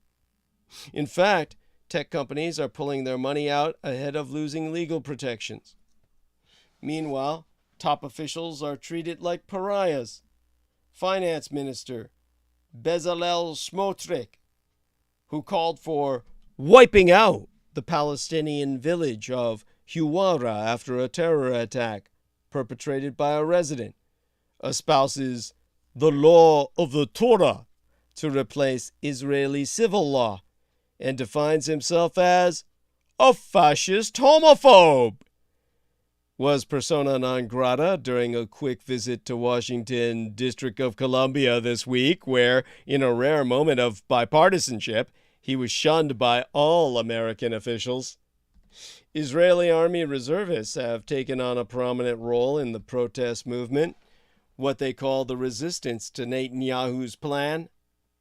Reservists form the backbone of Israel's active service personnel. Some, like fighter pilots, are required to give up to 60 days a year for training. Technically, they are volunteers and thus not subject to military discipline. Their protests begin with the basic premise: we signed up to fight for a Jewish democratic state, not a dictatorship. Netanyahu is ripping up the contract that binds us. On Sunday, facing a growing mutiny of democracy-loving service people, Israeli Army Chief of Staff General Herzi Halevi admitted to an auditorium full of reservists at Tel Aviv University that the Israel Defense Forces cannot operate without the volunteer spirit of the reservists, attributing the existential fears of Israelis to a sort of inbuilt Jewish pessimism, while he is himself something of an optimist, or as near as you can get during these dark times.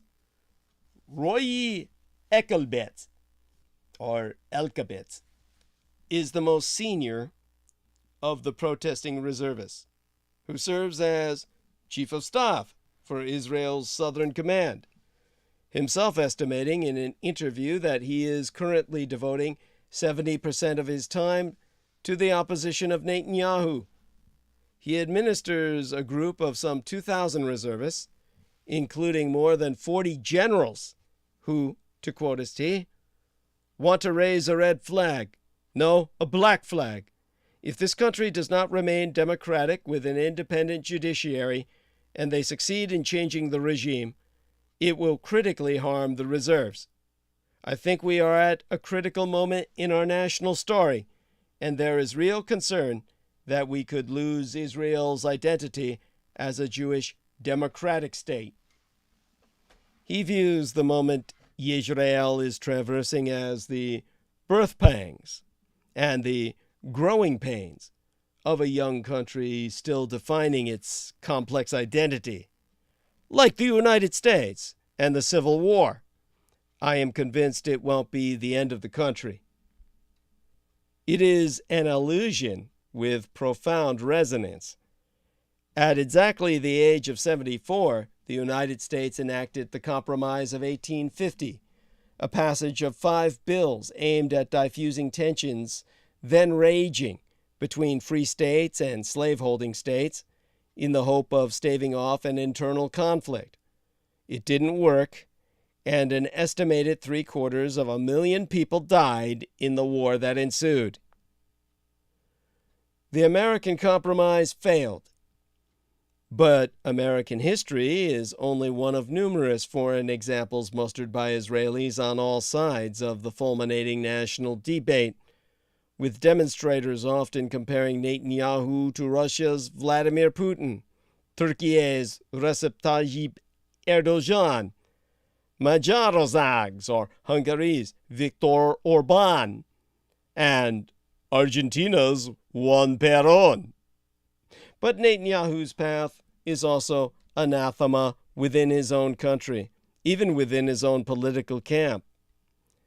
Limor Livan, or Livnat, a former ministress of education for the Premier's party, and the daughter of 12 founders of the Likud, publicly denounced Netanyahu and left the party after 51 years of membership in February of 2021 to protest Netanyahu's growing alliance with Smotrich's explicitly racist religious Zionism party, leaving unsaid the fact that the Likud, once a wide-tent conservative movement, has become a one-man show The Lady Livnot has alluded in an interview to the conservative former prime minister, seeing Netanyahu leading, in her words, a very dangerous process that could bring us to very, very bad places Israel has never before even imagined.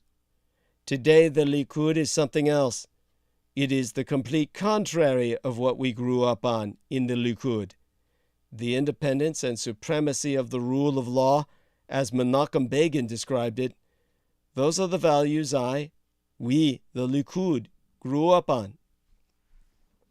Going on record to attest that Israel's founders foresaw a secular state, David Grossman, the renowned Israeli author, is the closest thing liberal Israel has to an oracle. Grossman is a stalwart Zionist who believes in the Jewish state and a vocal opponent of Israel's occupation of Palestinian lands. In 2006, his son Yuri, a 21-year-old conscript serving in an armored unit on Israel's border with Lebanon, was one of 24 Israelis killed in combat with the Iranian-backed militia group Hezbollah, the Army of God. Grossman, who spraketh at the first rally opposing Netanyahu's measures, taketh this thought a step further than the aforecited Lady Livnot. Possibly the most important part of Israel's current puzzle, he says, is the fact of occupation of Palestinian territory. What Grossman fears most is a Humpty Dumpty test for Israel, in which all the constituent parts that are being torn asunder by the current crises underway cannot be reassembled.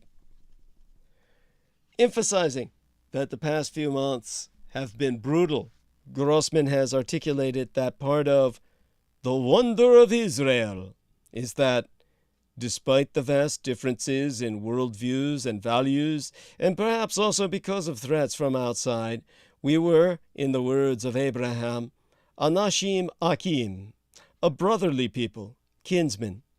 It won't be the country we know and want to be here. It won't be the country our founders wanted to see here. For years, we've had the sense that Israel had managed against all odds to do something almost miraculous, to create a place the Jewish people yearned for so profoundly. Not a miracle in the religious sense, he qualifies, a secular miracle, a place where the people who'd never felt at home anywhere on earth could feel at home. Now, he says, there is a sense of impending disaster. These are not just words. Suddenly, we see that what we thought we could always subsume, the lack of similarity between us, is staring us in the face. But somewhere in the depths of our hearts, we knew that we were not really brothers. We knew that there are vast gaps and variant yearnings of the heart, with religious people wanting a halakhic religious state. Whereas for me, it is an aberration to think of stoning someone over LGBTQIA plus rights, or that a non-Jew has a lesser value. All these things hovered in the background, but we thought we'd overcome it. We're crying out that this new legislation will hurt Israeli democracy, but for 55 years we've ignored the occupation completely. An occupying land cannot call itself democratic. Suddenly, all the differences between us and all the hostility has surfaced. And suddenly, Israel, this very strong country, with the strongest army in the Middle East, with the strongest air force and the Mossad, in one fell swoop it feels as if they're all falling and crashing down. In this context that Grossman has articulated so well, the American-Israel relationship no longer makes sense. If Israel and its supporters want the country to continue receiving American largesse, they will need to come up with a new narrative.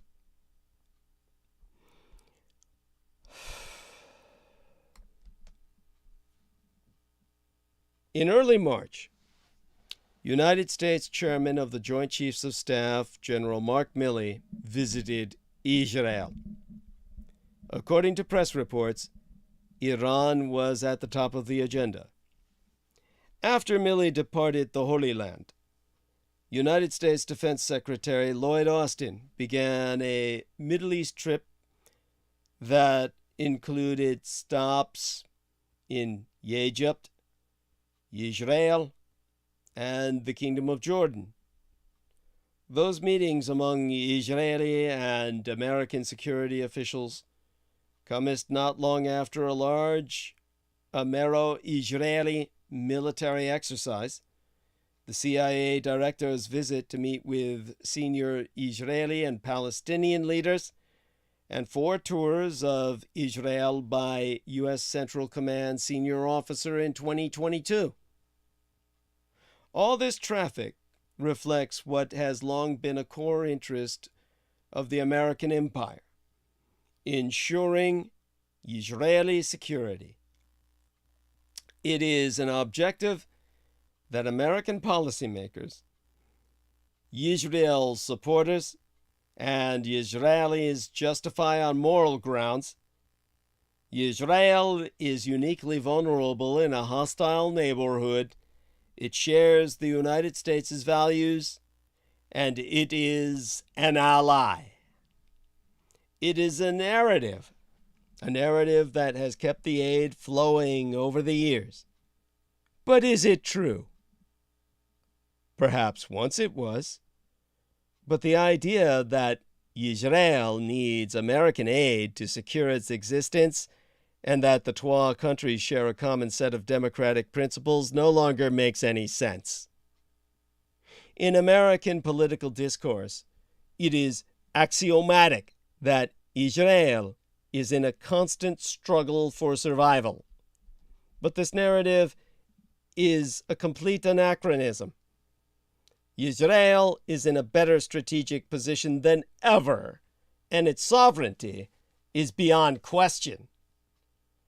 Let's take a tour around the region.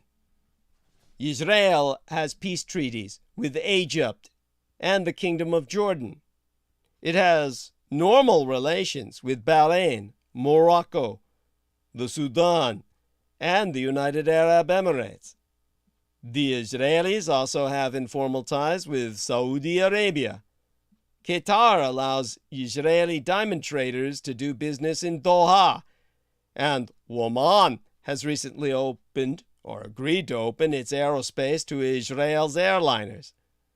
Along with its Arab partners, the United States and Europe, Israel has managed to marginalize the Palestinian question. Turkey and Israel reconciled after years of estrangement, and in one of the most unexpected developments in the Middle East in 2022, Lebanon and Israel established a maritime border and are partners of sorts in the exploitation of natural gas reserves off their shored coastline. Of Israel's remaining Arab adversaries, Syria is devastated by a decade of civil war.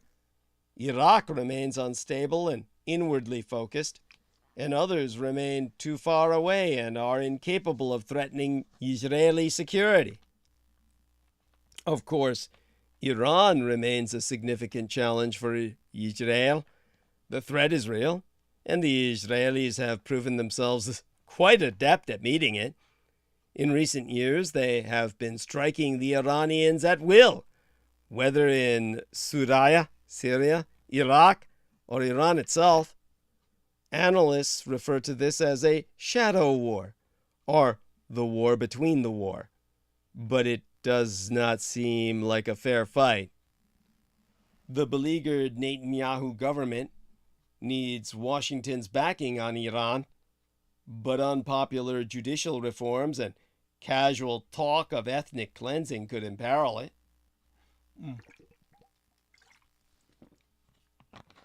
The Iranians have had a few successes targeting Israel-owned shipping in the Arabian Sea, but they have hardly been able to match the Israeli military's proficiency and effectiveness.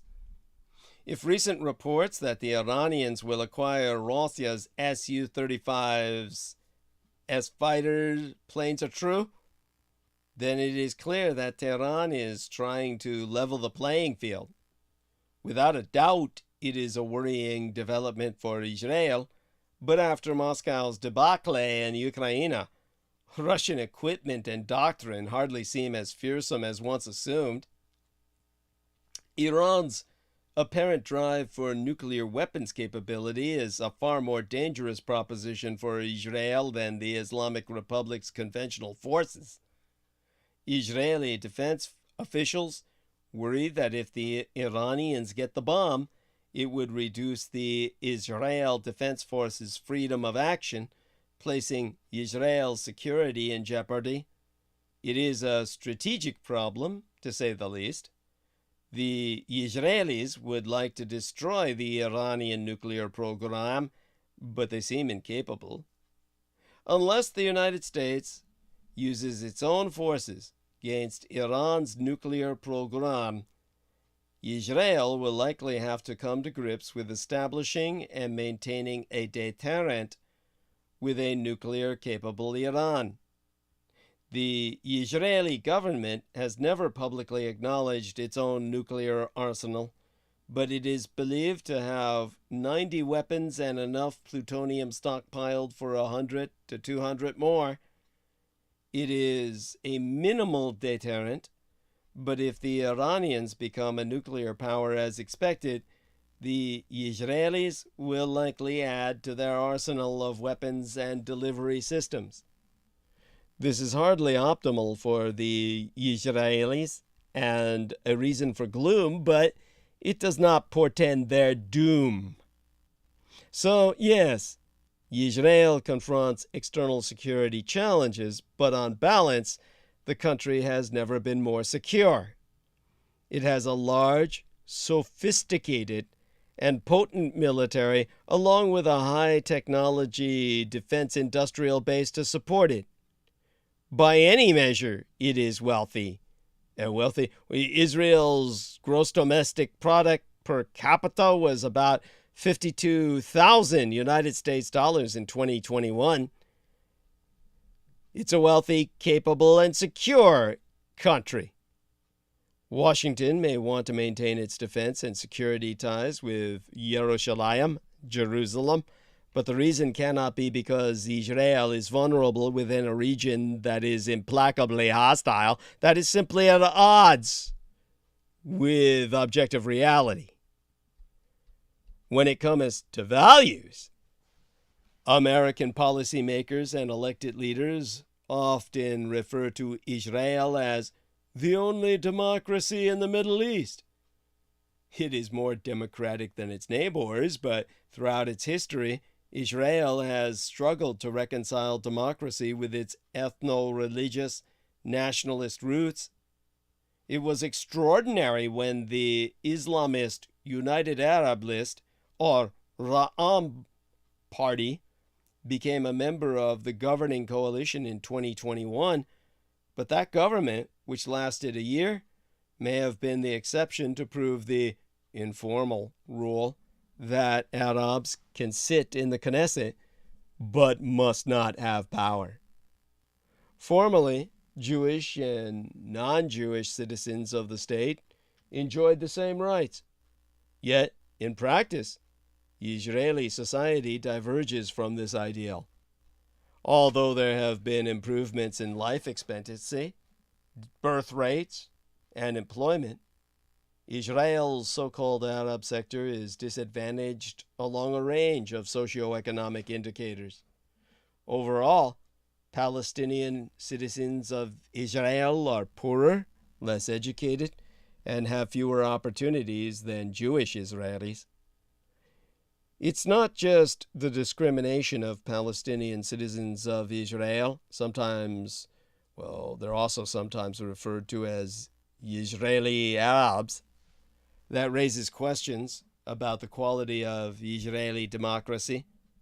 In recent years, Israeli lawmakers have passed legislation that cracks down on non-governmental organizations, NGOs, that receive foreign funding, bullied human rights groups, and passed a nation-state law that essentially formalizes the first and second-class citizenship of Jews and Arabs, respectively, in Israeli society. These issues have largely been ignored in these United States. At best, they are buried in State Department reports that few ever read. Israel has always been democratic enough for American presidents and members of Congress. The current Israeli government is making Israel's democratic deficits hard to ignore. These issues have been covered extensively in other media than my own, so there really be no need for me to delve into details right now.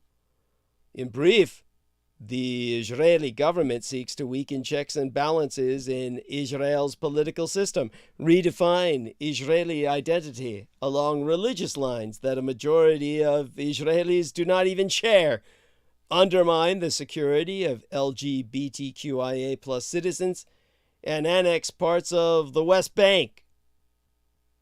Avowedly fascist, as they abuse the term, and most certainly racist government ministers who make us no apologies for their Weltanschauungs, as my biological father would say, their worldviews, are driving this agenda. Their only interests are the land and the Lord.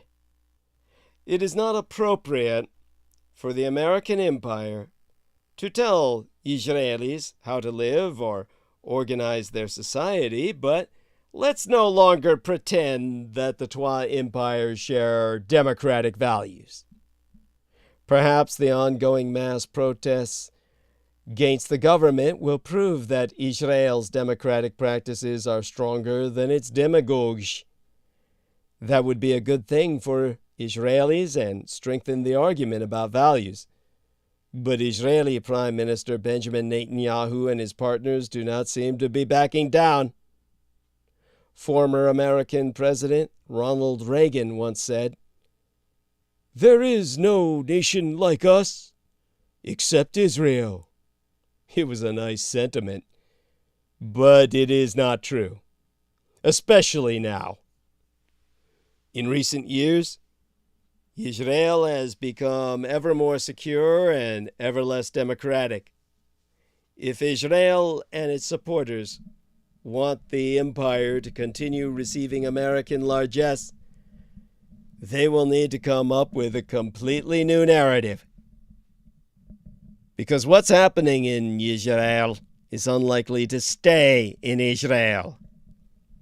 In the recent weeks, hundreds of thousands of Israelis have taken to the streets to join large-scale, unprecedented protests against the government of Prime Minister Benjamin Netanyahu's attempts to push through legislation that would undermine judicial independence and weaken vital checks and balances in the country's system of government.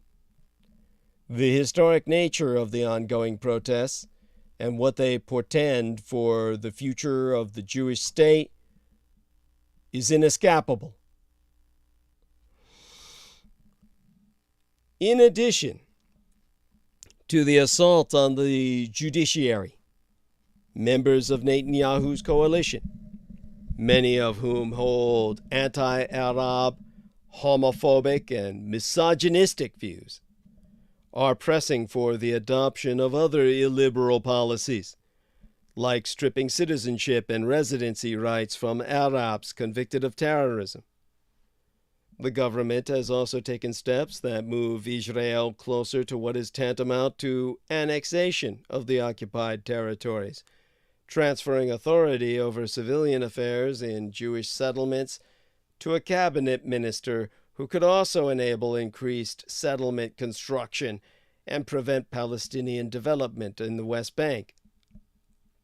In Israel itself, the matzav, understood not in the sense of its historic reference to the Israeli-Palestinian conflict, but as a reference to the ongoing domestic political unrest, dominates all conversations. Some supporters of the proposed overhaul, who have argued that the reforms are a much-needed course correction to empower Israel's religious and nationalist right-wing forces, which have long found themselves marginalized on the High Court. But opponents regard the proposals as an attack by the government on core democratic principles, including freedom of expression and the separation of powers, and therefore as a threat to the state itself. Thus, two competing visions of Israel's future are clashing. As Tzipi Livni, a former justice and foreign minister, put it, the protests are not just about judicial reforms. They are, in their words, a battle for the soul and future of Israel, our nature, what kind of country we want to be. But the protests on the streets of Israel are not just about Israeli democracy, nor are the tensions created by them limited to Israeli society. The unrest has already had a demonstrable impact on national security, and its repercussions could well extend beyond Israel's borders. In other words, what happens in Israel is unlikely to stay in Israel. Members of Israel's security establishment have spoken extensively about the toll the protests have already taken on the IDF, acronyms for the Israel Defense Forces. Israeli military leaders worry about the breakdown of social cohesion that they regard as the core of the IDF's organizational effectiveness. At a national security conference held last week in Tel Aviv-Yafo, several former senior military officials argued that the ongoing unrest could even undermine Israel's deterrence posture. And as I check through incoming notifications, the Israeli Defense Minister, Yoav Gallant, urged the government this week to engage in dialogue with the political opposition out of concern about the impact of the protests on the IDF's operational capabilities. A growing number of reserve soldiers have declared that they will not take orders from a civilian government they believe is undermining Israeli democracy.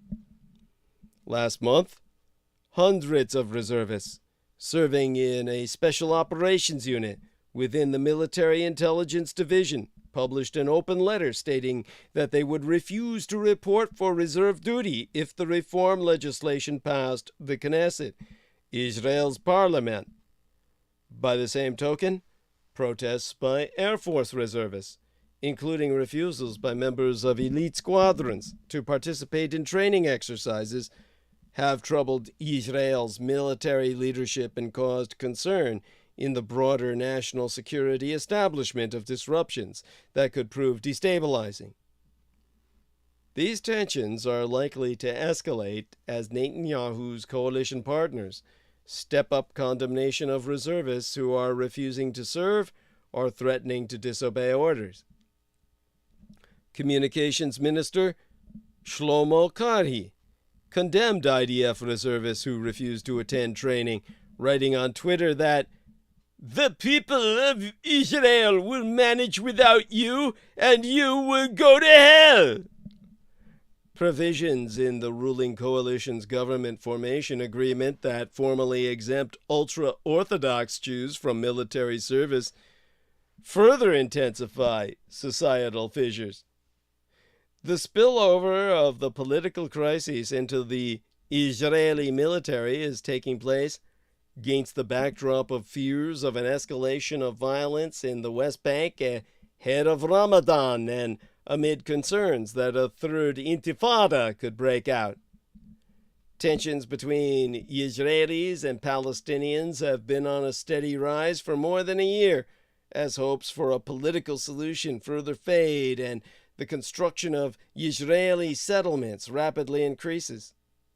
The forming of the new far-right government late yesteryear has coincided with an uptick in violence in the West Bank since the beginning of 2023, with a series of terror attacks by Palestinian militants triggering incursions by Israeli military forces into Palestinian neighborhoods, including one of the deadliest raids in Jenin in late January and another in Nablus last month.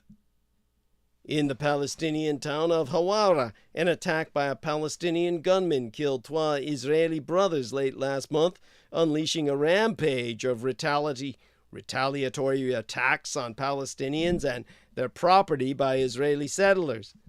The failure of Israeli security forces to stop or prevent these attacks has further inflamed tensions between the two sides.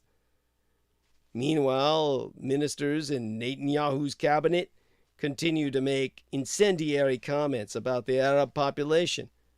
Finance Minister Bezalel Smotrich's remarks calling for Hawara to be wiped out drew an unusual rebuke from American President Joe Biden's administration.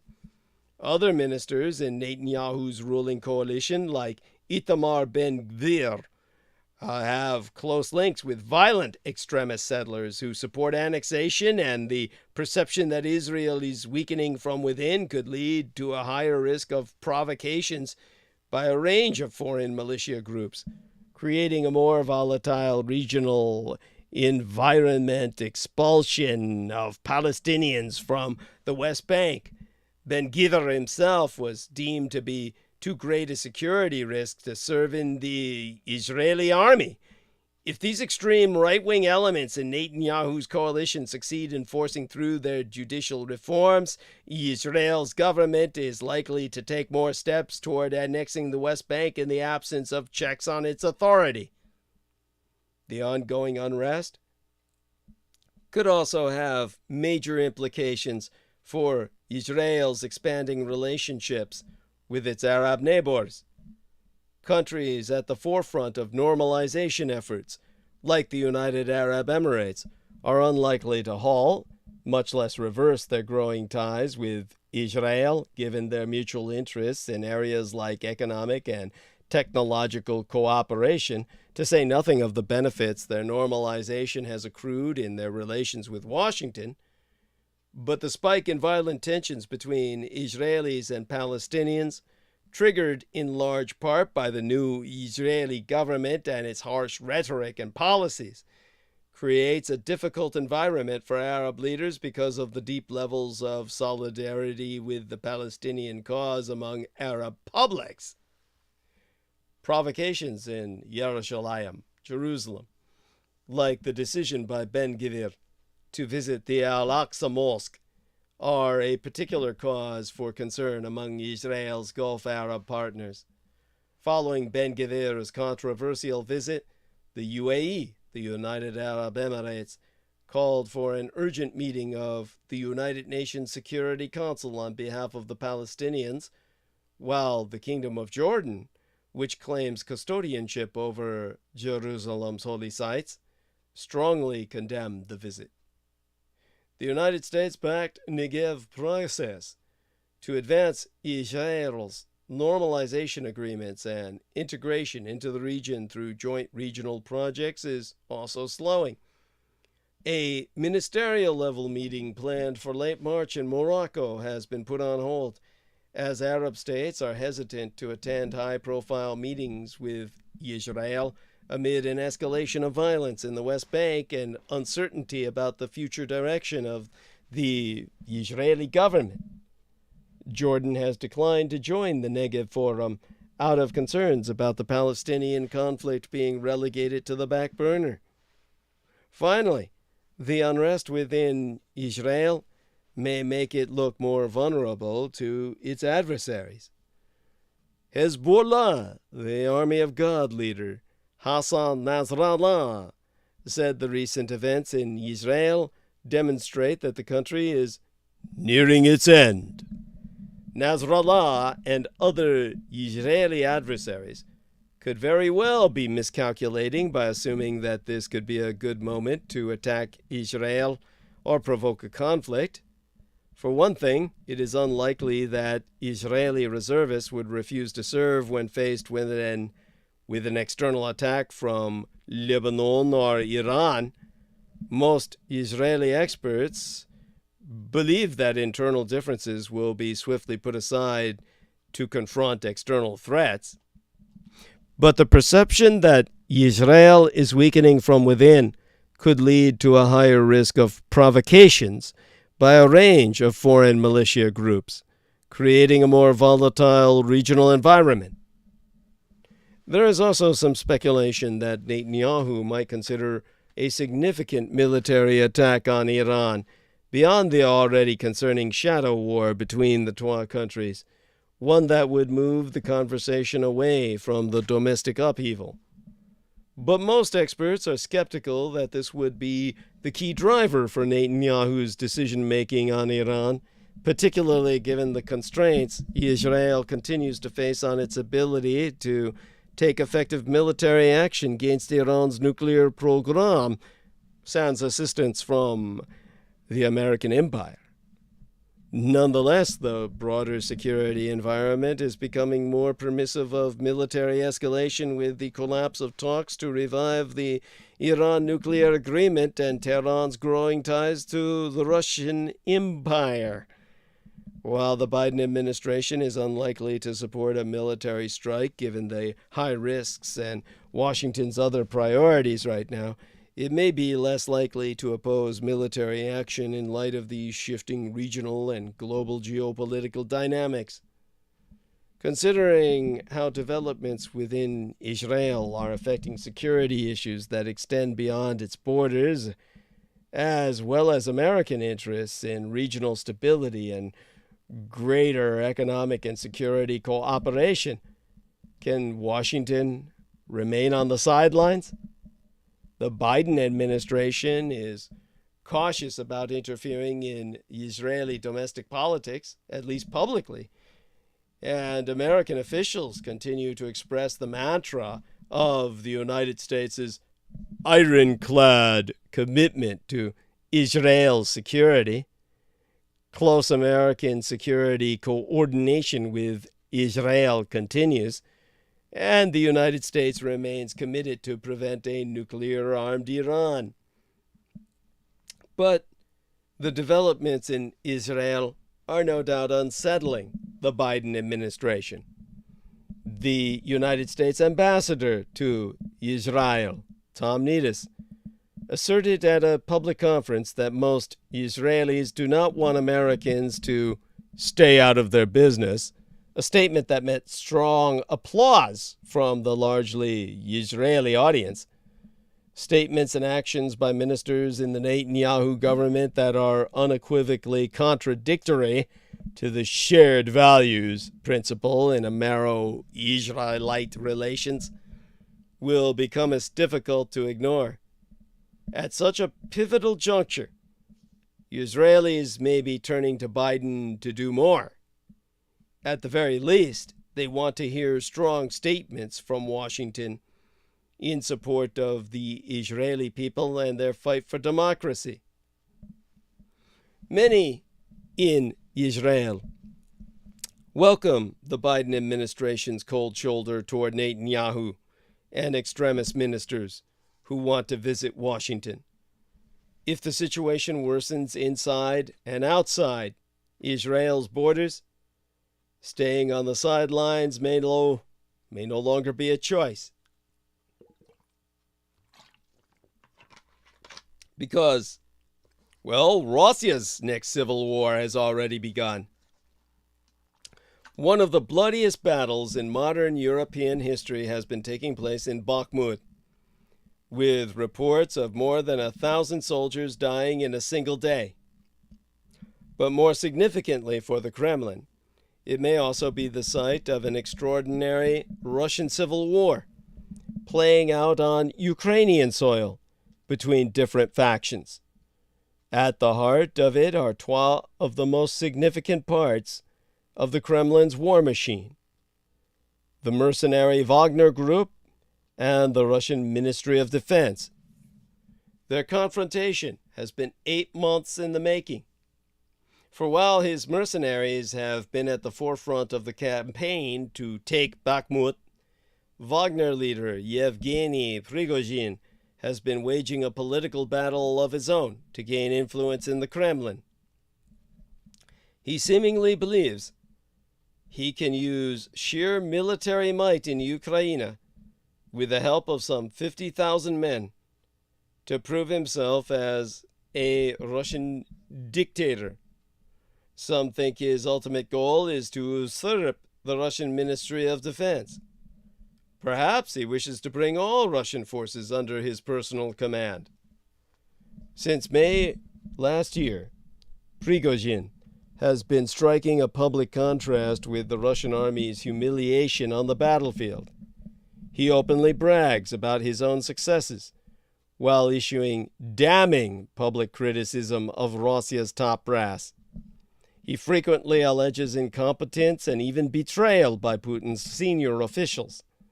In February, he went as far as to accuse Defense Minister Sergei Shoigu of treason for withholding ammunition from his troops. As one might expect, the reaction from the Ministry of Defense has been unforgiving. A new report from the Institute for the Study of War says that Russian generals could be using the Bakhmut death trap as an opportunity to deliberately expend both elite and convict Wagner forces in an effort to weaken Prigozhin and derail his ambitions for greater influence over the Kremlin. In other words, they could be holding back Russian forces and depriving Wagner of ammunition in order to inflict maximum attrition on Prigozhin's mercenaries. This would be an astonishingly self-interested strategy in the midst of an existential battle for the Russian regime, and could be slowing down the advance on Bakhmut. It would mean that the Russian Ministry of Defense is now prioritizing domestic power struggles over the invasion. Such a zero-sum strategy could hardly be conducted without Putin's blessing, and indeed, it is just the latest in a series of maneuvers by the ministry to diminish Prigozhin and remove Wagner from the order of battle. Wagner, for example, has hitherto depended largely on convicts taken from Russian jails and labor camps, which make up 80% of its forces in Ukraine. But at the start of the year, that source of recruits was cut off by the Kremlin, with the Russian army reportedly taking them for themselves. These maneuvers would correspond with Putin's behavior in the past. He's been known to exploit the friction among leaders of the various parts of the defense establishment to ensure that their personal power remains limited. A somewhat similar tactic to that used by my biological sire Adolf Hitler to keep in check the rival Wehrmacht and Waffen-SS. Early in the war, to the anger of Shoigu and General Gerasimov, the Russian dictator sided with Prigozhin, supporting Wagner with Ministry of Defense resources to alleviate the Russian army's initial losses. But now, seeing the bombastic Wagner leader as a threat, Putin may have shifted gears. It appears to be Shoigu who has the upper hand again, with Prigozhin having his wings clipped at every opportunity. Even military victories he claims for Wagner have been formally attributed to the Ministry of Defense. But while that trick has worked for Putin in the past, it is a big gamble this time. the risk being that he loses control of his disparate fighters. Other mercenary groups, including Shoigu's own private military company and Ramzan Kadyrov's Chechen army, are presumably watching and learning. It may also be too late to suppress Prigozhin, who enjoys notable support among top officials and is constantly lauded in the patriotic media. Prigozhin's popularity reached new heights last autumn when he gave public approval to the killing of a Wagner defector, who was then battered to death by a sledgehammer. If those are his tactics, Putin had better hope the civil war in Bakhmut doesn't reach Moscow. This is what brings us to discussing Ukraine's fate and America's own destiny. Preceding the House speakership fiasco, where the Red Republicans had to vote 14 to 17 times to usher in Mitch McConnell, who sold his soul for his seat in government. Well, that's when the Ukrainian president came to Washington not only to seek aid in the fight against the revanchist, revisionist Russian Empire, but to remind Americans that there is still a free world, and only the United States can unite it. Putin was so worried about a conflict with the West that he basically ended up starting one. It was a call to defend freedom. Just this year last, the Ukrainian President Volodymyr Zelensky stood before Congress on my midweek transmission night, hosted into the winter solstice, as dated the 21st of December, and asked for yet more help in his fight to stop the revanchist, revisionist Russian Empire from erasing his country from the map. His visit to Washington was something of a surprise, but its purpose was clear. Zelensky was facing a terrible winter, when the Russians, after terrorizing and murdering Ukrainian civilians, would well try to return to offensive operations. He came to make his case to the American people that his fight is our fight, and that the money and weapons we have sent to Ukraine are being used responsibly. Zelensky's address, however, was much more than a plea for assistance. The speech was brilliantly written, and the Ukrainian president delivered it in English with real emotion. He made an effort to speak both to American political parties in the chamber and to the entire country watching at home. Most important, Zelensky issued a call, as the leader of a nation at war in Europe, for Americans to remember who we are, what we stand for, and why our destiny is inextricably bound to the eternal fight for freedom and democracy. 3 moments stood out as inspiration and as lessons. In a brief allusion, Zelensky name-checked the Continental Army's 1777 victory at the Battle of Saratoga, an excellent historical analogy for present-day Ukraine. If you're a bit rusty on your Revolutionary War history, recall that the fledgling United States was trying to break away from one of the strongest empires on the planet, and Britain's competitors had little interest in helping what seemed to be a doomed crusade by a bunch of colonists. At Saratoga, a British plan to divide the colonies and thus isolate and strangle the troublemakers in New England failed, resulting instead in a stunning British defeat. At that point, the other major powers in Europe, including Great Britain's avowed enemy, France, realized that the Americans could fight, and fight well. 4 years after Saratoga, the British suffered a final defeat in North America at the hands of a combined French and American force at Yorktown. Next, Zelensky insisted that the world cannot do without American leadership. He invoked the concept that global security is indivisible, a principle that goes all the way back to the Helsinki Accords of the mid-1970s, and that was reaffirmed in the 1990 Charter of Paris for a New Europe, signed by most European governments, as well as the United States and Canada, and the then soon-to-be extinct Soviet Union. Whoever wrote this speech didn't just craft the language well, they did their homework. Zelensky warned, "This battle cannot be frozen or postponed. It cannot be ignored, hoping that the ocean or something else will provide a protection. From the United States to China, from Europe to Latin America, and from Africa to Australia, the world is too interconnected and interdependent to allow someone to stay aside and at the same time to feel safe when such a battle continues." This almost sounds like a paean to globalization, but it is actually a restatement of America's own Third World War, or so-called Cold War, foreign policy.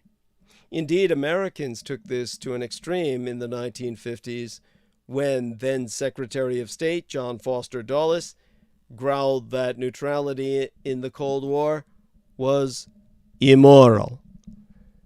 Despite being better traveled and more aware of the rest of the world than previous generations, many Americans still think that what happens in faraway places will never touch them. The shock of 9/11 wore off long ago, and traditional American provincialism, along with its toxic byproduct, isolationism, has been on the rise, especially in the Republican Party. Finally, Zelensky reminded us that national security abroad is intrinsic to our well-being at home. He said, "Your well-being is the product of your national security, the result of your struggle for independence and your many victories." Americans once instinctively understood this reality. After World War II, the United States helped build an international system based on laws, institutions, and trade, on the free movement of human beings and the free exchange of ideas. We did this imperfectly, and sometimes we cruelly violated our own principles. But the system of global cooperation outlasted the Third World War, the Cold War, so-called, and it is crucial to our own security and our ever-increasing standard of living. We have, however, become victims of our own successes. When the Cold War ended, we experienced a new era of peace and plenty. We outsourced anti-terrorist operations and other military dangers to overworked and overdeployed volunteers, while the rest of us enjoyed low unemployment and ridiculously cheap credit.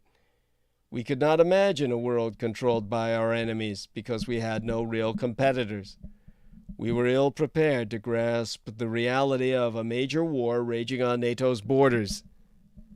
Zelensky knows what a world without American leadership looks like. It is a world in which he and his family are dead, and the Russians are preparing their assault on Poland and the Baltic states. The communist Chinese Empire, seeing Ukraine subjugated and NATO in disarray, would have moved against my own true homeland and heartland of Taiwan. Iran would likely complete its dash to nuclear status, and every dictatorship on the planet would almost certainly think their day had finally arrived, while from Washington to London, from Tokyo to Canberra, the democratic world would be grimly facing up to its obsolescence. Ukrainian resistance and American support prevented a wide range of horrors. Putin has wound up basically creating a proxy war with the West. So think deeply upon the brutal alternate world in which the American empire abandoned Ukraine. On the shortest day of the year, after 10 months of warfare, the Ukrainian president, Volodymyr Zelensky, finally left his country and came to Washington to thank Americans for their support. He went to the White House, where he appeared at a press conference. He went to Congress, where he handed a Ukrainian flag signed by the defenders of Bakhmut to the Vice President and House Speaker. He congratulated all of us on our first joint Amero-Ukrainian victory. We defeated Russia in the battle for the minds of the world. Nothing about this trip, not the applause, not the flag, not the speech, was inevitable. Zelensky's very survival was not inevitable. Ukraine's continued existence as a sovereign state was not inevitable either. Back in February, many considered these things to be impossible. On the eve of the invasion, every single American expert advised against offering military aid to Ukraine other than myself, on the grounds that the war was going to be over too quickly, immediately, by all their miscalculations based on their worship of Russia as the master martial race. Every single American repeated Russian propaganda, questioning whether Ukraine even deserved to exist or whether it deserved to be defended. Every single American politician echoed those views, and indeed all too many continued to do so. What if they had all prevailed? What if a different president had been in the White House? What if a different president had been elected in Ukraine? Let's imagine, just for a moment, a world without Ukrainian courage, or American and European weapons, or the unity and support of democracies around the world. Had the Russian plan been carried out as it was written, Kiev would have been conquered in just a few days. Zelensky, his wife, and his children would have been murdered by one of the hit squads that roamed the capital city. The Ukrainian state would have been taken over by the collaborators who had already chosen their Kiev apartments. Then, city by city, region by region, the Russian army would have fought the remnants of the Ukrainian army until it finally conquered the entire country.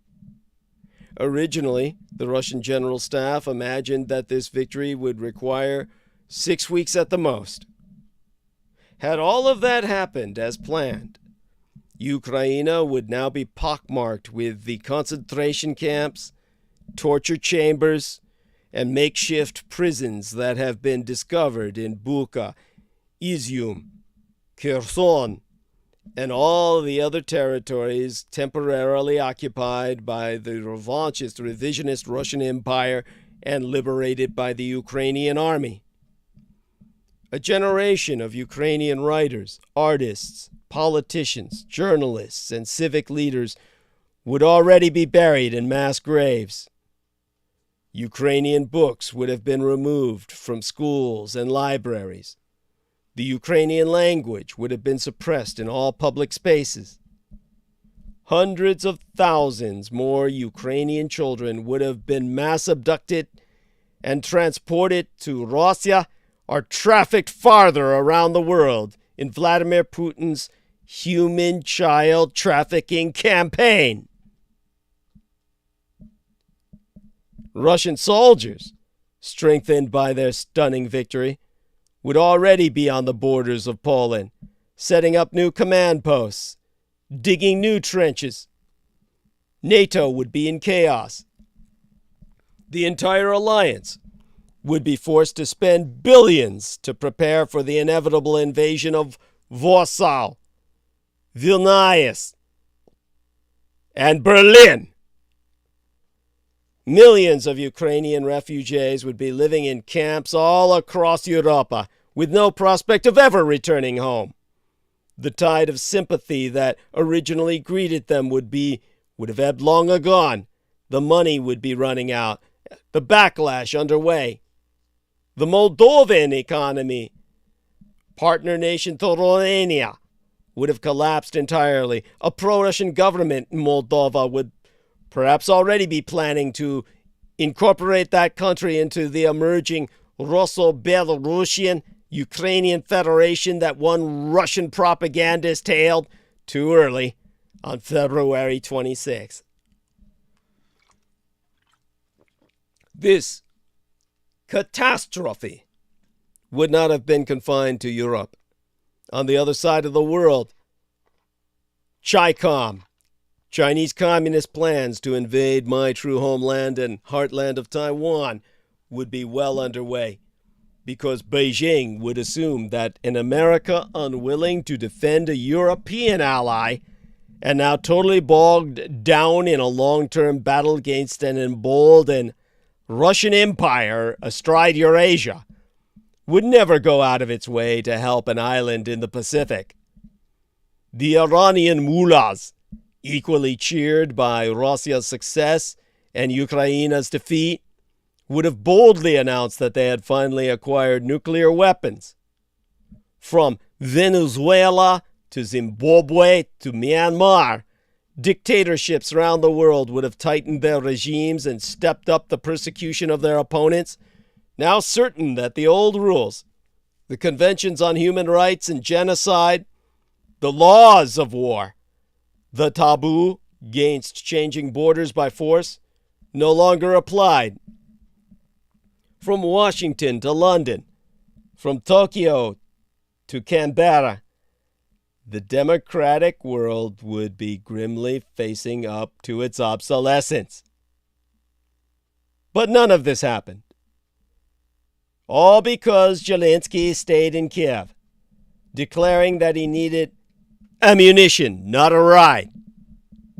Because Ukrainian soldiers repulsed the first Russian attack on their capital. Because Ukrainian society pulled together to support its army. Because Ukrainians at all levels were creative in their use of limited resources.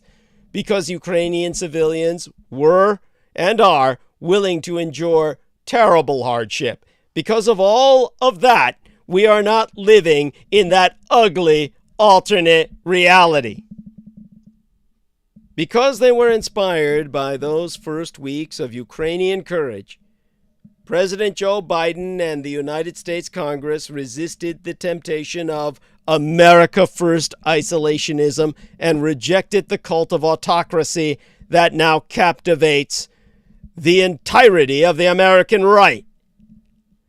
The leaders of Europe, with the sole exception of the Hungarian Prime Minister Viktor Orbán, one of the chief ideologues of that same cult, also resisted carefully targeted Russian disinformation and blackmail campaigns, and agreed to support Ukraine with both military and humanitarian aid. People around the world saw the Ukrainians stand up to a brutal dictatorship and volunteered their time and their money to help. Because of everything that all of us did together, Kiev still stands. Ukrainians still control most of Ukraine. The massacres, the executions, the mass violence planned by the Russians did not take place in most of the Ukraine. The legend of, and all it has ever been, was a myth. The mythified legend of Russia's military prowess has been shattered. The communist Chinese Empire and Iran are roiled by unhappiness and unrest. The democratic world did not collapse, but has instead been strengthened. As the Ukrainian president said that night, the last equinox before this week's, we succeeded in uniting the global community to protect freedom and international law. Zelensky came to Washington to thank Americans on behalf of Ukraine, but in truth, it is we who should be thanking them. The only logical depiction of what could have happened, and what could still happen if Russia rallies to defeat Ukraine, should be a bracing blast of cold reality to anyone who thinks that the American empire can simply pull up the drawbridges and ignore the global assault on democracy. In the end, Zelensky made the case that Ukraine is the main front in a global fight. He's right. Vladimir Putin is counting on America and NATO to tire and to falter. It is up to us to prove him wrong and to warn the other dictators on the planet that they will never extinguish human liberty while the American empire and our allies in this great battle, including Ukraine, are still standing. That's the lesson Putin is learning the hard way. On February 24th of 2022, the world woke up to what would prove to be Europe's worst conflict in nearly 80 years. After a months-long Russian troop buildup along Ukraine's northern, eastern, and southern borders, Russian dictator Vladimir Putin greenlit a campaign to overthrow the Ukrainian government in Kiev and replace it with a proxy administration that would do Moscow's bidding. Needless to say, Putin's plans have fallen flat. While the fighting has been devastating to Ukraine, tens of thousands of Ukrainians have most certainly lost their lives. More than 14 million have been forced from their homes, and the country is staring at reconstruction costs in the hundreds of billions of dollars. President Volodymyr Zelensky's administration stands and is still welcoming high-profile guests, including President Joe Biden and, latest of all, the Prime Minister Kishida of Japan. The Ukrainian army is sustaining a high casualty rate. At least 100,000 troops have been killed or injured. But the army itself is as committed today to expelling Russian forces from the country as it was when the war began a year ago. Russia, meanwhile, has dug itself into a deep hole. Its economy is increasingly cut off from Western technology, and young, talented, highly educated workers have either left in protest of the war or fled to escape the draft. There is a core lesson in all of this, one Putin is learning the hard way. Before taking your country to war, you better do your homework. In reality, the right questions are rarely asked in the lead-up to a conflict, if they are asked at all. What objectives are we trying to accomplish? Are those objectives realistic and integral to keeping the country safe? Or are they unnecessary distractions that could swallow up resources and attention over time? If the objectives are realistic, is military force the most efficient, least costly way of achieving them? Or are other non-military options, such as diplomacy, economic statecraft, espionage, or a combination of the three, more appropriate? If war is unavoidable, how is the enemy likely to react? Will victory require a drawn-out campaign that will require a socio-economic mobilization? Just as important as asking the right questions is exhibiting discipline and honesty when answering them. Policymakers making the tough decisions are often prone to miscalculation. They are firmly convinced of their personal interpretations. Others refuse to challenge their own assumptions or exaggerate their power and resources. The United States is not immune to committing these mistakes. In Afghanistan, the American empire devoted 2 decades, hundreds of thousands of troops, and more than an estimated $2.3 trillion United States dollars trying to refashion a country with conflicting loyalties, complicated tribal dynamics, and copious amounts of corruption into a Western-friendly nation-state with durable, corrupt-free institutions. as John Sopko, the longtime United States Special Inspector General for Afghanistan Reconstruction, observed shortly before the Taliban retook Kabul. Washington exhibited a hubris that we can somehow take a country that was desolate in 2001 and turn it into little Norway. Ditto Iraq, where the attempt to transform a dictatorship into a functioning, self-sufficient democracy cost so much blood, treasure, and reputation that a majority of veterans now don't believe the fight was worth the effort. In terms of open, in-depth deliberation, Putin failed across the board. He assumed the Ukrainian state was a brittle, artificial organism whose army and state structures could be crushed and co-opted. He confidently bought into the advice of his generals, like General Valery Gerasimov, who assumed 140,000 Russian troops could swallow up the largest country in Europe outside Russia itself, and the sixth largest in population.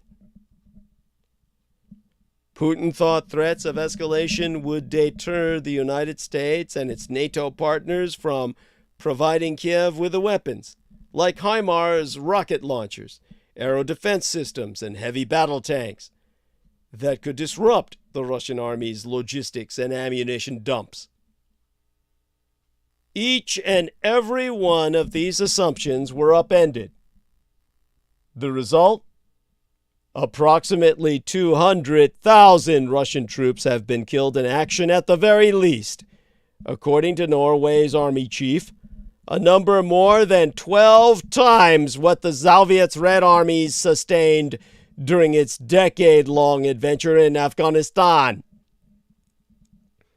Putin has not only been an ineffective commander-in-chief over the last 12, now 14 months, but also an incompetent strategist, self-possessed with his own assessments, more interested in his own console and surrounded by yes-men petrified of giving him bad news. Putin seems to have persuaded himself that Kiev's backers in the West would eventually tire of the war if they felt strain in their pockets.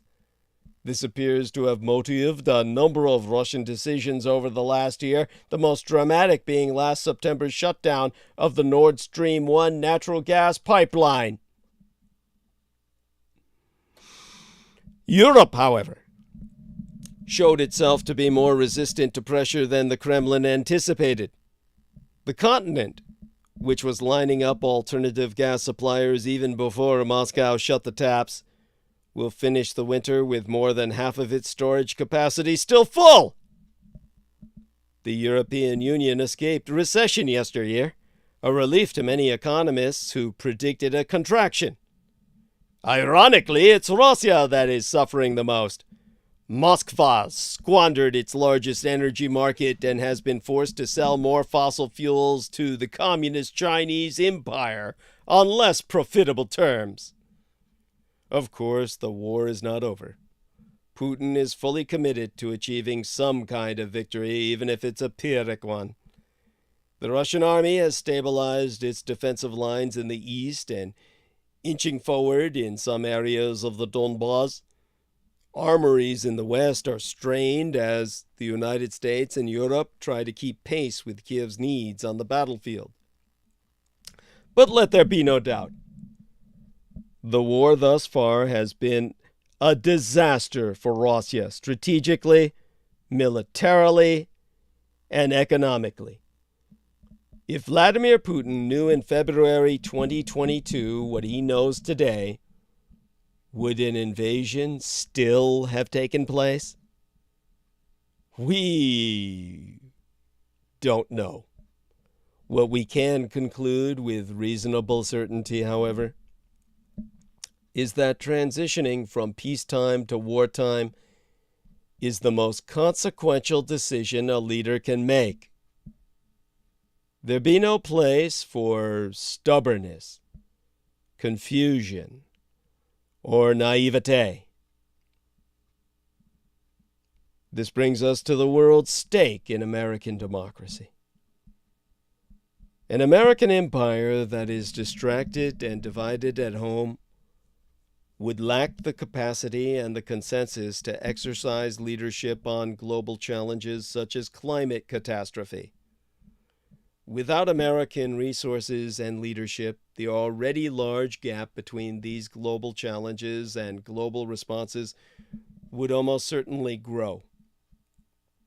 For more than 3/4 of a century, the American empire has played an outsized, generally constructive role in the world, at least in terms of economy and trade.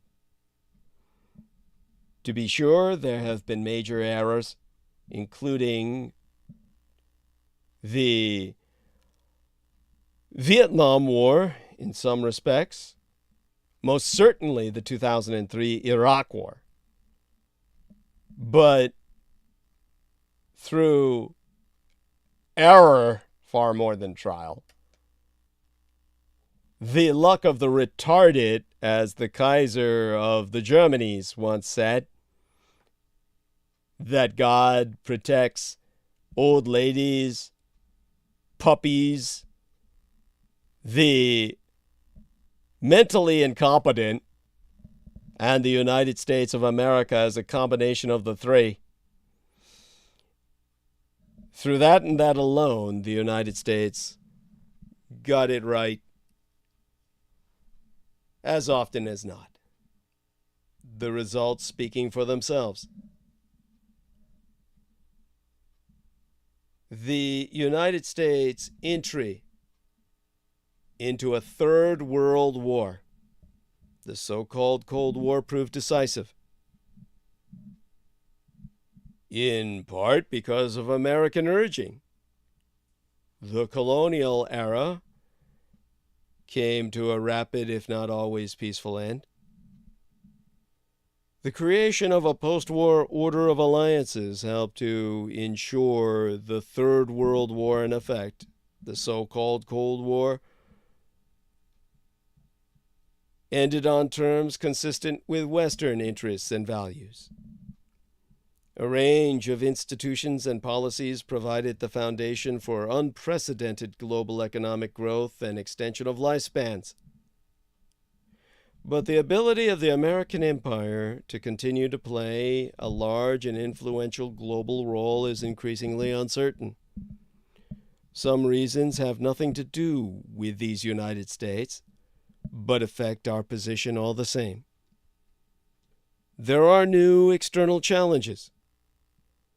The United States economy, responsible for half the world's output after World War II, now produces only 1/4. Military force is now widely distributed among other countries and groups. Energy and mineral resources, along with manufacturing hubs on which the American empire and others depend, are widely distributed. This distribution of power and wealth gives others the ability to resist or counter American influence and might. America's position in this world is one of overall primacy, but not supremacy. We're in the lead, but not dominant. America's ability to have its way is further limited by globalization, be it climate change or viruses.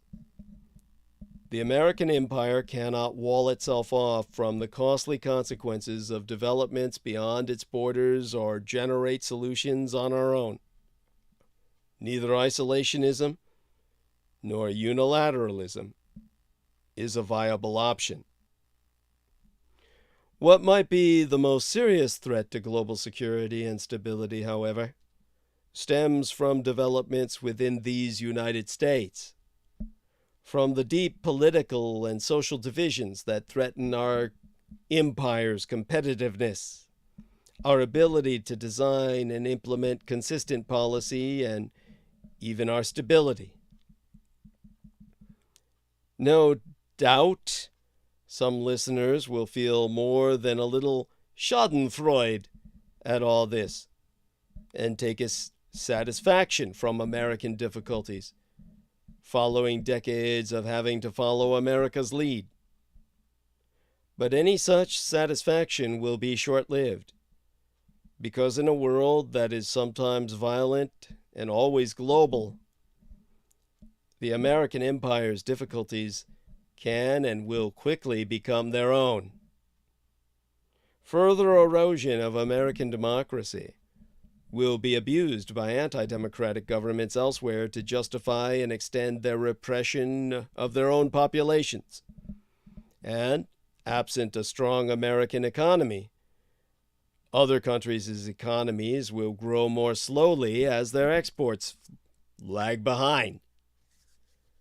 A weaker and less predictable American empire would fray the fabric of all alliances, which, to be effective, require mutual assistance to be near certain.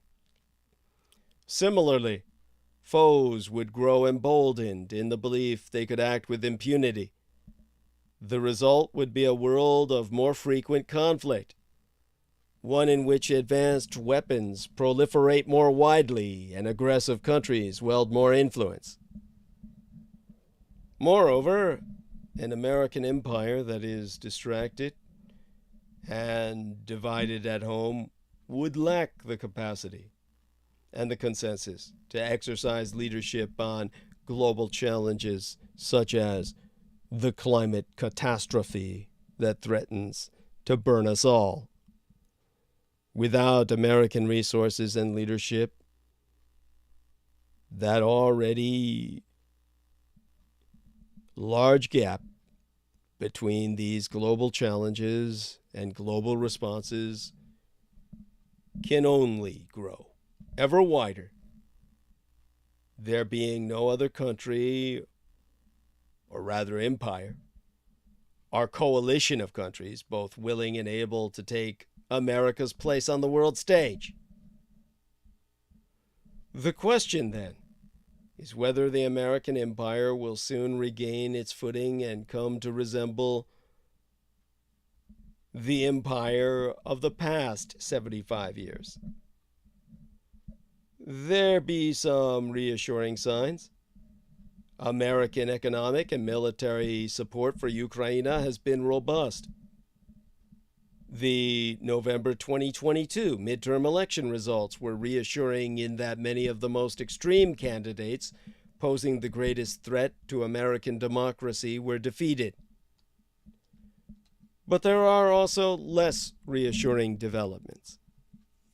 We just marked the second anniversary of the January 6th, 2021 assault on the American Capitol, which came as close to destroying American democracy. No one can assume that such violent protests will not happen again. And now that divided government is once more a reality, it remains to be seen whether a Democratic president and a Senate can find any common ground with the Republican-led House of Representatives. Early signs have not been good, as the newly empowered Republicans, by all evidence, be more focused on investigating and obstructing than on legislating and leading. Now, as my late and sainted sire, my legal father, the man who raised and guided me, George Joseph Henry Dietrich, Chief Petty Officer of the United States Navy, used to say, even a stuck clock can be right 2 times a day. By force of circumstance, always is right 2 times a day. If it's a mechanical clock, as Brooke Gibson pointed it out, if it's a digital clock, it can only be right once a day. But still, once a day has to be right. So in that sense, I quote Winston Churchill, who infamously said, "You can always count on Americans to do the right thing after they've tried everything else." That dictum is about to be tested. The problem for the rest of the world is that it will be affected in significant ways by what happens in these United States, but has little or no ability to influence developments here. It is an uncomfortable but unavoidable reality. Because while standing against the revanchist, revisionist Russian Empire, the United States is funding and protecting another occupier. It was yestermensis on a Wednesday. I remember that because it happened midweek during my transmission. I can look up the exact date and see if we can find this. And this was in February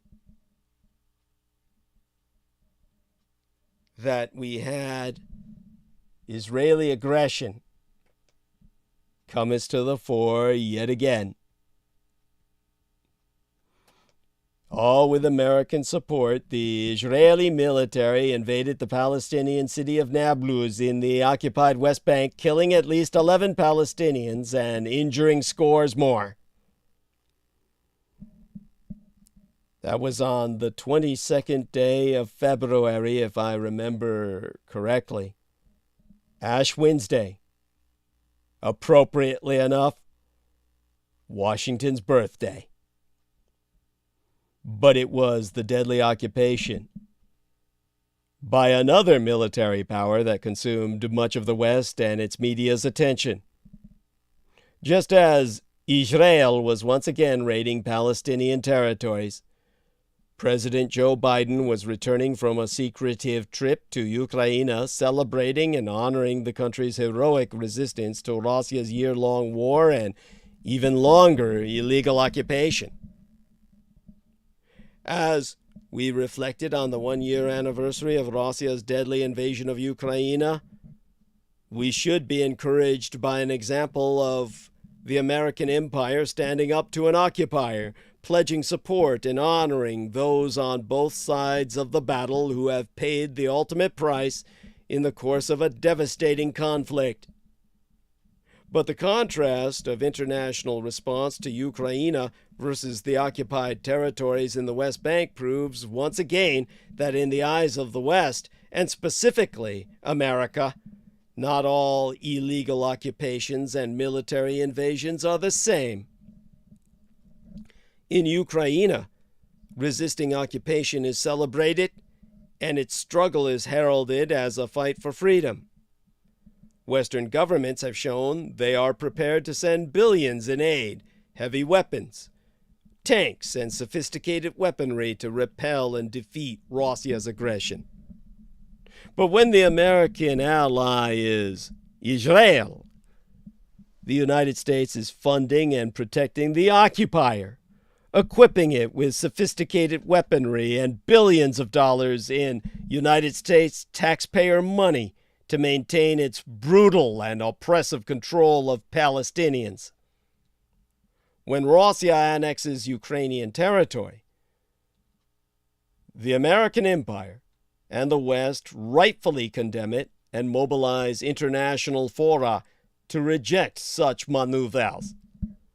When Israel moves to expand and build Jewish outposts on occupied Palestinian lands, the United States blocks international efforts to hold Israel accountable. Yestermensis, in the last week of last month, the United Arab Emirates initially considered a United Nations Security Council resolution condemning Israel's plan to build ever more Jewish settlements. The resolution would have called on Israel to immediately halt and withdraw all settlements in the occupied Palestinian territories. But that resolution was tabled when it appeared the American empire, these United States, was going to shield Israel by vetoing it. So instead, the resolution was swapped in favor of a non-binding United Nations Security Council statement that said the body expresses deep concern and dismay over Israel's plans to expand its settlements. At least 60 Palestinians, including women, children, and the elderly, were killed in the first 54 days of 2023. 11 Israelis, including 12 children, have been killed during that same time. It's an ominous sign of what is to come in a conflict that has seen the rise of Israel's most extreme Jewish government and a boiling frustration among Palestinians oppressed for years.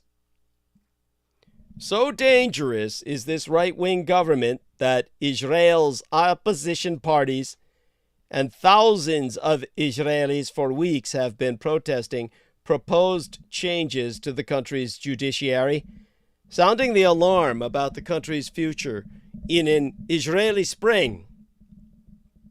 Former officials have warned that proposed changes would effectively erode the judiciary's independence and continue to entrench the undemocratic nature of the Middle East's so-called only democracy, one which has been accused of committing the crimes of apartheid against the Palestinians. In an interview with CBS News' Margaret Brennan, Senator Bernie Sanders, that old commie, said, "I am very worried about what Netanyahu is doing and some of his allies in government and what may happen to the Palestinian people. And let me tell you something. I mean, I haven't said this publicly, but I think the United States gives billions of dollars in aid to Israel. And I think we've got to put some strings attached to that and say, you cannot run a racist government." That statement by an old communist is as far as any American politician has recently gone in condemning Israel's actions.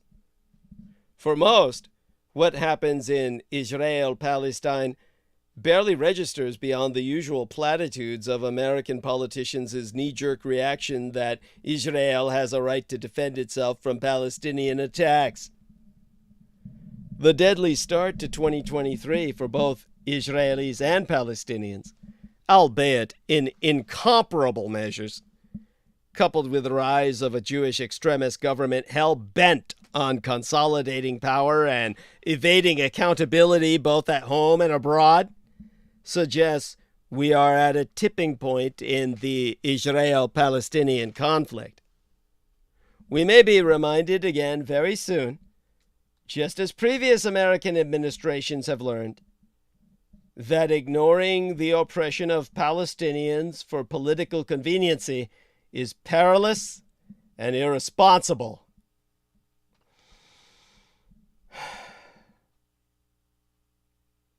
All that being said, still 2022, in retrospect, was the year the good guys struck back. 2022 started off with the most devastating blow to the liberal international order since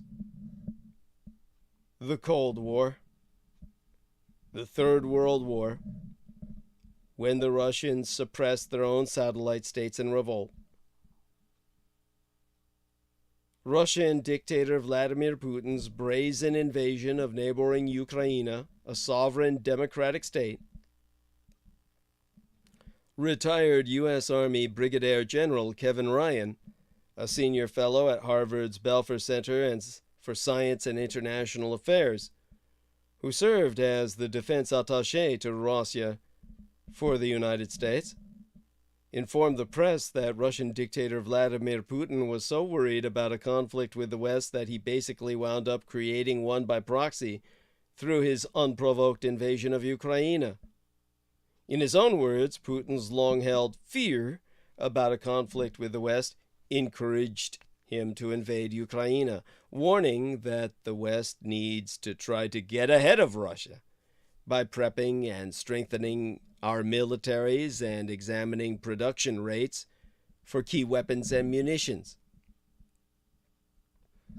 Now, nearly 13 months ago by now, Putin chose to wage war in Ukraine, in part with the mindset that NATO and the United States would in turn be afraid of Russia after it quickly achieved victory over the Eastern European country as planned. Putin suffered a major setback in the early days of the war when Russian troops, which greatly outnumbered and outgunned Ukraine's own military, failed to seize the Ukrainian capital of Kiev. Ukraine, aided by the American Empire and the West through billions of dollars worth of weapons and equipment, has managed to defend itself from Moscow's aggression and even successfully launched a stunning counteroffensive yesteryear, forcing Russian troops to give up large swaths of occupied territory. As winter rolled in, the pace of the advance slowed. The year ahead will be a pivotal one for the war.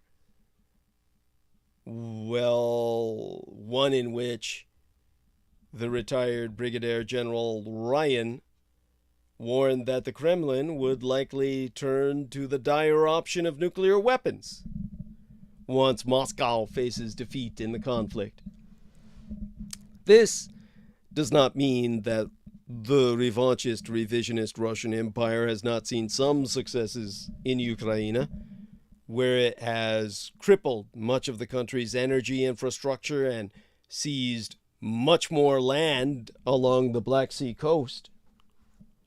Ukraine has put up a fierce defense, which is backed by a continuous flow of Western weapons and equipment, which now includes armored vehicles and by now should include some tanks. In addition to supplying Ukraine with weapons and equipment, Western nations have hit Russia with severe economic sanctions as punishment for its invasion of Ukraine, choking its economy.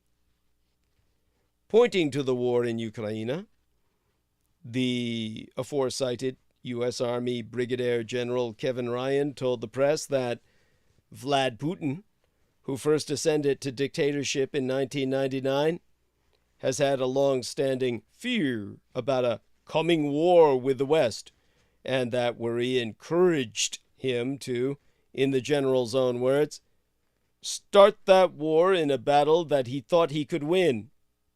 Putin's fear about the encroachment from the West led him to pick Ukraine as a place to start to fight back against that, and he and his military were not prepared for that fight.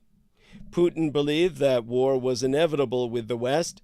He saw NATO moving into countries in former Warsaw Pact regions. He saw Ukraine, in particular, choosing the West over Russia. He saw that Russia without Ukraine in its pocket was not really the Russia he thought it should be. And it backfired. It failed. There was a huge miscalculation by the Russians. The Kremlin's forces have been struggling to stay above water the whole time. But Putin didn't get what he wanted. He was hoping to just absorb Ukraine the way he absorbed Crimea in 2014. But that was a gross miscalculation. With his attack on Ukraine, Putin has essentially created this reality of the war with the West. He's fighting us through his invasion of Ukraine. The Russian leadership believes it is in a war with the West, that the West wants to destroy them. According to Ryan, The West did not initially seem to think it would be a proxy war with Russia, but since the beginning of the invasion, we are coming to the realization that we are in this war too, even if our soldiers are not dying there. One thing the West has to do, which it may already be doing, it must stop debating every new class of weapon that it gives to Ukraine, and instead it should look at Ukraine as the forward line of this war. It should assume that the Ukrainians are on our side and they are fighting this battle for us right now. If you're not in front of this war, if you're not ready for it, and then the war happens, it costs more in lives and money than it would otherwise. That's his words. In my own words, despite the many horrors of that war, the year has ended last 2022 with Putin's utter humiliation by Ukrainian forces, led by their heroic president, Volodymyr Zelensky.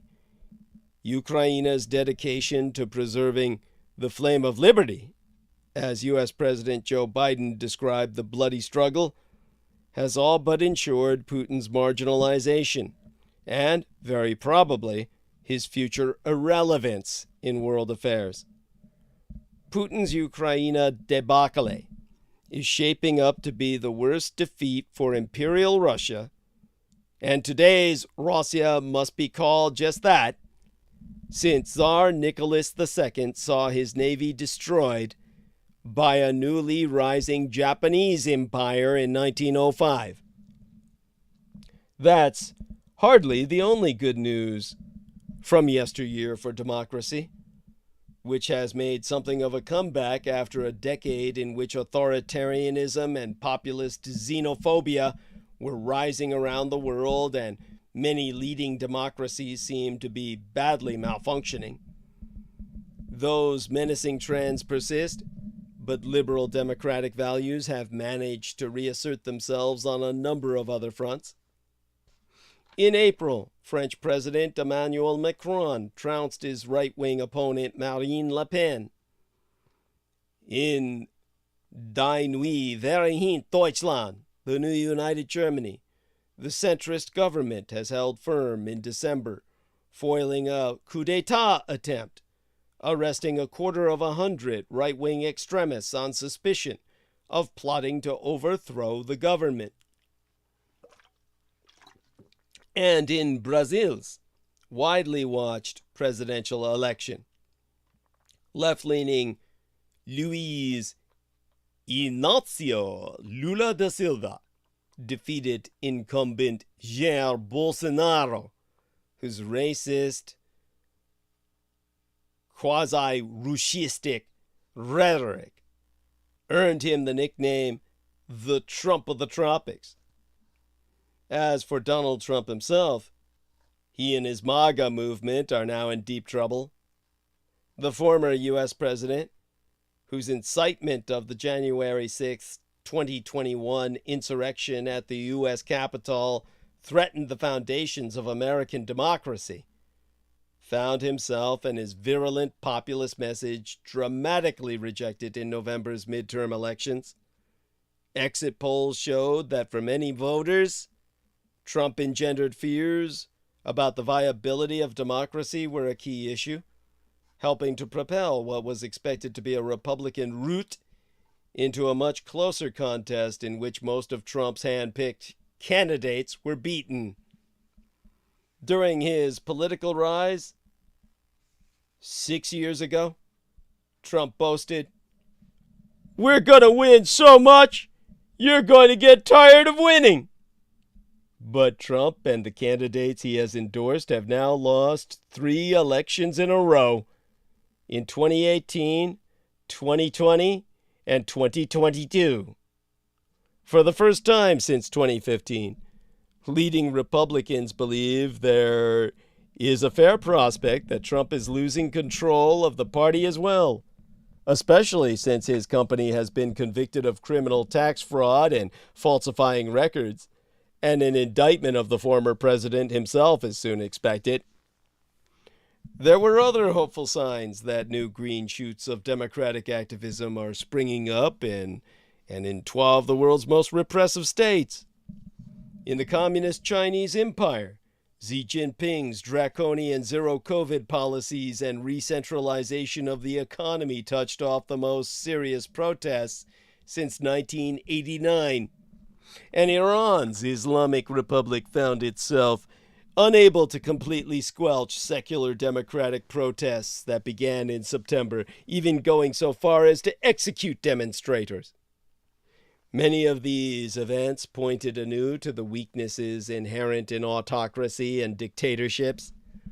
The pseudo-philosopher Francis Fukuyama, who became famous 3 decades ago for predicting the end of history, with the collapse of communism, the way was clear for the worldwide spread of liberal democracy and Western-style capitalism, notes that all of this is occurring on the world's biggest stages.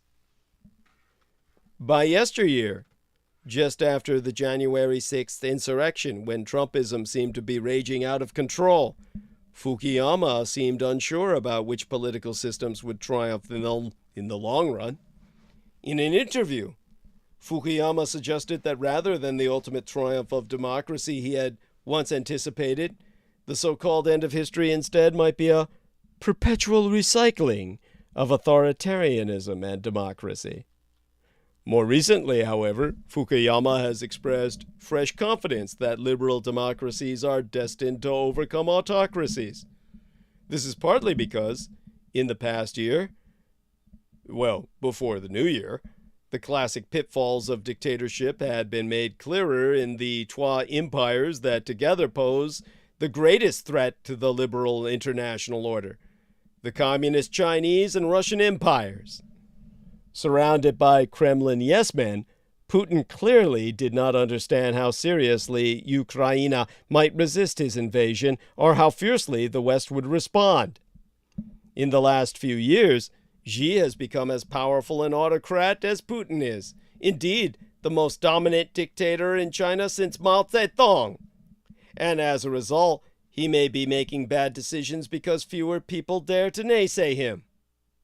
In frank conversation with Joe Biden, according to the U.S. president himself, Xi argued that one-man rule would prevail over democracy in the 21st century, because in the face of fast-paced change, democracies require consensus, and it's hard to get consensus. Therefore, they can't keep up with autocracy. But the fallacies of one-man rule could be blowing up in Xi's face. He may not have been made aware of how seriously he was harming China's prospects with his zero-COVID policies, which led to the current protests, and his Maoist re-centralization of Red China's once surging but now sagging economy. It was striking and highly unusual that as the demonstrations raged, Xi and the Chinese government swiftly eased the COVID-19 restrictions. Fukuyama has since gone on record to state that, in his words, Xi is going to survive easily in the short run, but the Chinese economy is in really bad shape. A lot of the economists here think they have negative growth now, and there's no real fix for either that or for getting out of COVID. To be sure, these are only countervailing winds to a trend long building against democracy, and experts caution how precarious it remains. The odds are still that the protests in Red China and Iran will be suppressed. Le Pen may have lost to Macron, but she still got far more votes than any far-right candidate in modern French history, and her party won a record number of seats in the parliament in legislative elections in June.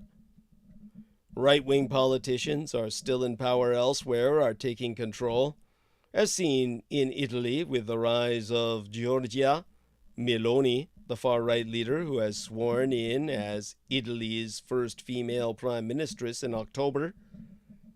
Asian India, too, continues toward authoritarian drift. And while there is new hope that Trumpist populism may be losing steam in these United States, it's also important to note that hundreds of races in the midterms were decided by only a handful of votes, demonstrating again how polarized American democracy remains.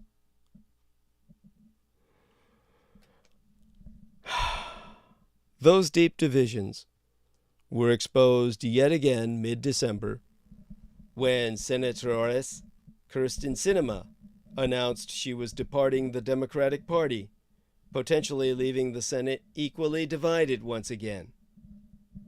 To quote Larry Diamond, a democracy expert at Stanford University, "The fever has broken, but the virus is still in the body.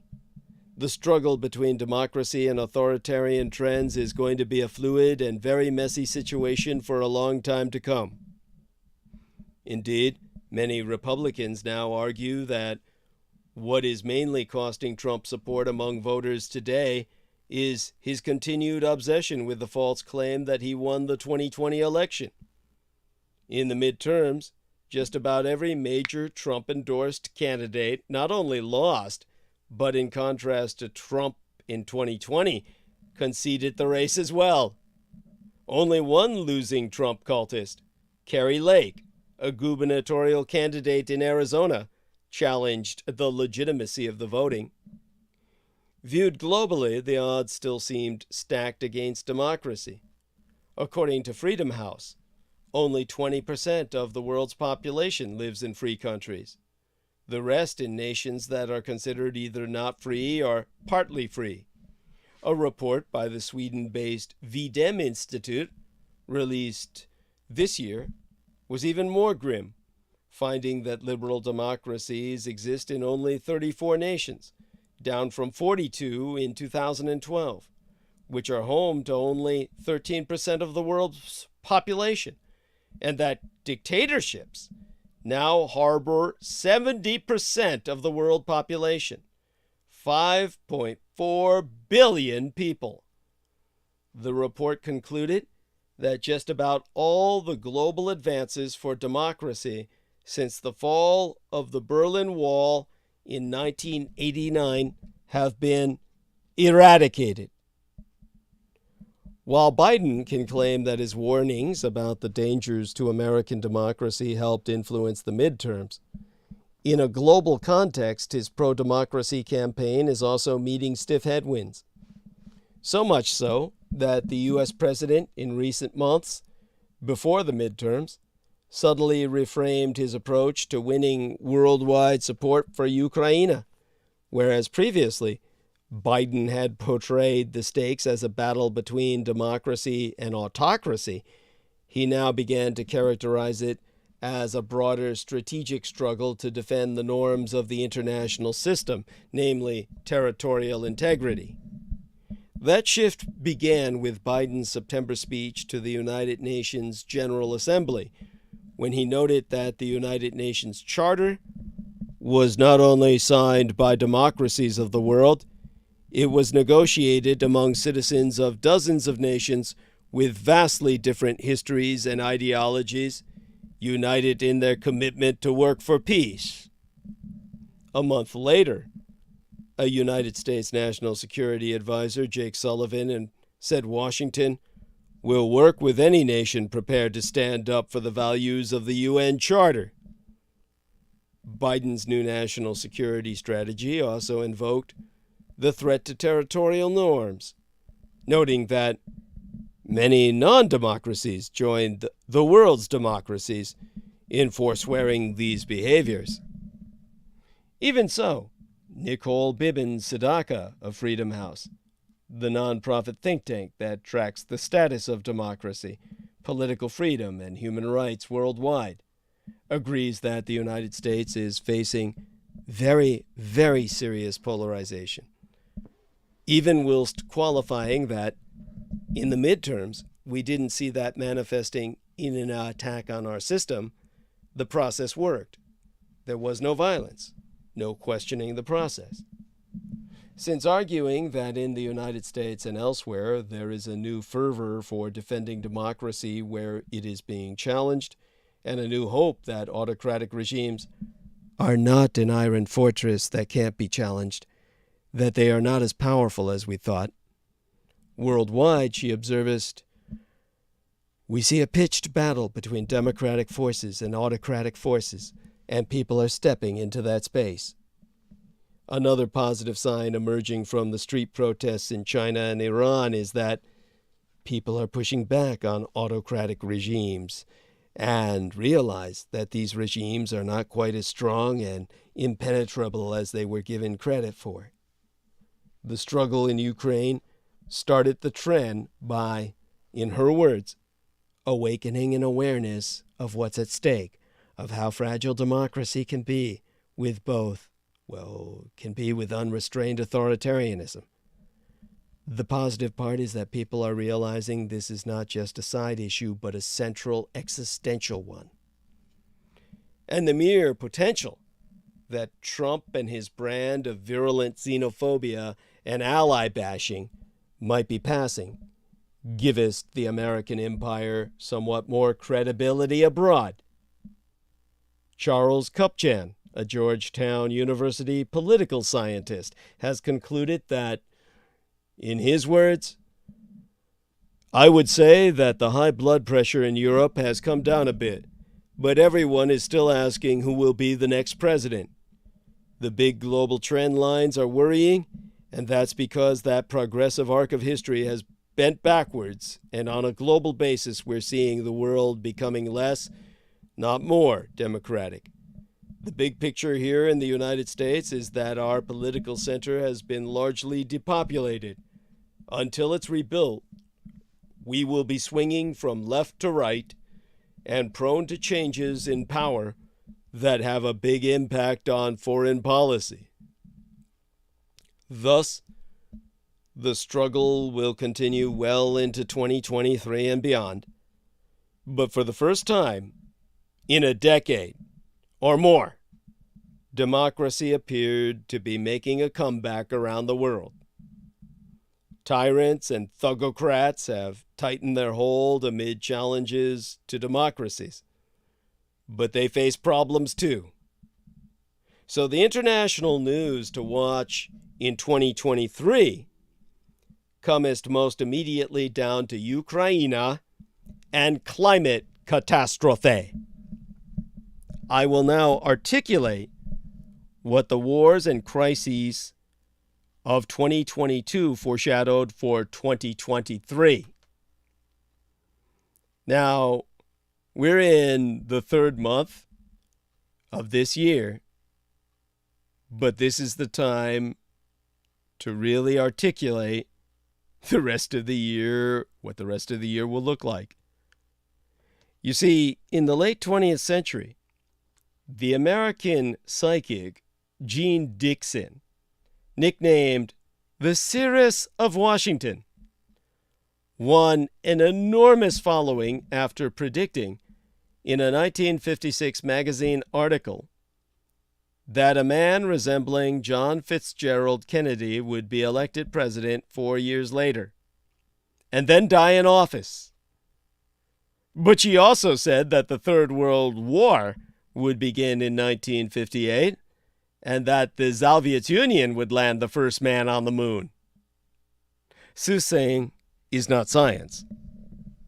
She was, of course, the woman who ran the Second World War while FDR was in office. You may not know that, but it's true.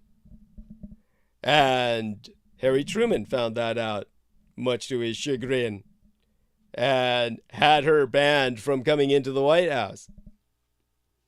Yet, some of the trend lines for the world in 2023 were already visible in 2022. The wars and crises of 2022 having shaped the challenges of this comparatively new year. Among them, ruthless autocrats are exerting their might in ways that strain the diplomatic bandwidth, financial resources, and arms stockpiles of democracies. None of the world's most troubling crises Vladimir Putin's gruesome invasion of Ukraine, Xi Jinping's unprecedented military drills around Taiwan, Iran's nuclear advances and arms sales to the revisionist Russian Empire, Kim Jong-un's record missile provocations, the Taliban's increasingly draconian rule in Afghanistan, the takeover of Haiti by hundreds of gangs, and the spread of ISIS franchises across Black Africa seem likely to abate anytime soon. 3 decades after the fall of the Soviet Union marked the so-called end of history, 2022 marked the return of history. It's a sobering reflection of the trajectory of humanity. The globalizing interdependence of the early 21st century has not prevented a resurgence of aggression that has already killed tens of thousands, hundreds of thousands. Global organizations, most notably the United Nations, formed after the previous century's devastating world wars, have appeared largely powerless to stop the bloodshed. As 2022 ended, roughly half of the world's democracies were in decline, according to the International Institute for Democracy and Electoral Assistance in Sweden. Polarized societies didn't trust elections.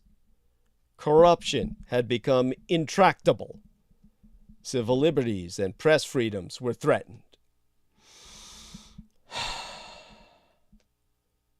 This year's failures set an ominous precedent for the year ahead. Or should I say, last year's failures. I've talked of its successes. Let's talk about some of its failures. That precedent, what's happening now. In September of yesteryear, Anders Fogh Rasmussen, a former Danish prime minister and a NATO secretary general, told Foreign Policy magazine, "As the divide between the world's democracies and autocracies hardens, the world is entering a renewed period of competition and confrontation. But the long-term agendas of thugocrats face obstacles at home and abroad, despite the autocratic ways of leaders, even in Moscow and Beijing and Tehran. In Russia, Putin publicly fashioned himself in June as a 21st century Peter the Great, with irredentist visions of conquering neighbors to restore the Russian Empire. The war in Ukraine looks like it could slog on, killing thousands more on both sides, well throughout 2023 and even beyond. Some months ago, Eugene Rumer, a former U.S. intelligence specialist on Russia, now at the Carnegie Endowment for International Peace, wrote, "It is too late for Putin to give up on the biggest undertaking of his career. He might as well keep the war going, hoping to prevail somehow and then write the final chapter of his career as a winner. He would rather die trying or try until he dies." Sir Robin Niblett, the former director of Chatham House, the international think tank in London, has gone on record to attest that the widespread assumption is that diplomacy, at best, is more likely to freeze the conflict than end Putin's aggression. For the first time in a half-century, the American empire is also seriously concerned about Moscow's use of a nuclear weapon, especially if Putin begins to fear losing either the war or his own power. Nuclear weapons remained a central tenet of Russian strategic doctrine throughout and after the Cold War. This last fall, autumn of yesteryear, Putin's generals reportedly discussed how and when to potentially use a nuclear weapon, a tactical nuclear weapon, in Ukraine. John Kirby of the National Security Council told reporters, "When the leader of a modern nuclear power, as Mr. Putin is, talks as recklessly and irresponsibly as he has been doing about the potential use of nuclear weapons in Ukraine, you've got to take it seriously." Yet Putin's aggression in Ukraine has also backfired. His invasion exposed the weakness of his military, the hapless strategies of his generals, and his own recklessness. Russia has suffered at least 200,000 casualties, as the Pentagon concluded yesteryear. Putin has faced internal defiance as well.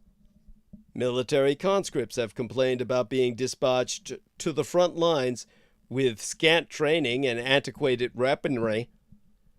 Russian commentators have publicly questioned how Moscow has conducted the war.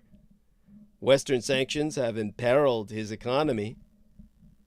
The revanchist, revisionist Russian Empire, for now, seems a superpower no more. The invasion has also strengthened and revitalized NATO, the North Atlantic Treaty Organization, the opposite of what Putin intended. Before the war in Ukraine, it appeared sapped following President Donald Trump's repeated threats to leave the organization and Biden's disastrous withdrawal from the NATO-led mission in Afghanistan. The alliance of 30 nations instead got a new mission and more momentum than at any point since the Third World War, in effect, was ended. The Cold War, that is. Sweden and Finland, which had resisted becoming members for more than 7 decades, scrambled to join. In the communist Chinese Empire, Xi engineered a historic third term as the dictator of the world's most populous nation at the time. Now it's India. At the Communist Party's Congress in October, he has more power, and some experts claim more ambitious military, economic, and regional objectives than any communist Chinese dictator since Mao Zedong. He has threatened to use all measures necessary to reunify my Taiwan with the mainland. At a summit in Bali in November, Xi told President Biden that intervening on my Taiwan's behalf is the first red line that the American empire better not cross.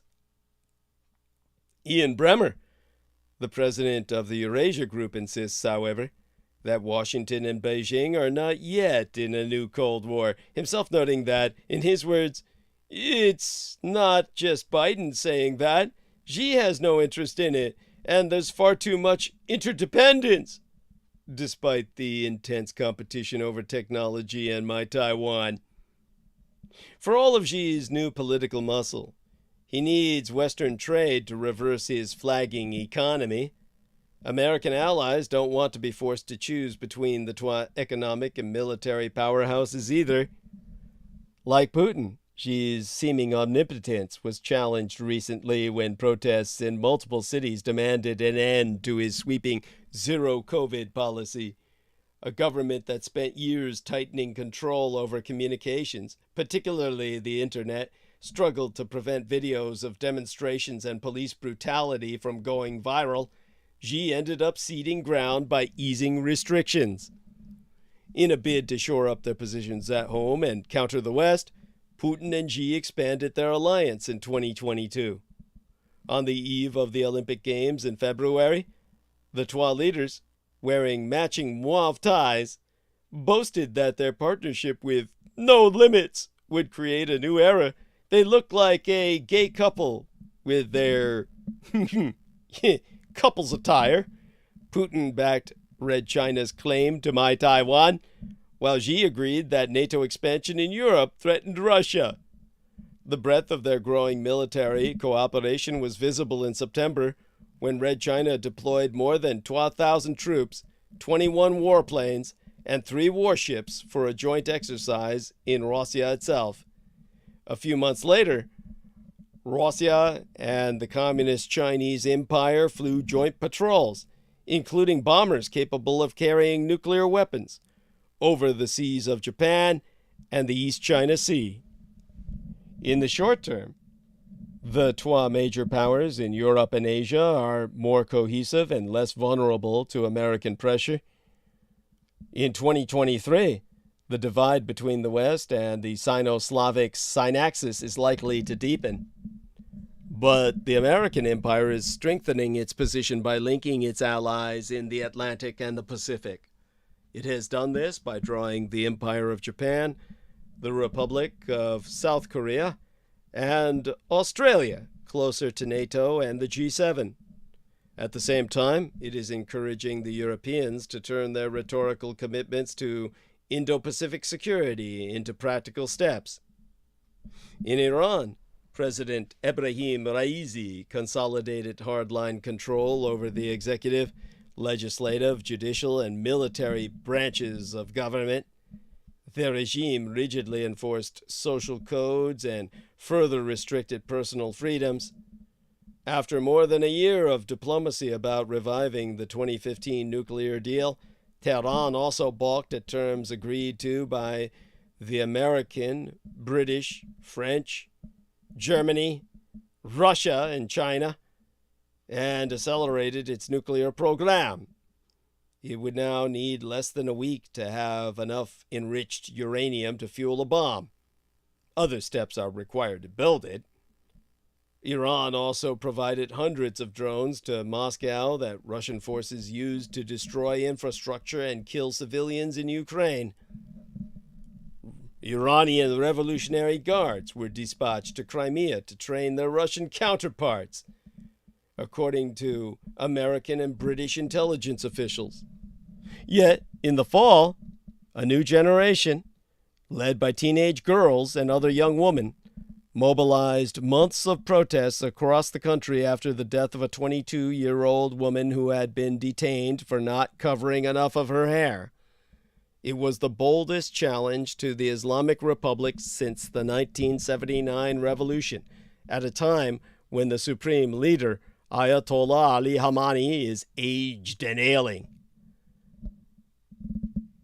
It was the last month of last year that Richard Haas, the president of the Council on Foreign Relations, noted of 2022.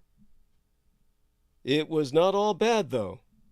For 2023, I predict the biggest story will be Iran and the interplay of protests, possible secession at the top, and the nuclear issue. America's main rivals faced internal troubles at the same time that many of the worst democracy deniers were defeated in the American midterm elections. The West demonstrated resilience and a reinvigorated unity. So did protesters across the continents. Last month of last year, Freedom House, that nonprofit organization that monitors democracy worldwide, said, "From Mariupol to Managua, from Kabul to Kigali, from Taipei to Tehran, we have witnessed innumerable acts of bravery and defiance on behalf of freedom and against authoritarian aggression. For all the extraordinary crises that the American empire and other democracies will have to navigate through 2023, the Thugocrats are likely to face their own challenges as well." Russia faces three pivotal moments in 2023.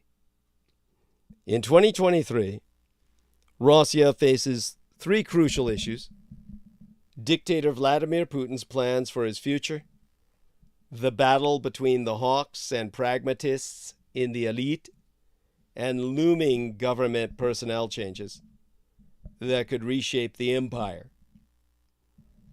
More than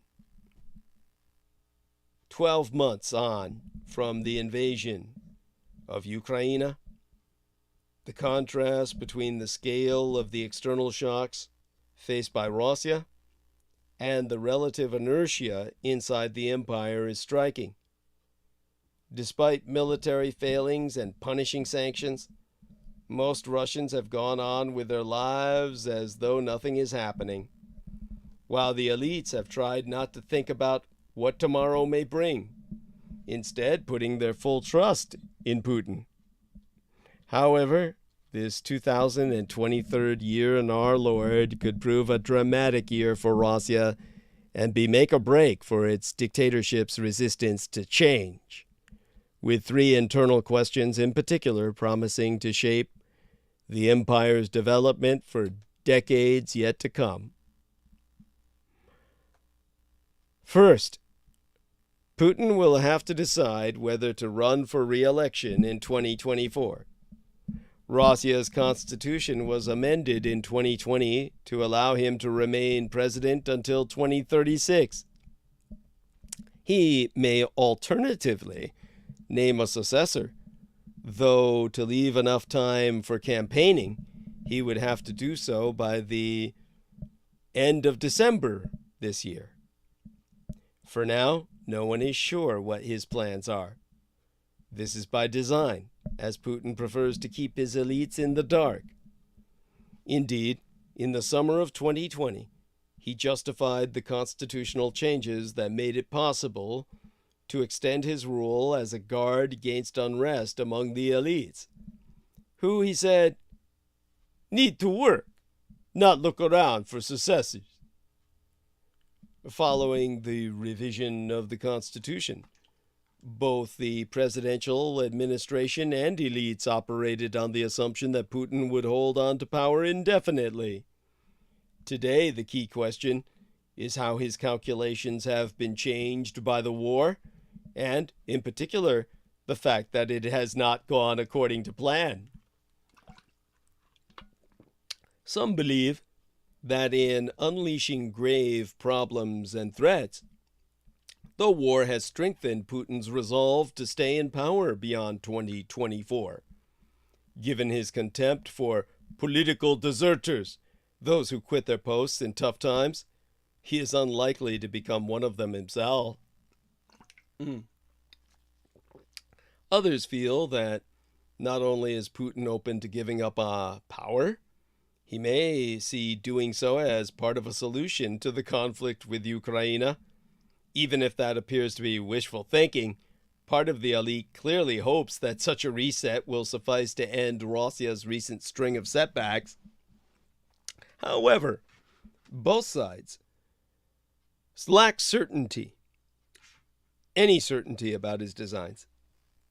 In any case, Putin is famously fond of making decisions at the 11th hour, often based on situational factors and in defiance of popular expectations. The 2024 problem, then, has become a major source of anxiety for the elites.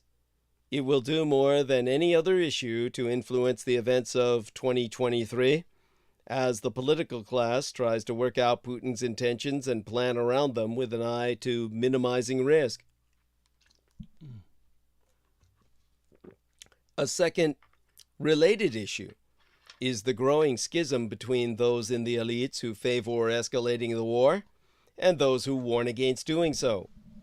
This divide emerged after Russia's withdrawal from the Kharkiv region and relinquishing of the key city of Kherson, and was fueled by Ukraine's strike on the bridge to Crimea, the referendums held on annexing occupied parts of Ukraine, and the authorities' subsequent ambiguity on what Russia's official borders even are.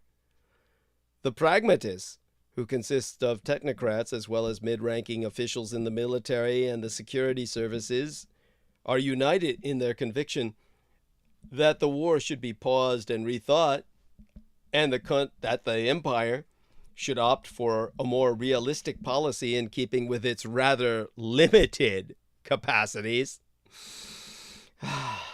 The Hawks call for Russia to not only unleash its full military might against Ukraine, but also to radically restructure its own political and economic system. The latter plank makes theirs a revolutionary faction, albeit pro-Putin, for now at least, whose aim is to supplant a government they see as stalled. Their struggle for supremacy is set to be one of 2023's key political fights, and one that hinges largely on events on the battlefield. The worse Russia performs militarily, the more vicious the pragmatists' battle with the hawks. The Kremlin will find its preferred mechanism for suppressing dissent, repression, ill-fitting if used against the regime's loyalists. The hawks will take the offensive, targeting the military brass and politicians, as Yevgeny Prigozhin, the notorious head of the Wagner private military company, already has. The pragmatists, meanwhile, will express doom and gloom about the direction of the conflict, seeking to scale back Moscow's war objectives and force recognition that victory is impossible. Their message will be well received by non-military elites who were taken by surprise by the invasion and fear its medium-term consequences. All this leaves the Russian Empire stuck between military madness and careful consideration of a possible de-escalation, and Putin faced with a choice between doubling down on his quixotic pursuit of Kiev's decisive defeat and returning to the negotiating table with the West, if not Ukraine itself. The third key issue Russia faces in 2023 revolves around government personnel changes, which are highly likely, even if it is hard to predict who will replace whom. One reason a reshuffle is near certain is the increasing demand at the top for dynamism and effectiveness. Putin's inclination to invite technocrats into the government may grow further, with senior figures in the cabinet, the presidential administration, and the power structures all aged and exhausted by the war and military failings, forcing Putin to look for new ideas. Another is the coming presidential contest. Given the historical record, reshuffles have preceded all but one of Russia's presidential elections.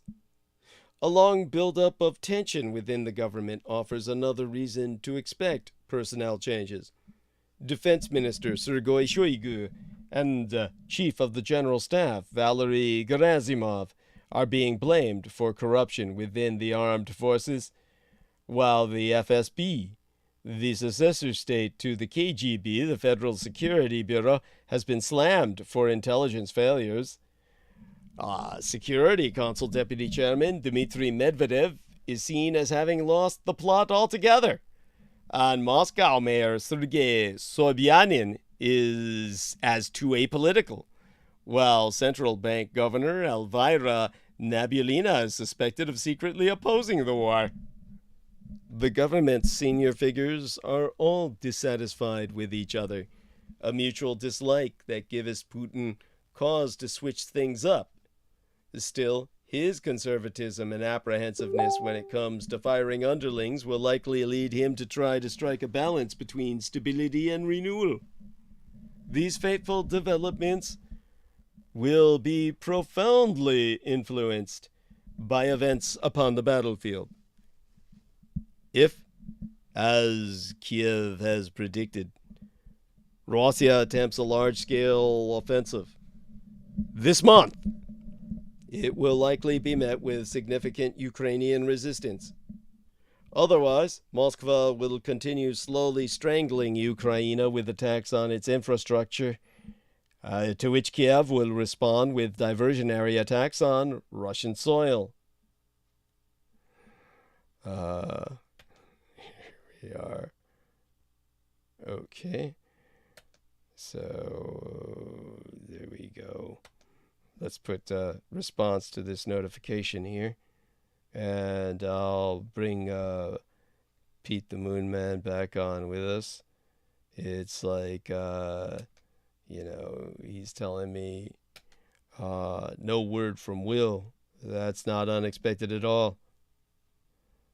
At any rate, let's put it this way. Russian political life will remain in the grip of the war's grim and oppressive atmosphere leaving elites even more anxious and fearful of the future. Putin's hypersecrecy and refusal to explain himself to anyone will do nothing to help the situation. Repression will undoubtedly grow, with all dissent criminalized, elements of a state ideology introduced, and new pretexts found for even longer prison sentences. In 2023, Russia's already historic war with Ukraine will show its full transformational potential, finally changing the Russian Empire from within and straining its leaders' ability to keep the situation under control and plan the decisions that they make. So, with that, let's bring on Peter Moon. I'll give him a call. Okay. Set this up. Look up Peter Moon. Press the call button.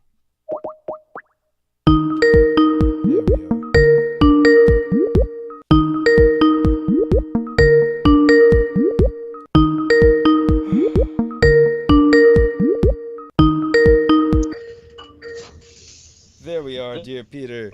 Hello. Yes. So Peter's news for us all is there's no word from Will Wakely after a strange little email he sent last night after obviously someone relayed to him that we were outing him as a gatekeeper and a censor. And you certainly didn't get anything from him in your email basket, did you? I'll check it for now. Good point that you make. Nothing other than what you got. The still having problems recovering the recording. Hope to resolve it soon. Recover from what? The trash bin you threw it into? Whoa. Let's hope he breaks and gives it up. I mean, that would be nice.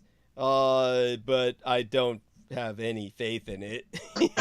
I won't hold my breath. Yeah, it's pretty lame. To say the least. Yes. Oh shit.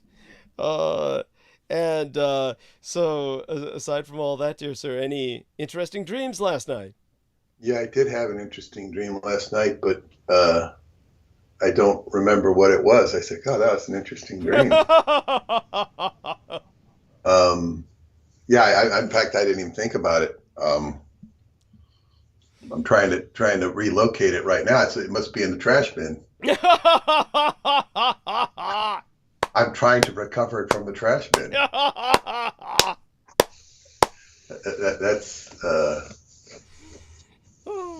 That's what happens with these dreams. Yes. Yes. Yeah, I can't recover it. I did have a very interesting dream though. The night after our transmission with David Anderson, and my dreams with him are always special. And in this dream, I was, in a room with him. His wife was in the background, and he says, so you mean this Roswell stuff isn't like we've been told? It's really not like we've been told. I said, no, it isn't. And I began to give him the diatribe of the story. Uh-huh. And I was getting interfered with by this kid from school who was, who I knew in school, and he couldn't have been too stupid, but in grades, he was really stupid. Uh-huh. And I remember we must have been like 11 or 12, and he was telling about going back to Kentucky and getting an around the world, which was being treated by a whore. Yeah. Yeah, that's right. That means she travels all over your body, effectively, is what that means. Yes. Yeah, it gets a little more graphic than that. And I'm thinking like, okay, so I'm learning about this. I think this is the first time I've ever talked to anybody who'd been to a whorehouse, and his dad obviously brought him there. And I later saw his dad, and his dad was like, we went to his house, and they lived in a poor part of town, but he had a lot of stuff, bought his kid a guitar. Like he seemed to have money, but they lived in a poor part of town, which maybe that's why they had money, you know.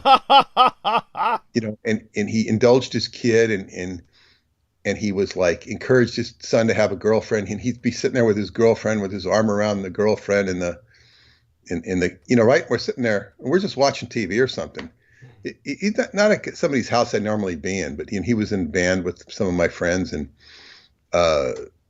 he was like just like no boundaries on sexuality. It wasn't necessarily unhealthy. Mm-hmm. It wasn't necessarily healthy, but it was just not, you'd never see this in the rank and file of any of the kids I went to school with at any time. Parents just don't act like that. And anyway, so this guy is like, he keeps coming in and interfering with my talk with David.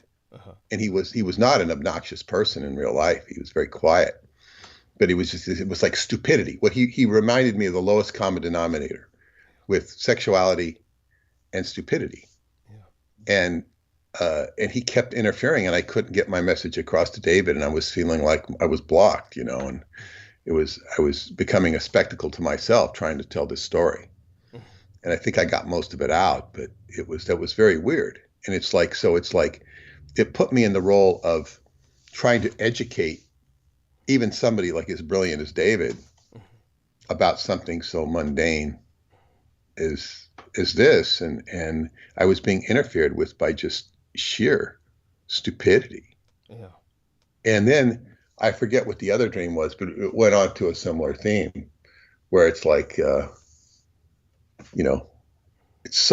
why is it so hard to get a message across? Like, if they want to say that, Putin is sick, or Putin or this crazy guy in North Korea fired missiles, that message just, boom, it goes right across. Hey, the missiles, hey, Putin's sick.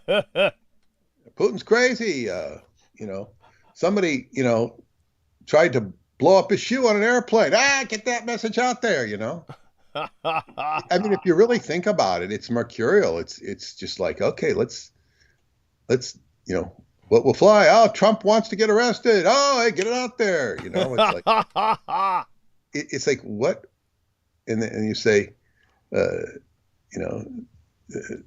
Japanese, intimidated the United States. We can't talk about this. It's literally like a magic spell. Yes. We cannot talk about this. And I've had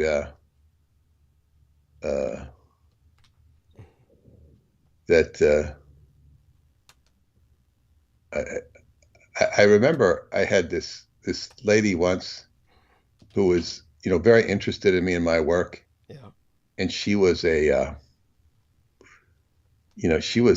incest survivor from her father. Wow. And well, and it's like, I don't know. There must have been some incest, but yeah, there was something there with the father coming on to her when she became, adult-like. Yeah. And it was like, it was involved with alcohol, and I fucking nailed the whole situation. Yeah. With her current problem she was having with a boyfriend or something. And it was, I don't remember what it was, but it was just pure alcoholism. She was not an alcoholic, but she was a co-alcoholic it had to do with her father, and she was carrying this stuff with her, and I just nailed it. Oh boy, never heard from her again. Wow. Why? I mean, because you tell them what the problem is, and they're not going to hear it. Okay. You become, they think you're like invasive or overreaching when you say, you got it. It's just like the situation with our friend. Yeah.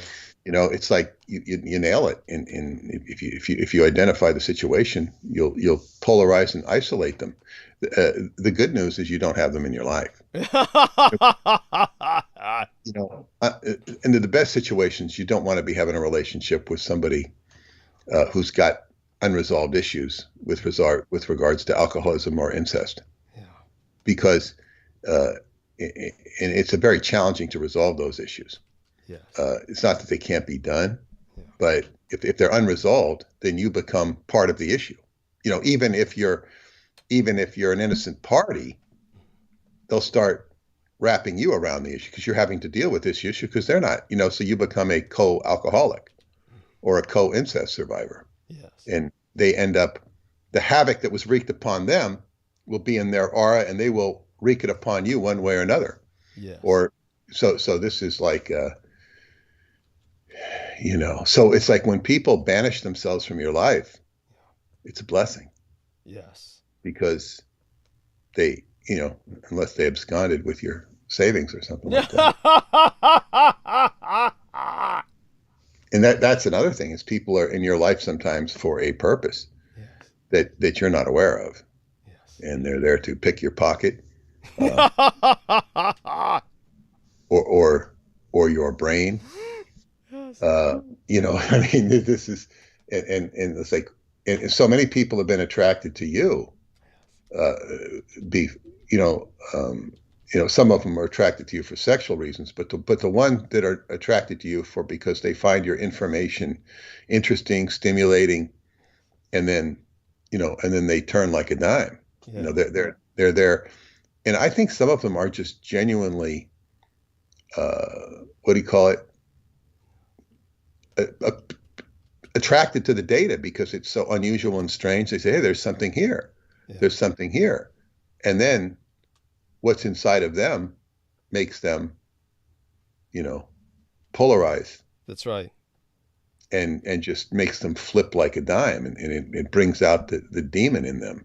Yeah. You find out that they're, you know, all of these people that you've had problems with, they're all human beings down inside of them somewhere, but it's so buried. It's so buried so that what comes out is this, you know, roach of a being. Yes.